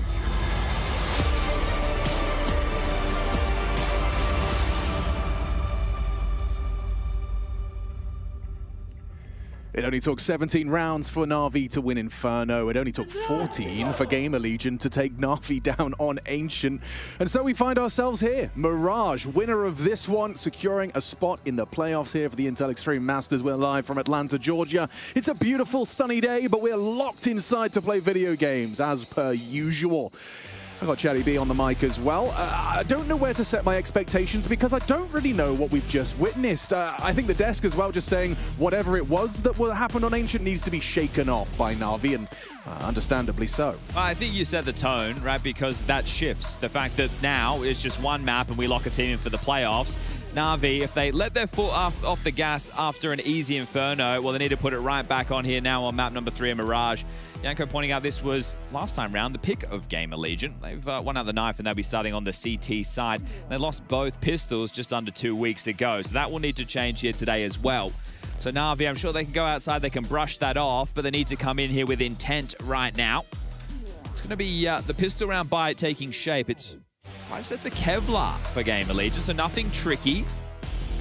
Whereas Na'Vi, they've given Wonderful the P250. He's waiting to lob out the window smoke. Alexi with the second bunch of utility. And a lot of information early for Towson. In fact, he's pushed up so far B apartments, they can focus fire elsewhere. Snacks, this is so outrageously aggressive. Doesn't nail it, and neither does Rez. So perfect start to Na'Vi's pistol. Hypex, however, has warmed into things. He's found his footing, top of the tables on map 2. And now an opportunity to rectify. Dancing with Bit and Makaze, caught on the reload, a bullet shy. Puts us into a 2-on-4. Okay, well, Towson coming short, PR ticket. He could find Alexi. Alexi's coming on that short side, but backs are turned, and Alexi's going to be dropping straight into con to take that just headshot angle. Nice find at range from Alexi's Glock. PR in the clutch. And already bell rung. Goosh by that Glock at range. And maybe just holds onto that Kevlar. It's not the favored option, but it's the one that he looks like he's going to be opting for, and that's if he can get away. Alexi trying to track him down. Another kill for PR. So if they continue to hunt, he grabs one more, gets to hold onto the Kev. That's an M4. Hero just took a... Was he taking a look at his notes already? Was. Yeah, okay. He's got a big smile on his face. I saw them outside when they were in their huddle, and you know, him and Snacks were having a little bit of argy-bargy. Not in a bad way, like in a friendly, you know, big brother, little brother, you know, pushing each other around. I don't think PR could push Snacks, but Snacks could definitely push PR, I think. I think Snacks could snap him in half. He goes in the gym. He's inspired by Rez. He's trying to get the gun show working. Nice. There we go. So even Blade trying to bring the energy. So pistol round. Numero uno of map number 3. So it's a tone shift, but it needs to be a tone shift in terms of the game as well. Because if it comes in a Na'Vi just landslide right now, and we've just had 3 maps, we've gone 13-4, 13-1, 13 wash. Yeah. Just you ask yourself, what's going on? But regardless, we get round number 2 underway, and it is just going to be the eco. So PR treats himself to a dig, everyone else just onto the USPs. So action on. Talk a bit about the CT setup that you're going to be seeing here. So Hypex, obviously the AWPer. You're going to see him starting window breaking smokes, ticket, and all the normal operating procedures. You've got PR as your A anchor. Snacks gets to take connector. Rez short, and over towards B will be Towson. So you got all that to look forward to and more into the next rifle round. Or should it be the first rifle round? Slow and steady though for Na'Vi. another one of these maps where they should feel extremely comfortable, but I just said that about Ancient, and they got blown out, so I don't really know what's in store just yet. Pierre will get a chance to fire off. And there it goes. Well, you get the tag. Wow, how has Rez done that? Incredible little double dink onto Alexi. Snacks parkour. Okay, gets himself up on the Briggs. And Amer takes him down. Oh, after all of that patience, Torsen, he waited in that corner for the entirety of the round and now goes searching just into Mikaze's Galil. So still, a single casualty. Rez does well to find something on the eco. And Alexi looks a little bit silly, so everybody wins. All right, out come the guns. No Hypex AWP just yet. The funds... Well, actually, it could have been there for a glass. I guess you want the util. So they're juggling that across. No kit for the CT side in this one. Minor concern. PR aggression, tone setter. Yeah, and Imma is going to be there to receive him. So a head-to-head duel, Galil versus M4 on the uncrouch. But PR backs away, and Imma spotted by Towson. He's lucky that was only a Galil. True. Well, they've seen enough. Look at the reroute. It's such an eccentric, very quick to this as well. But looking at Mikaze and Bit's positions, this is going to be a lost sight. Well, right now, GamerLegion were hoping to either, stall out the default, right, really put a dent in it, and then they were hanging around for a mid-trap. But while they've been doing that, this reroute you mentioned, it's about to pop. Yeah, it's ready. And Snacks is going to be the first receiving. Oh, well done behind. Catches Bit on his opening venture. Imma out Tetris, some sportive flashbangs on his clears. Rez gives himself a smoke to work around, but he could get caught with his nades out. Imma is up close. He hears them. And they will go 2 for 1. But it's about this PR flank. He can get here in time. He can. Torsen has to live. The bomb's still not planted. It's coming down to Imma or Wonderful. Yeah, Torsen, just live. Stay alive. Live he shall. PR into the palace. And still haven't planted. God, it feels like he's going to be a dead man to PR. Yeah, 2 backs. Oh, no! Okay, should be good and is. Towson pulls it across the line. Patience rewarded. PR on the first gunny. Looked like that was about to go wrong for a second there. It really did. A little bit hot under the collar, but they get away with it. Okay. Well, I mean, one of them's planting and one of them's not looking at you. It's a hard choice to make. Okay, so they do put themselves on the board with the first rifle round. Yeah, this is clunky, isn't it? Just lining up with each other. And then PR, a big choice to make almost. Flubs his lines right there, and Torsen strikes in the back line. Wonderful was screaming. Yeah, Palace. Doesn't work out. And a hefty blow to start off Wonderful's round. 45 to work with Desert Eagle chunked. Okay, so Imma has a smoke as part of this, and so does Alexi. So they can get a window smoke in and a con smoke. Just make it look like a default if they want, but Imma worrying about the B push, and fair enough. They have been pressing that side of the map in these early stages. They have 3B, so now that he's kind of pushed forward and see it's not a pop, you were playing for the B pop. Now it's clear they can retool, but again, it's about will they be in the right place at the right time, and having to do it silently because they are worried about those sound cues through the underpass. Smoke spam there for info. Snacks doesn't catch anyone walking out, doesn't get any additional information. It's Bit blocked. It's a brave push by Towson against this type of a buy, but it gives them so much information. They're in the driver's seat to force Navi into an eco in the next. So this is looking great for a GamerLegion second round. Looks like this is the final bits of util. Alexi B's thrown it out from behind that top mid box. Top con and window. Imma allowed to stretch his legs, so a split. In fact, there's 3 inside though. Thanks to Towson's push. 30 seconds. Contact through the smoke. Snacks is back turned.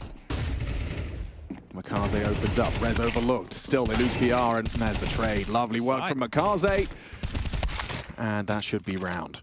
Okay, well, the bomb, it goes down. And now Torsen with 40 seconds, he's got the choice. Does he want to give it a look? I think the safe is the better of the options, and that one's agonizing. You had all the info. You knew that it wasn't going to be B, at least not through the apartments, and Stack doesn't get the job done. When you've got the bodies in the right place, you're hoping to go trade, and then by that point, the rotation's there, and you're all good in the hood, but that one leaves a lot to be desired. Na'Vi strike back, 3-1. Towson saving this. Loss bonus for them is only 1,900 into the next, so might just have to be light investment behind the saved M4. But you're happy with that, right? You're limited in terms of your resources, you're limited in terms of your weaponry, and Na'Vi, you're still able to pull off a round like that. GamerLegion will call it their first tactical timeout of the map.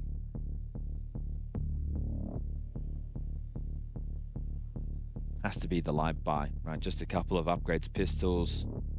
Hypex will be able to get the AWP next round if they take this option. You're able to get your full gun round. Sure, it does mean you're going to concede a 4th round, but continuing to shove like this seems risky unless you have a gimmick, but it's so hard to have a gimmicky CT move, especially on a map like Mirage. Towson doesn't have a good window spawn. He can't jump out underpass or try and run out middle. He could use it if he wants to try and jump up Palace. The timeout has subsided. They are just going to take a light upgrade with a couple of pistols. Or maybe it's just Snacks who's invested res as well. So how threatening can they keep this? How much pressure can they continue to apply to Na'Vi early? Well, Na'Vi are the ones applying pressure with this very fast wrap, but Snacks has got all of their backs turned. This could not go any better. With Rez hitting the heady, Snacks on the quick flank, picks up an AK, Rez stands his ground, and Wonderful brings him down. Trying to find a safe haven, it was just a carpet of flame. Alexi's so far away during all of this. This B split so rapid, and the fact that they've been pantsed, Snacks might be on for another. Yep, not with his knife out, he won't. Knife to a gunfight, and Alexi profits. PR, a similar circumstance, caught retrieving guns, and it's really ugly. Well, I guess you know where both of them are now. Oh, mate, yeah, but your advantage is disintegrated. Okay, Wonderful's got the bomb on his back, and Alexi's top mid. Hypex has been able to get a gun now, so it doesn't have the armor, sure, but this be another Na'Vi 2v4. We saw a bunch of these yesterday. It was Bit and Emma who found themselves in them time and time again. Now it's Wonderful and Alexi B up through Connector. Towson, by being pressed forward on the A ramp, they're not going to hard clear him, but they have to plant with it in mind that it's an option. So do you want to get the full site control, clear out emo, make sure no one's backside? That way, sure, you can get swung from Palace, but it gives you a whole lot less to concern yourself with. And they have been able to silently get into the site, but here's Towson. He gets the first frag onto Alexi cleanly. Timing really favored him there, and now Wonderful thrust into the clutch. Towson, such good restraint, knows as well. Wonderful probably faking it out. Time against him. And a headshot as well for good measure. Okay, wow. Snacks going to be very grateful to see that one get closed out. Na'Vi, a 2v4 goes 2v2. It did feel like we had a similar conversation on Inferno, and then Na'Vi were able to bounce back in this lighter buy or a bit more hodgepodge scenario, but they just had that. So the fact that GamerLegion did succumb, take the eco, essentially giving them what was meant to be the 4th round, and they're able to bite down hard with a couple of Dastly digs there. So beautiful work. That's going to be a buffer of cash too. GamerLegion, you win this one, you're laughing. Look how wonky it is for Na'Vi. Oh, that break didn't quite land. And the molly not deep enough either. There's certainly, you know, a discrepancy in the polish when you see these teams clash. But not in the firepower right now. Constantly moving GamerLegion. This is nice. Staying dynamic.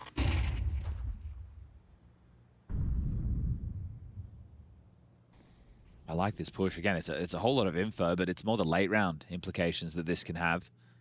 But last time they had all the B apps, they had the A stack, and they still lost. But Snacks and Pia are both staying in Palace. This is odd. You don't see it like this. You don't, but also Bit is a demon in Palace, and his late re-clears, he's going to be, you know, maybe it needs to. Maybe you need to. No, he only needed PR. He takes him down cleanly. And PR's the one that has to be active because he needs to fight, and then Snacks will be overlooked. That's the con player. So now maybe PR Attention drawn to the Tetris side.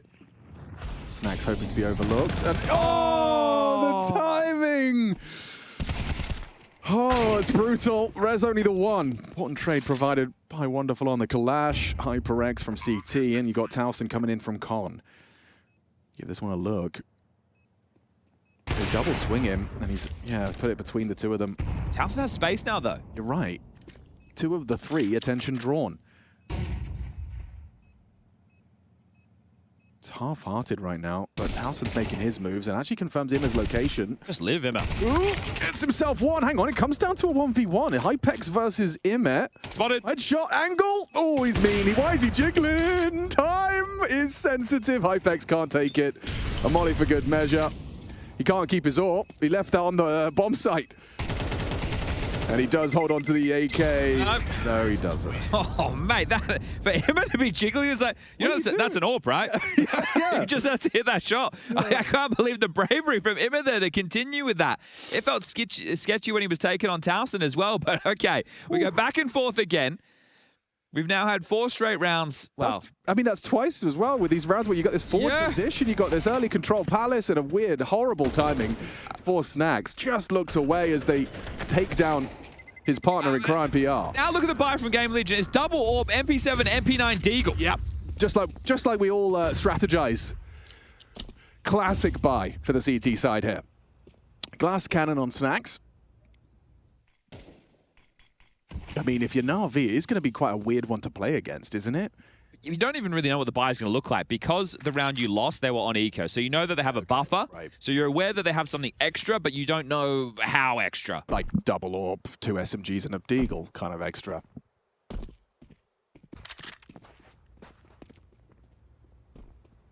Strange half this bit. Strange series. Yeah. Has had a very unique marinade. So the cluster of CTs right now, it's this sandwich and double con setup that's at least of the most interest for the defense. It looks like that's the part that's going to get the action at least. So Exchange of smokes over towards Connector. The bomb picked up by Wonderful. He'll reroute to join Makazi and Bit, who are priming to get ready for this A hit. PR's going for a rather ambitious off angle. Up on the box. Enables him to peek and catch them by surprise as they walk past him. Wow. Gets onto Imma. Alexi will trade. Rez hearing all of this, going to be calling for Hypex's rotation. Can the MP7 catch them off guard? Yes, it can. Makazi just jumps like Kadazakal over the top. Trade from Wonderful. You've got Hypex on the AWP line, but Wonderful able to plant. Maybe the smoke break could expose him. They're scoped up on it, and there's that second AWP, but Snacks can't hit his shot. Not the one you want to see in a 2-on-2. 2 AWPs, and he has a chance onto Bit as well. Snacks had the shake of the head there. After that clear comes in, he doesn't hit the shot. He knew that was the opportunity. And I think that he will just hold on to this. He's not going to get hunted down. That's nice. Hypex can be dropped this again into the next round, sure. The round would have been much more competitive had he hit the denial on the plant there. I think that the biggest issue for GamerLegion at the moment, obviously the scoreline is about to read 5-2, but because of the back and forth nature of this last patch of, let's say, 5 rounds, their loss bonus is only 1900. Yeah. So this really sucks. You know, you have this AWP. You can't buy much around it, and if you do, you're just going to push the issues later into the half. So it's like, we have the AWP, we're going to use it, but we kind of have to eco. Here it is. Yeah, so it had just gone down. So... regardless. Yes, it would have gotten the bomb down. If it was maybe a split second earlier, sure. Ooh, MS. There was an ugly trade there as well. Okay, so they just hope that Hypex can continue to keep the pressure on with a couple of kills. It's a nice shot. Yeah. And also, I think he suspects that Snacks did just boost someone into ladder as well. No other reason for a CT to be just swinging window like that. And so Wonderful's going to peek into him. That's very ambitious. At least you know where the gun is. You didn't establish, though, that it was a full eco, so... Yeah, man. Oh, he knows now, doesn't he? Yeah, he does. The USBs get their chance, and with Makaze down to PR, nice little headshot. Alexi B comes scurrying over to ensure he can lend a hand, and hand he shall. Hypex is alive! Okay. I mean, what is this game? I think we have more stress than them. I don't know. Some of these situations. Jeez. Woo! Yeah, it's good. It's definitely a very unique series. Na'Vi GamerLegion, just a real banger. Yeah, okay, 6-2 is guaranteed at least tying things up at the half. At least you get your guns this time. Oh, jumping swing from Imet. And then he's wondering where the kill is from Alexi. Come on, mate. I saw you on the minimap, mate. Oh, dear. Okay, So no up in this one. The money's not there. No, but you have got armored rifles. You know, you'll be happy with that. Direct out of Na'Vi with this one. Just going to be straight into an A execute. Alexi rerouting back to join this. So it's Hypex and PR. They're meant to deal with the assault. Snacks will be able to cheat over jungle, and then the rotation from Rez and Torsen. Here comes the U2.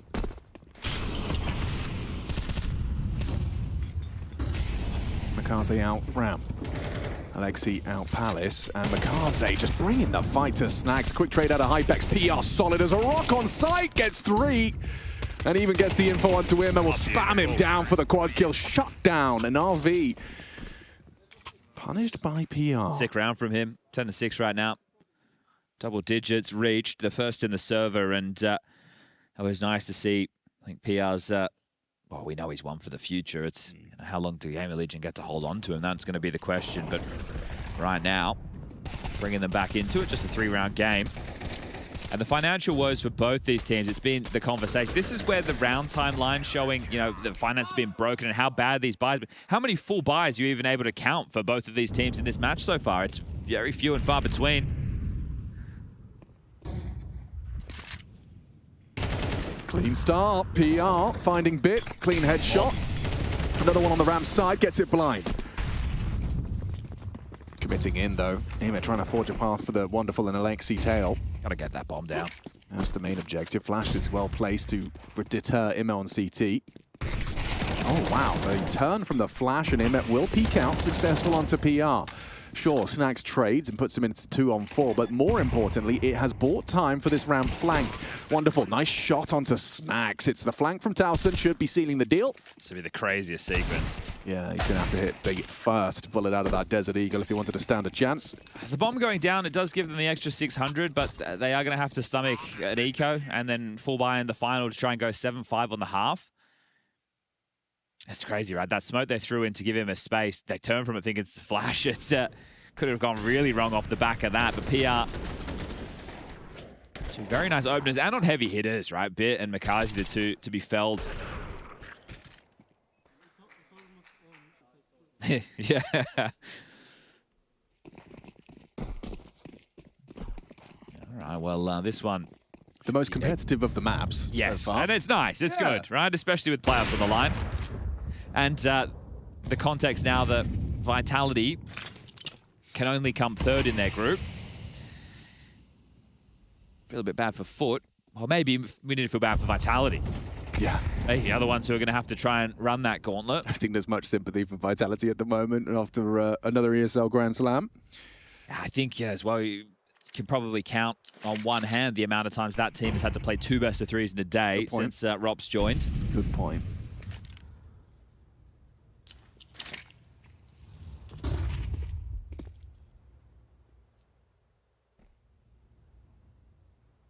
Towson versus unarmored pistols.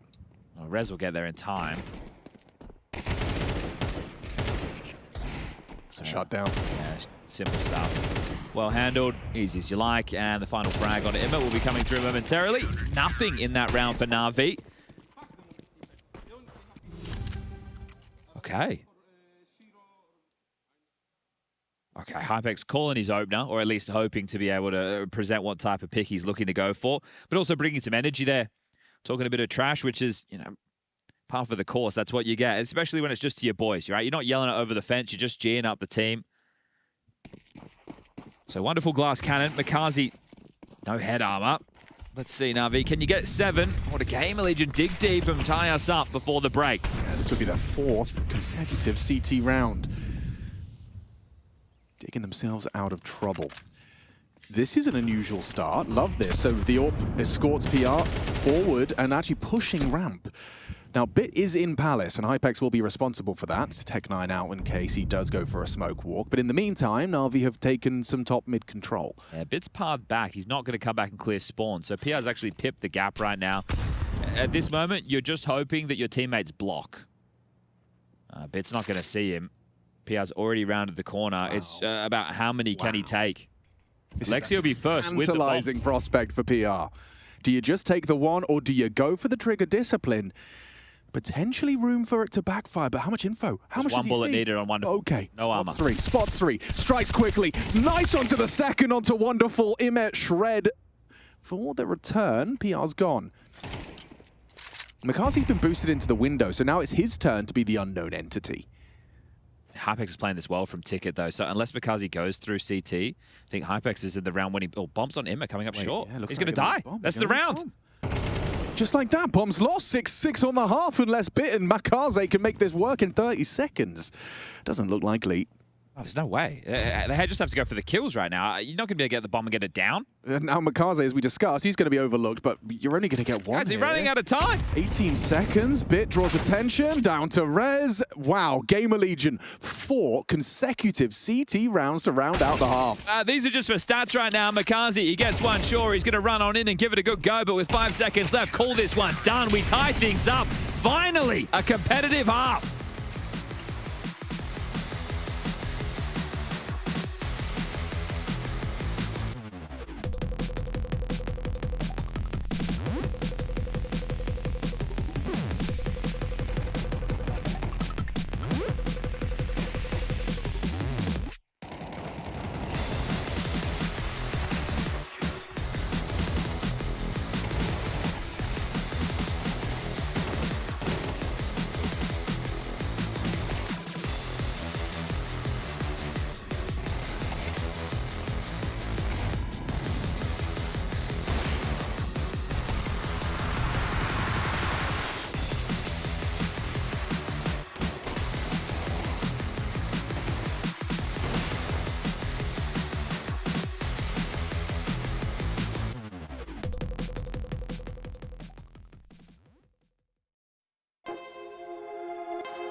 6-6, and as Chad said before we went to the break, we finally have a competitive one. It has been rather dominant from both sides on the path to the third.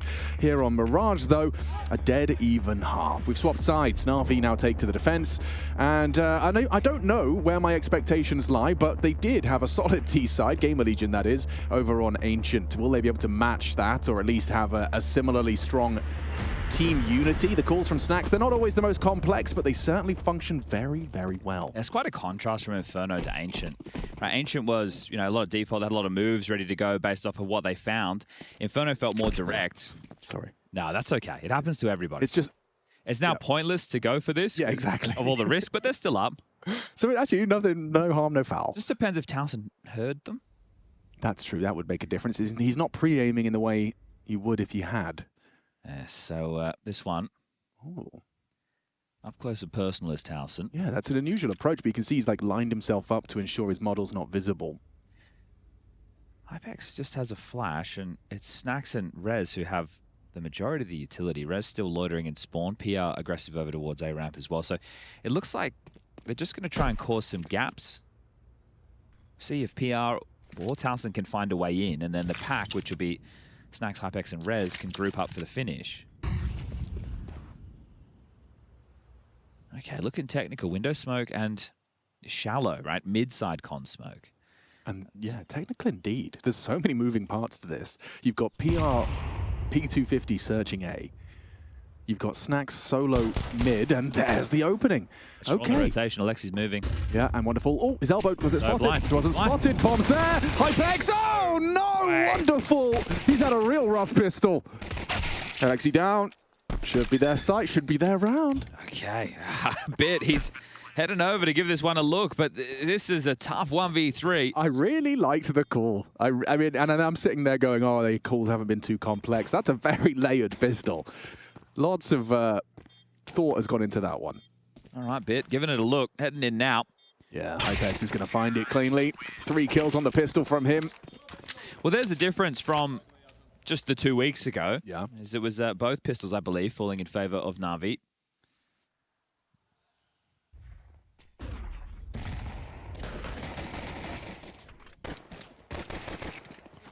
GamerLegion are in a... As long as they get past this force, they're in a strong position in this second half. And considering the upset we had earlier today, yeah, wonderful. At least he smiles about it, because the dual Beretta is just meant to unload. So starting to look at some concerned Na'Vi faces on our screens. Yes. I know this isn't just a freebie. Wonderful cops a light tag there, but unconfirmed, just peppered through the window smoke. He's going to repons over towards Ticket. In no rush, our GamerLegion. Wonder will that be their undoing? So a B smoke dotted in for now, but they're more than happy to wait all of this out. They have another smoke on Beard. There's a couple of flashes to work with. If you're Na'Vi, you have to hope that you right place, right time this scenario.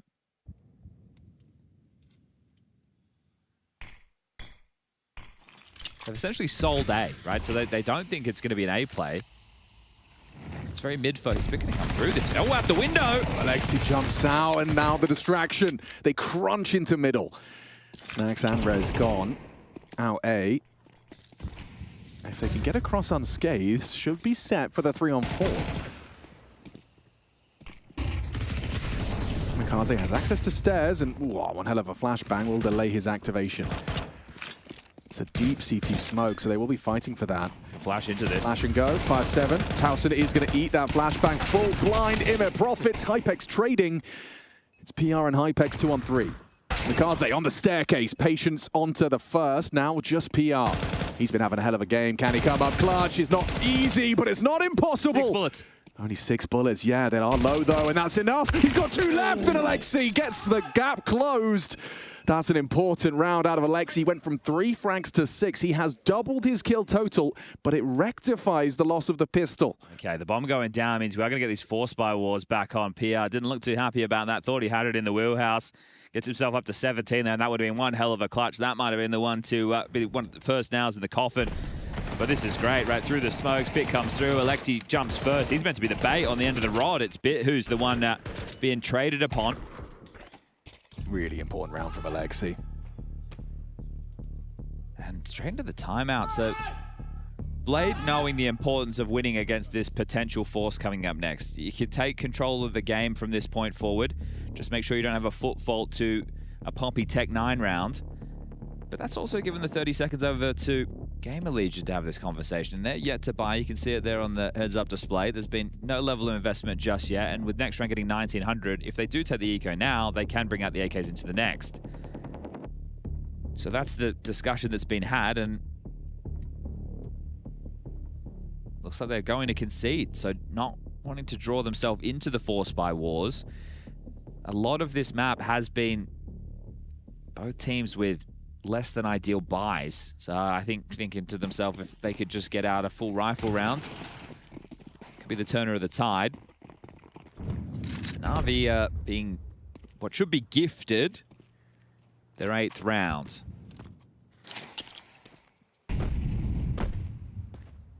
Just remind everybody where we are. First of all, it's Atlanta, but second of all, it's Group B.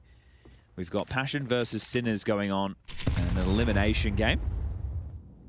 After that one concludes, there will be the likes of M80 Liquid. I'm very curious to see how that game goes. And we'll be bringing Legacy Astralis. So we're locking 4 teams in for the playoffs today. We've already got 2. Unexpected 2. Pain and BetBoom, besting Vitality and Foot. And both teams like recently fielding new players, with Safe joining Pain, Easy stepping away, and Flamus as well.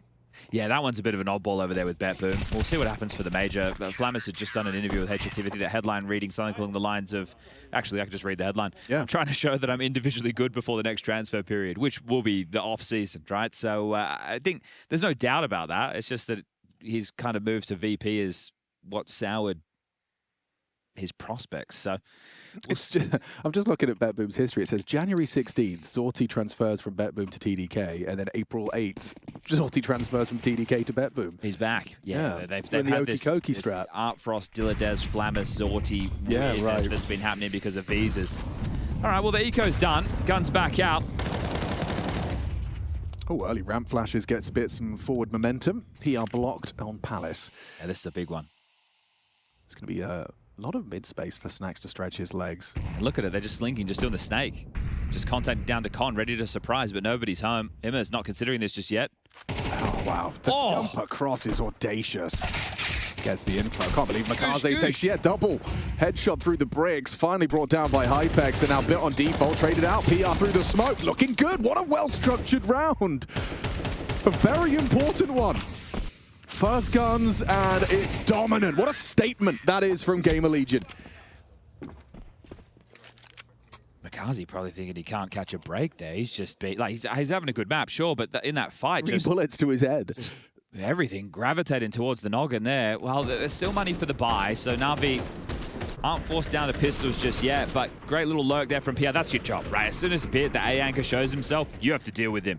And your teammates drew the entire of the action. So here we go. Alexi, he'll operate with the pistol. The rest get the rifles. Na'Vi, will they be knocked down to the missed window smoke? Okay, that ain't great. Ain't gonna cost them. GamerLegion aren't looking for the fight just yet. They actually back off, expecting Na'Vi for the follow-through.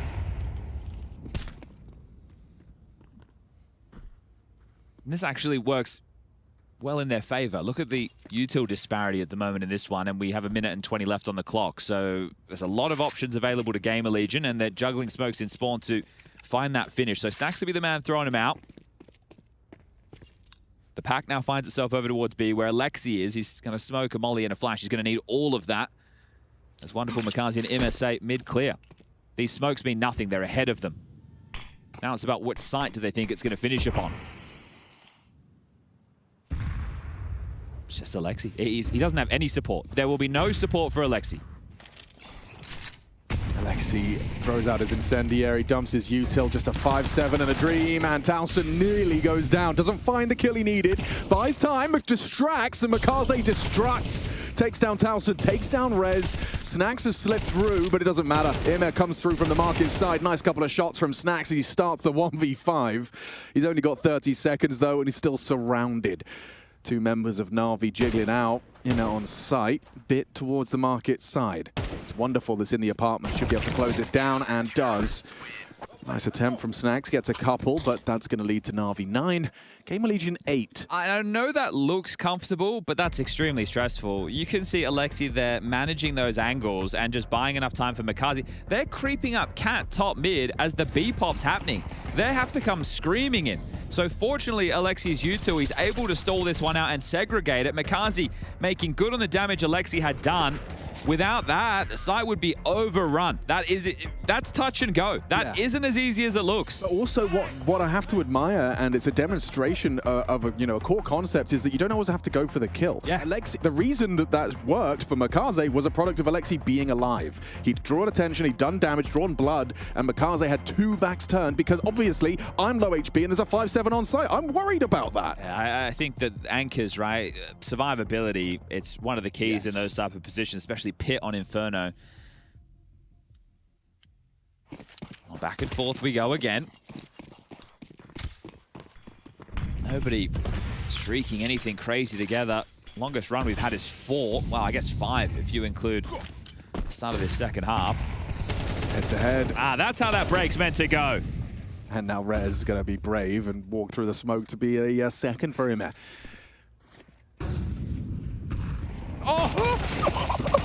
Or not! Actually, the timing insane. Impeccable from Rez. Okay, that's a lifeline. You're back in the game off the back of that. Well, at least the round. Most definitely. I mean, this is still an admirable haul. Makazi low on HP. And all of the members right now at GamerLegion congregating in middle. Power in numbers. No, yeah, Na'Vi not to know that either. Bits playing retake A. Makazi clearing out B on the low HP. But they've just piled on in. Obscured by the smoke, Alexi B can't contribute. It's Bit that will get the info first. Oh! It's a lethal amount of info. Hey, you're saving. I think you're saving off the back of that. Yeah, I'm going to have a look. You can't really risk losing any more rifles. I think you have to save. How brutal. You have to save.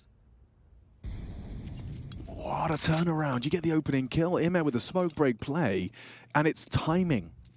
Again, I mean, Counter-Strike, even the Tier 1 professionals are not impervious to Counter-Strike timing. Show us that from Hypex's perspective. That was a banger of a shot, right? That one essentially securing the round right there. Because he blade pacing in the background. He's going to take timeout into the next. Wow, just both halves have had these patches. The difference being, at the tail end, GamerLegion strung together those 4, right? They're going to be able to do something in a similar fashion to put themselves in a stronger position than this. Wonderful can drop.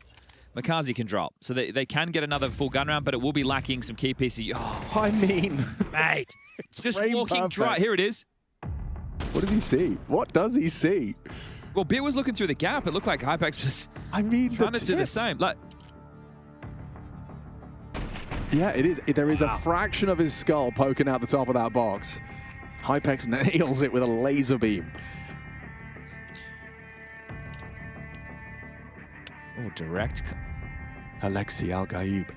This is, we've heard some tense moments before with this, but yeah, directing it straight to Alexi. This is the CT side, right? Sure, he's the leader, but his teammates are going to be calling their plays. You want them to be calling their plays. Love a gear shift from GamerLegion right now. Well, maybe it's not. Maybe it's not worth going just into like a heads-up play and getting blended by a bunch of these Na'Vi members. Well, especially when you look at the discrepancy in the util department. If they could just go through their protocols, you'd have the advantage. Okay, they're feigning mid-control and they're going to go for an A execute. Interesting. Okay. Looks like IM has respected the window smoke, so they have no answers middle right now. But it's been red. Makazi, short player, starting A. Ooh, you're right. Maybe the timeout was discussing this Joker maneuver. So Bit plays to be disruptive. He's actually partners up with Makaze. So this is the fight. Howson, off you got. A headshot exchange. Makaze activates. Hypex gets to both of them back. So a 3-on-3 PR out Palace found by Yime. So now the bomb spotted on the radar. Hypex has had that on his back. He's got Snacks alongside for the ride, and they're running CT. They're going to push the flames over the top of them. Ooh. Yeah, Alexi obscured by the pop of the Molotov. Snacks just couldn't catch a glimpse. So now it's Hypex in a clutch, but it's something he could work with. He knows one of them at least confirmed Alexi towards CT. Wonderful unknown, as is Ime.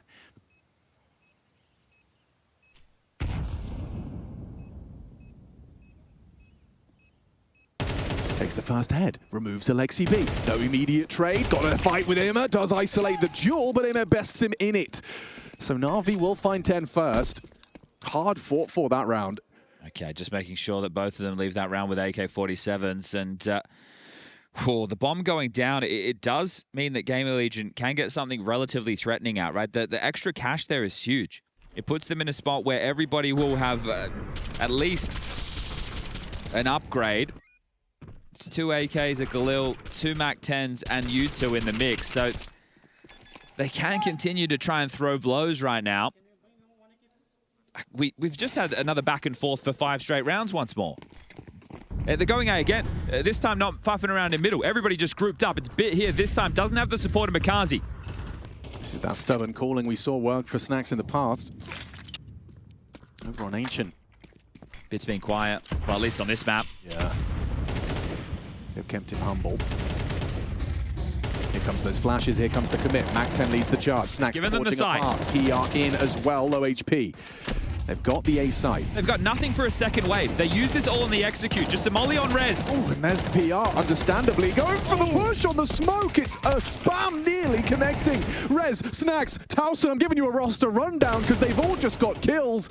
Towson won the double up. Hypex could be exposed. He's actually in that blind spot here. On the walk-up, Tuck's on Firebox, and you got Wonderful in a 1v3. The two of them low. He could wallbang Hypex. Snacks providing some covering fire. Just that headshot angle as well makes it so difficult. Towson with the impact round.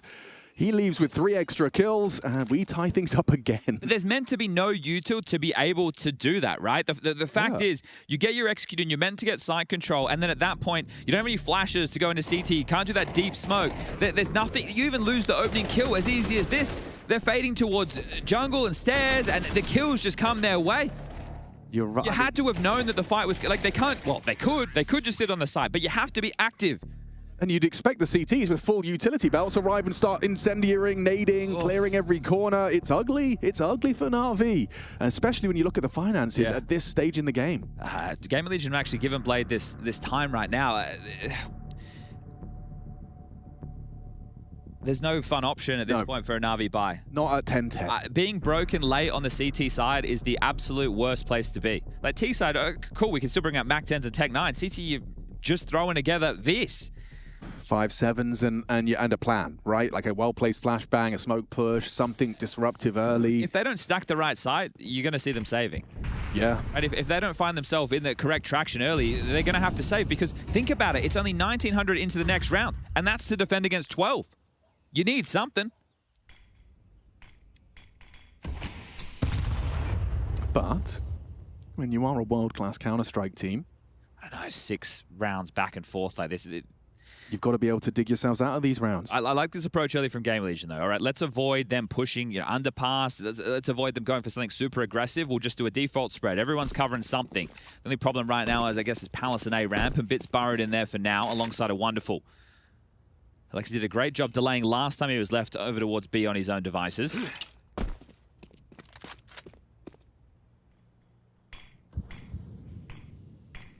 They're going to try and test him again, but right now he doesn't have the incendiary. The smoke's being used.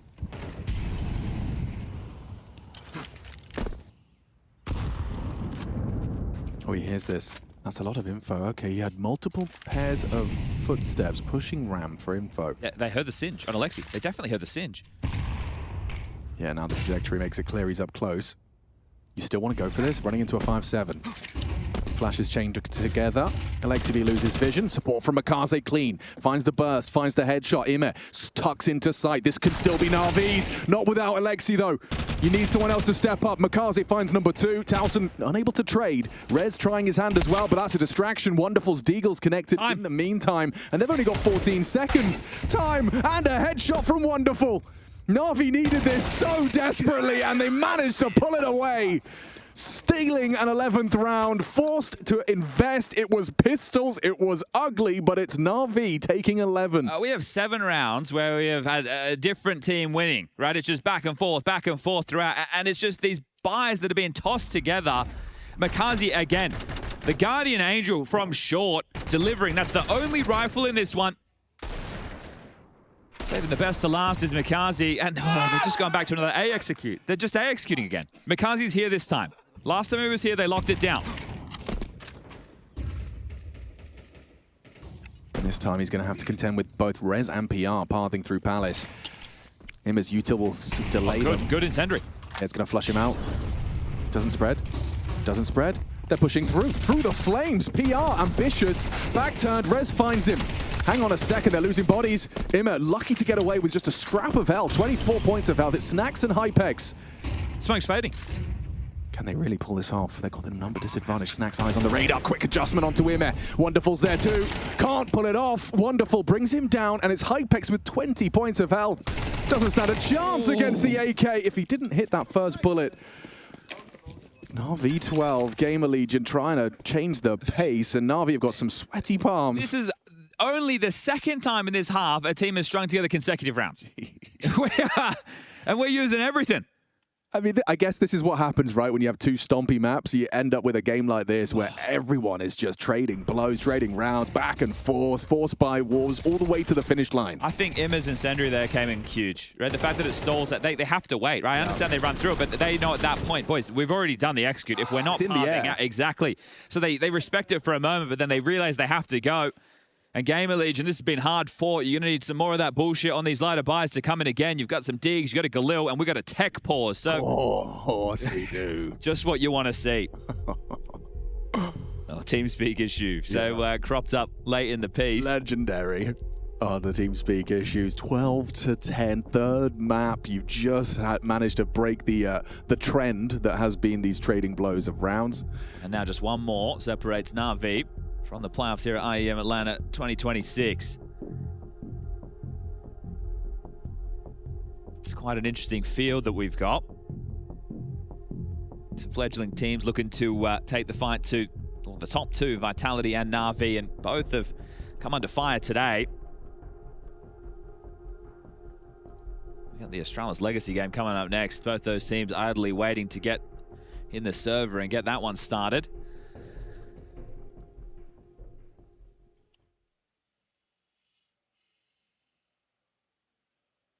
It's GamerLegion's turn to show they can win with a cobbled together buy.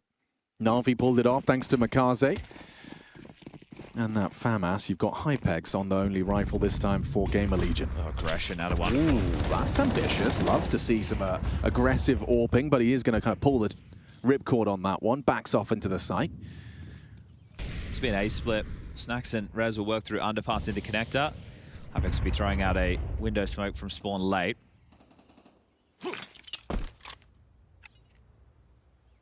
So PR through Palace, Torsten and Hypex will be... Do you think they're boosting window, or is it going to be more concentric? Let's see. I think you have... Well, you don't have to go con, but I think, you know, trying to pop up con and... Yeah. Okay, there's the boost. Interesting. Wonderful. Makes the sound cue. Imma slipping as well? You don't have to hang around in jungle if you're Imma. But he is. They should have Snacks here, right? M4 versus Mac 10. No way! Imma, head in hands as he watches. Is this really going to be an 11th? Could very well be. All missed orb shot. Down goes after one. PR finding Bit. So your anchor's gone. It's an uncomfortable retake. Snacks is low though, so it could be a 3v3 real quick. Kaze from the corner approach. Nice work, they partner up, they're doing it. You're going for this again, right? You only get 1,400 into the next round. Oh, you've got to get out of there. Yeah, I don't know if they're going to let you this time. No, especially when you know they're in jungle. Great flash actually catches Hypex. Might give him safe passage. Oh, and Alexi fights for it. Keep on chasing, keep on hunting. They'll keep on taking you down. Oh, play. Okay, well, they're sticking in it only just. Wonder if we can drop. Alexi will likely give up the M4. Oh, Alexi's $50 short. of being able to buy another one. So it could be the Famis again. Maybe he liked how it looked in the hands of Akazi. Oh, but this looks so sketchy, doesn't it? Obviously, Snax has the moving accuracy as an advantage right there, but you're still hoping, if you're Imma, that he can get that one done. I mean, he gets that 90% of the time. I mean, it was a bit of a jump scare for him. And Snax found that impact frag that started the House of Cards to come tumbling down. Well, they know they're up against the AWP. They know that was retained. Do we need the extra rounds?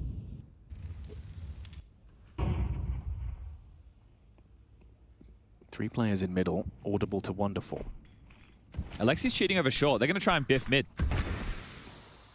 Imma's here too. Snax just walks into the angle, all too easy. Expected them to respect the smoke, and now Wonderful can dip away, gets his, and no trade available. So they have that advantage. Towson trying to turn up the heat, but he's exposed, he's flashed, and Alexi bursts him in the face. Na'Vi 2 kills away from securing playoffs. It's right there. It's right there for the taking, but you do have the 2 hardest hitters on GamerLegion still alive with an opportunity to thrive. They can't hack it.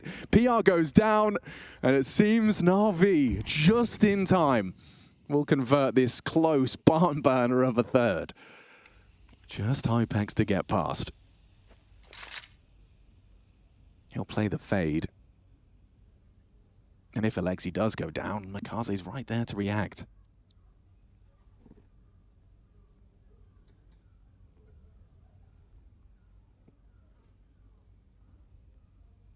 Low HP on Alexi B. Hypex contact. Gets spotted. Perfect angle management. Keeping that B side safe is Alexi. 13-11. Playoffs secured. A hot prospect with Na'Vi, but they were made to work for that playoff spot. Yeah, look, Alexi, not the most kills, but definitely a lot of impactful ones there in some crucial moments down the stretch. But this was a back and forth affair all throughout. You got a 13-4, a 13-1, and then a 13-11. One of these is not like the other, but we saved the best for last, and it delivered in the entertainment department. I think you could probably count the amount of full buys these teams had on one hand. It was a lot of thrown together, lighter investments, and a whole lot of nonsense coming out of both of these teams. They do get the job done. They still have to play a seeding match tomorrow. Will it be the quarters or will it be the semis? And will it be Legacy or Astralis? That's the final game coming up on the A stream next. But this one, it's definitely given you a lot to think about if you're Na'Vi. It was a shaky day at the office. We're going to be throwing this one down to Jacob.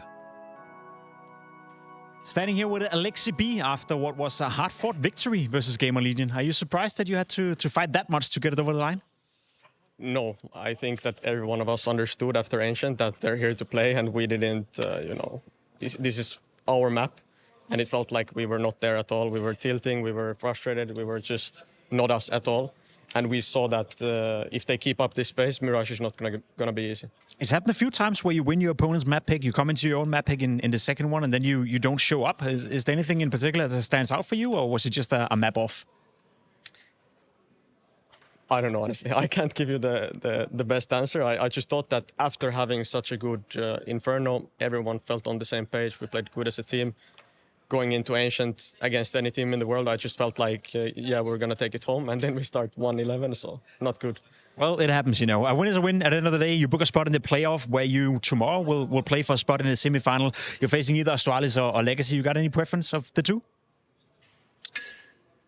Honestly, no preference. I think that both are playing pretty decent, and I believe we lost against Legacy online, EPL, the event we won. So maybe we want to take revenge against them. Maybe. Just a quick note as well. You saw maybe earlier that Vitality ended up losing to BetBoom. Now find themselves in the lower bracket. Does that add extra pressure on your camp, or are you still just focusing on yourself for now? Focusing on ourselves, definitely, after today. I'm hoping to play against them for sure. But yeah, it's good that we see other teams breaking them. Maybe they're losing a bit more confidence and everything's good for us.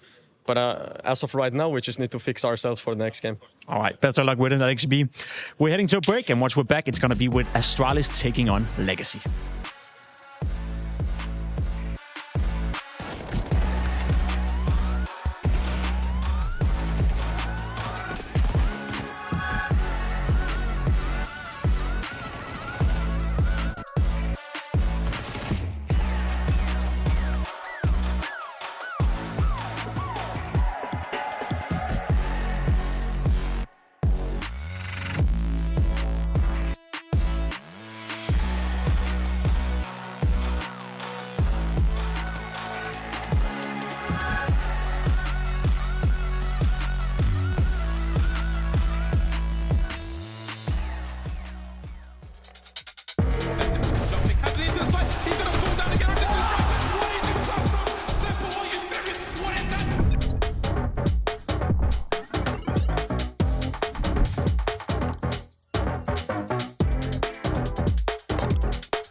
louder here in Katowice.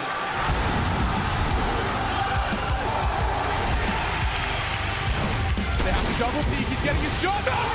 Unbelievable! Something special to throw this decoy, and that's exactly what happens. Katowice! We are back!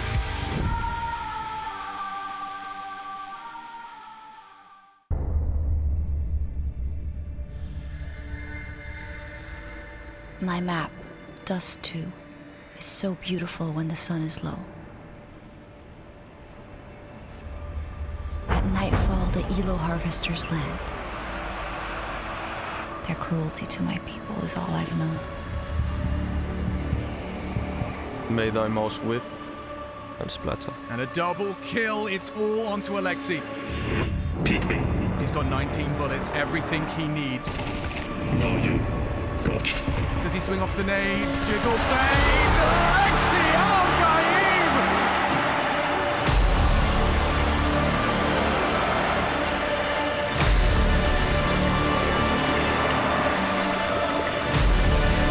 They're not human.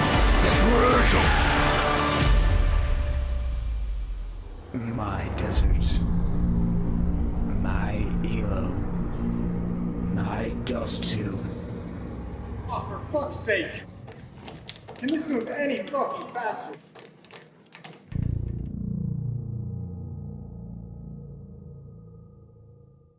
It doesn't matter what day you're joining us. This is the Intel Extreme Masters in Atlanta, Georgia, 2026. Mic check, 1 2 1 2. You play video games, man? So violent for no reason. Hey, yo, what's up? Y'all know anything about Counter-Strike video games? You know about Counter-Strike? Oh, yeah. I'm on the Georgia Tech fencing team. Tell me what crossroads there might be between Counter-Strike and fencing. You know, Counter-Strike, you're in a clutch situation. It's kind of like the 1v1 situation of you and your opponent in fencing. Just going in for the last stab or that last quick scope op. All right, bet. that was good. What do y'all think about people playing video games against each other competitively? Oh, I love it. I like the smack talking they do. Who are your favorite Counter-Strike players? I gotta go with an OG, Kenny S. What would you say to Kenny S if he was watching right now? You're my inspiration. I think about you every match when I'm fencing. What do you think about that? Kenny S was never my favorite, if that's what you're thinking. Y'all play video games by any chance? Oh, he didn't even realize it. I mean, Jacob, when you rolled up here and you saw this mic flag, you said, oh, I'm going to bike a little bit faster now, or what did you think? I thought I may as well get as far away as possible from you, as fast as I can. Did you have fun at Media Day? I had a blast at Media Day. Media Days, You did what? You had blast at Media Day? Just kidding. No? No? All right. Bye. The Intel Extreme Masters Atlanta 2026 is brought to you by ESL in partnership with Intel, Acer Predator,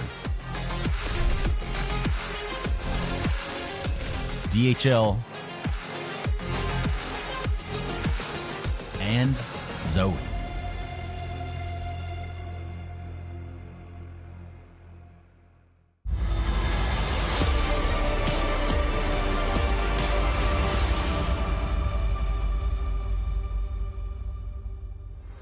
One last series to round out our second day of play here in Atlanta, and it's Legacy who are in with a chance of making it to the top 6. Whilst IEM Rio might have been less than ideal for the Brazilians, they're on their first step to recovery after taming M80 just yesterday. But on the other side of things, Astralis, they are no doubt a taller task on a rebound mission of their own post-rivals, and that began, I would argue, Yanko, quite emphatically versus Liquid yesterday.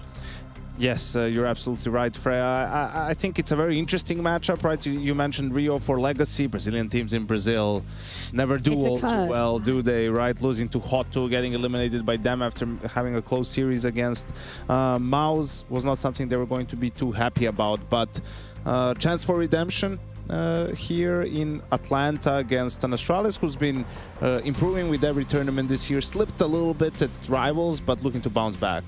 Yeah, a team, on the uprise, sure, slipped a bit at Rivals, could have done slightly better, but overall, I think a project moving in the right direction with some very interesting pieces to it as well. So very much agree with the sentiment from Janko here that it's an interesting matchup. Both teams having a great opportunity here, booking a spot into the playoff already, whereas if you go down to that lower bracket, you have to play twice tomorrow. So I feel like in terms of pressure, there's a lot on both teams here. Let's just give a quick recap as to what happened in that Astralis Liquid affair just yesterday, because you might think I'm being a little bit harsh, but the first map, man, that was dire straits from Liquid, right? The entire series for Team Liquid, Yeah. to be completely honest. Sure, first map was worse than second one. Astralis were the better team by quite some margin. How much of that is Astralis playing super, super well, and how much was that Liquid, shitting the bed? I think there's a case to be made. It was a bit of both, but main takeaway for me was Astralis just being in full control, playing with a lot of confidence, being very proactive on the map. Yabi, obviously, as you can see, having a great series together with Star, so two of the big hitters within the team doing a good job.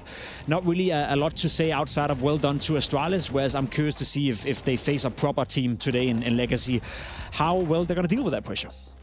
You agree with that, Janko? I mean, not a proper team? No. It's been looking rough, especially when you look some of these highlights for Stair, what he was able to get away with. Both him and Yabi had an incredible series, but on the other side you have Legacy, who's sure a team, but still getting used to Art and then his leadership style. It does seem he's mellowed out a little bit compared to his Furia days, probably humbled by the Fluxo run. Right, but the talent that they have on the squad with Dumao and Lato, I mean, they've been around for a long time now. They're not newcomers, they're not the up and coming players. Like, they are getting into veteran status now. It's been 5 years since they broke out at the Stockholm Major in 2021, right? So you're hoping that with this lineup, they're going to be able to find some results. We saw Flash towards the end of last year. People had them as a potential playoff team, but they couldn't get past stage 1 of the Budapest Major. When we speak of stars on the side of Astralis, I think it's only right that we check in with Stair, courtesy of Trace. Well, here we go. We've got Astralis in the house, and we're about ready to get a game started right here. We're going to go ahead and start talking about some of the stuff with Stair as to where you guys have been. I mean, you started your first campaign out yesterday, Liquid 2-0. Routine in the office, was it about what you expected? I mean, we hope to beat them for sure. I think we've been playing decently well. I know we lost to GamerLegion in the last event, but other than that, we've been playing pretty well, I would say. So we expected to win, but they actually made Ancient very competitive, and they played very well on the T side, which was kind of surprising because we normally steamroll people on our CT side. So we had to really adapt in that one to actually come out on top. So we expected a win, but they've played pretty well, I would say. Yeah, I'd say they held their own, at least in the second map. First one seemed like a little bit more of a wash. But for you guys, what did you go back and take from that? I mean, it didn't seem as though Astralis was tested, so to say, from that. I mean, you're right in the first map, we weren't really tested, I'm not going to lie. But as I said in the second map, we actually had a lot to take from it because, as I said, our CT side normally works very well, I would say. And when you kind of meet resistance on that part, then you can see what goes wrong and you can adapt to that. So I think we actually learned a lot in the Ancient while winning, which is very nice to do, Yeah, learning on the job is kind of ideal, actually, all things considered. Let's talk about today's matchup and what we're looking at between you and Legacy. We got a Dust 2 first map, Astralis starting CT side. Did you get the veto you wanted? Did you guys get the maps you wanted? I mean, I would say so. I mean, they have both Mirage and Dust on decently strong maps, and they like to play those maps, right? So, I mean, it's our two worst maps statistically, I think. I'm pretty sure Dust is for sure. I'm not sure about Mirage. So I think they have a nice pick for them at least. But I think, again, we expected it, It's not like we're not prepared for this. So I think it was a fine veto. And we have at least 2.5 very strong maps. So I'm happy. It's very true. And, for the Astralis side of things, everyone's always asking, how's the Giga Chad? You got anything to say on his behalf? I mean, he's just chilling, and now he's warming up. He's locked in. I know this guy will frag out today.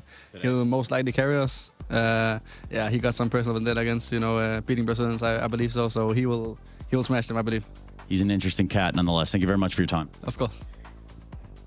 Got a little sneak peek into what the maps are going to be in this series as well. I wanted to ask you, Janko, last time we saw these guys facing was back at EPL. It was Ancient and Dust 2 back then. I feel like Astralis, they're a bit of a different version of themselves when compared to the beginning of EPL versus right now. Yeah, it's true. Maybe their map pool has widened somewhat, but Ancient still feels like their best map, right? Like, it's one of the most played and the highest win rate that they have. All the players being really comfortable. I wouldn't be surprised if they see it again. And then, yeah, Stair obviously obviously spoiling it a little bit, but the main goal for Astralis has been to get better on Dust 2 and Mirage, right? Like to figure out a way how they can go around that. Yeah, Dust 2 has been very integral for Astralis to, I guess, to fit into the map pool. Legacy coming in with the pick of Dust 2, but that's also where they did the best work against Team Liquid. In particular, Yabi and Stair had a good showing on that map, so should carry over some confidence from the opening game. Nuke coming in for Astralis, not too big of a surprise. Inferno as the third deciding map.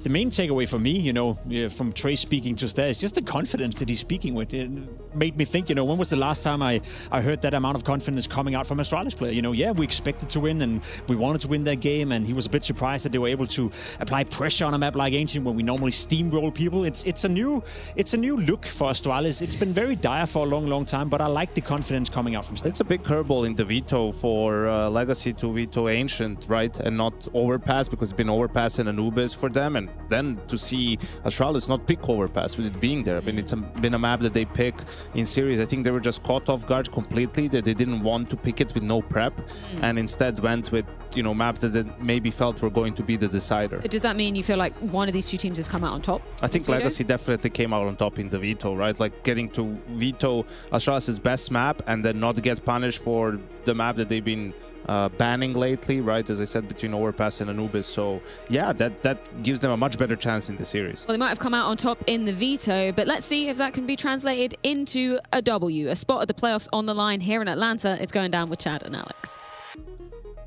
Spot in the playoffs. Yeah, I don't know who the prime candidate is. I'd probably lean towards the Danes, but I think Legacy have impressed as far as you know, adding art and remaining a threat on the tournament circuit. Head-to-head this year, it is in favor of Legacy. That's just discussing that was at stage 2 of EPL, so that was also a 2-0. But that was when Astralis' Dust 2 was a weakness, and it still kind of is. I think yesterday's result against Liquid might be fooling us to think, okay, maybe they finally turned it around, but let's wait and see.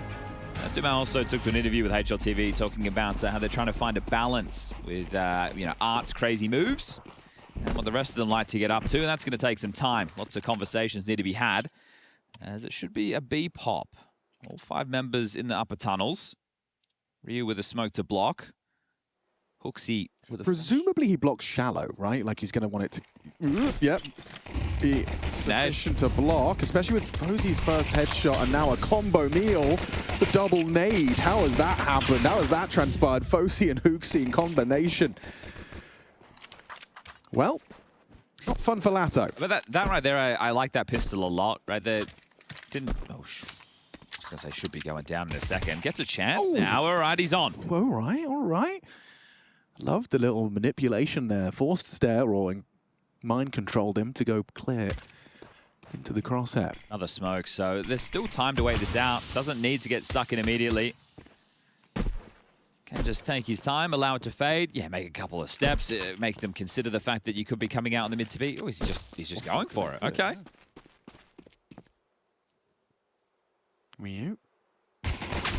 At range. Wow, they're not playing scared, that's for sure. Hooksy was ready to pick up any loose ends. Yeah, that type of pistol, when we saw the other one that they ran yesterday against Liquid, remember they had really like kind of long corner but not spotting, Stair baiting from back of car, Yabi hiding car. This time they have Hooksy middle, who has flash and HE, right? So he's able to get the double HE off with FaZe if it's the B pop. He also has a flash that he can set up with, I think it was Yabi, who was close short. I think Rugger's just saying, hey, listen, Chief. Slow it down a bit, hey, bud. You reacted that one pretty quick. But yeah, that pistol setup, you have a lot of different outcomes that you're ready for. And nice to be able to get ready and just have a double HE. Okay, so Sadson doesn't get a kill. They'll just stay with the eco. Did do damage, but they are just going to essentially run the scout with a P250 invested upon with Dumas. So this one will be a slow round. Yeah, good. They're discussing the fact that Ancient goes out, so Legacy not wanting to tussle with that regardless of last time's result where that was in the pool. They're seeing if they can punish Astralis on Dust 2 and then not have to get punished on the other end. But these Brazilian teams, other than Furia, and then maybe even Furia in recent times, it's been hard to find any consistency with them, right? Pain they win the odd series here or there, but I understand this year's it's been a bigger roster change coming out of them, and then another one forced with Safe having to come in for NQZ. And then it's the same with Legacy. Like, you see these hot streaks, and then sometimes they just disappear.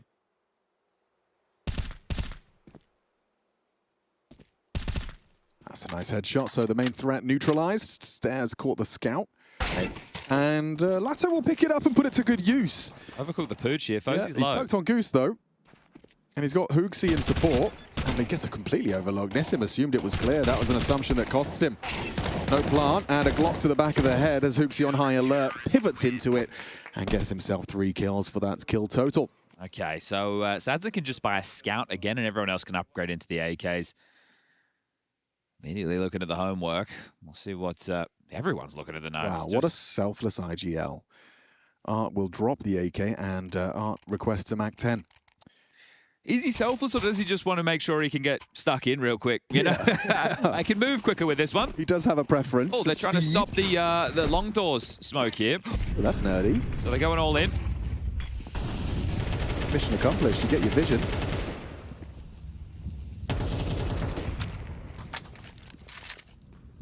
Yeah, and Yabi's pushing middle. Yeah, Yabi and Stead were great yesterday, weren't they? Yeah, it's a nice 1-2 punch combo meal. Well, the jig is up. Yeah, you don't need to hang around for that fight either. Sadson smoking the cross. Hooksy blocks. Yabi and Stare in lower tunnel. Yeah, and Bomb is going that direction. They're not They being... just stay outside, they'll think it's clear. Yeah, they're not being particularly it's bad subtle info. about the push lower. It's bad info, and Ryu's also leaving the site. Okay. They think it's long. Oh, dear. They think it's long. Fortunately, Ryu is, you know, diligent enough to keep taking passing glances. But, I mean, what? You go, oh! All right. Oh, the site's lost. Guys, I think maybe we... They were B. Is he going in? Go on, then. There's a flash coming. Yeah, Ryu. Give it a look. Give it a look. Good does catch him. Denies the plant. That might buy time. Another flash. Hooksy window. Gonna need the default plant. And it looks like it's gonna go down, but Art takes a hefty blow. 45 to work with. Well, now I think of the 4v4, at least you hang around. No kid, though. Yabi's got an incendiary. You could throw that towards the big box. Bricks, all options. Just gonna bounce it off the wall. Yeah, that one's for under window. And swing on the flash. Good work. Art on while Blind gets his. Lato and Sadzin will activate. He comes down to a 1v2. And Art nails it on the swing from FaZe. Just bad information. That's all that comes down to, right? And there's the long pressure with the smoke that Sadzin throws out. They clear through tunnels. They think there's nobody home. Ryu still, yeah, as you mentioned, being diligent, worried about it, but they're not thinking that's the finish, right? So they've made some assumptions, and that's ended up costing them there. On the board now, Legacy. They can't get out 2 M4s. Hooksy and Yabi able to buy 3. Ryu could buy one as well, but won't have anything to go with it. Or because of this cash that they have to splash, they just take the 1400 eco and then full buy next round. I think that might be... Oh, okay, maybe not. It looked like that was going to be the decision for a while, but the guns are being equipped now.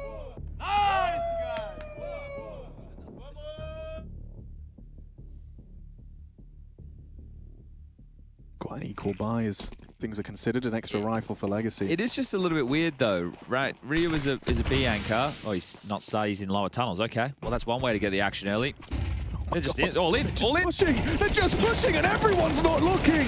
So many backs turned. Sadzin was responsible. Catches Hooksy. Yeah, has to hit a banger here. Yeah, he really does. It's only a Desert Eagle as well. Incendiary to flush them forward, and that's the end of the round. Yabi is still long doors.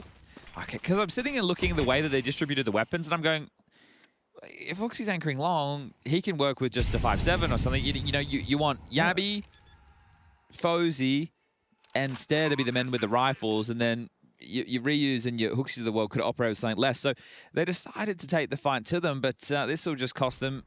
There'll be an eco coming up next. You see the idea, right? You can understand it, but I guess when you're making this play, you're likely hoping to merely capitalize on just 2 players being there as part of a default, right? A bit of a 2 2-1, right? 2 tunnels, 2 lingering around middle, 1 outside long. Instead, they get the entire team. So running into Legacy, and, well, they'll take that one. Tying things up now, 2-2. Going to be curious to see what Yabi does with the M4 next round, see if he can insert himself into some sort of kind of power position, get an early rifle thrown into a teammate's hands. He does have a good spawn if he wants to try and push lower tunnels or even up middle. So the best spawn available.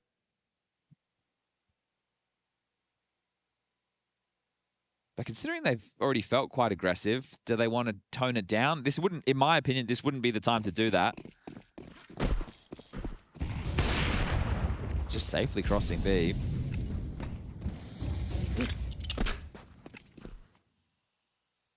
This could be one of those quick walks. Yeah, it does look like it, doesn't it? It feels like it's going to be 5 up cat type beat.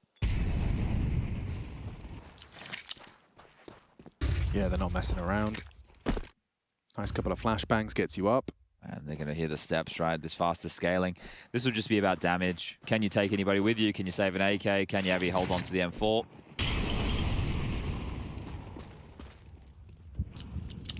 Call this one 3. Keeping it simple, aren't they? I like that call from Legacy. I'm hearing lots of yelling going down as well.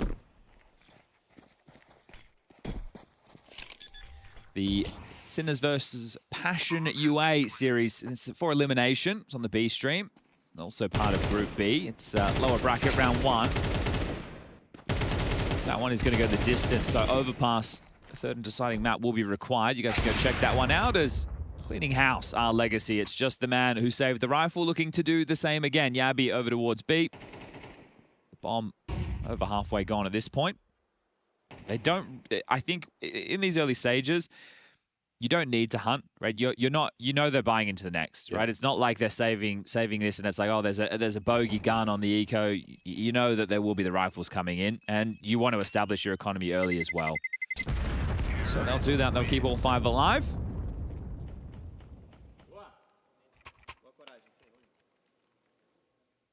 FaZe can glass cannon, so at least he can bring the AWP in to take on Sadson on the other side if he wishes. He will. Okay. Are they going and trying to facilitate him with HEs to go for smoke breaks in middle? Or do they just want to go for something a little bit more standard? That does look a little bit more of a standard approach. Just 3 players with their util sets to lock down that long control. We did see Liquid try and hammer home on Hooksy yesterday. Oof, that's inviting for Nissim. Yeah, this is very inviting. He just walked through the smoke. Really cheeky. A boost as well to try and peek over the top of the short smoke. This is very aggressive maneuvers and loud as well. That's audible. Stair will have heard that. Misses his incendiary. Doesn't quite pop as he would have liked. Nissim parks it behind that mid-door smoke, but a late arrival, he's going to make life so difficult for Stair. He has to be worried about that. Going. And here they come. Stair focuses onto Nissim. Well, that's a nice find on the sniper as well. You've got to get across this sight line. And you've got, what, a HE to do it. Yabi even flanking them, looking to seal the deal here. Art's not ready for this. Good catch from Yabi. Lato could get the bomb down. So some extra cash in what I'm assuming is a round loss. It's a 5-on-2. Dumal going to have 3 players on the other side of that short smoke. Nice trap now. Yeah, he's committed to this fight behind the staircase. Just going to have to try and hit that first bullet. How about 2? In quick succession, Stair and Yabi's skulls collide with Dumal's bullets, and a third as well. 2 on 5. And now Hooksy and Fuzi have to do what the others couldn't. Nice find. Finds Lato. Still Dumal in it. For the ace. For the clutch. He's on the defuse. He fakes it out. Time is light. He's got no kit. Dumal's pulled it off. Makes the ace clutch. An impeccably played round. Oof, they thought he was trapped, and they're trapped there with him, and short, Dumal just unleashes the lineup. That's nice, but the fact that he's able to get that third as well, that's the piece that's meant to deal with him. So on the fade of the smoke, they start pathing in, the spacing, no good, the superstars down, Stair and Yabi. Ryu hoping he can mop it up. The kit falls at short. So at that point, the pressure's already on. The round already starts to tip against them, and what should have been Astralis getting back on the board.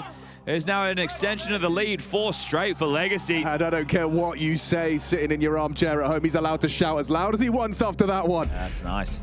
Had a bunch of aces within these 2 days of play. I think that's about the 10th ace we've had so far.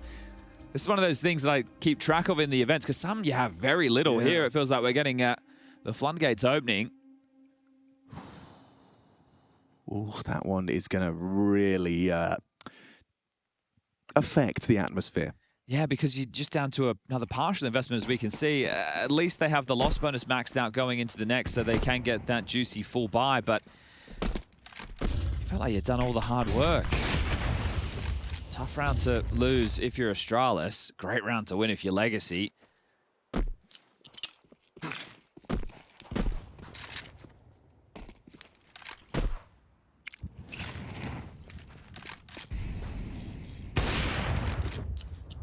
Well, you can wipe away some of that hollow feeling if you win a partial.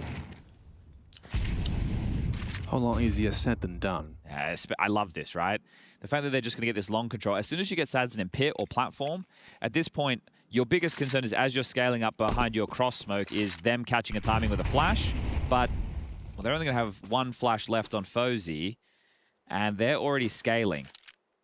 They're scaling, Nissim's lurking. And they're fighting. Wow, Latta just goes for the swing ahead of the smoke grenade. HG towards the Gandalf position will soften up 2 of the pistols. FaZe down. This will be dealt with very quickly, but you see that approach there. It looks, okay, a little bit risky that he's going ahead of the smoke, but by being ready to cross... Oh, I almost called it penguin. By being ready to cross long, at that point, they can't, do the flash play through and catch you, right? So they remove that option. I mean, you just kind of outlined, like, their best bet is when you smoke, they can kind of catch the timing, catch the flash. So why not give it to them? Yeah. Fair play. Okay, that makes a lot of sense as to why Latta was taking those jewels. I think Sadson wants a boost middle here. I just saw him. Like his body language. His model turned. Yeah. He looked at someone. Looked him in the eyes. No? Okay, not boosting him. They are going for a full-on B assault here. Right. So they've made these rounds look very similar. They're just going to pop B. Ryu and Yabi are going to be doing a high-low setup, just ready to stand and bang. Doomao down, clean headshot, but that's the follow-up. And 6. Unless this AWP can really do anything on the cross, he's going to be smoked. It's just going to be a Hail Mary, pull of the trigger here. Don't even get close to it. There's no point. Just hold on to these guns. Go and fortify somewhere. Shoot off a couple of warning shots, pepper through the smoke a bit so they think that you're coming for it. Because if you... earlier in the game, I said, no point hunting. Now, hunt, right? It's at least 1 or 2 bodies. You got 7 grand in the bank. Exactly. And you know that there's going to be max loss bonus for Astralis. So in a scenario like this, where 3 players stay alive and you get 3,400 loss, that's another gun round. You take away 1 or 2, then they're in a scenario where it's a different conversation. That's so why they're taking this hunt very seriously in the save. Stair holds the incendiary, Hooksy for the info, FaZe responsible with the long-range duel alongside. It's just coming too easy, though, for Legacy, isn't it? Right? Yeah. They've done some very grouped-up, team-based plays. Obviously, winning a 2v5 is going to help out the account as well. But we are currently looking at a 6-2 lead, and that's without the pistol.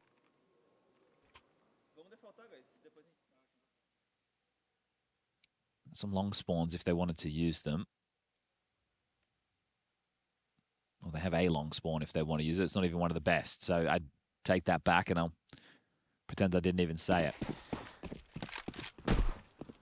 Yeah, no long spawns for them this time. That's what I meant to say. Yeah. Short aggression, though. It is. Look at the pre-aim. He's been watching the FaZe demos. Sadson, that is a cheeky opening kill. See this? Oh, yeah, that smoke right there. I think that's thrown as an extinguished as well so that FaZe can edge. Yeah, well, it was Sadson that found him. It's a good clawback kill from Stair on the boost. It does look like Astralis once again, this more aggressive velocity. Like this. You have to. Hooksy pushing. He'll tuck in on the fade. Nissim's likely... Oh, spotted? No, doesn't see the barrel. Too close to his screen, I guess. Yeah, I think you're right. Yabi on the AWP picks it up off of the fallen Swede and takes down Art. All right, Lado. You want to win a 1v4? Well, you'd want to win a 1v4, but can you win a 1v4? You know, the 2-on-5.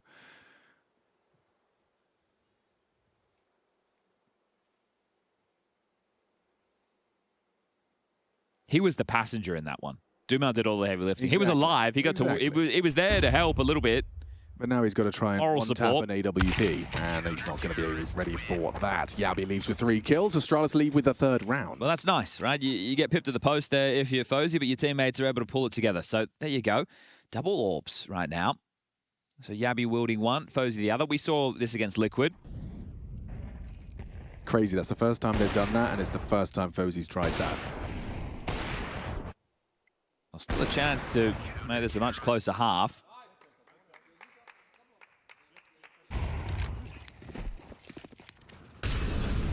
Looks like it's going to be a quick test of Hooksy's long. After this incendiary, they may go.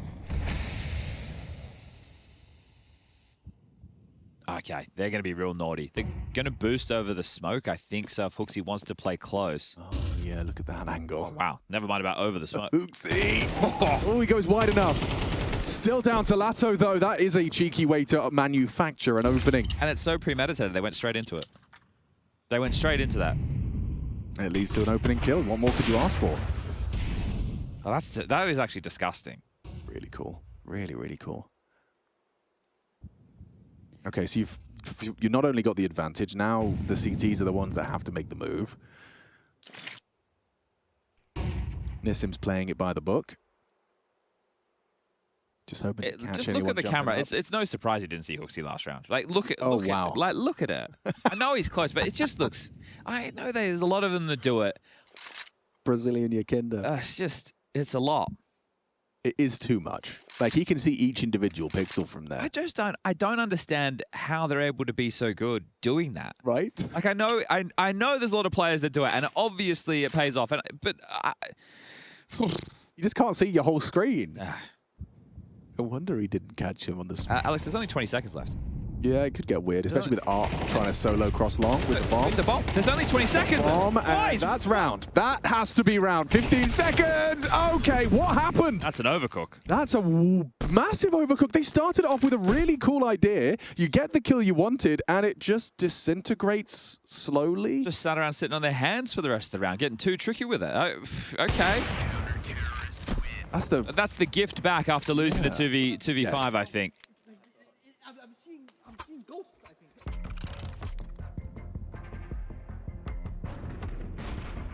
What was the ghost?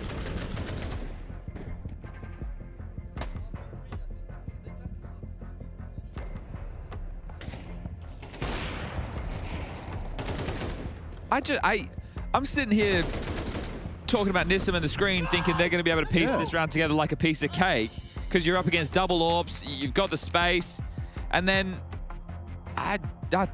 that's baffling. Perplexing. That's baffling. Okay. It's the one. It's the one, as you said. It kind of it equalizes from the 2-on-5, and now Astralis actually have an opportunity to have a fully tied up CT side hall.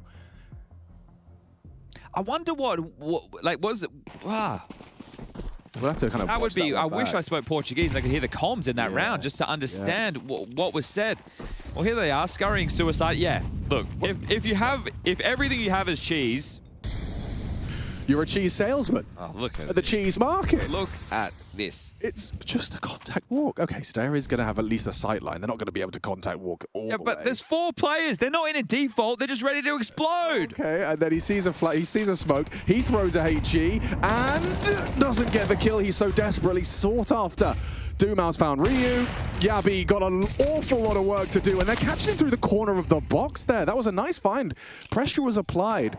Nissim did a lot of damage. It's Lato that gets the kill, but Nissim made him so uncomfortable he couldn't string together anything. What is admirable for me about being able to call like this? Now, look, it doesn't work all the time. But it's the fact that it does work some of the time, right? Like, I'm thinking about this. You're not even playing anything that's the semblance of what you see other teams do. Chad, you've called a lot of rounds in Counter-Strike. I don't know if you've ever called the... I wish I could have. A lot of, like, the way I had to call was cheese. It was like, let's have a couple of set gimmicky executes. Yes. We'll do some pattern calling. We'll force them to have these expectations, and we'll snowball a couple of rounds. That was my keys to victory. Your MO. And these guys are the amount of different looks of just oddball cheese play that you don't see from other teams. It's fun. I will say they are Brazilian, and the cheese balls are insane. Aha!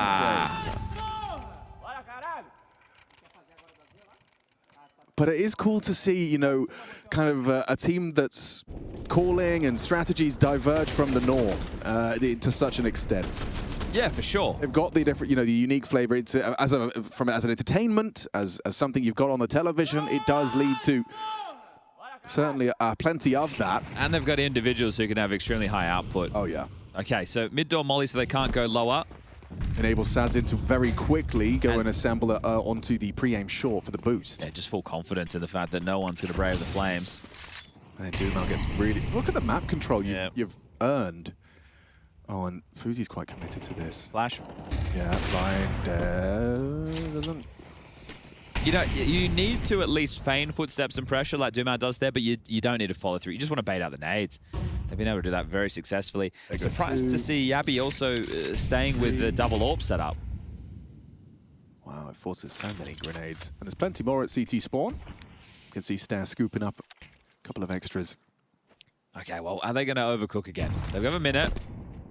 Yes, let's really stay locked in on Don't talk about Nissan on the screen. No, I'm looking at the game. Oh, look how close he is to the screen. we mid to be in? Are we faking a mid to be? 45 on the clock. We don't have the short presence anymore, but maybe we didn't want that because we didn't want to sweep. No, okay, we are mid to being. All right. It's good to be certain. It's a good call considering the setup. Ryu's going to be blocking doors though, and he's going to try and maneuver around it. He's getting cheeky. Oh, but he's selling Yabi. Really cheeky. Oh, gets another onto Art. The bomb now loose outside of the window. Lato down to the AWP. Yabi and Ryu. Two-man hold of B. A two-man hold of a full commit. 4 players from Legacy committing in. And now it's just Sadzin. He hasn't got the time for anything here. Just looking for an extra kill or 2. He has to give it a go. We're about to go to that halftime break. This one's for the stats, Sadzin, so get stuck in. Anyone? Anyone fancy a frag? There it is. Stair will pick it up. Astralis 5, Legacy 7, Dust 2, and no clear outrunner. Lato 12 frag haul. We're going to swap sides. We're going to be right back.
7-5 on the half. First map, Dust 2, picked by Legacy, trying to exploit what they consider a weakness, what many consider a weakness in Astralis' pool. However, quite a competitive one. It was at one point 6-2, so nice stabilizing 3 in the final 4 from Astralis. Just back that with some numbers. Okay, I like it. Pissed. I like it. Oh, yeah, this game's heating up a bit. But to back up that punish pick, 18 times this map has been played. In 2026 for Astralis, they've won at 6, lost at 12. Yeah, okay. So it is a bit of a sore spot for them. Sadzin's got a lot to deal with on long. We'll fire off a couple of shots and just around the corner in time. Smoke quick. Ryu pathing. The Glocks get across. Well, Dumal's not there to flash them to fight just yet. He's getting there from short now. Looks like they'll have to concede the plant. Wow, a 5v5 for the retake. Nissim dropping that smoke to Dumal to set them up for this. So what, I guess the short smoke fades and you go. Who's anti-flash? Tucked on Goose is Yabi. Dumal holding onto his flash. Now he throws it in deep towards Goose position. Still doesn't stop Yabi onto Nissim. 2 back from the Brazilians, looking good. Oh, ammo. Outside of ammo. Can't find it. Hooksy and Stare should be able to wrap this one up cleanly.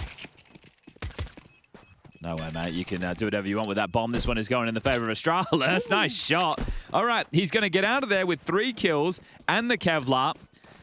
That's an M4. All right, they will have a pretty tidy-looking force buy. Sadzin's no slouch on the scout. You get that in his hands. Dumal can upgrade it into an M4 here, and actually this is going to be a good-looking second round to play.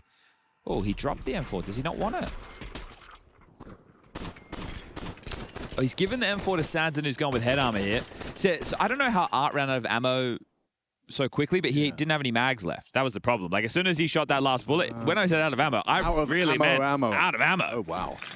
Okay, maybe you did a couple of accidental reloads out of habit. That's a very hefty blow to Hooksy's health.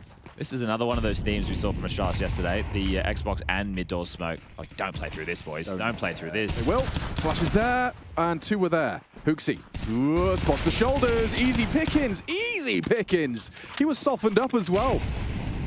Dumal and Sadzin will shut them down. That's Yabi and Hooksy now in an early grave. They've just given away the map with this one. I know that's so Duma, but... It's mega Duma. That's the Vanta Black Pill. I'm not sure how...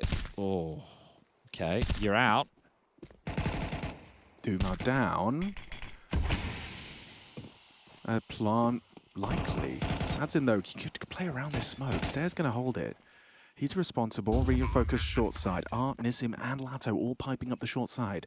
Sadzin, just the patience, and it's not going to work out for him. FaZe as well onto Art. Those 2 kills they started this round off with, it's nearly all they leave with. Stare will get 2. And it's a good turnaround, and it is incredibly important. In fact, someone thought that that round might have determined the entire outcome of Dust 2. I thought it was... Let me watch my words. That was a terrible decision from Hooksy and Yabi. Yeah. I understand they put a lot of resources into getting the control early.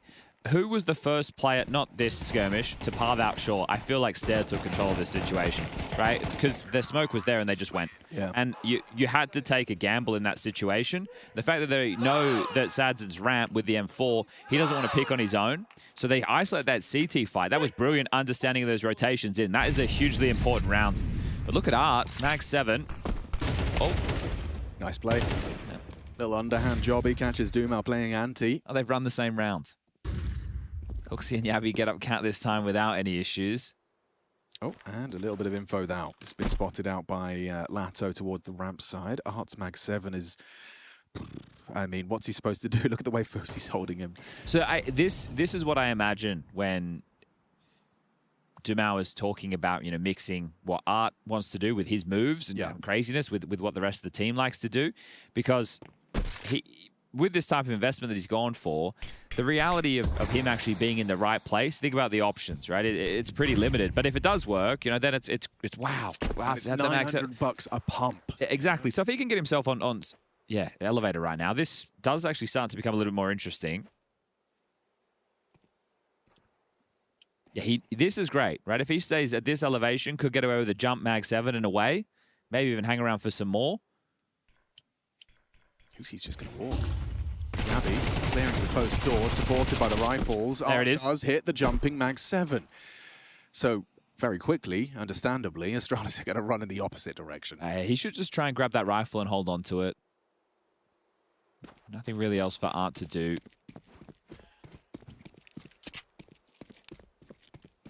MCJ, Hooksy had a rifle, right? Galil, I think. So... Wait, he might actually get an AK if he kills Yabi. He's going to be loud, though, isn't he? Yabi's hurt him. Yeah. Wait, you're not clearing underneath. Yeah. I actually really like this. Right, if this guy's going to do this... Oh, my skin started to crawl. Yeah, thank you, MC. There was a... I just... Yeah, okay. We still got an M4, I guess. Gosh. I mean, he's an entertainer. Yeah, he is. He gets it.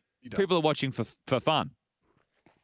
People are playing for keeps, but people are watching for fun. To finish your sentence, why is it you respect it? Is it because he bought the mag 7? No, if this guy's going to do that shit, yeah, I'm going to knife you. You know, like, okay. Listen, bro. Like, come on now. Oh, he's got gun now, and yeah, it looks like Santin is going to be deterred by the Molotov. It looked like he was perhaps considering going for a more aggressive line around that Xbox smoke, but flashes long. Art commits to the spray and catches Ryu's trade attempt. It's high impact to start, isn't it? They're going to go into a mid to B.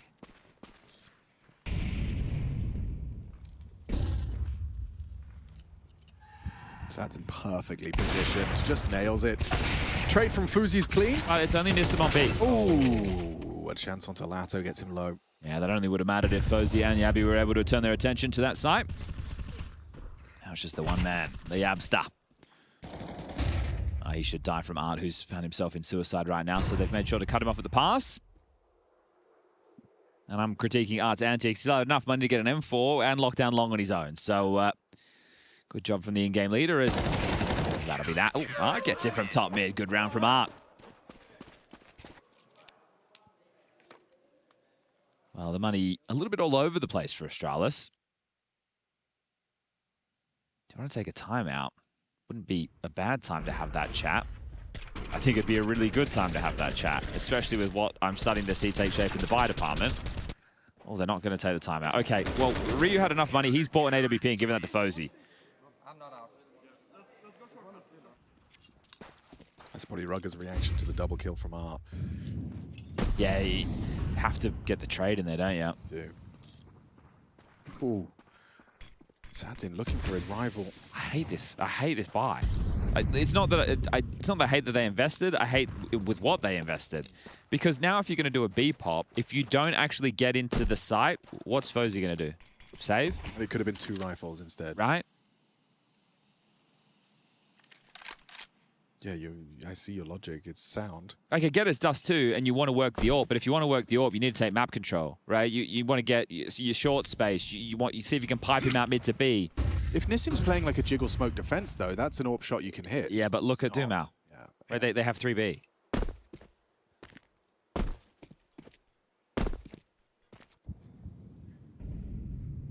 And blocked. Hooksy's up short. I don't know if they'll change the call though, right? To go back, everyone needs to start moving now, and Hooksy would need to make that decision instantly. Yeah, the question is like, can Hooksy do any convincing? He's just got a P250, no nades. Yabi's got the mid to B. Okay. Flash. Oh, Fuzi, blinded. Perfect push. No one's killing him. Finally, Stair gets the bullet into his brain. You've got Lato and Dumao on B. Dumps his nade. Flashes are good, they do connect, but so do Dumao's bullets. He removes Stair. Fuzi looking the wrong way, but now can adjust. It's Lato that racks him up, gets the multi shut down. And that one feels good. 2 consecutive for Legacy. Those first 2 CT rounds in quick succession. And dominant as well. Only 1 casualty in both of those. And it will now be the Astralis Eco. So it doesn't get any easier from here. So the response to Yabi's util was a flash push of tons. Yeah, but when you think about the fact that they only had 2 players towards A as well, at a certain point, they're going to go, oh, well, our stack's here. We should use the stack to our advantage to try and garner some info. I imagine Legacy are different. You know, I mean, difficult team to play against. It's a frustrating team. You can have very frustrating rounds and lose frustrating rounds against a team like Legacy. I think teams who play off meta in terms of having a few more like gimmicky plays, who shoot hard and can play fast, are scary. Yeah. Right? Because if they can get the momentum rolling, you're in strife. Shouldn't be any strife here. I say that as things have gotten a little out of hand here. Doom can pick things up. Clean. Another ace? Down. Could be another one. You're right. 4 kills deep. FaZe's just going to be hoping that Nissim brings the fight his way. And Doom takes 5. Back to, well, not back to back, but 2 aces in a single map. That is outrageous output. Yeah, one much more impressive than the other, but still, he's 18 kills deep. I will also say that one was necessary, given how it started. It did get a bit sketchy there. Okay.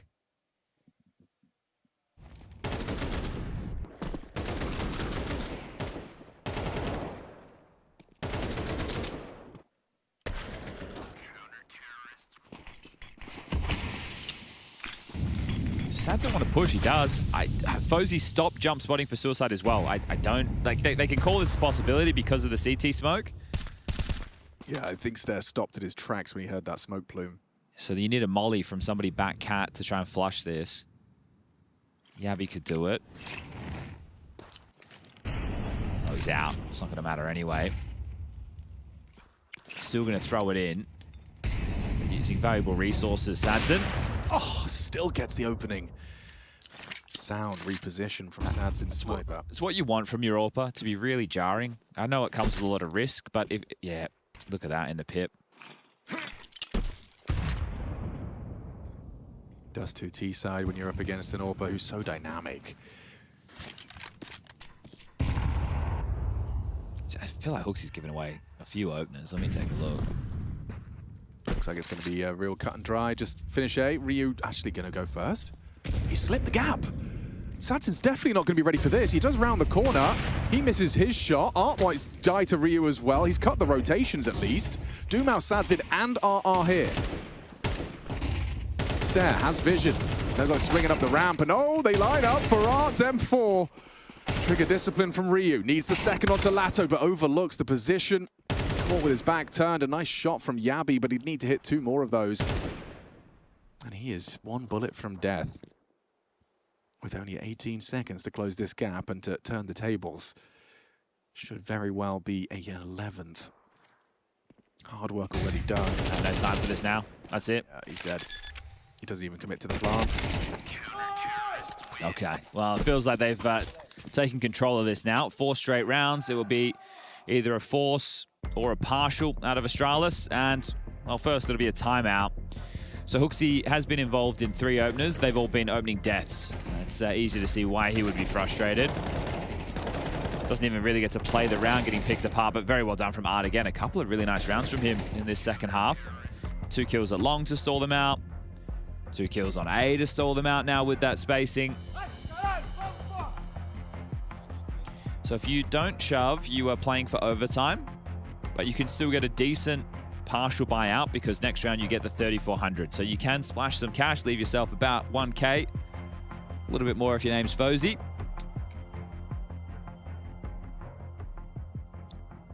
fact that it's all very Deagle-centric implies this is not going to be quick.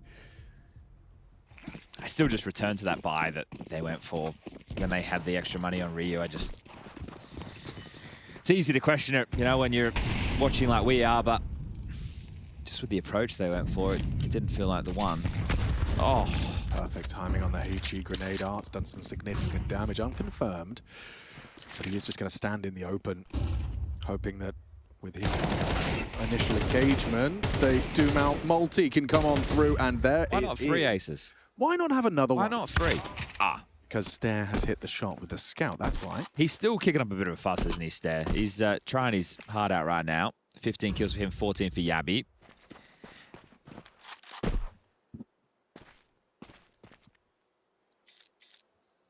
Maybe Hooksy can get some redemption. It's a bit tough. He's only got a P250. Yeah, and Lato is just going to be like swinging between the 2 of them for the rest of this round. So I guess if Hooksy could catch wind of that, there is a path to B if he can catch Lato. Well, here's the aggression. They've just stopped waiting for it. Oh, Lato actually does catch a scalp on it. He's going to be so tilted. He's not even looking. He's looking the wrong way. Ah. 12-8. One more round. That's all it'll take. But remember, that was the partial. This is the full. Spawn's going to dictate some of the options. I think they had one timeout left. Doesn't look like they're going to take it. What's the call, Hooksy? Boosting the AWP up. This is just to patrol for lower. So not even trying to fight toe-to-toe for the pick.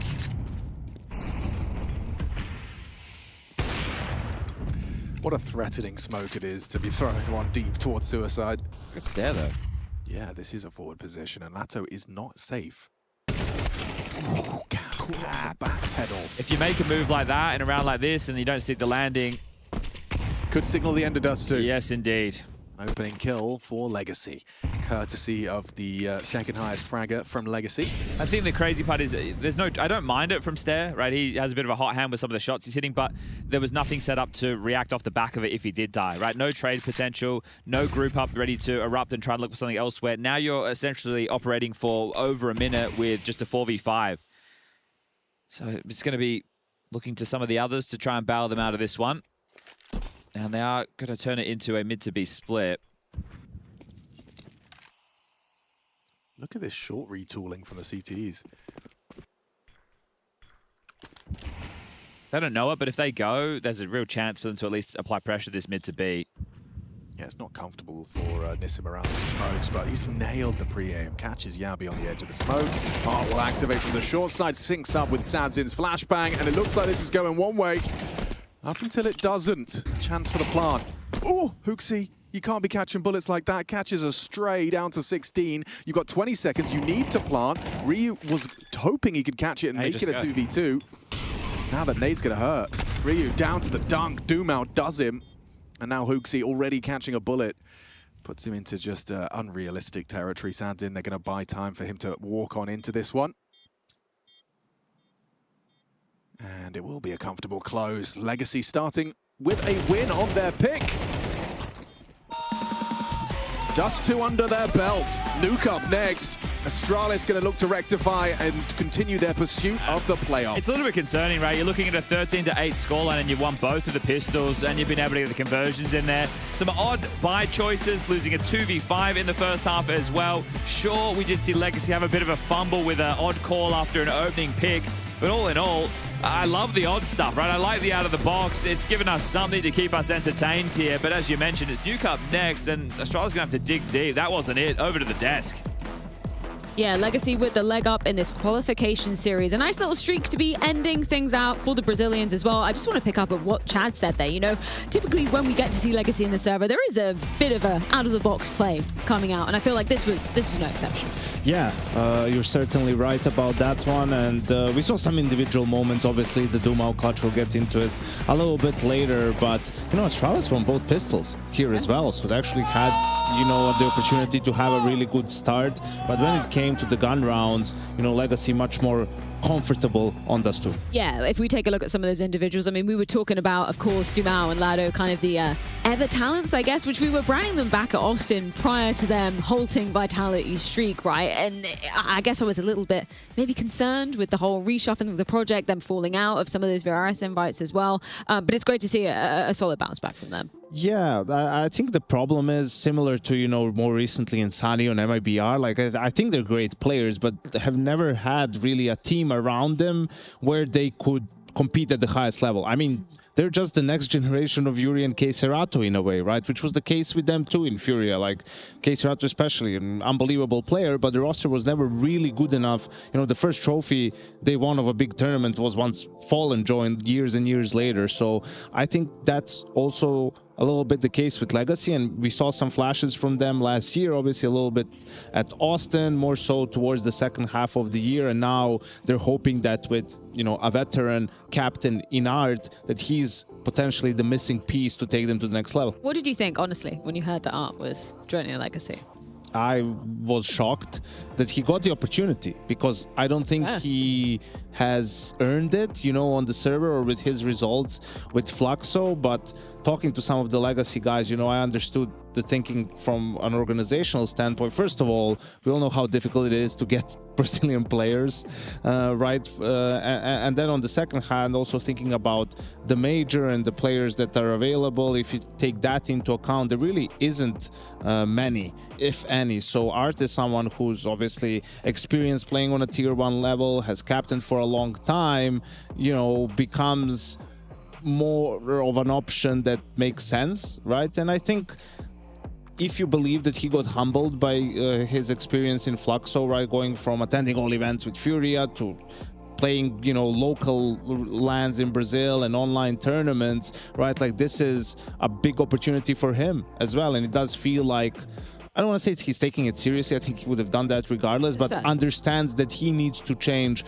a little bit and has to make strides for this to really work for both sides. Yeah, I feel like that kind of trope of the hyper-aggression, that's definitely gone past. Yeah, now, right? I feel like it's not as ridiculous. Exactly. Let's put it that way. There, yes. You know, still some of that art flair, but definitely mellowed out. It's been tempered, certainly. Let's dive into the Dumao moment, though, that you were mentioning. Tell me this from your perspective. What was so impressive?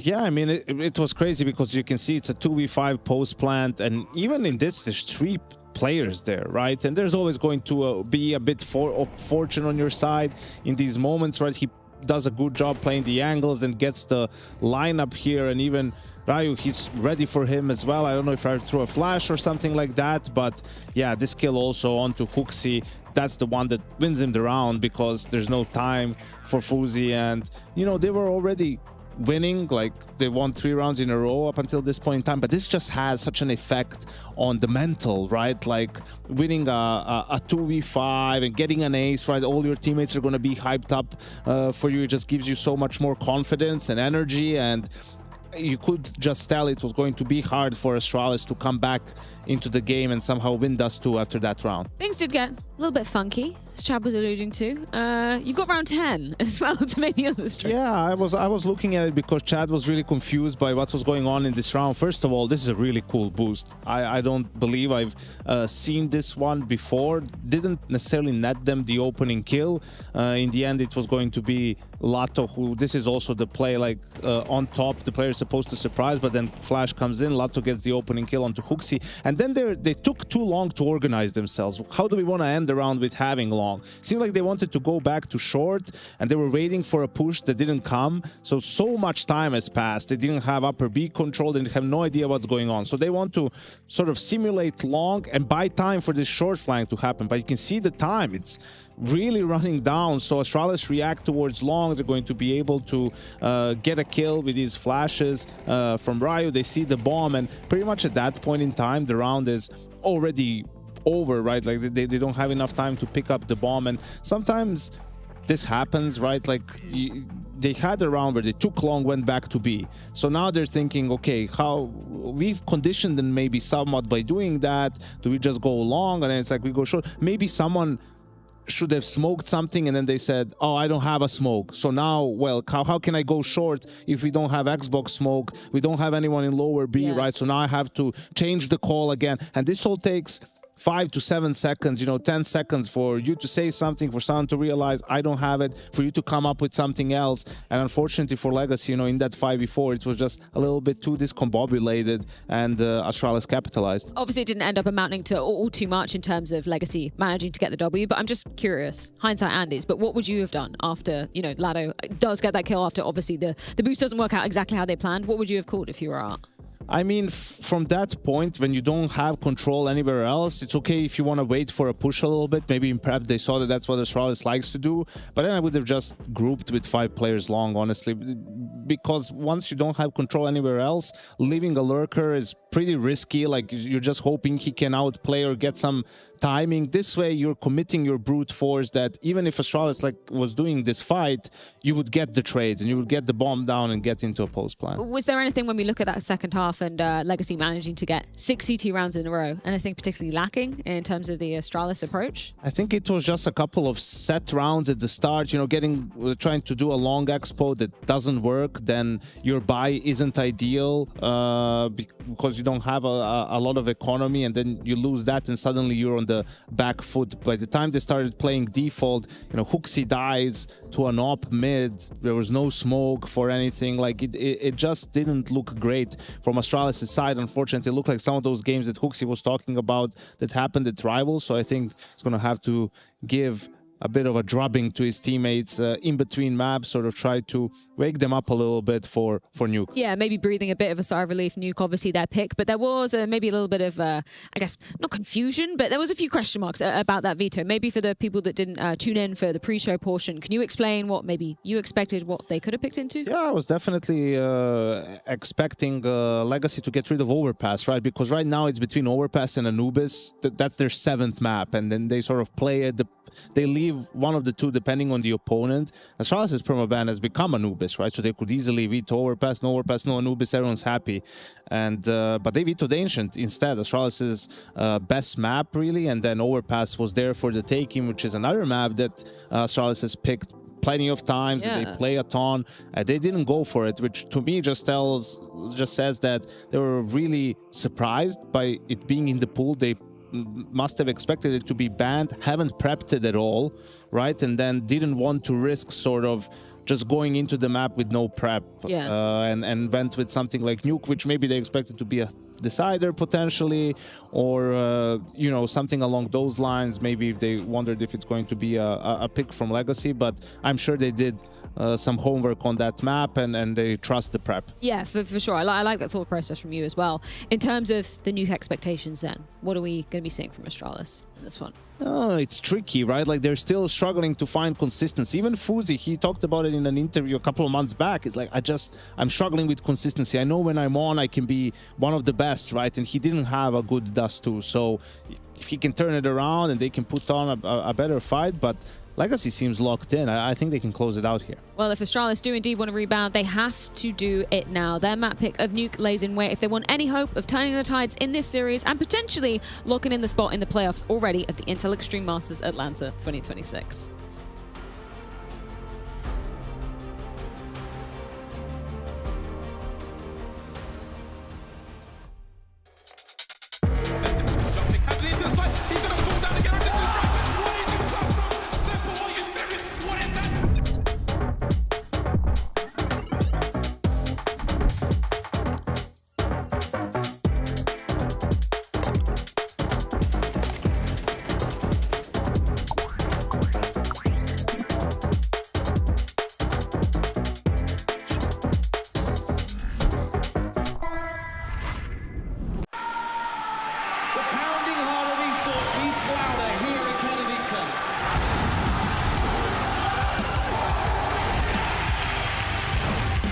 Double peek, he's getting his shot.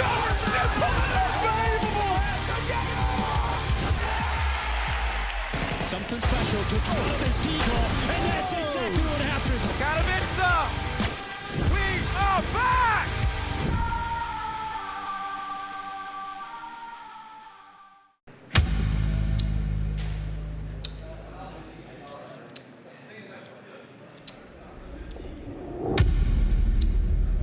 Look who's back. Bro, you got a voice change or what? Bro, he's always had a high-pitched voice. Only you can hear me. Look straight forward and act normal. Listen, Giga Chad, my shooter has his aim pointed at the left side of the fucking head. Right, someone tried this before. Well, how about today, big head? Do I have your attention now? Nearly. That could have been your cell production. Could you at least take out a bystander? I'm not gonna do that. For what reason? Budget reasons. And the fact that these bullets are reserved for you. Nice. Okay, I'm sold. You see, Rasmus, I've grown a little tired of these double standards. The joke is, literally anyone else misses a shot, apparel. You miss a shot, GigaChat. They get an eco ace, stat padding. You get an eco ace. GigaChat? No, you never ace. Not even against eco. You clearly haven't seen me play lately. Oh, believe me, I was watching. Here's how it's going to go. You're going to whiff every single fight until you lose this game. People are going to be suspicious. Oh, they won't notice a thing. The casters will. That's where you're like, where's the trade? Waste those bullets like you wasted your superstar's crown. Attaboy, Rasmus. I'm starting to think you could do this without me. Perfect. The clutch. Now do what you do best. What are you doing? Do not test me, Rasmus. Go on, GigaChat. Clutch the round and we'll let the fans really see that big brain of yours.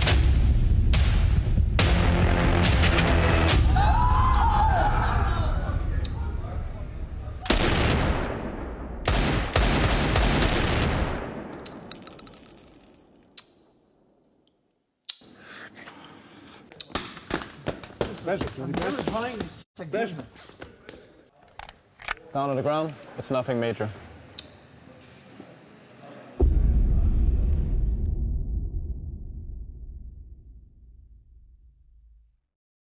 I switch off you now, okay? One Only lane, flash. I'll go get it.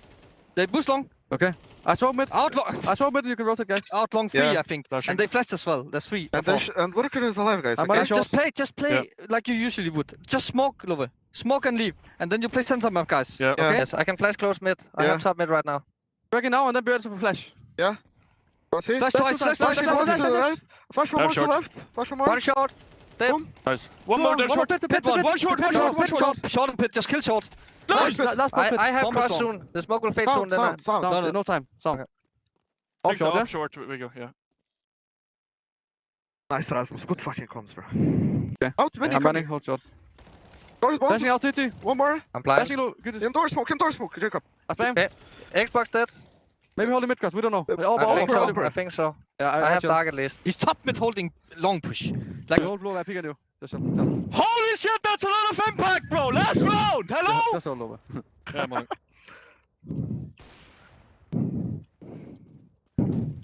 Even saving. Holy shit. Fuck, that's nice. Nice fight. Fucking proud to yes. I can't. I actually can't. That's actually at the barrel. A knife. Yes. Yeah, good. Fuck. It's fine. He'll stay here. He'll stay here. He'll stay here. No, he won't. But you'll die to bomb just soon. Oh! Nice. That's right. Nice, Shabba. Nice. Holy shit. Good shot. Nice. Yeah, man. Jay, if you give up.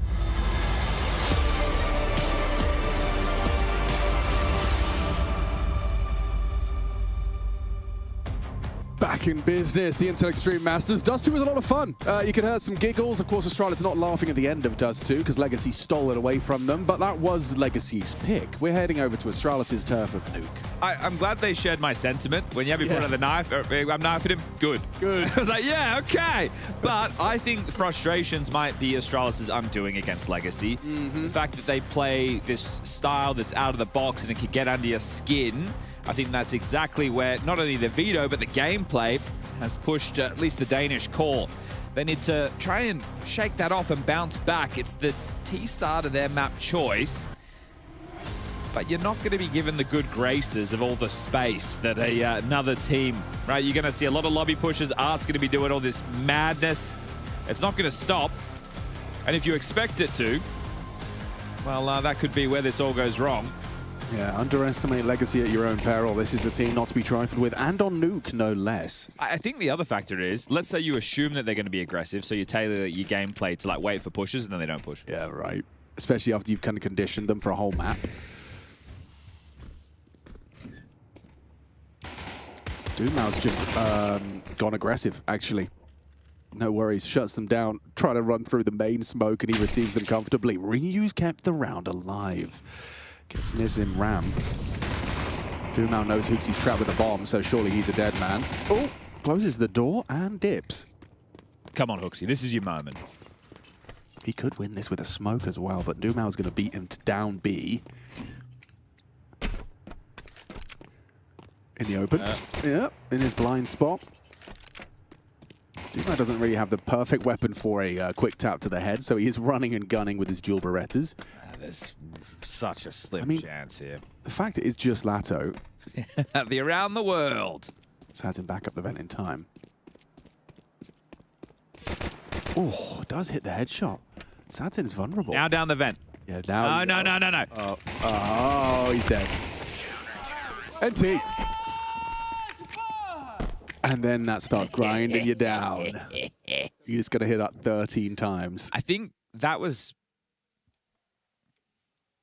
Let me think before I speak. I want to try and be nice. That's a crazy. So they were pretty heavy stacked top, right? Yeah. And that main smoke, you don't expect them to drop into it and try and split like that, but they're so noisy, right? So you know that they're there. So it just is extremely telegraphed, and the misdirection was very slim. The fact that you just... Sorry, Doomau, I won't get in the way. Yeah, I don't know, just... I didn't love it. Yeah. Didn't love it at all. I love this one's over. All right, well, the eco dealt with. Guns come out. Astralis, they take the lightest investment option. No, come on now. I'm for it. Not against the Eeks. God bless you. Oh, that's a good one. What goes inside? All right, how quick can Astralis dig their heels in? Ryu on a Galil. No, Hooksy on the Galil. He'll hook his boys up. So everyone else with the AKs. Hooksy will take the worst weapon of the bunch. And this is where you can get a little bit crazy. If you want of your legacy, you got these two SMGs. Why not go aggressive? Why not take a risk? Like this. Like that. Doomau is so brutal with it. He hits the dink on Yabi as well. They're not far off from the nade trap, nor finishing what he started. You can just hang around if you're Art and Nissim just push through with these SMGs on the fade. I think they will. I think you're absolutely right. Ryu is a sharpshooter, though. Gets nothing. 2 MP9s, straight to the 1 rifle. You don't even get to play out your round. Yep, you don't get to do anything at all, right? This is classic. They've used the bonus round exactly as you would have hoped. They're extremely jarring. They set the tone. They don't allow you to run whatever you wanted to run. It's good stuff. It's expected stuff, but it's good stuff. Doomau just pushing lobby as well, which has you kind of reeling from that as it enhances the MP9 push as well. Yeah, it is interesting, right, that he took the traction first. Yeah. But I think when you go and you look at some teams and you look at their tendencies, the Dorman has to really be on point, right? If you're having a lot of rounds where maybe you don't have anybody in lobby dealing with that earlier because you're not expecting cities to push it, that's a gap that you can really start to exploit. As we should be... Are we saving? Are we going for it? We're going for it. Somehow. So if Yabi gets out ramp, Hook's going to try and drop down the vent. Yabi hasn't gotten out of ramp. And Hooksy won't get down the vent. So that's a 3-0. Now that's where it does start to sting. Just 10 more of those. When you put it that way, it's not that bad. Yeah. But, I mean, you're right. This is becoming more and more of like a frequent sighting in the Nuke meta as well, is CT's fighting door. I mean, door pushes, been doing a lot of but that right there is what I'm talking about in terms of finding a tendency and then exploiting it, right? Yeah. Rugger looks to the skies for help. Your boys are in partial territory. A lot of the moves that were made... Oh, they're trying something. Can't fault them for trying. That's the kind of thing I would try, Chad. I know, That's but the kind of move I would try. I think a lot of frustrations from that first map definitely are going to breed into this for Astralis. You look at what happened in Fort Worth. Sorry, was that Art in lobby? Yeah, he's pushed all the way. It's Stair who's managed to find double on the Deeg. I think it's all for naught if this flank connects. No one's on B. They should get the plan. Okay, hang on. This round isn't over. just yet. It's the Glock. Oh, headshot. Got the dink. Does Archer have stare here? Should. Does. Not feeling good about this, are you, with the Desert Eagle and a Glock? FaZe's In fact, you got the a plants, dead not man bad. standing there, waiting for the collection. Even worse. Okay, Ryu. Well, they've all got kits as well, so you're not too worried. And there you have it. Yeah. I'm mad for them. I'm mad on Astralis' behalf. Just some of these fights they're having to take. The way these rounds are going. Respect to Legacy, though, because they have brought all of that same energy from Dust 2 immediately into Astralis' map pick. And Rugger, I mean, you know, his face says it all. It's just, you're 4 rounds deep and you already have everybody with at least a residual buy, right? And that's not even taking into account saves and the ramifications that's going to have. So you're not too concerned if you do lose one, knowing that you'll be able to bounce back with a full-fledged buy. But let's see what's the opener this time round. Art starting towards Yard. No more of his lobby hijinks. They're pressuring top. They're harassing top with a lot of nades. Flash for a lobby take. And a hut creep. And a hut creep from the orb. You ain't getting any room, boys. You're not getting any space. They are not letting them breathe. Yeah, lobby's meant to be yours. It's meant to be a given. Not against Legacy, not against this very well-structured CT start. I mean, Sazin does go 100-0 in the Flames. There's something for you to celebrate, but you're not going to clear Nissim. He's already pushed all the way up, comfortable, deep trophy. Yabi out-vent, though. Maybe he can make something work. You've got FaZe as well, joining him through the hut walk. They don't know it, but Vent drops best play. Yeah. Oh, and he just dips back, so he's allowed to slink out.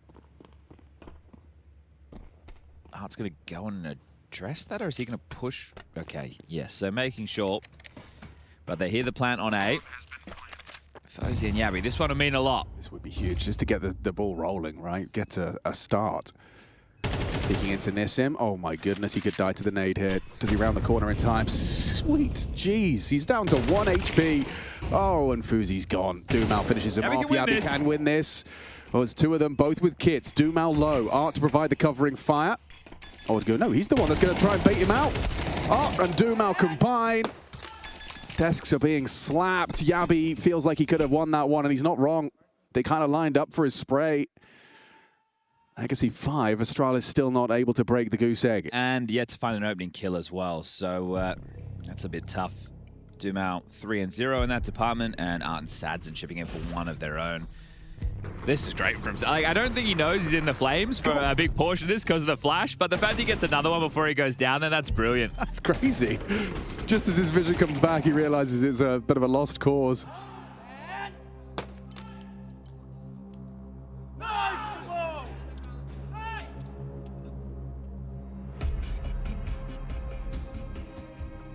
Fingers still stinging a little bit. Yeah. The coach gives you 30 seconds to regret the slam or the loss of the clutch. Both suck. Yep. But you've taken a timeout. You got the bomb down. You got the max loss bonus. You can buy again.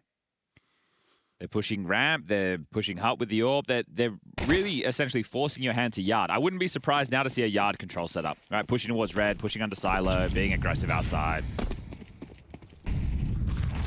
Oh, just happy to still stay at standard. Nissim will drop down immediately, so he'll poke his head up through secret. And Art can tell him that no one's crossed just yet, so Nissim knows he has a lot of room that he can take.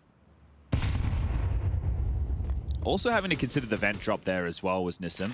But I think on that clear they're going to say, hey, it's unlikely. Always a question mark, but not playing to... Oh, yeah. So I would be interested to talk to Rugger. Yeah, the shake of the head from Rugger. You seeing this? Yeah, I am. Yabi's going to be holding for it. They're on high alert. This 2-man elevated hut hold. Nice from Ryu. Finds Art. This surely is where the first Astralis round arrives. 2-man advantage. You've got Stare in a power position as well. Likely to clash with Lato shortly. Yeah, he's got so much to worry about, Lato. Door walk, hut walk, main. There's a lobby crawl for Yabi to be concerned about, but he's so focused on the hut. Could go down to this very slow procedural clear. Both of them. Oh, King! Whoa! Great Great shot, back turn, Lato sprays, important trade. Nissim here as well, he rotated up the vent. Hooks is not looking for this at all, no way. Now the bomb's lost, 30 seconds in the 2v2. High octane Counter-Strike. Now the orbs up heaven, they're still worried about him radio. Yeah, they're moving and shaking all over the shop. FaZe getting run at, leg shot, put in the corner. Yabi, good cover. Nade finishes him off, dropping into the site with 17 seconds left. Yabi tasked with the plant, or is he going for the kill? He doesn't want that. He's just going for the kill. 10 seconds, Saturn in his blind spot. And Yabi does convert, does come up clutch on a very time-sensitive mission. Hey, the coach was shaking his head before any kills even happened within the round. So you wonder, it must be a comms-based thing, right? Or the attitude that he's hearing from his players, right? The tone of the voice, the way that they're talking to each other, or maybe the way that they're not. Here's that flick down, obviously obscured there by the player cam, but the fact he's able to adjust into that, they almost claw back a 3v5 man disadvantage. Yeah, he did so much work there. He saved FaZe as well for a moment. At least provided the trade. Oh, well, Sads are not too remiss about that at all. You're going to get your yard plays from Astralis here. Some art stance down secret. Buy's not 4 great. smokes invested here. Yeah, because there's just so many breaks in the modern game, you know, this makes sure that you can at least sow the seeds of doubt. But look at this, great cam, MC. They have the full info. So your biggest worry is maybe they creep through and go into main. But if they're throwing the double wall, would that be the play? Well, everything's available. The top pop lined up. Mac 10 on Hooksy, 2 Galils. Smoke as well, so you're not really going to get anything ongoing. Is it a fake? 2 players are heading ramp. Flashes do connect very nicely. Makes life difficult for Sadzin, but not for the Nissim Dumao 1-2 punch. He's going to dip back. He hears confirmation that there's more bodies moving towards the ramp side. Good survivability. Rotations here. Yeah, he gets a freebie as well. Stairs head straight into his crosshair. Art from the control side. There's Dumao for his second. It's just flowing so nicely for Legacy. Yeah, multiple misdirection there from Astralis, right? The double smoke wall outside to say, hey, we're going to be dropping down into secret. The top fake, where they're even committing into the site. The ramp play, where they did get the space, but because you don't get anything done on A, Nissim just plays the number game. Brilliantly done from him. Okay, Hooksy is pissed off. I mean, that was such an elaborate round. Like, you... Can we, I don't know, this, right, this, if we're having a listen in, I'd love to. That would be the listen in. Wouldn't that be the listen in? Yeah, it would. I don't know if we can. Yeah, I don't know what the legality on the situation there is. Understandably, you know, we do try and keep the players happy with these listen-ins. He's the opposite of that. He's spewing. Yeah.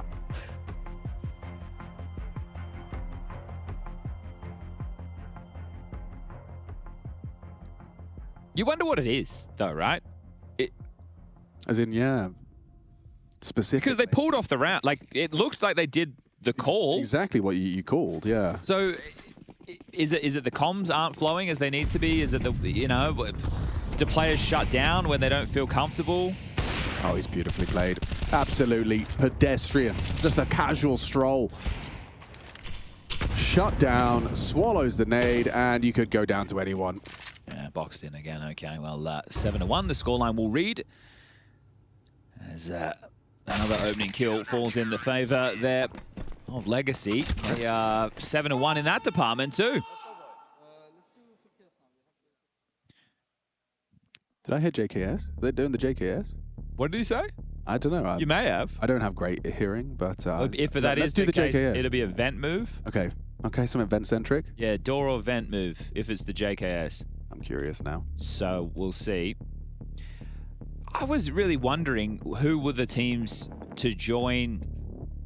In my mind, coming into this event, it wasn't like super clear cut, but there was 2 teams who definitely should have been the playoffs no matter what. Vitality, the world #1, Na'Vi, the world #2. Yeah. Wow, no surprise there.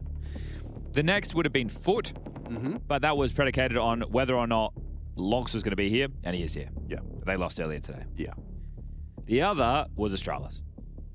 Outside of those 4 names, you could have grabbed the rest of the field, and they could have had a live tournament, and they could have been in the playoffs. Yes. Any team for the rest of the field. Right, some you could make more of an argument for than others, sure. Legacy being one of those, I think I could make a case for. Maybe GamerLegion as well, to a slight degree.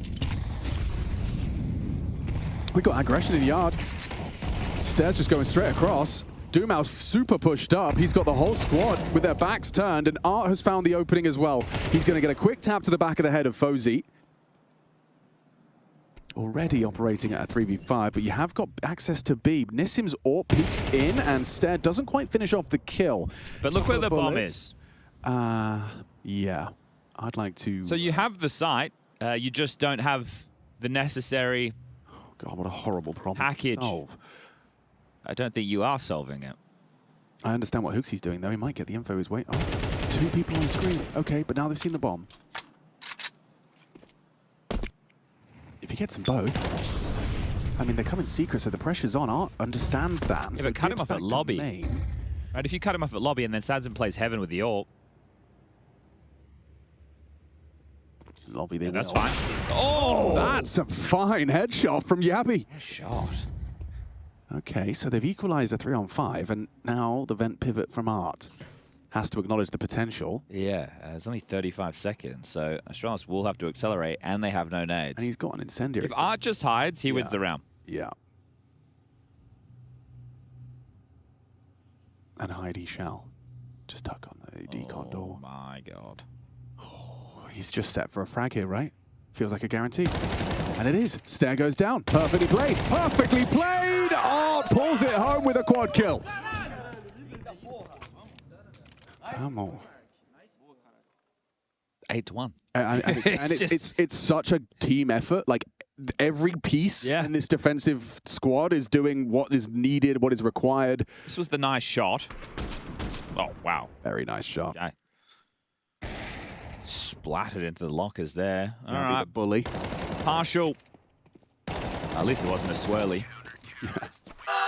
Or a wedgie. Things are flowing so damn well, and for Astralis, this is not what they were expecting after Dust 2. Yeah, lower bracket, remember, 2 best-of-3s required tomorrow, and in each group, for the lower bracket, only 1 spot. That's a 16 playoff. Top pop, they're in. Dumau does eat the flash. First time we've seen the opening go Astralis' way in that capacity. Ryu keeps him with an advantage. What a shot! Quick follow-up onto Sadzin, pushing Heaven. Is there a world where Nissim can ruin all of this hard work? I bet he wishes he had anything other than AWP. And there's another AWP for him to pick up if he wants. Oh, he's tagged him. HE? Ryu safe. Bit too deep. Another headshot from the Ryu Deeg. 3 in the round, massive work. Gets his total up to 6. Stunning. And this is a guy who he definitely can have some immense output. It's just the consistency that seems to plague him. So that's going to be a bit of a fire starter. Off the back of that, you really want to convert another, because the fact that you've won yourself a round like this, right? A partial buy, a top pop, you catch the timing. You like that, but you need a rifle round. You want that bed of 4 before the break. Art doing Art things. Art doing Art things! The flash from Sadzin sets him up, and that's the kind of death where Boozy is screaming. What is he doing? Look at Yabi. No way! Lato goes completely unnoticed. Yabi was looking the wrong way. Nissim's pushing lobby. He's going to shoot Ryu in the back of the head. It gets worse for Astralis. This is a cruel and unusual punishment for the Danish roster. Just don't get to breathe. It's so rapid. Oh, Stair's got the timing on the flank, so he's walked in the blind spot. Looks like he'll at least get Sadzin. Oh, no. Okay. You can't do anything. There's nothing you can achieve. There's nothing. There's nothing you can do. How's he just like sixth sense? Like the hairs on his neck just started to stand on end and he pivots. This is a half that if I'm Astralis, I would love to just delete from my memory. Like open up System 32 and just purge it. Crazy, crazy. Mate. Lado's noisy there too. Yeah, he was. Maybe it was too many comms. Yeah, you're right. Or Yabi just so laser focused on his crosshair. I can't believe that. An AK, a Glil, 2 Deagles, and an AWP. Last round. Still want to know what Hooksy said in that timeout. I do, yeah. You might be lucky on the break. We'll see. All right, Lado down the vent just to make sure there's no hijinks. Door reblock, smoke wall donning yard now. Thank you very much, Hooksy, for the tutorial. Even going to throw that third piece in. Question mark smoke allows Stare to lurk through. Does he want to try and play into credit card? Does he want to go main? Does he want to go warehouse? Secret if he paths close. All options. Gets across from the art presence. Yeah, they know this is a possibility though. Yeah, so warehouse under Astralis control. Art has the cross though. Yeah, so he should have a good bit of info at least. They're actually going to push forward. They're going to give them heaven and hell.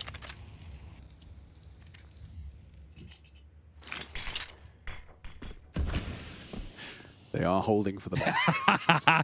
But the time is starting to get away from him. 35 seconds, final round. No, and the bomb's got to get across the sideline. Of course it does. Of course it does. Of course it does. So do you come and take the fight?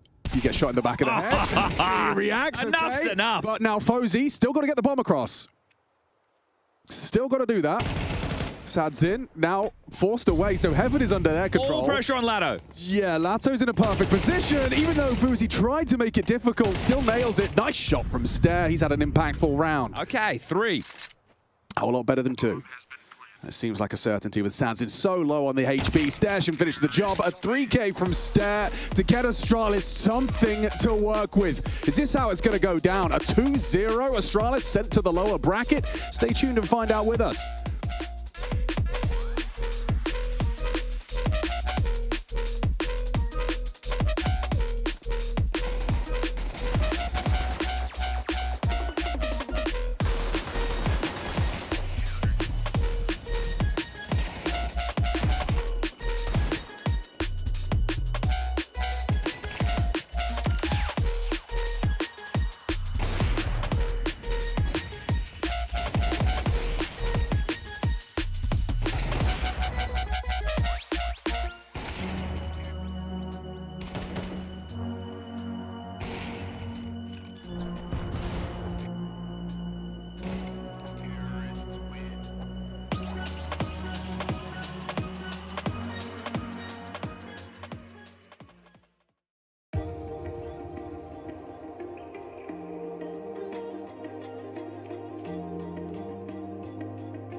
A warm welcome back, and it's been rather cold from Astralis.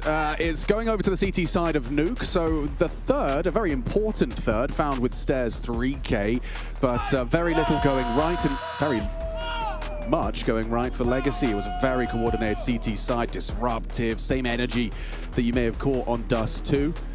Not so easy to do so on the T side, though. So is there any grounds? Oh, the bookies have given up on Astralis. Okay, so... look, I would normally say that 3 rounds on the T side of Nuke, it's pretty workable. But I think with kind of the tone of the game and the type of rounds Astralis won, maybe not. But let's see, can they erect the blue wall? Has to start with his pistol here, and you've got the setup. Yabi tucked on vents. So was this Molly main, Molly heart? Dual Berettas. Yabi nails the first onto a jumping Dumao.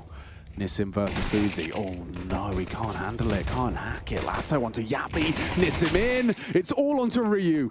They have flooded into the site, they've hit their headshots, and now they're just ready to biff, they're ready to brawl. Sadzin's gonna find the headshot. Now, that really is gonna change the lay of the land. You can see what that means. Like, Sadzin's face is like, oh, we're doing this. He knows exactly how important that is. And it'll be over pretty quickly. Yeah. Level of doing this. Astralis will shove, they are gonna force.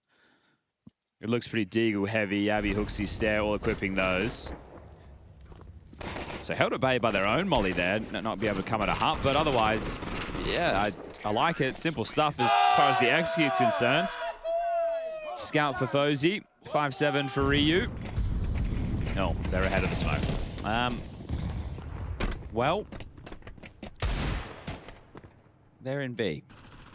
Ryu, you have to go absolutely nuts. And then know the window is broken, so they're prepared for you double doors side. And you're dead. Great awareness from Nissim. Yeah, as soon as you see that window broken, you go, oh, okay. Someone's here. Well, thanks for that, I suppose. Oh, they're just hunting you down. They are absolutely just rabid right now. They are not wasting an ounce of time. They've got a hot date with the playoffs. And it's just 2 rounds away. The playoffs are calling Legacy's name. The fun thing with Legacy is they do play an entertaining style of Counter-Strike, so getting them on a stage game, crowd going a bit noisy, could be fun to watch. Obviously, opponents, we've got to wait and see how these seeding games go, but we do know if Vitality want to see themselves in the playoffs, they will need to run. Just laughing at the sheer velocity of this hunt as well. Yeah, you don't get to keep... Oh, Stair smiles at least. God, they are just all over the shop. All right, Eco now. Or you force out the game, but you should Eco. I'd kind of feel like you weren't trying if you forced again. But if you force again off of a timeout, then you're trying. Or you call a timeout and then Eco because they're going to think, obviously force it, and they called a timeout. But if I'm Rugger right now, boys, this is going to be one of the toughest comebacks we've ever had to do. Right now, we're pretty fucked. We're going to have to take a partial buy. We're going to have to give him 12. Yeah. But all we have to do from that point forward is 1 round at a time and do that 9 times. Now, does he believe what he's saying? Probably not. Yeah, this one time. Here we go. Fallen called the timeout, right? They were 3 down. And he was in the Astralis jersey. He was in an Astralis jersey. Yeah. A weird Danish accent. Yeah, because he said he's retiring. Actually, what Fallen's doing is he's moving to Denmark, changing his name. Yes. It's going to be Fallen backwards. Yes, I like that. Nelaf. And he'll become the new AWPing in-game leader for Astralis. Yeah. No one saw it coming. No. Not even me 5 seconds ago. Oh, we've had some one-sided games of Counter-Strike today. We have. So out of 5 maps, 3 of them were absolute blowouts. A 13-4, a 13-1, maybe another 13-3. They are just so hungry. Like, you see the bloodlust? Oh, there's a player there? Let me kill him. Yeah, run through the flames. Come on. So cruel. Can't catch a break anywhere. I think on the bright side for Astralis, the frustrations are almost over. Yes, I suppose that's the silver lining here is that it's over quickly. Come on, Oxy. One more. Winnable. 1v1. Hang on. Lato versus Yabi, AKV Deagle, but one bullet would do it! Oh, he hits him through the corner. Lato survives and clutches up. And by the way, a very quiet 16-4. Solid KD. FaZe's had a rough one. Yeah. Desk was the desk. Yanko and Freya. There's only 2 of them. I don't know, I can do them by name. And there was there a desk involved? There was. Oh, yes, a desk. They were talking about FaZe not having a great dust too. Yeah. He's having a worse nuke. Why is he peeled with the Galil as well? He could have tried the Galil. Anyway, it doesn't matter. It really doesn't matter. Really doesn't. No, I don't think it matters even the slightest, to be honest. Round 16 starts with an Astralis opening. And it's FaZe. We're just talking about him. He's having a tough go of things, so that's not bad. That one whistles by the earlobe. Yeah, I think he gave Art a little piercing there. Oh, Dumao, he's in. He's ready. Oh. That's number 2. He has doubled his kill total. Keep putting them in. Whatever you do, don't lose this one. Unlosable, Chad. There's no way they can lose this one. Don't worry. Lost a 2v5 on Dusty. Yeah, but this is Nuke. It's a different story, so it should be fine. Just don't lose this one. They're premium in this. They're ready for it. They know he's here. Oh dear! They're in A, and they have so many nades. Oh dear! Of course. Smoke main. Please smoke main, Nissim. Smoke it now. Molly heaven again. Yep, round over. All right. Right then, okay. Playoffs, baby! Yeah, playoffs indeed. Flying out of the heaven smoke. They get one in from Ryu. Maybe Sadzin dead as well. No, he still stands his ground. A 1v1 emerges, and he's on the other side of the smoke. It's planted for him, so Nissim's actually going to lock this round in. No worries. You don't have a smoke. You've just picked up a kit, and Nissim's in your blind spot. Stare with a little wrist breaker. Okay. Well, that was a specky. They almost lost a 3v5. Yeah, very close. But AWP saved. If you're Legacy, you are going to feel like that one should have been yours. Yeah. Well, they'll take the timeout. Boys, I tell you what I'm calling. Just force buy in. Just do a top rush. Now, obviously not like as lazy as it sounds when you say just do a top rush. Yeah. But like with the bells with and all the whistles. bells, yeah. I want to be like Sadzin. Yeah, he's got such like a optimistic face. Oh, we lost? Oh, that's all right. Ah, you know what? We'll get the next one. Let's win the next one. That's fine. I've got so many rounds. I just need to win one. That's all right. Good team effort, right? 16 for Lato, you got 15 for Art and Sadzin, 14 for Dumao, and Nissim at 13. So everybody firing for Legacy. Obviously, when you see the scoreline like this, but it's not a carry job. It's not just one or two blokes putting the rest of the team on the back and dominating. Everyone's had their moments throughout Nuke.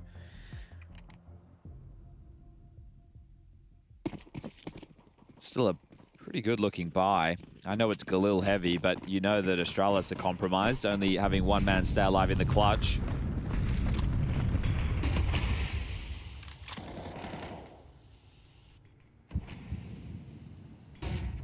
Outside's a fake. It's just Art out here. They are really setting up to pressure Ryu ramp. He's got vision from both the flashes, still turns it, and he's got a lot of work to do. Does well onto Lato. Trade attempt from Sadzin works out. Smoked off, and you've already got to play a borrowed down here, so Stare in the right place. Art as well. Looks like he's been spotted by Yabi, so good easy fight for the MP9 up close. Stare. He won't be cleared. Stare will not be cleared. He has not been cleared. Gets that free burst. Would love to string them together. Doesn't manage to do so before Dumao catches it. Quick into Hooksy. Well handled by the M4. And another Astralis round. This time even more convincing. Not coming down to the 1v1. This should be the eco. Oh, that sound. You got to hear that round after round after round on this comeback if you're Astralis. But you know that you've done the hard work to at least force the finances into a position of save. Do they even want to try a Deagle just to see if they can soften up? Thought Ryu did pretty well there, right, under a lot of pressure. And I know you said he dodged those flashes, but I like the rally of flashes, right? The first one for a player close behind, trying to stuff the choke point, the other to force him off the line. So didn't make it comfortable, and they do have a dig in the hands of Art, of course. And a Sadzin. Zeus. Just here we go. The flying, beautiful movement. He's a bit far away, isn't he? He's really just having fun. Yeah. Oh, best time. It's a serious game. It is a serious game. There's playoffs on the line, yeah. Make no mistake. I guess when you have the buffer of a map, like if this was the third and decider, like what we saw with the Na'Vi GamerLegion game, then yeah, maybe the smiles wouldn't be there. Fun off angle here from Ryu. Well, now he's noted. Wow, some very precise block bullets finding his head. Helmet or otherwise, he's dead. Yeah, FaZe, you mentioned the helmet, don't have one, so he needs to be careful around those pistols. But this one should be tucked in tightly in a moment. Yabi's down. He doesn't actually have any support right now, Yabi, so he can't really just swing and take the fight. He could be a little bit more emboldened if there was more teammates. Those teammates are on the way. Stair blows off the door, but bomb goes down.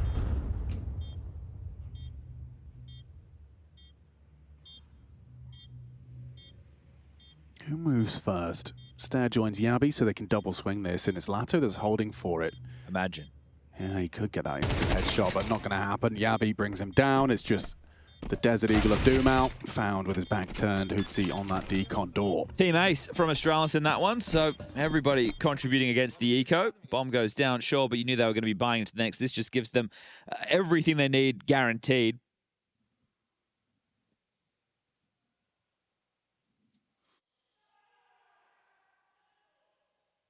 You also don't want to rush a finish like this because, you know, if you sure you're going to stay in the cycle with the max loss bonus. Once you get there, still have to lose one more round. But as long as you keep getting the bomb down in all of those, right, that's the key. But if you start getting shut out and not getting into the sites, not getting any kills, it's full buy partial, and it can spiral quite quickly, especially if you play with a high tempo. Oh, I love this. Ah. Could have been cool. Come on, boys. Love that that's the kind of move you're making when you are, you know, cornered. Yeah, and about to die. Easy peasy for Art. Guess what? Important trade back from Hootsie. Dumal's actually going to play around the smoke, and Ryu will catch him. Save. Yeah, Nissan punishes, though. Oh my god, he nearly found Ryu as well. Stare on the vent, not going to be able to immediately lend a hand. Where's that bomb going? So Lato and Santin looking like they can just walk into A. Yeah, it's been evacuated. Stair has to worry about the secret slip. FaZe and Ryu are going to clear yard, so they're going to get fortified in A. Where do they plant for? The heaven side gives them less options in the post. But more conviction in getting it down. You're a bit more boxed in, though, right? You don't have a smoke for main. You're just going to have to stand for this fight. Lato's got vision. Doesn't hit the first tap. Tracks FaZe, and don't forget Ryu's low. It might fall to Stair once more. Legacy, just 2 kills, and the playoffs are yours. Stair's closing that gap. Ryu down. Stair in that blind spot, but look at the tracking. Oh Lato's got the read. Dips appears around, going for the fakeroo, but here's Lato, and he's gone down. Stair can't hack it, can't clutch it. Legacy to the playoffs. Damn, all right. A stunning display. 2 maps. It's over again in this head-to-head. It's 4 straight maps for Legacy over Astralis. They come into IEM Atlanta as one of the top dogs, but they have to battle through that lower bracket. Legacy, they have a seeding game ahead of them against Na'Vi tomorrow. That'll be for the semis or the quarters. But with this display, the aggression, right, you love to watch a Legacy game when it flows like this. It's fun, it's out of the box, you're always on the edge of your seat. And some big smiles on the faces. The Brazilians get it done. That CT side from Legacy on this nuke is just one of those ones where if you watch it back, you put yourself in Astralis' shoes. That was so, you must have felt so mad. Your blood boiling. Some of the timings your opponents were catching. It was brutal. Those frustrations, I think, definitely would have bled over from Dust too. Yes. Winning both pistols on that one as the handshakes come in. Just had to wait for Sadson to put his shoes on. Doesn't want to be walking around the studio in his socks, but an entertaining game of Counter-Strike to round things out on the A stream. We do have one more game. It's raging on the B stream right here, right now. Liquid versus M80, but let's throw this one to the desk to wrap up the day. Yeah, taking down Astralis again is one thing. Doing it to earn playoffs berth must taste even sweeter. I can ask that question straight to Dumal. Congratulations, playoffs secured for you guys on Legacy. Just tell me how that one felt, because it was, I mean, that first half just felt like it went by so fast. Yeah, first half was very fast because I think we were very aggressive at some points in lobby, and my team for very fast. So. Yeah. We heard from both you and Art, you know, in different interviews, oh, we'll figure out how to balance it out. He likes to be aggressive. I like to be aggressive. I'm going to give him some space. He's the young fragger nowadays. It seemed like on Nuke, the plan was, yeah, you both are going to get in their face. Everyone will actually? Is it just in prep you saw that that's something that you guys can exploit, or?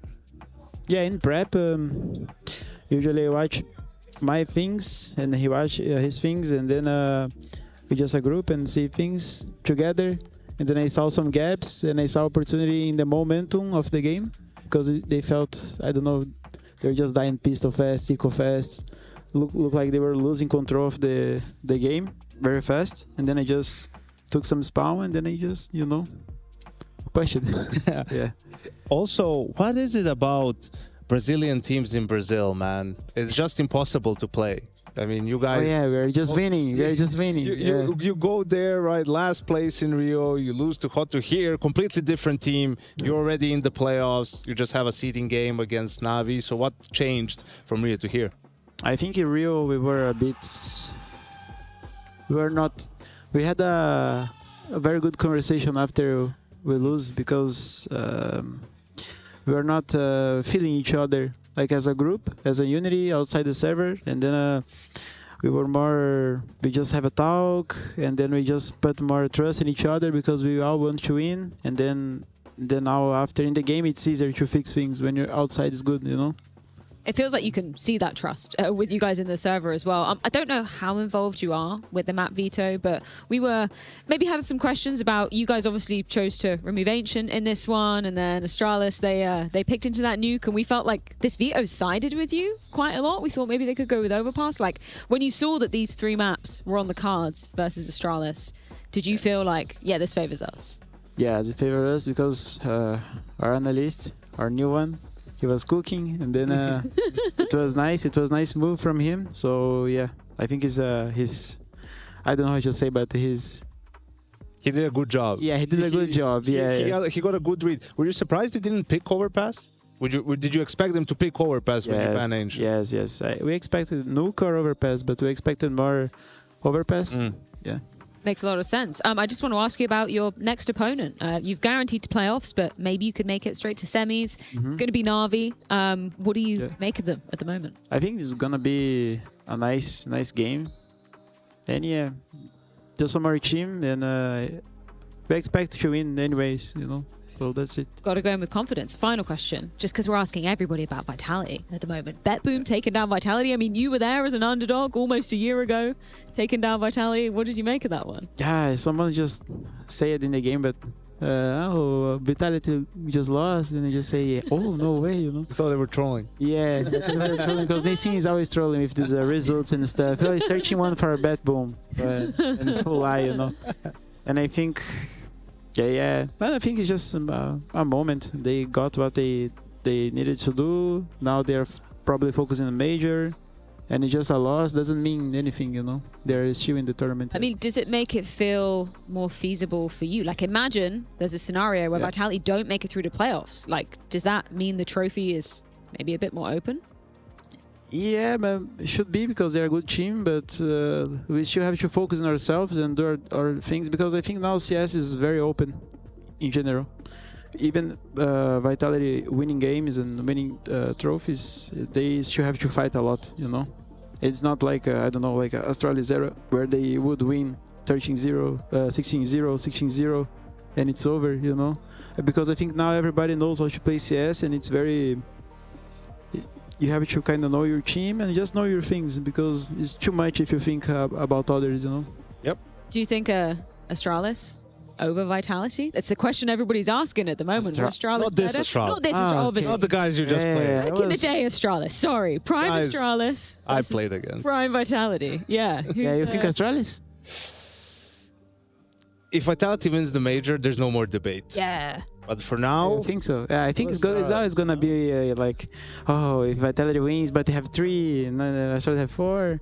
It's just I think just in the moment they have a more advantage, so it's just this moment. So I think recency we cannot bias. Yeah, we cannot compare eras, because Astralis was just too much as a team before, and now Vitality is a good team, and they have very good players in a era where everybody knows how to play, and too much anti-strat, and everybody knows micro things in CS, little plays and stuff. So yeah, I know what Ricardo thinks. Yeah, you don't have to ask. And even about Alper, device, the best in the world. Oh, yeah? Yeah. Device is your go. Yo, you and Jason feel the same way. Device is the go. Yeah. Thank you so much, Jamal. Congratulations. We'll see you in the game tomorrow versus Navi. Thank you so much. You can leave your headset on the desk there. Yeah, obviously that does indeed tee up Legacy to be facing Navi. And then, yeah, when we look at this one, though. Yeah, this is not the lower bracket, guys. BetBoom versus Pain Gaming for a spot in the semifinals. Shocking. I mean, obviously, BetBoom is the huge surprise taking down Vitality, but Pain as well. I mean, it's been ages since we saw them play Tier 1 Counter-Strike, taking down FaZe 2-0 on day one, and today against Foot, another team that's on the rise that lifted a trophy in Bucharest a little over a month ago. So, yeah, a tournament of upsets so far, it feels like. Yeah, and it kind of does feel bad for FaZe, right? Like, you were thinking this is the most unlikely scenario to be happening. I mean, listen, I don't think FaZe is right now in a spot where they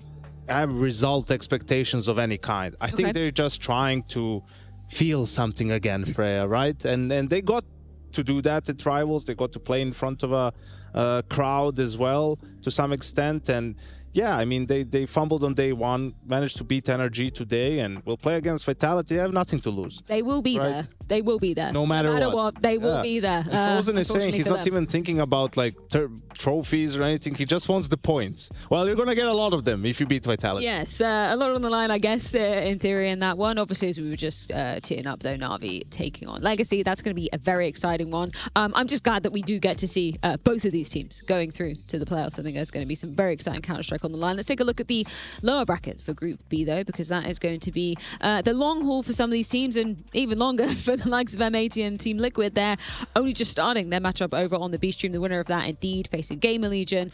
And then, of course, they will have to be doing the double tomorrow, Yanko, to see who's going to be going through last. Yeah, that's the tough part about going down into the lower bracket. You have to play 2 games on the final day.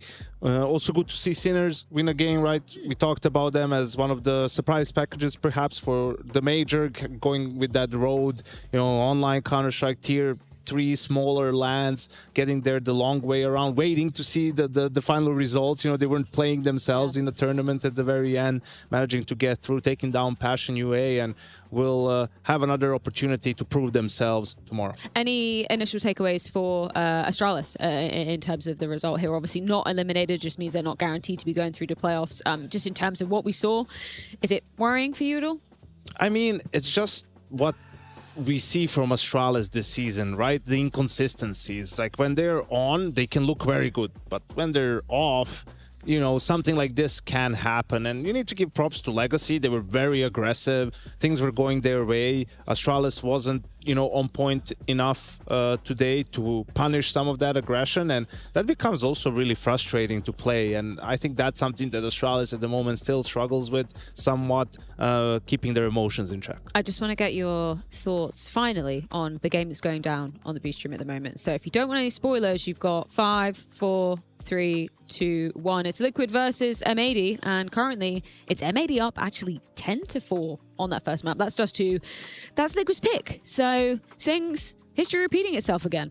Yeah, I'm long past the point where anything can surprise me about Team Liquid, even in a, you know, in a negative way. Like, I have no expectations anymore. Like, I don't see the player names. I don't see the player tags. I just see the organization name. I just see Team Liquid, and I don't expect anything. And I'm not even memeing here. Like, I'm not, you know, it's just what.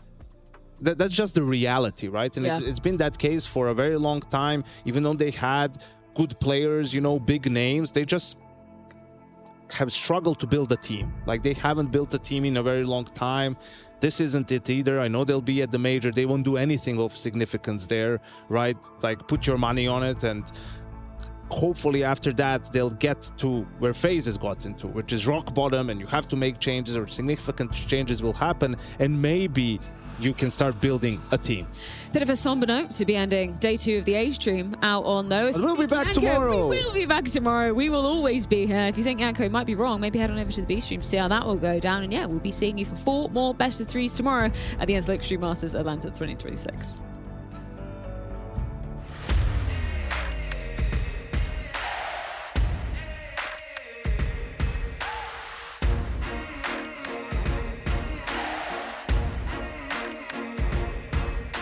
Screw twisting up the truth, this ain't new to me. Since the age of 22, I've been using it like it's fuel to level up, like it's champagne in my cup, like there's nothing interrupting my pursuit of dreams. There's a vision in my mind, it's consuming me. Take my confidence combined with opportunity, mix it up with unity, soon to be the greatest of my generation. Operation Victory. Fight or fly, we will stay. Through the perils we dare not to stray. Spark the match, light the flame. Out of luck, out of sight, dangerous, dynamite. Dynamite! Setting fire to the clouds at the speed of light. Going up, not coming down, screaming. Superman's kryptonite. Blowing up dynamite. Dynamite! Setting fire to the clouds at the speed of light. Going up, not coming down, screaming. Superman's kryptonite. Blowing up dynamite.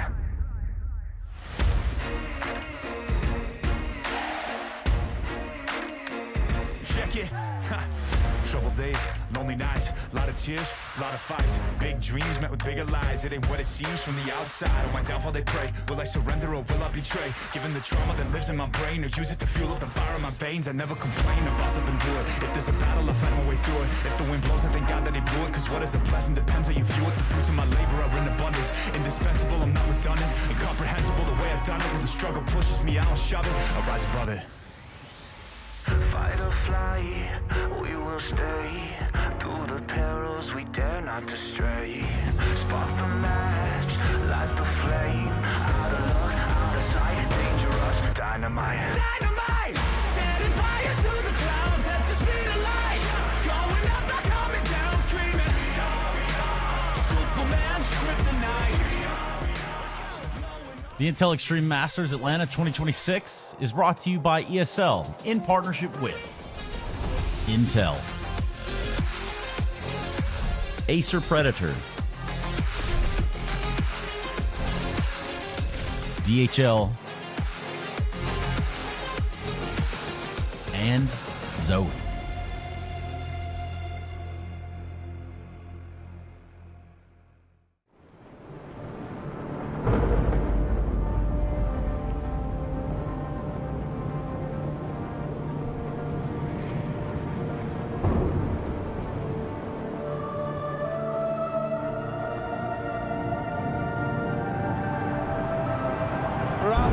Really making history.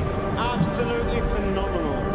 And Ace is the champion of the Intel Extreme Masters World Finals. Storm's still not quite done. MC is going to take this fight, though. 3 seconds left. Last 2 rounds of action's got to start it well for ESC. And this is a massive move for Zez, but he's not content with just a Nexus kill. He wants to win out. And it's all done. Astralis winning. Unbelievable Rogue with a 4-0 victory over Classic. And they did it again in the grand finals. It's Natus! Give it up for your Intel Extreme Masters World Champion!